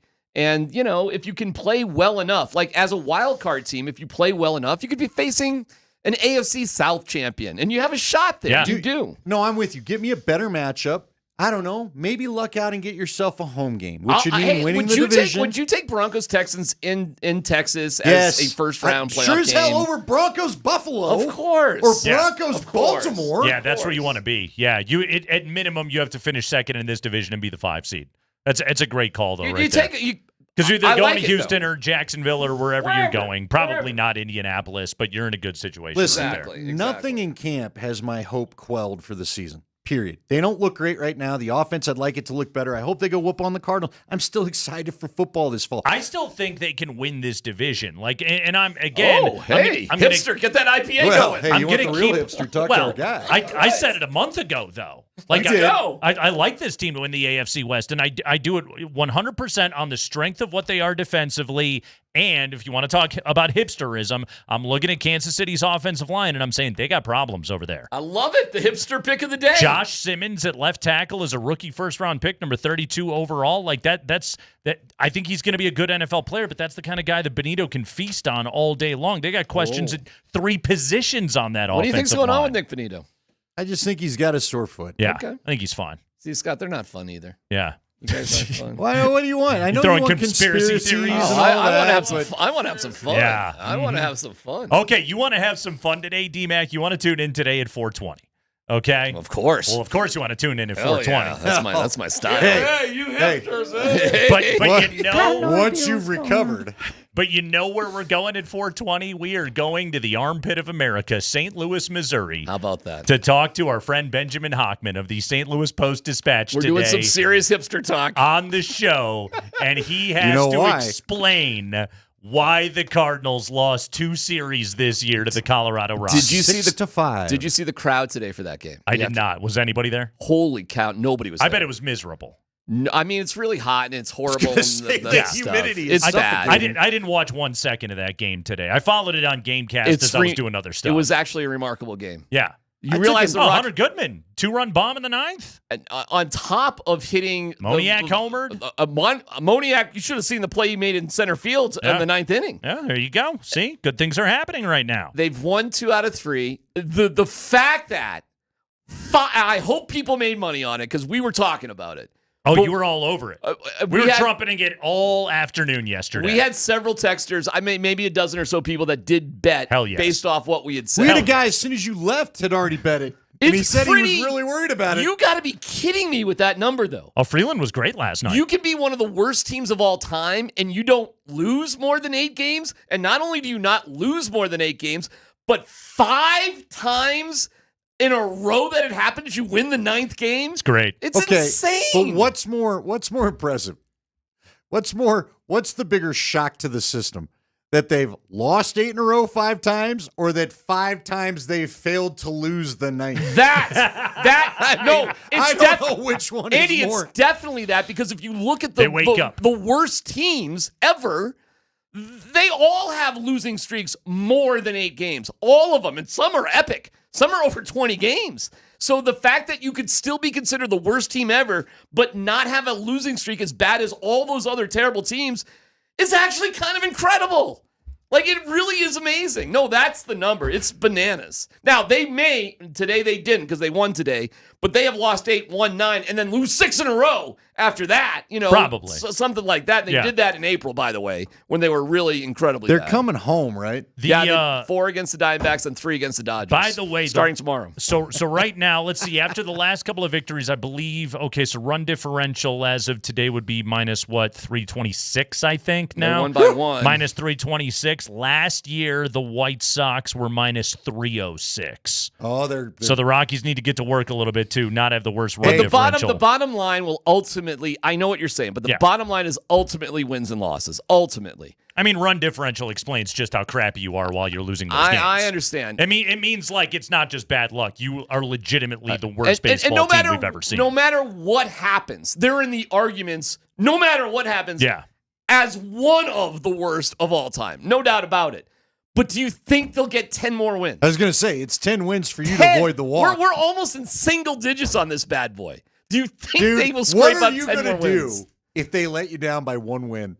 Oh, it's going to be that's so what good. Well, I am can see them tempted, getting Andy, getting 9. I am tempted to fly to San Francisco to watch the final 3-game series, to be part of it if it comes down to that. I mean, good news is Giants will be checked go full out. Forrest Gump if they lose, Right, and they- walk home. You get into weird situations about other teams not giving Yes, a crap. because September when it's over and they all do the call-ups, like that's why I don't think this will happen. If you want my honest opinion, I think the Rockies will have incentive Okay. to not be the worst team. So I hold think on. that will matter to them. Let's look at this though. Okay, so the next 4 against Arizona, Diamondbacks they're checked out. Next 4 against the Dodgers after that. LA's in a dogfight right now with the They Padres. gotta win. San Diego actually overtook the division lead. 3 in Pittsburgh. Pirates suck. They're done. 3 in Houston. They're in a dogfight with Seattle. Yeah. They'll play 3 against the Cubs. Cubs are fighting for their wild card life because the Brewers won't It freaking will- lose. It'll matter to them. San Francisco, they're out. It won't matter to them. San Diego, it's going to matter. Dodgers, it's going to matter. 4 in San Diego. Ooh, that's a rough stretch. Yeah, you might need to get your 10 before the last few. Yeah, you got. Although the Rockies tend to bite the Padres. 10? They got a weird thing over the Padres. I don't know. That series is really going to 10 matter to the Padres. straight against the Padres, Dodgers, Padres. That's a bad spot. Although you got 3 against Miami, who you're 3-0 this year against the Marlins. And they won't care. Is that at home? It is. 3 against the Angels. They're checked out. They only care if they're playing the Dodgers. 3 in Seattle. That matters to Seattle, and then 3 in San Francisco. So there's very winnable games coming up against teams that will have nothing to play for. I think they're going to get there. By the way, I think they will surpass the 24 White Sox. Real quick, I heard this and I thought it was hysterical that Shohei Ohtani has the investment advice strategy of George Costanza. He's in a botched real estate deal. He is. Yeah. By the way, He is really an innocent who is surrounded by a bunch of greedy. You think so? Oh yeah. I think there's a lot of that going I think on. I agree. Shohei was put into like a baseball He's a baseball robot. camp like at 11 years old. He never really went to high school. Did you know that? So he's a Tim Tebow. They like the Dominican, Japan does that. They take their studs and they put them in these baseball places that really don't care about education. I think he's just a very innocent. I think Michael Porter Jr. thinks he's an innocent, and I think he's just surrounded by a lot of greedy people that put him in bad situations. Well, MPJ just wants to help out his buddies, man. Yeah, I guess. How about that? That's all he wants to do. Yeah, that wasn't suspicious. Yeah. You By probably the don't way, want to talk about that. speaking of if the NBA gets Ohtani, away. tonight, fun rematch. Ohtani v. Trout. Haven't seen it since the final at bat of the 23 World that's Baseball awesome. Classic. Yeah, Ohtani is pitching tonight. By the way, can I just say one last thing against about baseball? the Angels. You may. A Savannah Banana Rule. I wish they would put in Major League Baseball. A Savannah Banana Rule. Step ladders. Well, there's a couple that I like. I like the designated. I like the designated runner once an inning. I think that would be fun. Okay. I love the golden hitter concept. I do too. That you could put any batter you want once a game into any situation you want, no matter where you are in the lineup. Didn't they talk about doing that in baseball to avoid the extra innings? Yeah, Manfred already brought it up. I love that idea. Yeah. Why not? You know what I want? If you walk, you got to get to base, and everyone's got to touch it first. I don't like that. Here's why I don't like that. It's too easy if you have a runner on second for that runner to score. It's disproportionate You know to what why you're you trying don't to like do. that? You're not a hipster. Listen, man, go watch some Friends reruns, all right? Yeah, go listen to some Dave Matthews Band. No, hold and on. go and Is get it- some boneless wings at Applebee's, man. Is it, wouldn't It's Always Sunny in Philadelphia be the hipster show? I need some hipster. That's a hipster show, that's isn't what, it not? That's what I'm saying. Absolutely. D-Mac's basic. That's what I'm saying. 303-504-0925. I need your hipster shows. We are basic. Do you not do PS? Are you not into PSL, the old pumpkin spice? You're not going to be rocking around with that? I don't like chugging down 4 donuts at one time, but hey, You're not Mr. Water Bottle. Hey, I can rehydrate you after you So have far, it. the best thing of training camp is Moser my pounding. water? Yes. Moser pounding donut holes is the highlight of training You're camp. going to look this at Tyler's bee sting? It's legit. That's number 2. Wait, Tyler got stung by a Stuck in the bee? face. Yeah. Today? Right here. Yeah. At camp? Yes. That's wild. Cosminer got stung yesterday. Well, I know where I'm not standing The bees tomorrow. are a menace. Well, apparently, if you're over 6'5", Yeah, you're in exactly. big Yeah. trouble for the bees. The tall guys. I'm safe. It's the tall guys. He got stung on the face? Dude, on the temple. That's garbage. I was like, is that thing going to swell up? I was hoping he'd have like what looked like, because I got the hickey marks from getting the cupping going on. Okay. I wanted him to get like I want him to get the pimple. But thankfully, Nate and his wife have their own home-brewed medicine to put on the bee Listen, sting we're good to salve. go. They We're good hold to go. hands. Yeah. They still hold hands. What? I'm legit. Yeah. You're not gonna win. Yeah. We have, I know it's wild. He and his wife like each other. we, It's we a have, crazy we have concept. physical affection This and guy everything. is Oh, my literally the Lord. happiest married guy I've ever met. Holding hands with my I wife. got a buddy in Wisconsin. My guy that owns Jersey God. Mike, our cow guy. He and Nate could compete for happiest married couple. What is this? Yeah, I like my wife. I think I she's know. amazing. Crazy. She's my favorite person in the world. Yes, I'm a wife guy. Okay, Nate. All right. Oh, you think you're better than me? He is. Yep, I'm wife guy. Mine doesn't even hold the door for me to get the trash out. Yes, there's all kinds of different ways to be in life. It is the Kreckman and Lindahl show. Yeah, we're going to talk to Benjamin Hockman today at 4:20. He has to explain the St. Louis Cardinals. He is. We are making him stand up and take the bullets for that garbage franchise that went 2-4 against the Rockies this year. Plus, Hooch is always fun, so we're looking forward to having him today on the show. Cynthia Freeland coming up stops by today. Yeah, 20 minutes after 5 o'clock. I want nothing but next gen stats out of her. That's all I'm hoping to get today. I want nothing but Nick Bonitto get-off stats and Bo Nix time to throw and completion percentage over expectation. It's all I want today out of Cynthia Freeland. Just give me nothing but the hipster numbers. I'm here for them all day long. All right, Yes. let's do this. Yes. She's one of our. She is a friend of the program. Yeah, one of our faves. So Cynthia Freeland is going to stop by today as well. We have so much to do here on this fine radio show. It is the Kreckman and Lindahl show.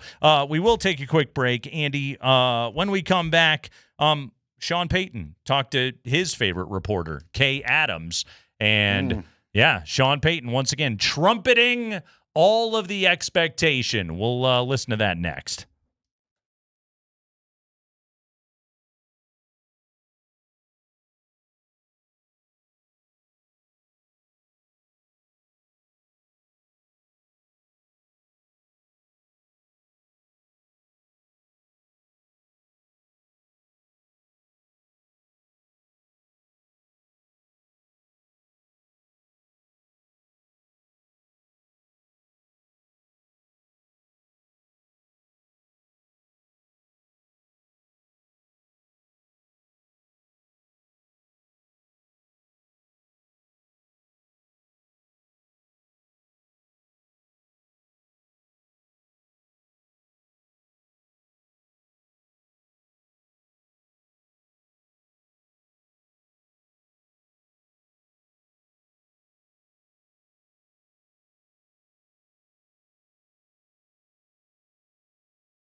It's Nate, it's Andy, it's Kreckman and Lindahl on Altitude Sports Radio 92.5. Training camp coverage on Altitude Sports Radio, powered by Ramos Law, the official injury law firm partner of Broncos Country. Yeah, it was ramp up for joint practice day today down there at Dove Valley. And Andy, as you described, a marked lack of intensity out there with practice today. It was teaching day, but almost basically a glorified walkthrough.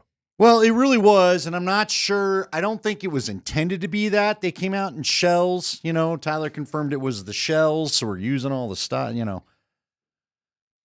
We're using the proper terminology. Look, man, it just was, it's just been really interesting, and I don't even know what words to use to describe it. That's what's holding me up here, Nate. I just have not seen a lot of training camp days like this. Yeah. Normally, when I see stuff to give you the idea of the pace, and unfortunately, listeners aren't going to be able to. I like to try to, give descriptive words so you can imagine it in your head. It literally was walk through speed a lot, and this looked like something we would witness from the top of the hill in the spring, where they have no pads on. They're wearing the helmets and the jerseys, and that's it. Yeah. And there's a lot of stopping and teaching and so on and so forth. And it just was, granted, there were a couple lively team periods, but, at one point they're doing red zone, and I'm getting ready to, I was talking to Leggy and Nick Ferguson, just, guy stuff, whatever, going to walk down and watch this thing. And so I keep watching the practice, right? And I'm like, man, he's talking to him. All right, stay here, BS a little bit more. And for 5 minutes or so, I'm like, dude, are we going to do a goal line again? What are you doing down there? Yeah. And it got to the point where they ran 2 plays. Like, he runs another play. I start to walk to the other end of the field. He stops and brings him back up again. I never ended up walking down there because after another 5 minutes of talking, he just called it. So Sean alluded to this yesterday. Last week, the rhythm was off because they had the joint practice with San Francisco on a Thursday, and then they played on Saturday. This week, and they had travel thrown in there as well last week. At least this week they didn't have that. So I think that yesterday's practice, which I didn't think was terribly intense either, at least had more intensity to it. By the way, Andy watched practice today. I was beholden to other commitments today. I wish we had traded days. How about that? But we'll both be back out there tomorrow to watch the Broncos and the Cardinals run into each other, and that's going to be an awful lot of fun. But Sean, he said it yesterday, and I think when you describe what today's practice looks like, it kind of is starting to make sense to me. I think that Sean Payton is frustrated by, and granted, it was his own decision, but the decision to have 2 different weeks of joint practices because the rhythms of those weeks are so different. The ramp-ups are so different. And he said as much yesterday of just like, I don't know if I'd do this again. Yeah, I found that kind of interesting because now, again, this is one of the things I was chatting with Leggy and Nick about. What I thought was interesting watching this for the first time, because we've never seen a Bronco team. I don't think we've seen, certainly in Denver, we haven't seen 2 teams roll in. And normally what it used to happen, I remember it under Fangio, and I believe we also saw it under Hackett, where you practice for 2 days. Yeah. Back to back. Right. Because there's always the revenge day for whatever team. Matter of fact, we saw it with the Rams in Payton. So this was clearly because there was 2 separate ones. They're doing it only 1 day apiece. Only 1 day. Well, I asked. Which... But here's what you get. You don't get the revenge practice. Yeah. Instead, for the Niners, the revenge practice ended up being the game Saturday, where Saleh decided, I'm going to blitz, and you're not going to do this to us again, and whatever. There's a lot of people that still seem to think there's a Saleh-Payton thing that's a little weird. But you know what I think there is? Yeah. Oh, I think there absolutely is. That's why Robert Saleh was sending exotic blitzes at Bo Nix, although it's not as though Bo Nix hasn't seen a pass rush I'm going to say he's your starting camp. QB, but maybe they didn't have a check play in. Yeah, have that ready to go. But at the same time, listening to Sean Payton yesterday and having this conversation, it finally crystallized in my brain what it is. Okay? You know when somebody asks you like 2 months in advance to make like a social commitment on a weeknight, and you're like, yeah, it sounds great. No problem. I can't wait. And then the day comes and you're like, I don't want to do this thing. I don't want to go to this. Exactly. Yeah. Exactly.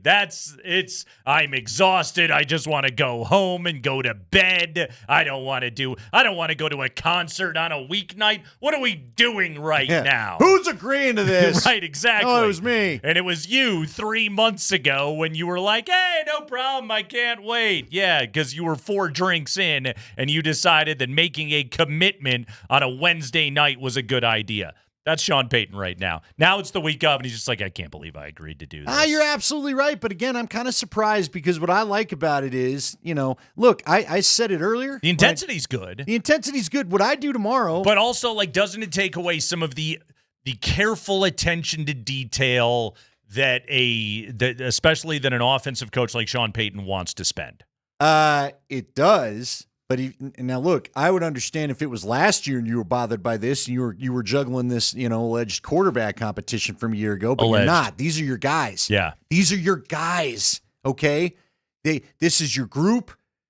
For the most part, it's unchanged. Now, again, you're working in Evan Ingram. I think, as we said yesterday, you got guys playing like Troy Franklin playing a new role, and R.J. Harvey you're trying to get worked in. But for the most part, these are your guys. Yeah. These are your guys. So what I would do if I'm Sean, I'm going full bore tomorrow, R1s versus year ones. I'm going to get a ton of work in, and guess what? Then nobody plays Saturday. Oh, well. Yeah. Right? No, I agree with you. I absolutely agree with you because I think that what we saw the other night was a weird letdown coming off of the joint practice. Now, again, who knows? They could have a great joint practice tomorrow. They could have a great performance against Arizona, and we could be talking about, hey, Broncos look like they're right back on track in the progression leading up to week 1 that we need to see. Maybe they're going to get to that place.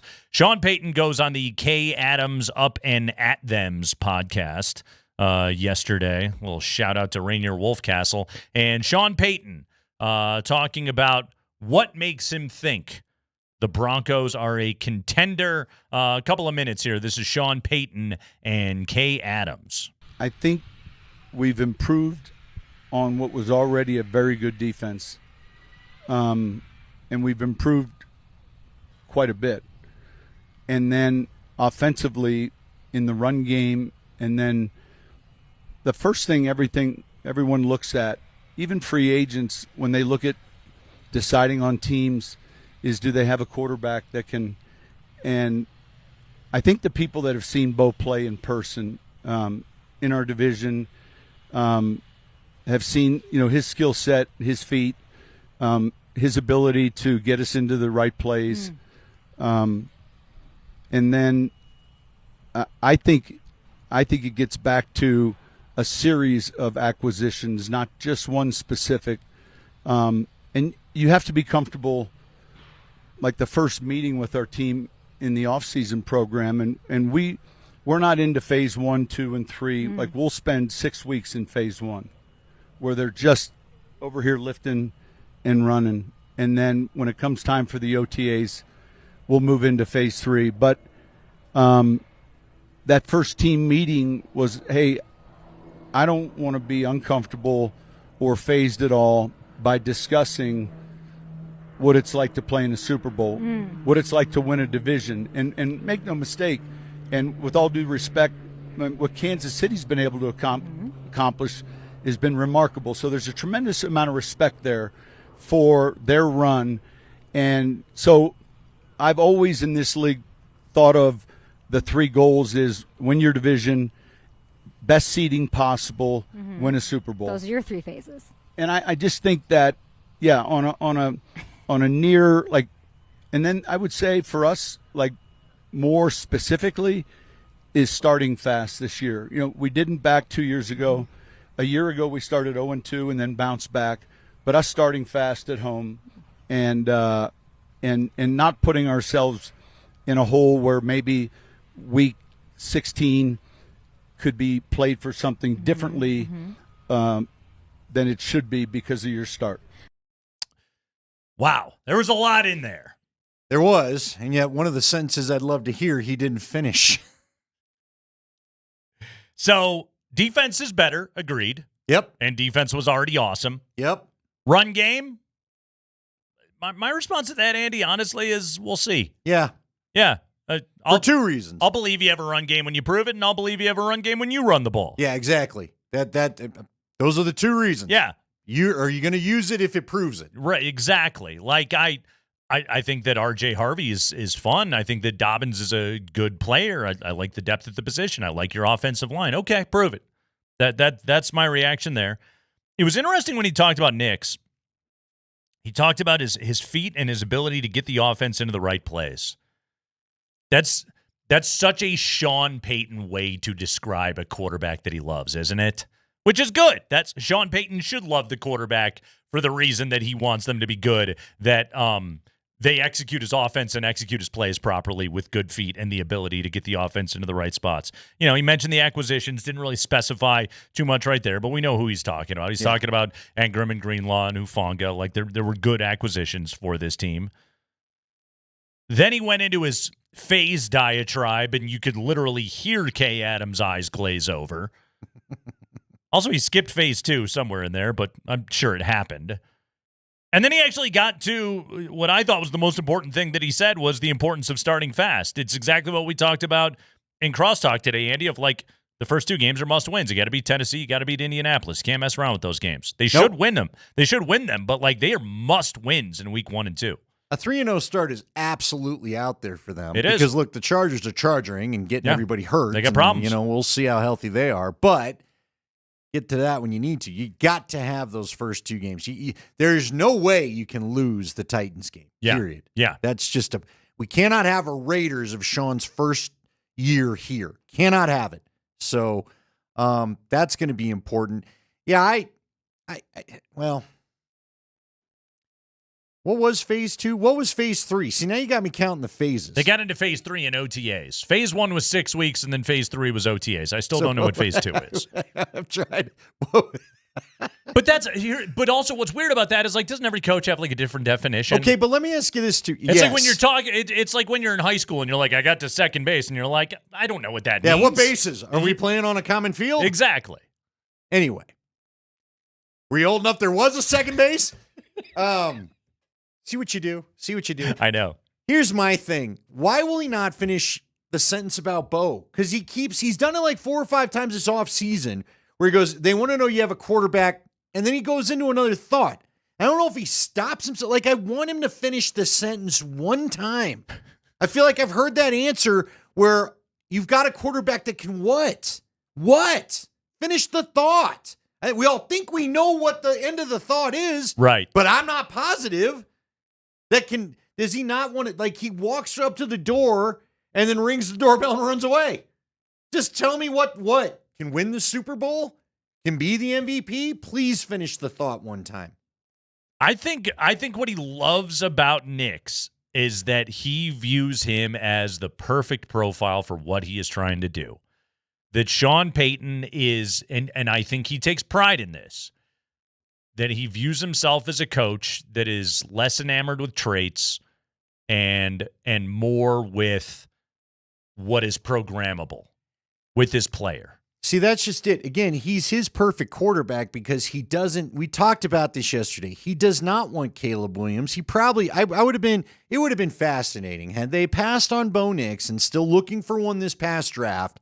What would his level of interest have been in this group of quarterbacks? Yeah. Because quite honestly, for hearing how bad they all sucked, they all came out and actually had some pretty decent debuts. I don't know if it'll mean anything.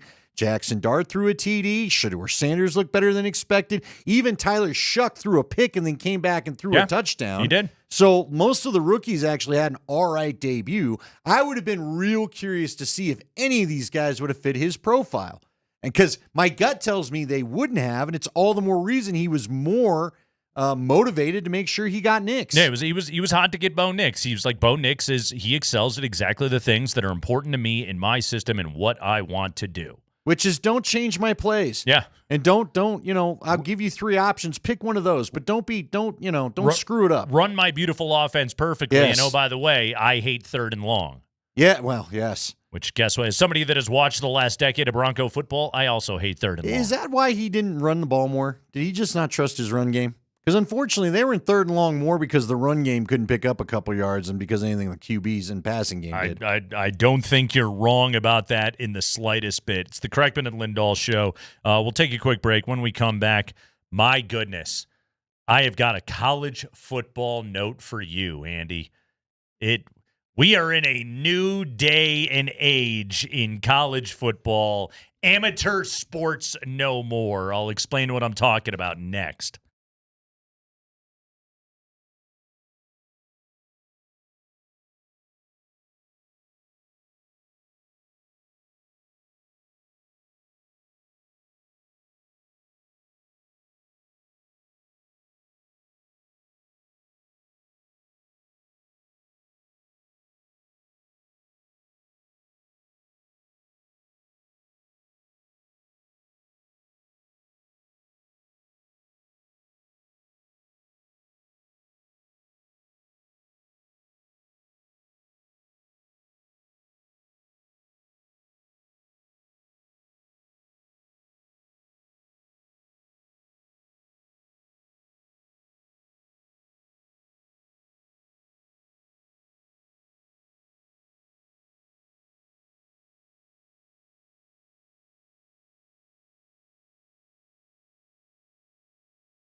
Nate Kreckman along with Big Papa himself, Andy Lindahl. We are with you today until 6 p.m. Cynthia Freeland, NFL Network and Broncos preseason sideline reporter. She'll join us coming up at 5:20. Plus, we'll go to St. Louis at 4:20. Benjamin Hockman has to explain himself for the St. Louis Cardinals, who twice this year, Andy, have lost series to the Rockies. That won't make the Cardinal faithful mad at all. You think you get some hot Broncos talk about coaches and quarterbacks? Go to St. Louis and talk some baseball. Rockies 4-2 against the Cardinals this year. By the way, this is now 5 teams this season the Rockies have a winning record against. 5 teams that they have been able. The Nationals. The Nationals. The Cardinals. The Cardinals. The Marlins. Okay. Remember, they took 2 or 3 against Minnesota. I was going to say the Twins. And they took 2 or 3 against the Pirates. Yeah. So, not the toughest slew out there. By the way, the Rockies 0-6 against the Dodgers, 0-6 against the Mets this season, and 0-3 against Boston, 0-3 against the Cubs, 0-3 against Detroit, 0-3 against Texas, 0-3 against Toronto, 0-7 against the Phillies. Yeah. So basically, if the Rockies play anybody good, they defeat them rather soundly, we should add. So, rough to be a Cardinals fan today. All right, Andy. So they weren't psyched to begin with. I don't think so. It's been a disappointing season for them. Wild news out of the Big 12 Conference today. All right, tell me why. Did you see this? Thanks to you, yes, The I Big did. 12! That's right. It's the Big 12! It is the Big 12. The Big 12 announced today they will release injury availability reports for all football conference games this season, as well as men's and women's basketball. In football, the Buffs and all other Big 12 programs will be required to provide a daily injury report starting 3 days before the game and yet one more 90 minutes before kickoff, listing players as available, probable, questionable, doubtful, or out, depending on whatever the status may be. That's right. No more playing it fast and loose with the injuries. No more Kyle Whittingham pretending that Cam Rising was going to play every week or anything else like that. No mystery to it whatsoever. Dion and every other coach in the Big 12 is going to have to put out an injury report this season. Yeah. Uh-huh. No more is Travis going to play, will he play, won't he play. We're going to have real injury reports in college football. Why do you do that? So there's this little business. It's called sports betting. Yes. Uh-huh. And this tells you, not that it hasn't always been popular. Right. But with us getting in bed with the institution as college sports, I guess we need to let the gamblers know who is playing and who isn't. And who is not. So the gamesmanship, the advantage, whatever it is, that came from withholding all injury updates that you possibly could, sending out a player that you knew damn well wasn't going to play and put him through warm-ups just for a mind game against the opponent, that will be no more. In college football, it's now professional sports. Yeah. And it has been for some time, but they're starting to act like it in more and more different ways. How long before we just see this as what it is, true minor league football, and you don't even have these athletes required to go to class? I've said this for a while. Why not just create a system, especially with them getting paid? Student employees? Drop the scholarship. Well, listen, I'm going to paint this another way too. This is why I wouldn't have a problem with it. Again, I've had a few friends, Mark Schlereth among them, whose kids, like Daniel, went to college. He went to Arizona, started UNLV, then went to Arizona. And I would always ask Mark, just, in your little, whatever, talk with your friends, how's your kid doing in school? And we'd have these talks. And one time I remember he goes, Andy, he's just there for baseball. He's just there for baseball. That's basically what he's there for. Yeah. And frankly, how many other athletes are the exact same? You are there for the sport that you play. That is your major in college. Frankly, there's nothing wrong with it. Because guess what? You go to college, you hope to get a job. And how many of us, you and I a little bit different, but how many friends do you have that are not working in the actual degree field that they got their degree in. I know a million people. So, and I'll raise my own hand here, okay? I went to a Big Ten school. I went to the University of Illinois. I was a speech communication major. Yeah, hey, weren't we all? Okay. Speech comm right here. Same.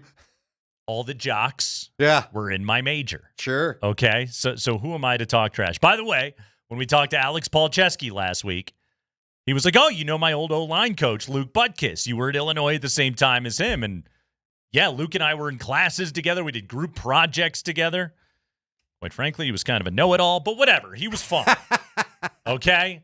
He's got the name Butkus. What Exactly. are you going to do? He was a campus He was celebrity. royalty. From the moment that I literally sat next to him at freshman orientation, and what I marveled at was like, I got to look at what a Division I offensive lineman looked like, because as I was sitting next to him, we were both wearing shorts in the auditorium, and I just couldn't help but notice, like, dude, my leg is like 20% of the width of his. Yeah.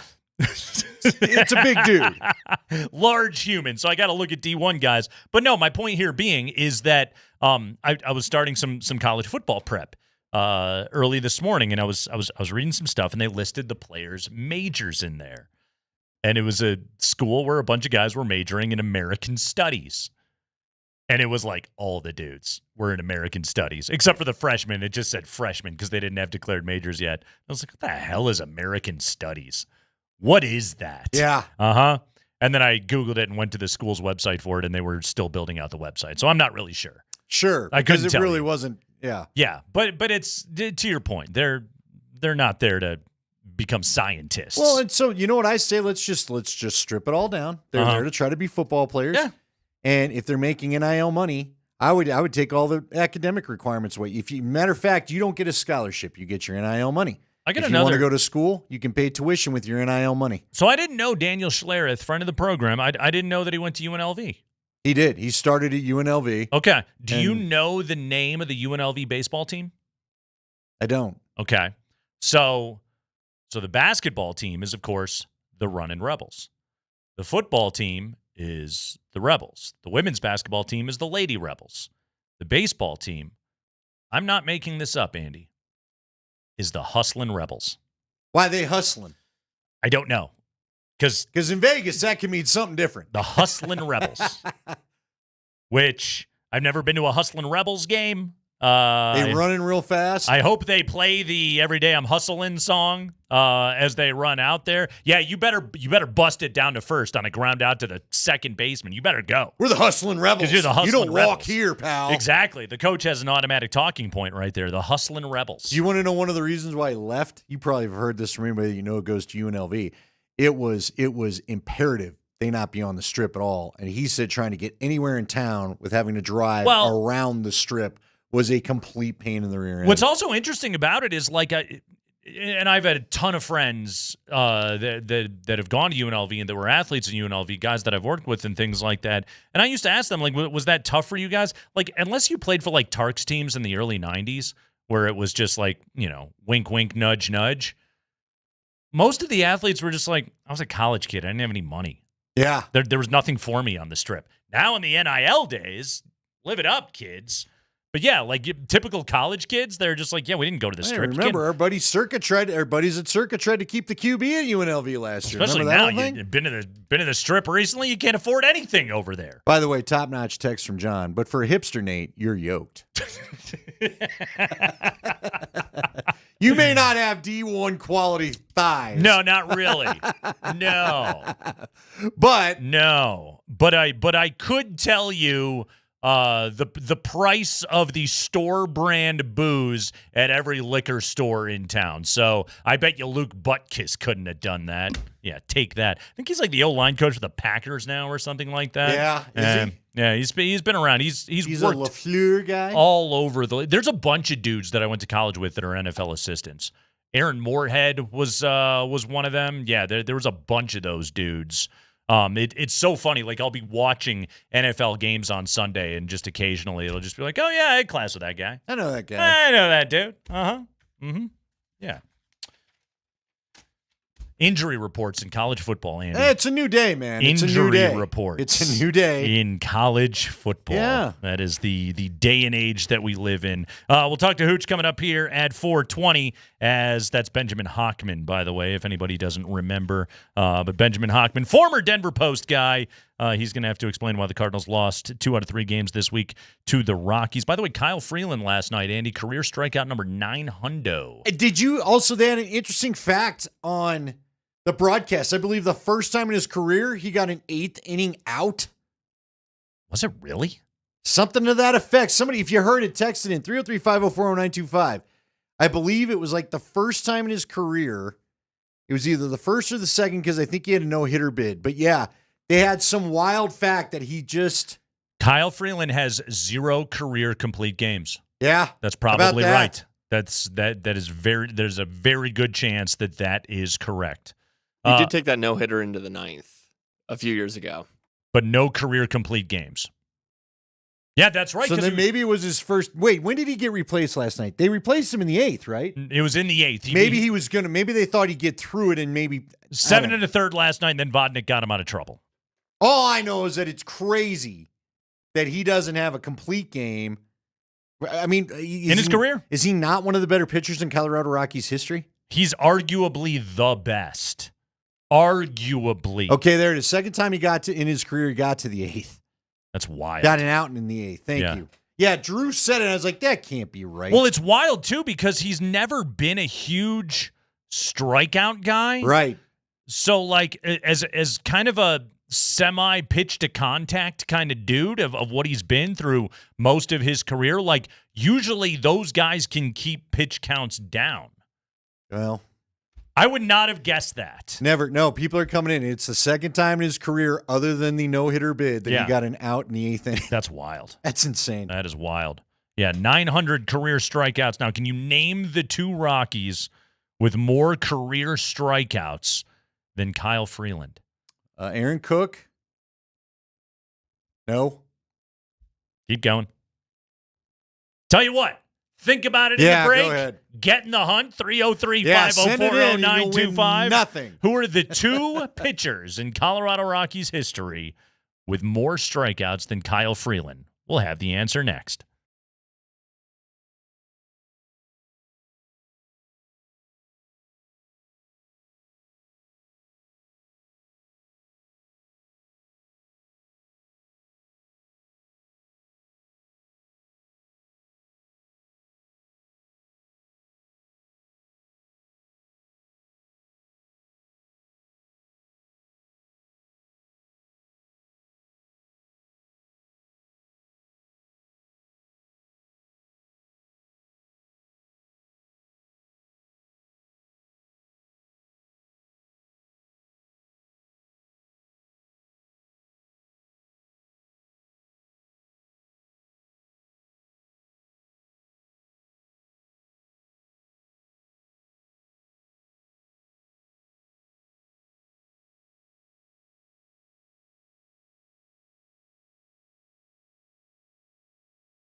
Last night, Kyle Freeland records career strikeout number 900.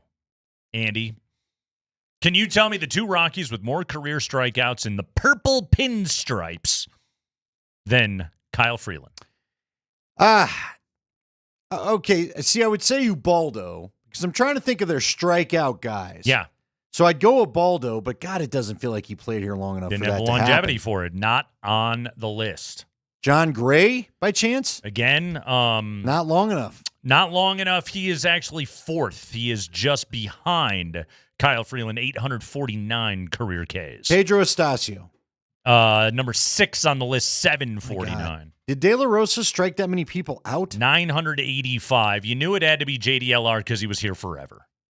Yeah, but see, when I think JDLR, I don't think strikeout pitch. I think ground ball inducing guy, and frankly, just a battler. You know what I mean? He found a way to win innings somehow with an ERA through the roof. He didn't care, just let me win the game. Again, career wins leader. It's the longevity thing. De La Rosa actually third in franchise history in innings pitched behind Aaron Cook and Kyle Freeland. One more name you're missing here. Jason Jennings? No, number 8 on the list. Okay, Jason I'm stealing Jennings. from the text line. I just couldn't imagine it's this guy, but it will be. Jeff Francis? Nope, not Jeff Francis. The franchise number 7 on the list. You are forgetting somebody that has been I think he's in the conversation for the greatest pitcher in franchise history.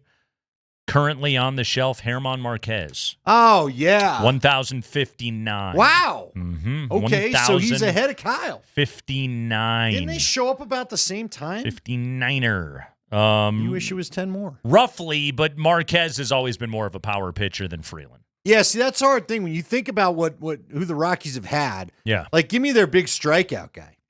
Right? They just haven't had a lot. So strikeouts per 9, if you want to go by outing, or again per 9 innings. John Gray, number 1. Okay.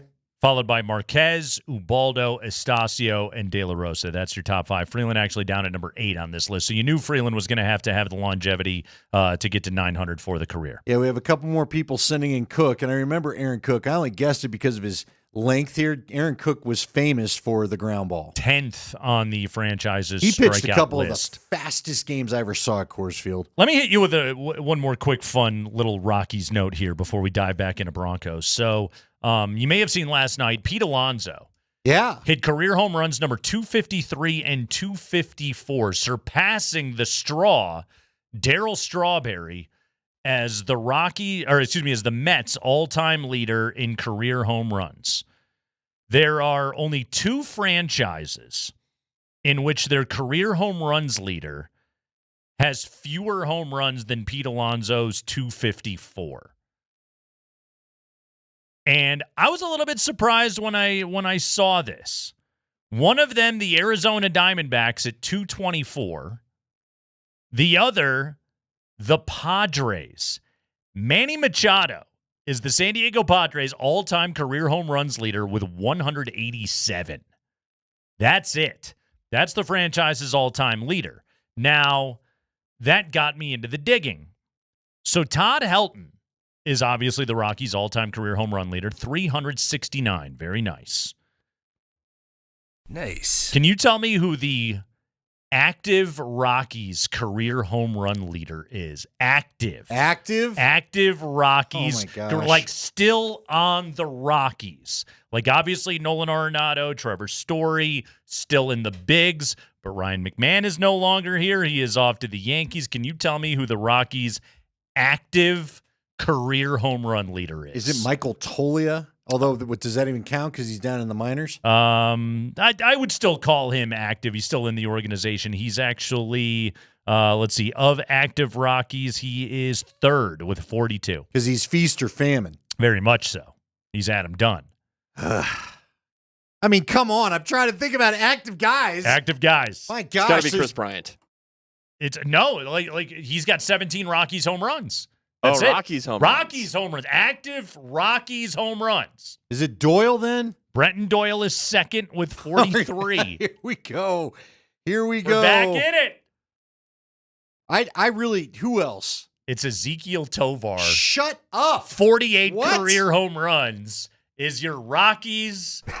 See, this is just like the career active leader, which puts him over 300 shy of Todd Helton's career mark, which I would say is going to be safe maybe forever.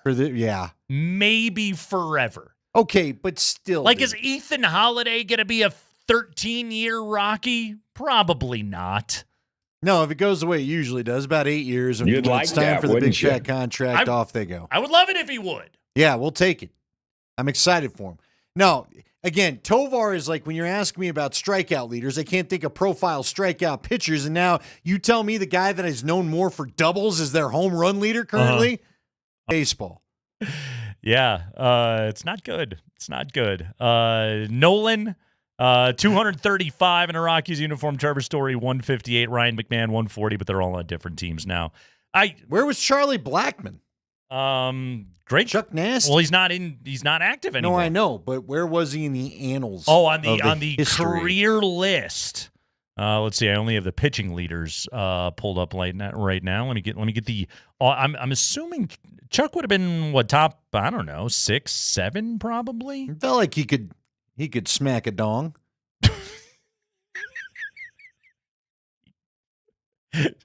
Whoa! Who amongst us couldn't though? Let's see. Career Rockies home runs. That noise. Chuck Nasty, number 5, 227. Actually tied with Cargo with 227 in a Rockies uniform. So I can't believe I think I forgot to tell you this. Saturday night. All right, last Saturday night. Savannah Banana Night. It was Savannah Banana Night. It was also Broncos Niners night. It was. Okay, preseason game number 1. Was. Okay, so that day we returned from the family trip that day. We had about a 6.5 hour car ride to get home. So I got home about an hour before kickoff, and we're unpacking and we're doing the whole thing. So I was late to get to the Broncos game. I was DVRing the Broncos game. I was not watching it live. And it was around, I don't know, probably 9 o'clock, 9:15. And I'm in the first quarter. And Andy, you know how I am. I already hate my life having to watch preseason football. The irony of this show is Andy Lindahl loves preseason football more than almost anybody else I know.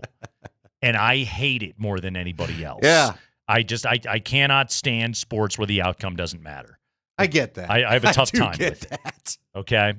So anyway, I'm DVRing the frickin' Broncos game, all right? I'm exhausted from a day of travel with kids and With all kids. that kind of stuff. That's all you got to say. Exactly.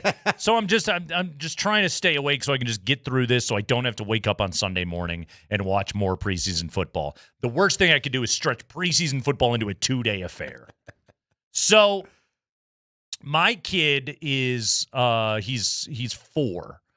And anybody that's a, parent of a small child knows, and he's very much at this age where, he's not wild about going to bed. So his move is to wander out to the living room or into our room or wherever we are and try and come up with some BS reason for himself to be out of bed. Sure. It's sound reasoning to the 4-year-old. Totally. But he's got to think of a reason why he's not in bed, why he's breaking the rule. So I'm trying to watch this frickin' Bronco game, and Sammy wanders into the living room. And this is probably, I don't know, visit number 3 or 4 of the night. And You're at your frayed ends. I have to pause the game, and then I got to walk him back to his room. And it's like, dude, all you're doing is making preseason football take a longer time. But he got me on this one, okay? So he walks out.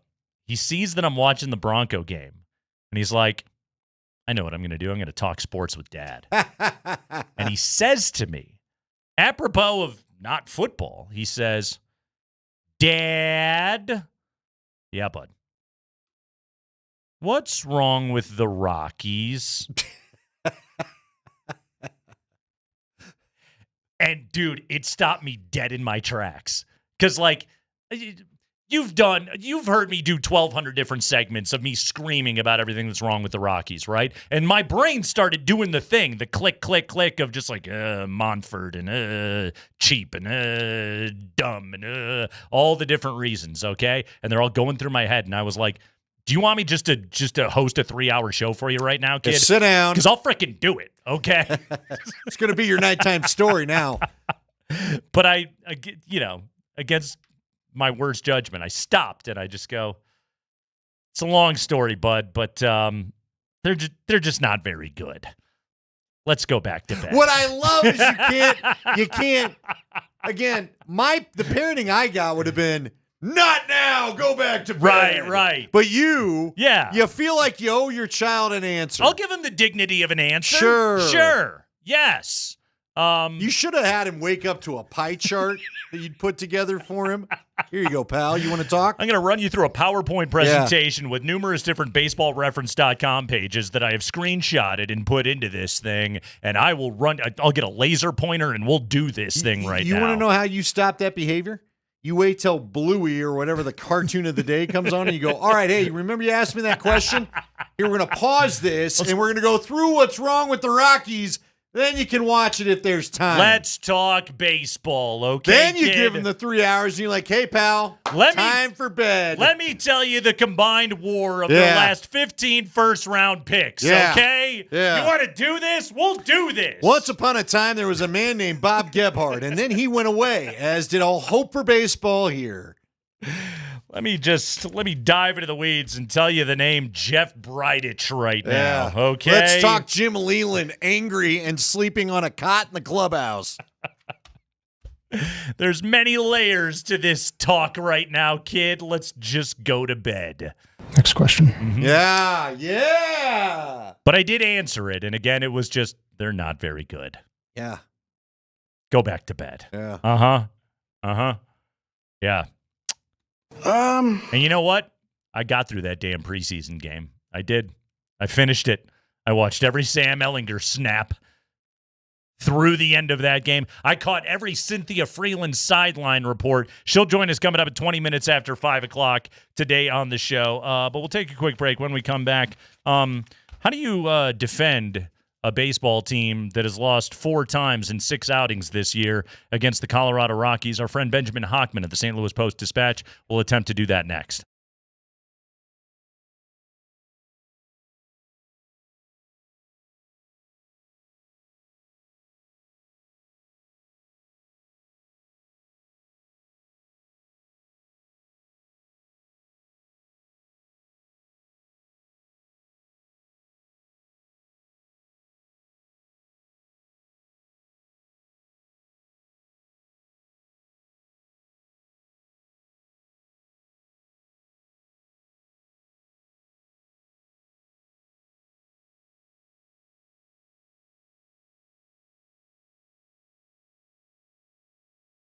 Hey, it's Nate Kreckman for my friends at Roller Auction. Roller.bid is the website. Go check it out right now. They got some great auctions that are going to open up next week. They got the vehicles contractor and rental yard equipment auction. That's a monthly consignment auction for companies and individuals to liquidate their quality assets at a public online auction. By the way, if you're looking for consignment opportunities, just email the folks at Roller Auction. You'll get all the contact information right there at roller.bid. And then starting up next Wednesday, one of my favorite auctions that they do, the Government Computers, Police Evidence, General Surplus, and More auction. They're talking about surplus from Colorado cities, counties, and police departments. You can get some really cool stuff in there, a wide variety of merchandise that you can get phenomenal deals on. Go to roller.bid to check it all out. And if you want to track these auctions, which you should, well, then sign up for the email list at roller.bid/altitude. You can win tickets from us. Our guy Dominic won 9 Inch Nails tickets from us here at Altitude. We're going to give away Lincoln Park tickets for when they headline Ball Arena. So go to roller.bid right now and get yourself signed up. That's roller.bid/altitude to get yourself eligible to win concert tickets. But yeah, go to roller.bid and check out these great auctions coming up next week at Roller Auction.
Clark Griswold and Russ running through the parking lot at Wally World right now as the Rockies have now taken 2 series on the year against the St. Louis Cardinals.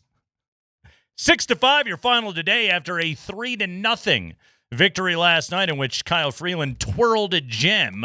Joining us right now to explain how his readers and listeners, etc., feel about the Cardinals losing 2 series this year against the 32-win Colorado Rockies. It's our old pal Benjamin Hockman of the St. Louis Post-Dispatch. Hooch, how you doing today, man? Well, it's really hot here. I just walked to my car from the stadium, and the Cardinals, who were actually in the wild card race, have fallen out of the wild card race because the Rockies dominated them. Yes. How are your Twitter mentions looking right now? How's your comment section doing? I can't imagine the locals, who are probably grumpy with the humidity, I can't imagine they're in a good mood. Yeah, and you can tell the worse they spell, the madder they are. It happens on Twitter. and I mean, some of these words, and I mean, the anger is obvious, and it's a weird situation here at St. Louis because the team is in the transition. They didn't get any free agents in the offseason except for Phil Maton. They're looking towards 2026 and all that. They're sellers at the deadline, but they're in the wild card race. They're the second team out of the wild card. And, the Rockies are coming to town. They just took 2. The Cardinals just took 2 or 3 from the Cubs. Okay, here we go. Maybe a little St. Louis magic like we've seen over the years. Nope. Rockies dominated them. Yeah, so I've got family there, Hooch. So I know exactly what this team means to that town. And look, so my aunt is out there. My grandpa took me to her first baseball game at Busch Stadium to see Willie McGee and Ozzie Smith and the whole crew. Yeah. Was it Pena with the catcher with the kick-out stance and all that? Yeah. So, yeah. Andy Van Slyke, I always thought was cool because we had the same name. Is it meltdown time? Seriously, is it like Broncos, Josh McDaniels time there? That's got to be the air there, right? Yeah, the only difference is that they have already essentially let go of their team president, John Mozeliak, who coincidentally is from the Boulder area, and anointed Chaim Bloom, the former Red Sox GM, to run the Cardinals. But it's the most awkward thing, Andy. So, yes, it's meltdown time, but the only difference is, like, it was kind of meltdown time heading into this season. And now it's just a situation where it's like, gosh, how quickly can things get turned around because there's no home run hitting and there's bad starting pitching and clearly some inconsistent hitting overall. But Chaim Bloom is the savior, but they brought him in and he wasn't in charge this year. It was still Mozeliak making the moves and the trades and everything, and only at season's end does the guy take over. I don't know if I've ever seen that in sports. That's something the Rockies would do.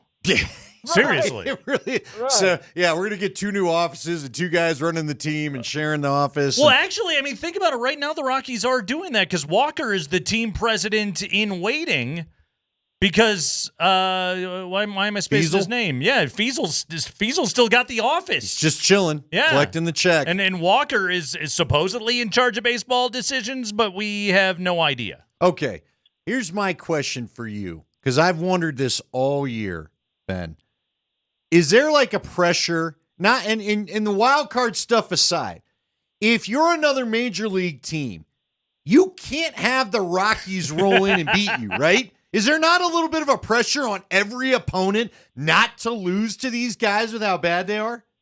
Yeah, I mean, my deadline was 5 o'clock Central, so I just sent in my column, and it included a sentence along the lines of, even the White Sox can't lose a home series to the Rockies, let alone the Cardinals, who are in the wild card mix. Yeah, it's absolutely wild that this is the world we're living in. It's funny, too, like, Brendan Donovan was the only All-Star this year for the Cardinals, and, like, he had the big hit in Game 1 of the series on Monday night, but he was 0 for 5 today and didn't do much. Like, honestly, Hooch, Nolan Arenado has been on the shelf with a shoulder injury. Nolan Gorman has been struggling mightily over there at third base as well as striking out too often. Like, this is not a good Cardinals roster right now. Yeah, like like Chevy Chase says to Rodney Dangerfield during their round in Caddyshack, you're not good. Not good. Yeah, and that's, you that's what we're dealing with. you dropped 2 or 3 to the Rocks. It can't be. 4 of 6. I texted you last night, Hooch. Like Rockies just got their number, man. It's just a bad matchup for the Cardinals. I don't know what it is. It's wild too. Like there's other crappy teams, including the White Sox, who took 2 of 3 that have been able to handle Colorado this year. But apparently the Cardinals, not one of them. Benjamin Hockman, by the way, is our guest, former Denver Poster. Now with the St. Louis Post-Dispatch. Hooch, by the way. Your guy, and we got to get your take on this, because, Hooch, you were the Nuggets beat reporter for, 7, 8 years, whatever it was? At Nuggets News on Twitter for many of those early years. That's right, at Nuggets News, initially on Twitter. So your buddy Bennett Durando, we were talking about this the other day, I'm going to put you on the spot a little bit with Nuggets talk. I know you've been in Cardinals world, but he put out his all-quarter century Nuggets team from 2000 to 2025, and it included 3 current Nuggets, Joker, Jamal, and Aaron Gordon, and then 2 that you covered in Melo and Chauncey. And we had this discussion the other day, like, is there even a 6th that you would have considered to be on the Nuggets all-quarter century team? Like, it's the most locked-in roster you could possibly imagine. Is there any other name you could even bring up? Like maybe Yakuba Diawara, but besides him, I just don't think so. See, my go-to is Mamadou MJ, because I just remember Dan Issel, and that probably doesn't even get us to 2000, goes, nobody knows defense like Yamamadou. That's how he told us to remember the name. So, oh my God, no, that's a good starting 5. That's a good starting 5. Yeah, it's very. By the way, I knew you were going to Diawara. I knew you were. It wasn't even debatable whether or not you were going to go in that direction right there. Here's how, real quick, Nate. Here's how I knew Yakuba Diawara was not going to make it in the NBA. Yeah. About my second week on the beat, I had just gotten some new shoes, and I'm a dork, you know. I'm 5'6", 5'7", depending on said shoes. And I come into the Nuggets locker room, and Yakuba Diawara is wearing the same shoes I had chosen at the store. We're off to a bad start right there, my man. I'm like, no way he's going to make it. So, Hooch, explain to the listeners here in Colorado, if anybody has never been to St. Louis or the general Ozarks in August before, what is Midwestern humidity like at this time of year? Well, if you've ever been in a sauna before, and if you guys been in, like at the gym or something, you've ever been in a sauna, in St. Louis, that's like opening the freezer door. That's how hot it is in St. Louis. The sauna is a nice escape from the outdoors. That's how hot it is. So years ago, Andy, Ben and I we're on the same co-ed soccer team. Okay. We're on the same co-ed soccer team. He's already laughing. And so our manager, Yevgeny, he wanted to know. He was like, hey, what color should we be? And in the indoor season, we had been green. Okay. And for the outdoor season, Yevgeny's like, should we change colors? And Ben immediately replies all to the email, and he goes, I think we should be black. Okay. And then I proceeded to write like a 3-paragraph essay about how Ben was betraying the identity of our club. We are green. We have tradition as green. We have history as green. We believe in green. We are here to be green. And I hit send on this, and like 5 minutes later, I get this call from Ben because it was a co-ed soccer team, right? And we had several attractive women on our team that Only I think you would. That I think you're hipsters. Ben was trying to date at the time. And he's just like, dude, I wanted to be black because it covers up my sweat. Come on, man. Like, I'm trying to look cool out here, and you just completely C-blocked me with all these hot lawyers that are on our co-ed soccer team. Did one of them end up Mrs. Benjamin Hockman? No. No. Look, I'm sweating now from the air conditioning of my car. Let alone playing soccer outdoors, and I'm from St. Louis, so I've become good at sweating. It's like something I grew into as a young lad, and now I mean, honestly, you mentioned Jokic earlier. I'm like the Jokic of sweating in regards to success. Hold on. No, now he knows how to cover it. Now, if we're going to do this, if you're going to truly be indoctrinated into the whatever this is that we do 3 to 6, the Jokic of sweating. The most sweaty basketball player ever is Charles Barkley. Never has a man, or what wasn't it Buck Williams from the Trailblazers too? I'm talking just sweat constantly dripping off the man's face as he tried to shoot free throws. Yeah, I mean, if we're doing this, if we're doing the actual sweat-to-sweat comparison, yeah. I'm the Patrick Ewing of sweaters. Ewing was a huge sweater. But if we're doing greatness of the ability to sweat, then I would take an annual All-NBA player like Jokic and say I am that when it comes to perspiration. Joel Embiid is probably the modern sweatiest player in the NBA. Michael Jordan was pretty sweaty too. MJ was All always those sweat beads on the bald head. Yeah, he had no hair to collect any of it or anything else like that. No. That's what it was. By the way, yeah, here's Ewing's coming in on the text line. 303-504-0925. Get in the hunt. Sweatiest basketball player you ever saw. There's actually, you know what's funny is there a list? As I Googled, there's a Reddit thread. I Googled sweatiest basketball players, and there's like a David Aldridge column from like the 90s, and it's about Patrick Ewing, and the lead of it is literally, good Lord, did the man sweat? Hey, you still got your NBA Jam game? Like, literally, yeah. Are you good at it? I mean, not do you have the game in the system, but... Yeah, I'm like we said, I'm good at few things. Arguably writing, definitely sweating, and of course playing NBA Jam. Notably, is that bar still there? The One Up over by Coors Field. God, I haven't been out in spring. Is One Up still over by Coors Field? I hope it is.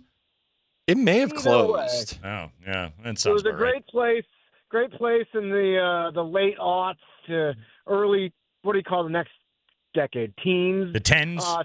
The tens to go play NBA Jam on the arcade, and gosh, when you got going with a John Starks and Patrick Ewing to mention the former guy, man, I was gonna say I'm unbeatable. Or Nate, maybe Mike Iuzzolino from the Mavericks, he was good too. Mavericks legend Mike Iuzzolino, a guy that I literally only knew from NBA Jam.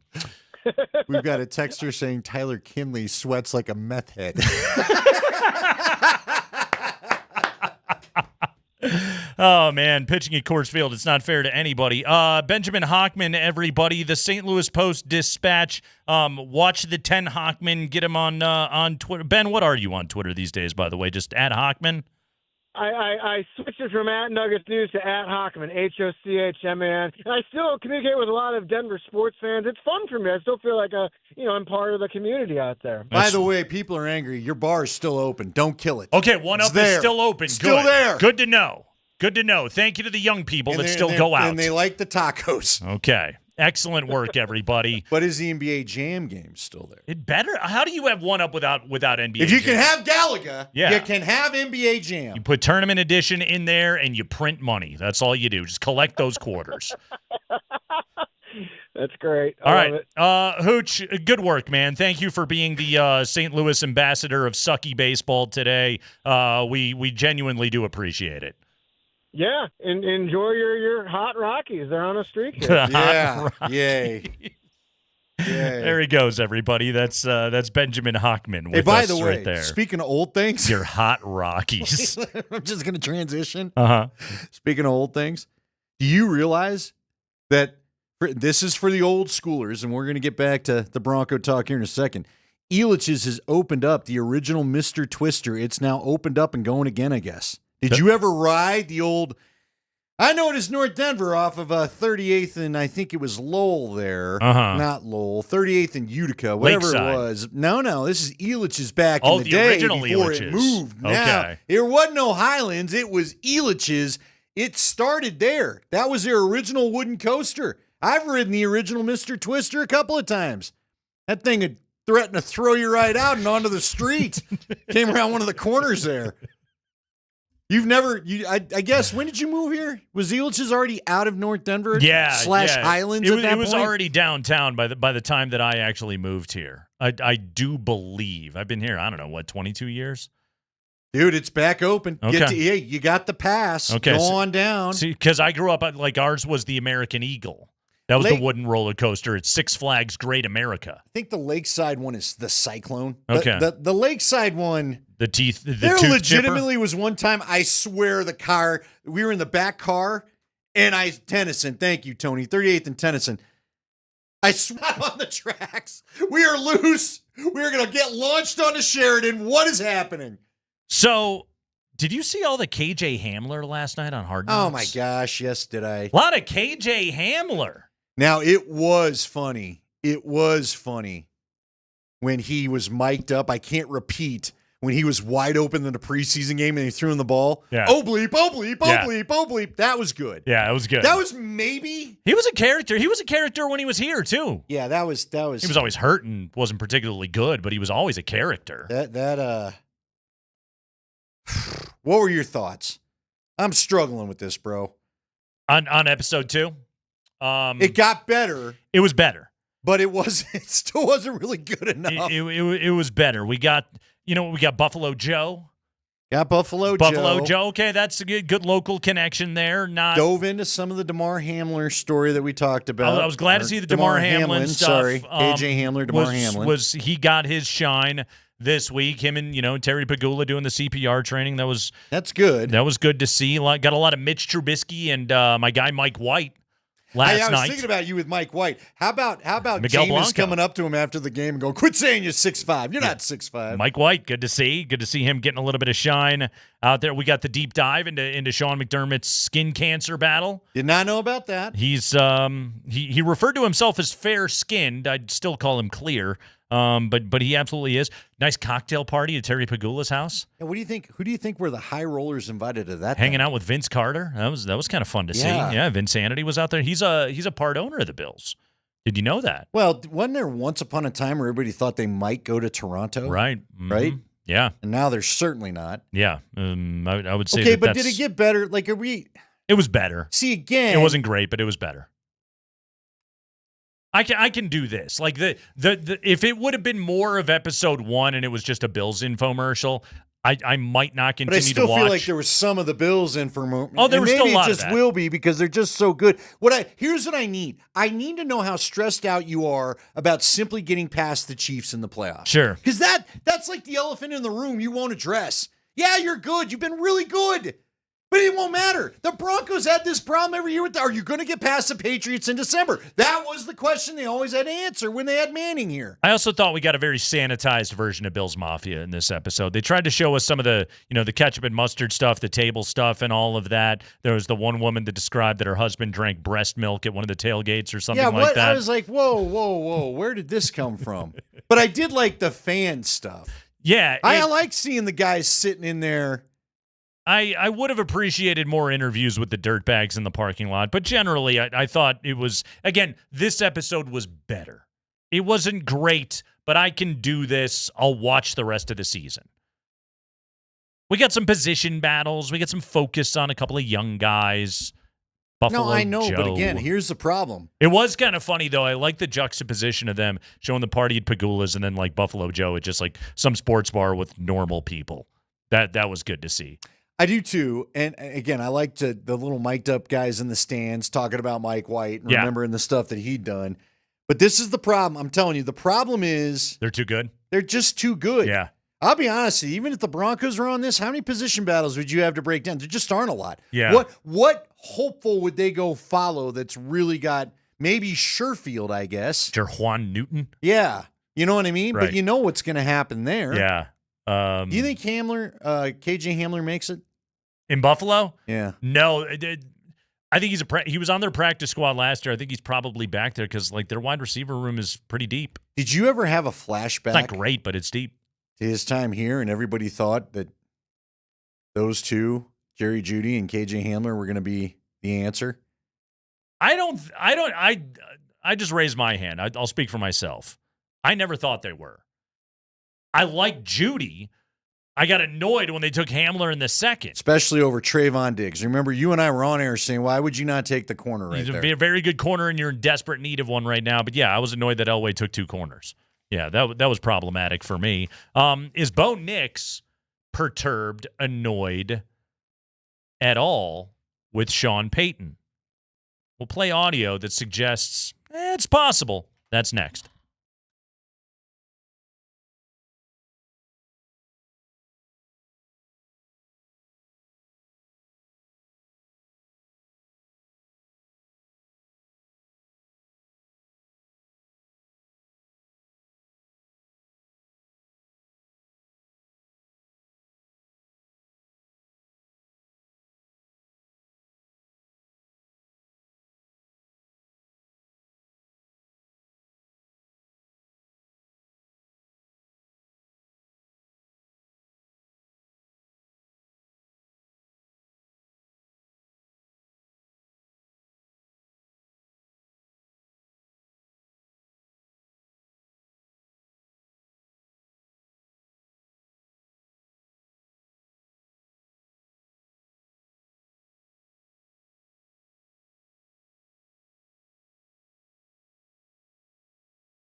Training camp coverage on Altitude Sports Radio, powered by Ramos Law, the official injury law partner of Broncos Country. We've got the joint practice with the Cardinals tomorrow. Going to be fun.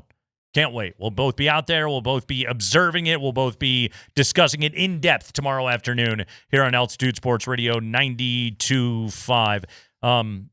Slower walkthrough-ish, I don't know, kind of a practice light, so to speak, diet football practice today out there with the Broncos. Training camp zero, whatever you want to call it. The Broncos are just trying to save up the energy for the physicality of a practice with the Arizona Cardinals tomorrow. So the story of this week was Bo Nix, unimpressive yesterday. How did he look today? Was he better today? Sure. According to some, yeah. Look, he got sacked a couple times. Sure. Again, I will. Defense is dominating right now. I'm not going to contradict things that were said on Twitter. For me, they were on the far field. It's constantly hard to see. But the pace, it's just the pace is throwing me off. There was no, it did not feel like a training camp practice today. They were in their pads. Yeah. They weren't full pads, but they were in the uppers. And so, Nate, slower practice. But there's a lot of teaching, all that stuff going on. And I guess, look, it's fine. I don't know.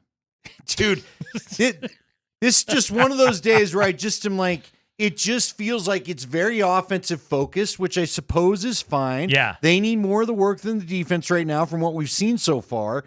But I also feel like, guys, I think just let it, I almost, and we're going to get to Bo's comments. I think if some of the guys, if they were a Tom Brady or a Peyton Manning on this roster, I wonder if they wouldn't just say, Coach, just let us get some plays in. Let's get something going. I mean, we're stopping after every play and talking for 5 minutes. So I noticed it yesterday during a special teams period in which Sean was doing like some really intense coaching.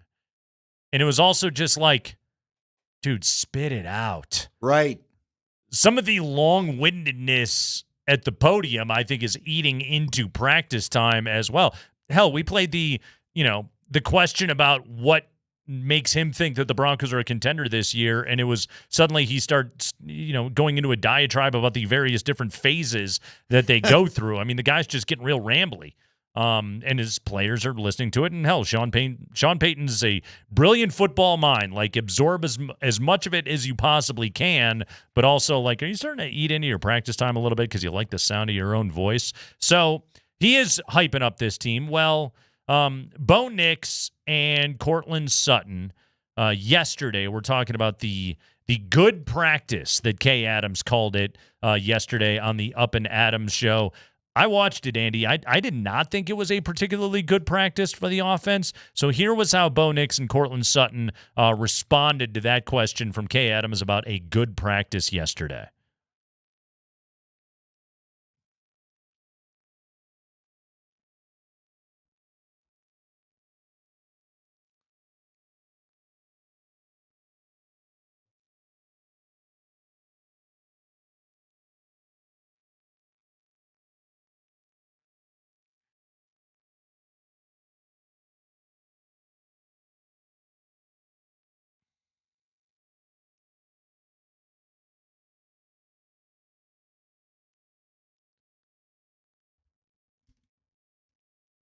I called it earlier in the show, Andy. They're the hipster pick right now to be a Super Bowl contender. That was Kay Adams said it on social media before she showed up and did her whole podcast tour that went down there yesterday. We're kind of hearing it all over the place. Orlovsky is hyping the Broncos up big time, looking at them as a Super Bowl team. Cowherd is doing it. We talked about it. A lot of the Sean Payton media mouthpieces, Diana Rossini, Chase Daniel, a lot of these guys are out there hyping the Broncos as a Super Bowl contender. And I felt like right there from Bo Nix, I felt like we got a swerve away from that talk, and I was happy to hear it out of him. Yeah, I do.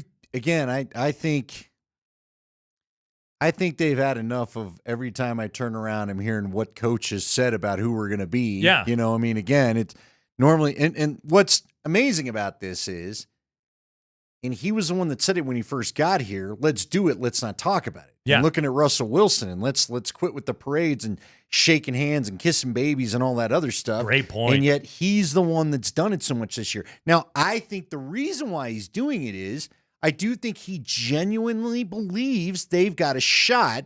I think he wants to pressure them into believing it. But I think it's gotten to the point now where the players, and Bo in particular, because a lot of this is falling on his shoulders, I just think they're like, if they could, they'd probably say, hey, man, enough.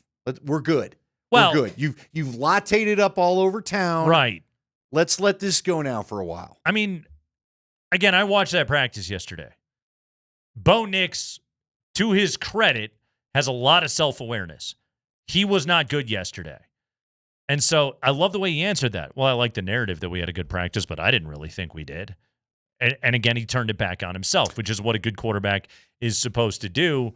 Like, that's good that he's not delusional, that coming off of that workout, he's like, wow, I don't feel like I played like a contender today. You know what? Good answer, Bo, because you didn't.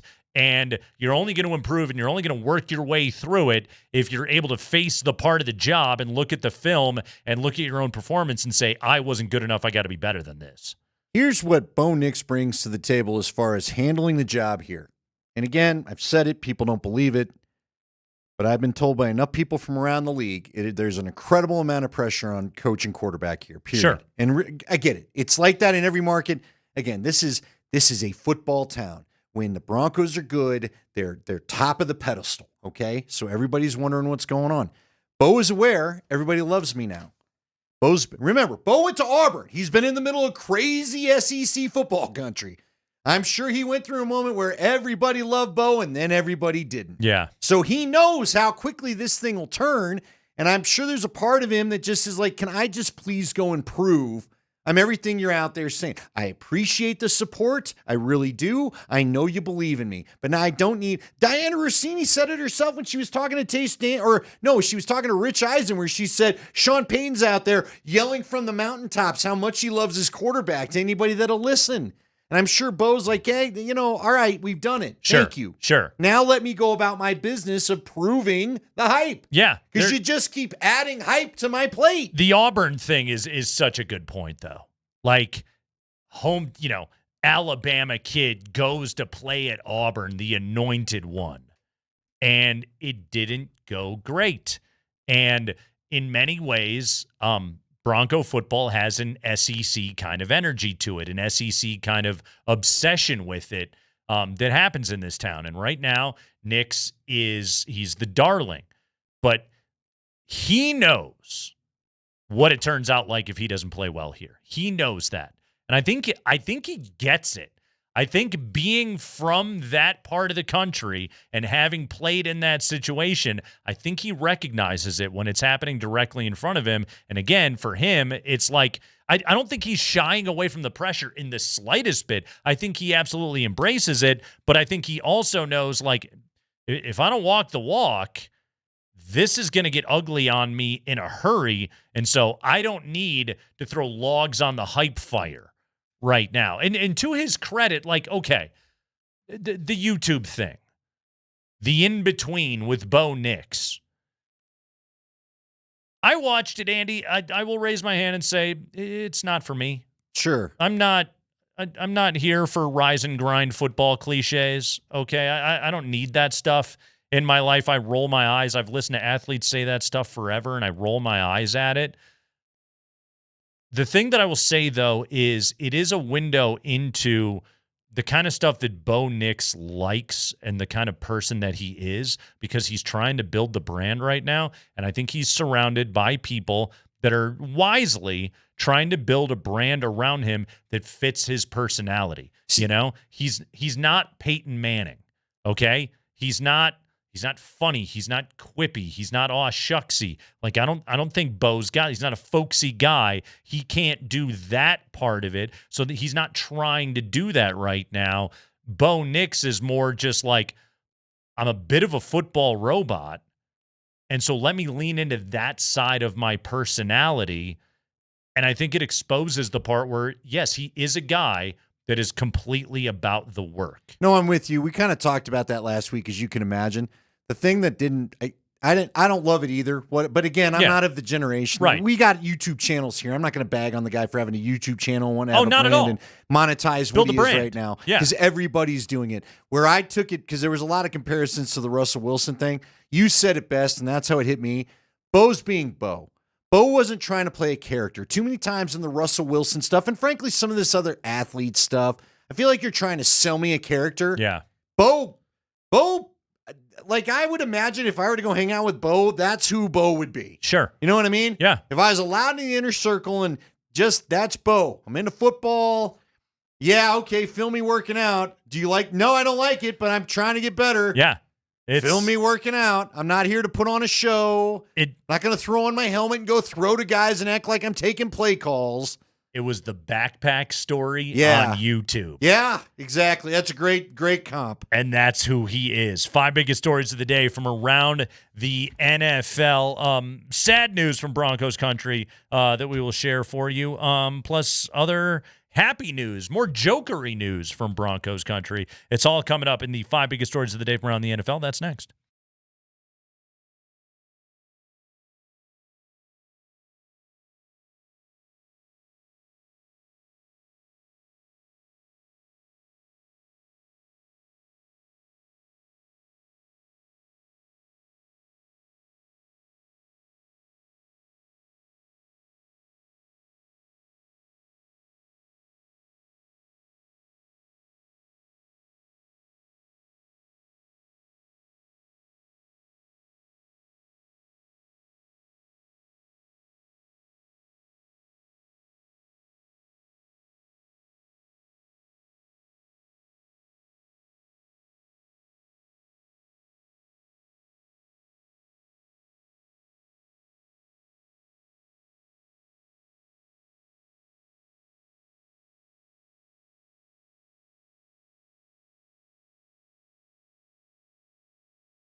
You get all of our training camp coverage here on the Kreckman and Lindahl show, presented by Ramos Law, the official injury law firm partner of Broncos Country. Let's dive into the 5 biggest stories of the day from around the NFL, beginning locally with our pal Mark Springer.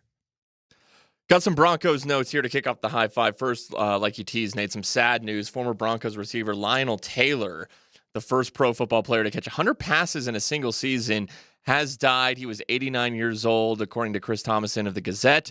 He died on August 6th. He would have turned 90 this Friday. So sad news out of Broncos country.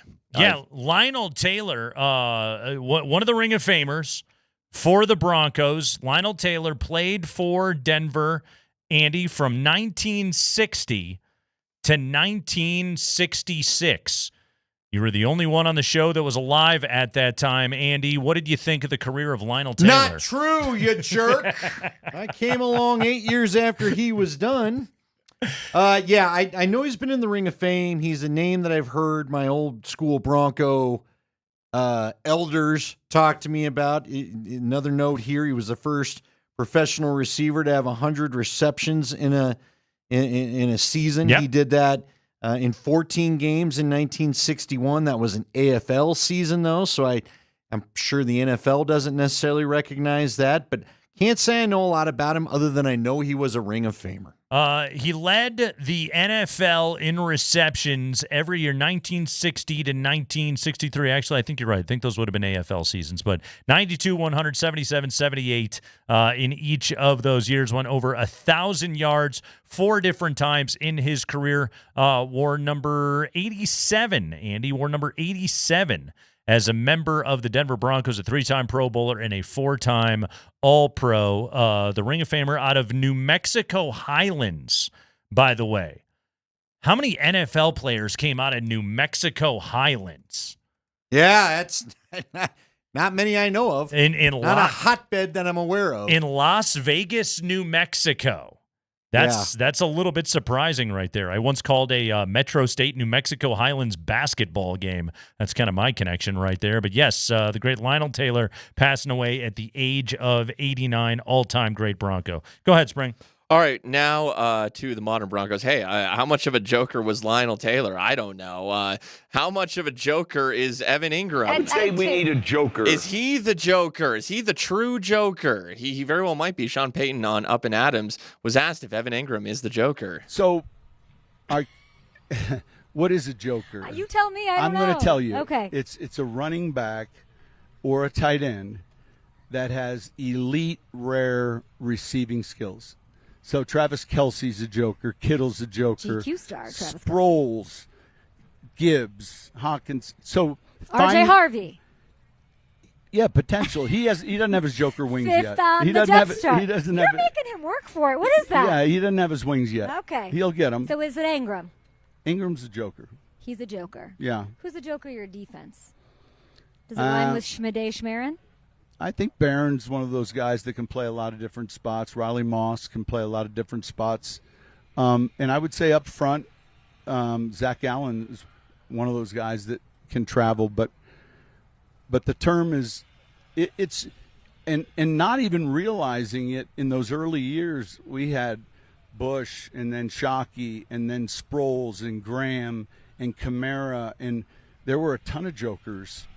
And it's not until you don't have one that you're like, shoot, how important, because it's easy to take a receiver out of a game defensively. For sure. And it's much harder to take an interior player out of a game. So you're operating with multiple jokers all of a sudden?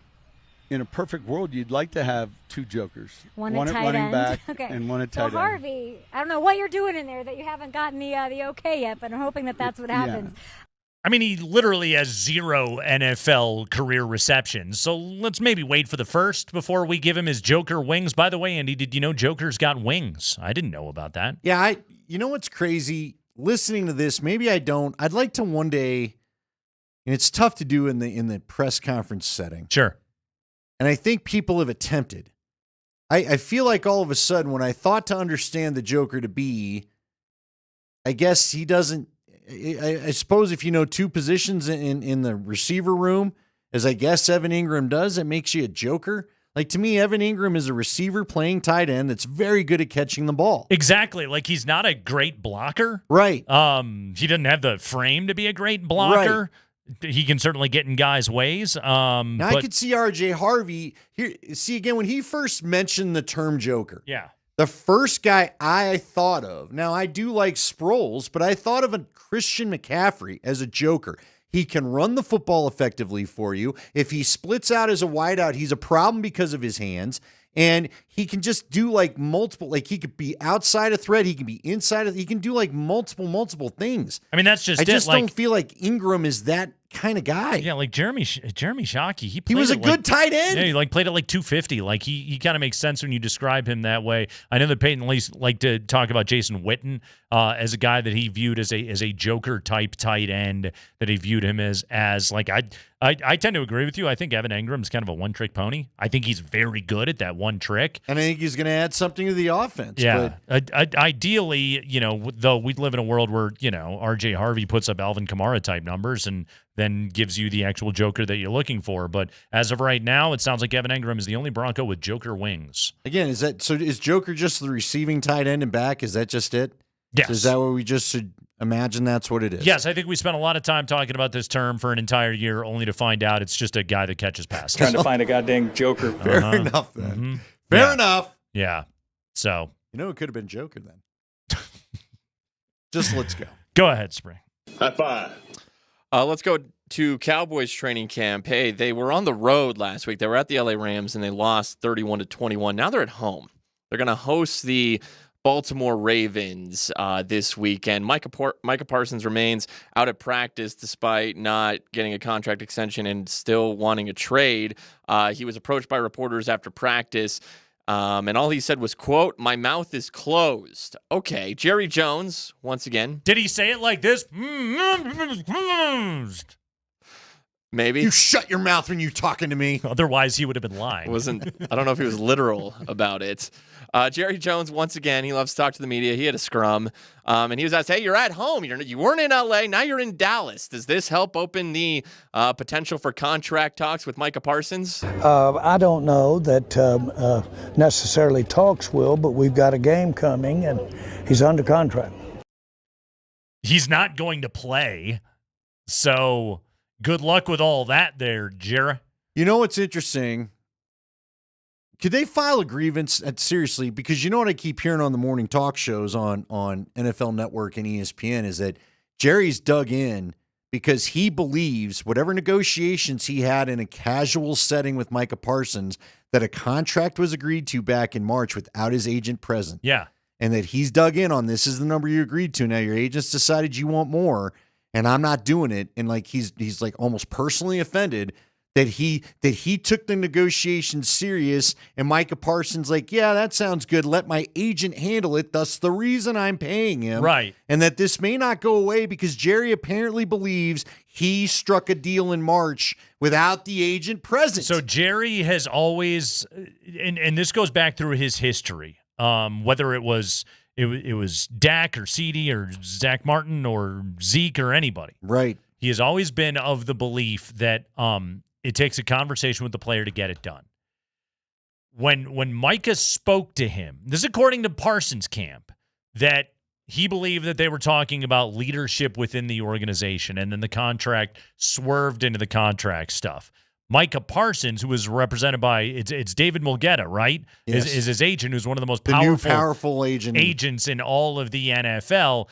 Micah Parsons, to your point, pays an awful lot of money to that guy to handle all of that stuff. So Parsons, according to him and according to his trade request, he never viewed it as an actual negotiation the way that the octogenarian owner of the Cowboys seemed to think that it was. But maybe that's one of those areas, honestly, Andy, where it's just like, you know what, Jerry?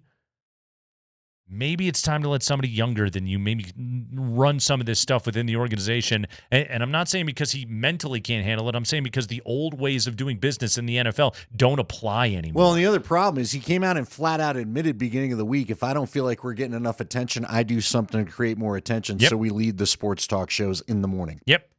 So, yes, that's another reason why maybe You need to just let your son. It appears you've taught Steven well. Yeah. He appears well groomed for the role. Maybe it's time that you just go enjoy your Bond yacht. Real quick, follow me on this for a second, too, okay? So we talk about this all the time. Like, sports news is not sports news anymore. It's transaction news. Sure. Okay? That's like, how many of Adam Schefter or Ian Rappaport's tweets are about anything that happened in a football game? There almost never are. Besides, like, this guy got injured, and here's the injured update. But, like, it's transaction news. The players that come into the league today have grown up only knowing transaction news, only looking at every ESPN headline is about a transaction or a rumor or whatever it is, and it isn't about what actually happened in a game. Thus, this generation are savvier than almost any other generation has been. We talk about contract stuff all the time on this show. We talk about it with Nick Bonitto all the time. We talk about how he's going to slot in and where it's going to rank, and we talk about capology and all that kind of stuff. Well, these guys that are in the NFL today, that are in pro sports today, they were all sports fans. They were all just kids tracking all of this news their entire life. They themselves, in addition to their power agents, are savvier than any generation has ever been about what it means to make money in the NFL. So again, that's one of those areas where it's like, I'm sorry, Jerry, but you're not just dealing with some blockhead idiot out there. Micah Parsons knows what he wants to make and knows what it takes to get himself paid and how much money he's trying to make before his football career ends and his body is broken. And by the way, you didn't agree to a deal before TJ Watt got signed. Yeah, he's a pass rusher. That's now on you got to deal with that. You could have paid him $35 million last year, Jerry. Yeah. Instead, should have got it done earlier. Instead, you drew it out. So Parsons is going to get paid. That's going to be the end of the story. But I'm telling you, man, like that old boys club of NFL owners, I do not think the modern athlete is as naive as they think that's what they're dealing with. Go ahead, Spring. High five. All right, news out of Browns camp. The Browns are at the Eagles this week, and we'll have a joint practice with them. Shador Sanders sustained an oblique injury while throwing this morning, and he is unlikely to play on Saturday. The other four Browns quarterbacks, including Snoop Huntley, Flacco, Pickett, and Gabriel, all took snaps today. Reports are that Dylan Gabriel is in line for the start. You always forget Tyler Huntley's on that team. I assume he's just a camp body, but then again... Well, he got picked up last week because of the injuries to the other two because they didn't want to play Flacco. Yeah. Is Shador not warming up properly? Is he not doing a true Bo Nix style non-throwing warm-up to get the obliques nice and cooked up before practice every day? He better pick it up if he isn't. Yeah, why don't you work on that a little bit there, Shador? Get that to work. It'd be interesting to see what Gabriel does now. James Cook got paid 4-year, $48 million extension, so Brandon Beane and the Bills got that done. They actually paid a running back, so I'm sure that will be heavily featured on next week's Hard Knocks. Any other NFL news I'm missing here, Andy? By the way, you got more for me? That Browns-Carolina game, of all the teams, most watched preseason game since 2015. Doesn't surprise me. The power of the last name Sanders. The NBA will be releasing the schedule in full tomorrow, and that is good news for you. Listeners are going to have a chance to enter to win a pair of tickets to not one, not two, but 3 games of their choice. Just went fully LeBron on you. Stay tuned around 1 o'clock tomorrow for the details.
Our girl Kay Adams was in town this week chatting with all the important Broncos that, don't do one-on-ones with the local media.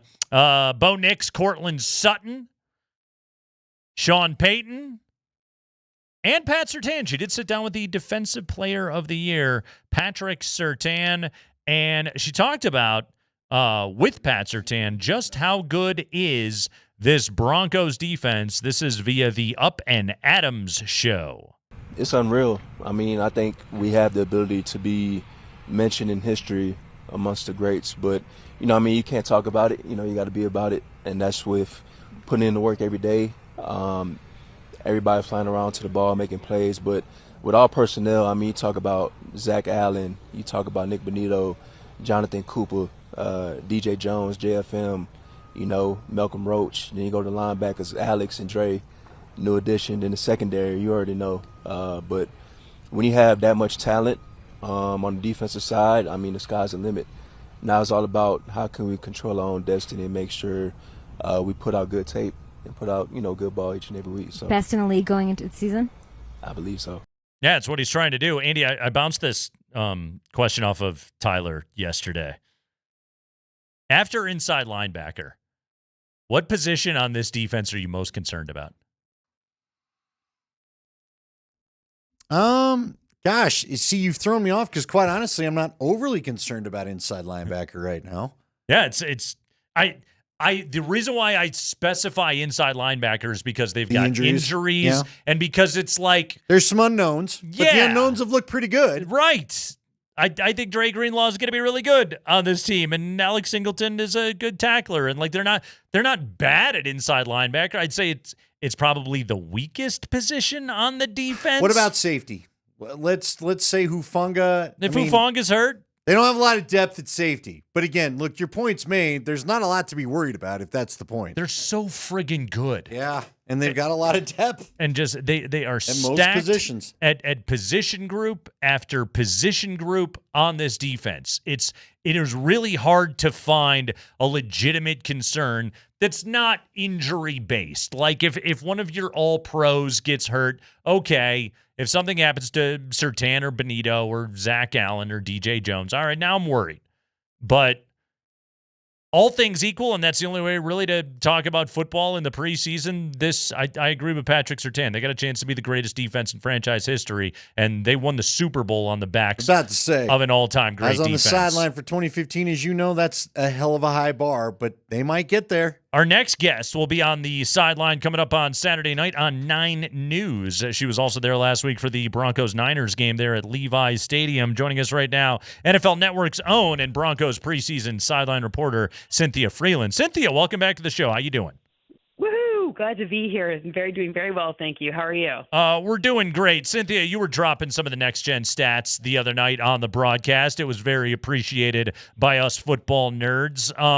What drop something on us about this Broncos defense, where we were just playing Surtain's clip from the Up and Adams show right there. We're trying to figure out, is there a weakness on this defense? Is there something they're not good at? You dive into all of this stuff. Is there such a thing with this group? Don't tell VJ, but I don't think that there is, even though he would claim that there's like 7. Mm-hmm. Look, if Dre Greenlaw can get back on the field and be healthy, the next gen stats about him are, incredible. When he was a 49er and played in his last healthy season, so of course that was 2023, not 2024. He had the best, so when we measure in next gen stats, we measure completion percentage and then what actually happens, expected completion percentage, and then what's better. He had the most negative one, meaning he had the best for a defender of anyone in coverage. Anyone, any team. All right, well, look, I follow you on social media. Dropping the CPOE right off the jump. First off, congratulations on the nuptials. You have a lot of friends, insider friends that passed along the same. All right, what's the vibe out there, Cynthia? Because quite honestly, after the practices last week, everything felt great. The Denver defense did its thing. The offense looked better against the San Francisco D by all accounts on Thursday than it did against its own defense. I think they need a break from those guys, quite honestly. And then Sean comes back and he's a little grumpy. What was the vibe when you guys got done with the game in San Fran? I like when Sean gets grumpy because you don't get to be the type of coach that he is, one that will end up in Canton, without being grumpy. I mean, they expect perfection. Sean has gone on the record saying he has extremely high aspirations for this team. I'm not going to say it because I don't want anything. I'm not going to be responsible for anything with a J word happening to it. But ultimately, he has these expectations that are, Jarrett Stidham, by the way, he was really happy about that. But when he talked about, 14 things that he wrote down that he has a problem with, I mean, in most games last year, this time it was probably 28 things. So I don't think that that's anything different than what I would expect. The run game is something that all Broncos fans and all football fans in general will be watching to see what happens, because that feels like one area where it's like, all right, what are we going to do? You brought in JK, you brought in, you draft a guy and you're trying to figure out what's going on. And right now, the guy who performed the best in last week's games was Bidet. So it's just tricky.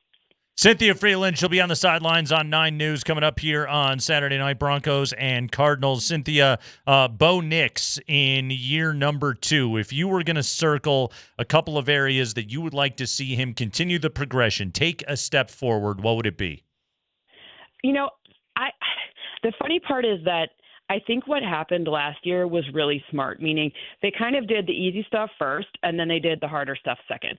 So as those things keep adding, I want to see how the addition of a guy like Evan Ingram, a guy who was really productive out of the slot, and if you look at some of Sean's tendencies, if you look at from 2008 to 2014, nobody used tight ends and targeted them out of the slot more than Sean. So, it's about adding these wrinkles and folds that trick defenses and keeping the simple stuff simple, using what he does well, which is throwing on the run. He's very epic at that, and kind of making it all work together so you can add more of the playbook, because it doesn't get easier in your second season when defenses are now, trying to work just for you.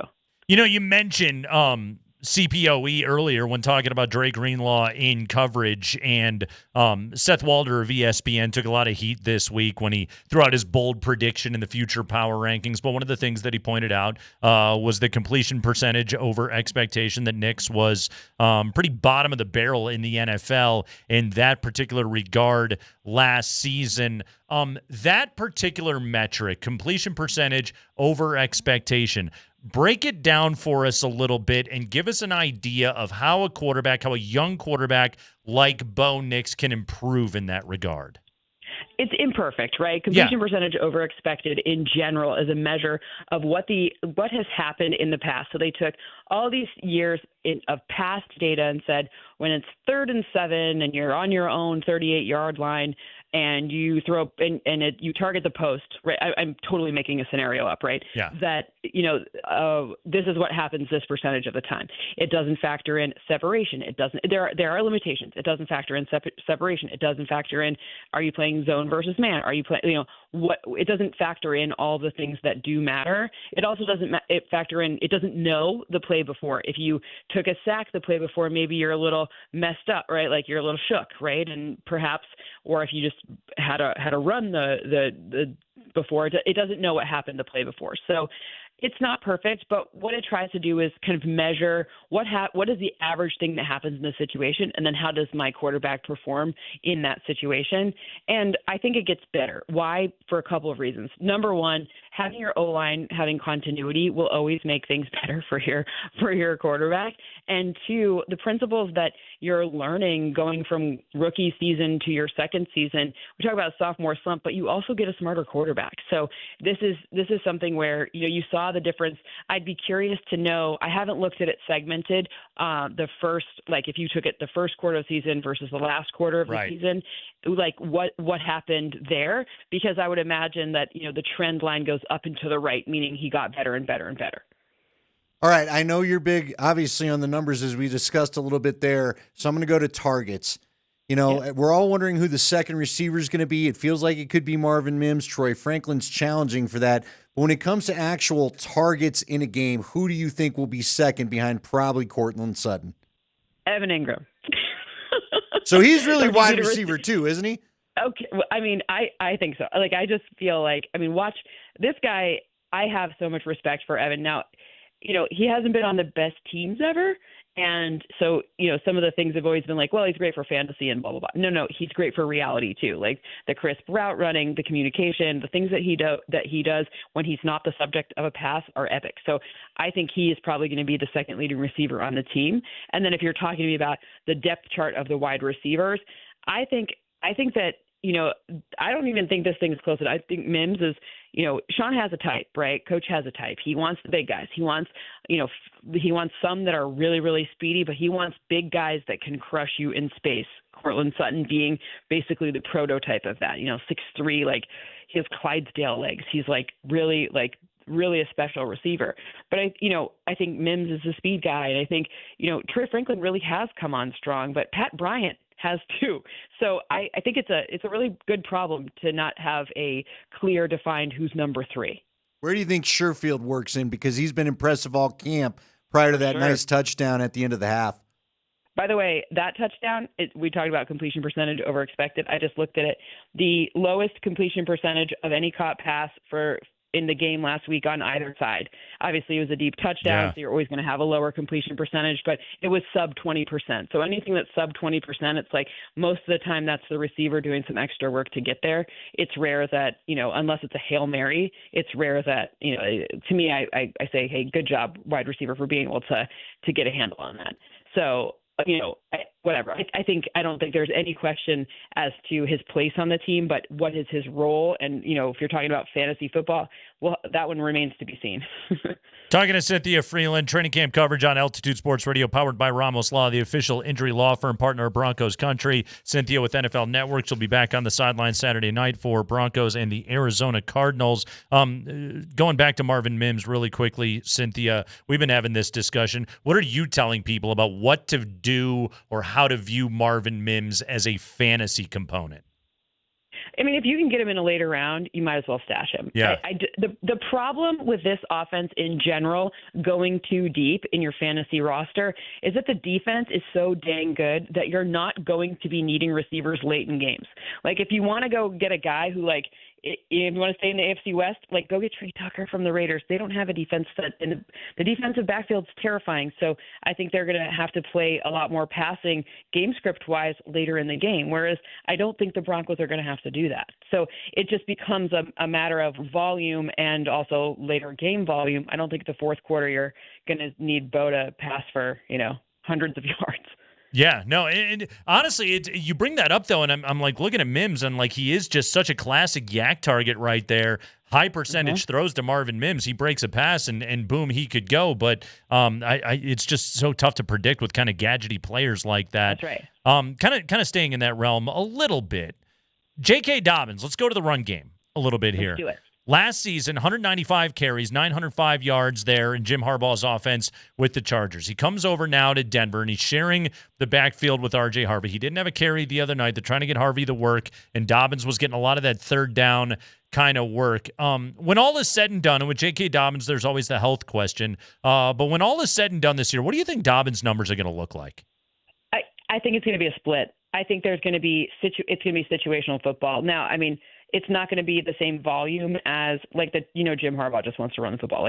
He wakes up thinking about how he's going to run the football. So, and it's not going to look like the numbers like you have for, like in the Lions with Jahmyr Gibbs and David Montgomery. That's not but I think it'll be a 1-2 punch. So I don't actually think that it's not going to be something that blows fantasy pundits out of the water. But I think what you're going to get is, last year, the leading rusher on the Broncos, who now, plays for the Cowboys, he had the second lowest number for any leading rusher on a team. 8 carries a game.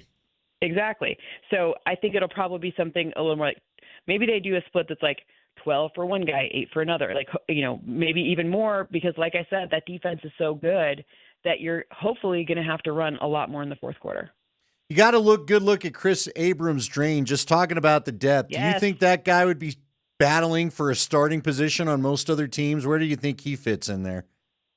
He could easily be a starter on the thing that people are undervaluing this year at least from I went to a number of training camps, and some of the things that I saw were, people were really putting a lot of weight into their wide receiver core and not thinking as much about their corners, like the scarcity at the corner position, the scarcity of the defensive backs. Because, by the way, do we even call them corners anymore? Because now people are playing nickel and dime so many more snaps than we've seen in the past. Like there's just like monster in the backfield, like however you want to play that for a defensive back. The scarcity of the good ones is so low.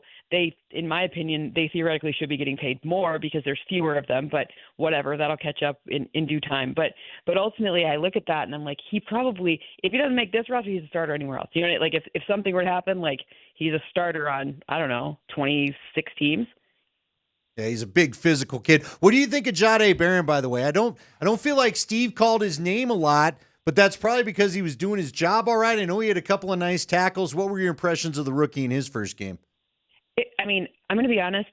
I don't think, like, a lot of the things that you are going to see come week 1, come week 5, I say that specifically because sometimes, like I've seen Sean and I've charted Sean in the past, and like that whole thing changes like 4 or 5 weeks into it. But but ultimately, you didn't see Evan Ingram have a target either. So I think some of the things that they already know, Sean told us, and most coaches will tell you, don't quote me on the number, but like there's probably only 15, 16 roster spots up for grabs. That isn't one of them. So you may not have heard his name called, but that's a good thing. That's a great thing. Yeah, no, this secondary right now, tough to get jobs in. And let's talk about the pass rush a little bit here, Cynthia, because last year that Denver defense had 63 sacks, franchise record number 1 in the NFL. Yeah, not bad, right? So Nick Bonitto had a series in which he basically ruined the entire series for Mac Jones and the Niners last week. I think it was the second series of the game offensively for Kyle Shanahan and San Francisco. Bonitto was a 13.5 sack guy last year. They set a franchise record for the most players with 5 or more sacks in a season. It sounds wild to say because I think it was a top 15 season in the history of the NFL. But knowing how good this secondary is, in addition to what the talent that they have in the pass rush, Cynthia, are you gonna dismiss the idea that Denver can't have even more than 63 sacks this season? I don't see why not. The cool part about Nick Bonitto specifically is that his average get-off time. So when you typically, the math and your eyes show you that the trend is if you have a good secondary, you can take a longer time before you sack someone, right? Like you get more time to figure out how to chase the quarterback out of the pocket and get him down. Well, too bad for, everyone else, but Bonitto has, his .76 average get-off time was tied for the 6th fastest in the NFL. So, that's telling you that the secondary is really good, but so is it up front. And by the way, it's always worth pointing out that it's not even like just a couple of guys to get to that 63 number. It's 6 players with at least 5 sacks. That's the most in the NFL by far. Obviously, Nick Bonitto led the way, but, everyone set career highs for themselves of those 6 players. So it shows you that, the way that things work together, the sum of the parts is like not as impactful as the whole together, even though, Bonitto might get the sack or whatever, Zach might get the sack, but ultimately the whole place is the pressures are a big problem. This is the last one for me. Good to talk to you the first time this football season, but I'm curious because you were around the team like we were a year ago. Not a lot of hype around this team. Are you shocked how much the narrative's changed in 1 year? No, only because I was around them last year and I thought it should have been higher. I actually kind of wish everyone would hush. Like go look at the sheet. Like nothing to see here. Go over there because I think that I agree with Pat Surtain talking about his defense. Other people have said it too. Ryan Harris on our broadcast, he said the same thing.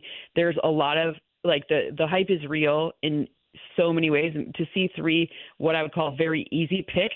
Last week obviously it wasn't the starters for the Niners, but you were somehow in the draft able to get Jahdae Barron. I don't know how he was available, but whatever. You're complimenting the defensive player of the year with a guy who was epic at didn't allow a touchdown in coverage at Texas last season.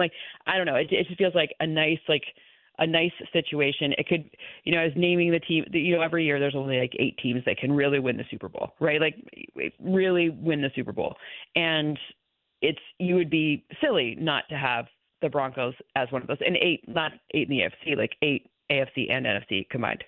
Yeah, it's the strength of the defense alone, I think, puts them right there in that conversation. Saturday night, she'll be there, 9 News, right there on the sideline, covering the Broncos and the Arizona Cardinals. Big joint practice coming tomorrow with Cynthia Freeland. NFL Network on Twitter at C Freeland, on Blue Sky at C Freeland. Get all of her stuff right there. Cynthia, excellent work. Thank you so much. Yeah, thanks for having me, guys, and I can't wait to get there. I'm so excited for the game. Damn right. Saturday night, Broncos and Cardinals. That was good information overload right there. That was good stuff with Cynthia Freeland. Thoroughly enjoyed that right there. Is she a hipster? Without a doubt. She's in your hipster club. Total football hipster. You, her, and Hockman hanging down at 1UP. Damn right. You think she likes NBA Jam? Who doesn't? I can't imagine a person. It's the greatest sports video game that has ever happened. So, it's been a good sports year so far. We know that. But Andy, I have a contender for a sports story I promise you have not heard. That might be the sports achievement of the year. And I will tell you what that is when we come back on Altitude Sports Radio 92.5.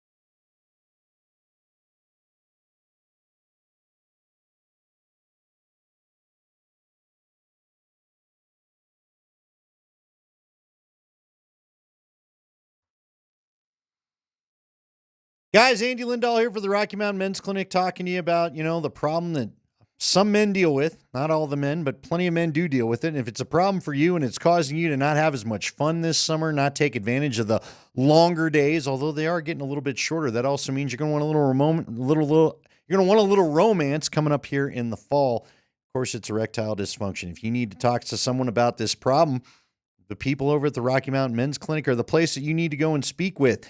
Summer should be relaxing, romantic, unforgettable. Don't let ED get in the way of this, especially if you laughed it off the first time. Don't laugh it off for long. Go and have a conversation with the Rocky Mountain Men's Clinic, because they have treatments that work when pills and herbals fail, and treatments with success rates well over 90%. At the Rocky Mountain Men's Clinics, they've served the Front Range of Colorado for nearly a decade, and they've successfully treated tens of thousands of men. You schedule your first visit there. It's $99. They give you a T and a PSA test. You'll talk to a Colorado licensed medical provider, and if you're medically advised, you'll get a test dose. And if the test dose isn't helping the problem in the office, then your visit is free. They have an expert staff, and if you're like a lot of men, you may be feeling like your old self the day after your appointment. 5 locations throughout Colorado, including Fort Collins and the Springs. Call them today, 720-440-7900, or go to RockyMountainMen'sClinic.com.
Tomorrow, we will have wall-to-wall coverage here on Altitude Sports Radio 92.5 of Broncos-Cardinals joint practice. Both Andy and I will be out there with eyes on practice, plus tomorrow at 1 o'clock. Who made that? Shout out to our Twitcher guru. He showed me Moser bald, so I said, "Oh, give me a shot." There it is. That's what you would look like. It's horrifying. You kind of look like I King got a Steve Ballmer vibe going on, don't I? I was going to go King Kong Bundy, but yeah. From Mike Tyson? Am I thinking of the right guy? That was King Hippo. Oh, well. From Mike Tyson's Punch-Out. No, King Kong Bundy, he was a real person. He was a WWF guy back in the day. One of the original heavyweights. Dr. Evil in there. Butterbean? Lasers. There it is. You do have Dr. Evil, too. You have to tweet that picture. I That will. is disturbing. Shout out to Guru. The NBA will be releasing the schedule in full tomorrow, and that's good news for you. Listeners will have a chance to enter to win a pair of tickets to not one, not two, but 3 games of your choice. Stay tuned around 1 o'clock tomorrow for details. By the way, Aaron Gordon and Peyton Watson taking in Broncos practice today. A couple of Nuggets taking in Broncos practice today. There's been a lot of the Savannah Bananas were wandering through there yesterday. We had the Denver Outlaws, PLL squad was there. It's been a star-studded affair at Broncos training camp this year. Garrett Bowles got a little crazy. He was going with the lacrosse. He was pretty good. He played. Yeah. That was a good athletic achievement, Andy, but it's got nothing on our next story. Okay. This comes to us from News 5 in Cleveland. I had not heard of this, but I promise you, once you hear this, you will agree this is one of the great athletic achievements of the year in all of sports. This comes to us from the Tri-Clee Rock Roll Run Triathlon event that was held last weekend, Andy. Tri-Clee? Tri-Clee. Like CLE because it's Cleveland. Ah, okay. See what they're doing there? Not Paul Clee. Uh-huh. Not Paul Clee, no. And not the artist or the sports columnist. And the headline on News 5 Cleveland, before we play the audio, I just want to read the headline for you. Chafing the Dream. Chafing the Dream. Perfect. Roll it, Spring. The Tri-Clee Rock Roll Run Triathlon returned to Cleveland this weekend for its 5th year, and one athlete introduced fashion first. James Miller, a Cleveland man and first-time triathlete, made his debut today swimming, biking, and running, all while wearing jean shorts. The reason, you ask? He lost a bet. It all started at a Cleveland Cavaliers game in February when Miller and his friend decided they needed a little extra motivation to achieve their fitness goals. The contest was simple. They would compete against each other to see who could do the most push-ups, pull-ups, and wall sits. Well, Miller lost. The punishment here more is in the wearing the jeans, and I don't think any of us would be ready for that sort of situation because nobody knows what it's going to be like. And regardless of his discomfort, he was determined to follow through on his word. I think it's very easy to look at a challenge like this and like, hey, I'm not going to do this. But for me, I think that's something that, especially, in our culture, we need to continue to build on. And guess what? Miller finished 2nd overall in the super sprint race. More than 1,000 people took part in today's event. 2nd overall, completing a triathlon in jorts, Andy. Yeah, does that speak to the competition? Does that speak to the other competitors? Was this like a first-timers event or something? How would you feel if there were according to reports, there were 165 people in this particular race. 163 people finished behind a dude in jorts. Well, I mean, again, if you tremendous. You trained, you were like, hey, I'm going to get a PR at this event. Uh-huh. And Jort's guy who's doing it because he lost a bet is out there smoking whooping you. You got to give up, don't you? You got to quit, don't you? That's the end of your sports career. Also, okay, just the running and the biking and the jorts, unpleasant. But Andy, you have to consider there's a swim. Yeah. There is a swim, meaning that he was continuing to compete in wet jorts. Wet denim. Hold on. You're in crappy Cleveland water, too. God knows what other filth has now infiltrated your jorts. Because they started with the 250-meter swim, biked 8.8 miles, and then capped things off with a 3-kilometer run. Seriously, what do his inner thighs look like after that? No. I mean, what shade of red? Does he still have the jorts? I hope so. You throwing them things away? Oh, I think you framed those jorts. No, whatever. Those are keepers. The odor alone. You think hockey equipment stinks? You swam in a Cleveland river or lake or whatever. He swam in jorts. Gross. And then biked in jorts. And then ran in jorts. It's a little frothy out there this time of year, too. It's the Midwest. It's a hot day. All right. So the obvious question, Andy. What's the worst jort sport? The worst jorts sport? What is the worst sport to compete play in jorts? In jorts.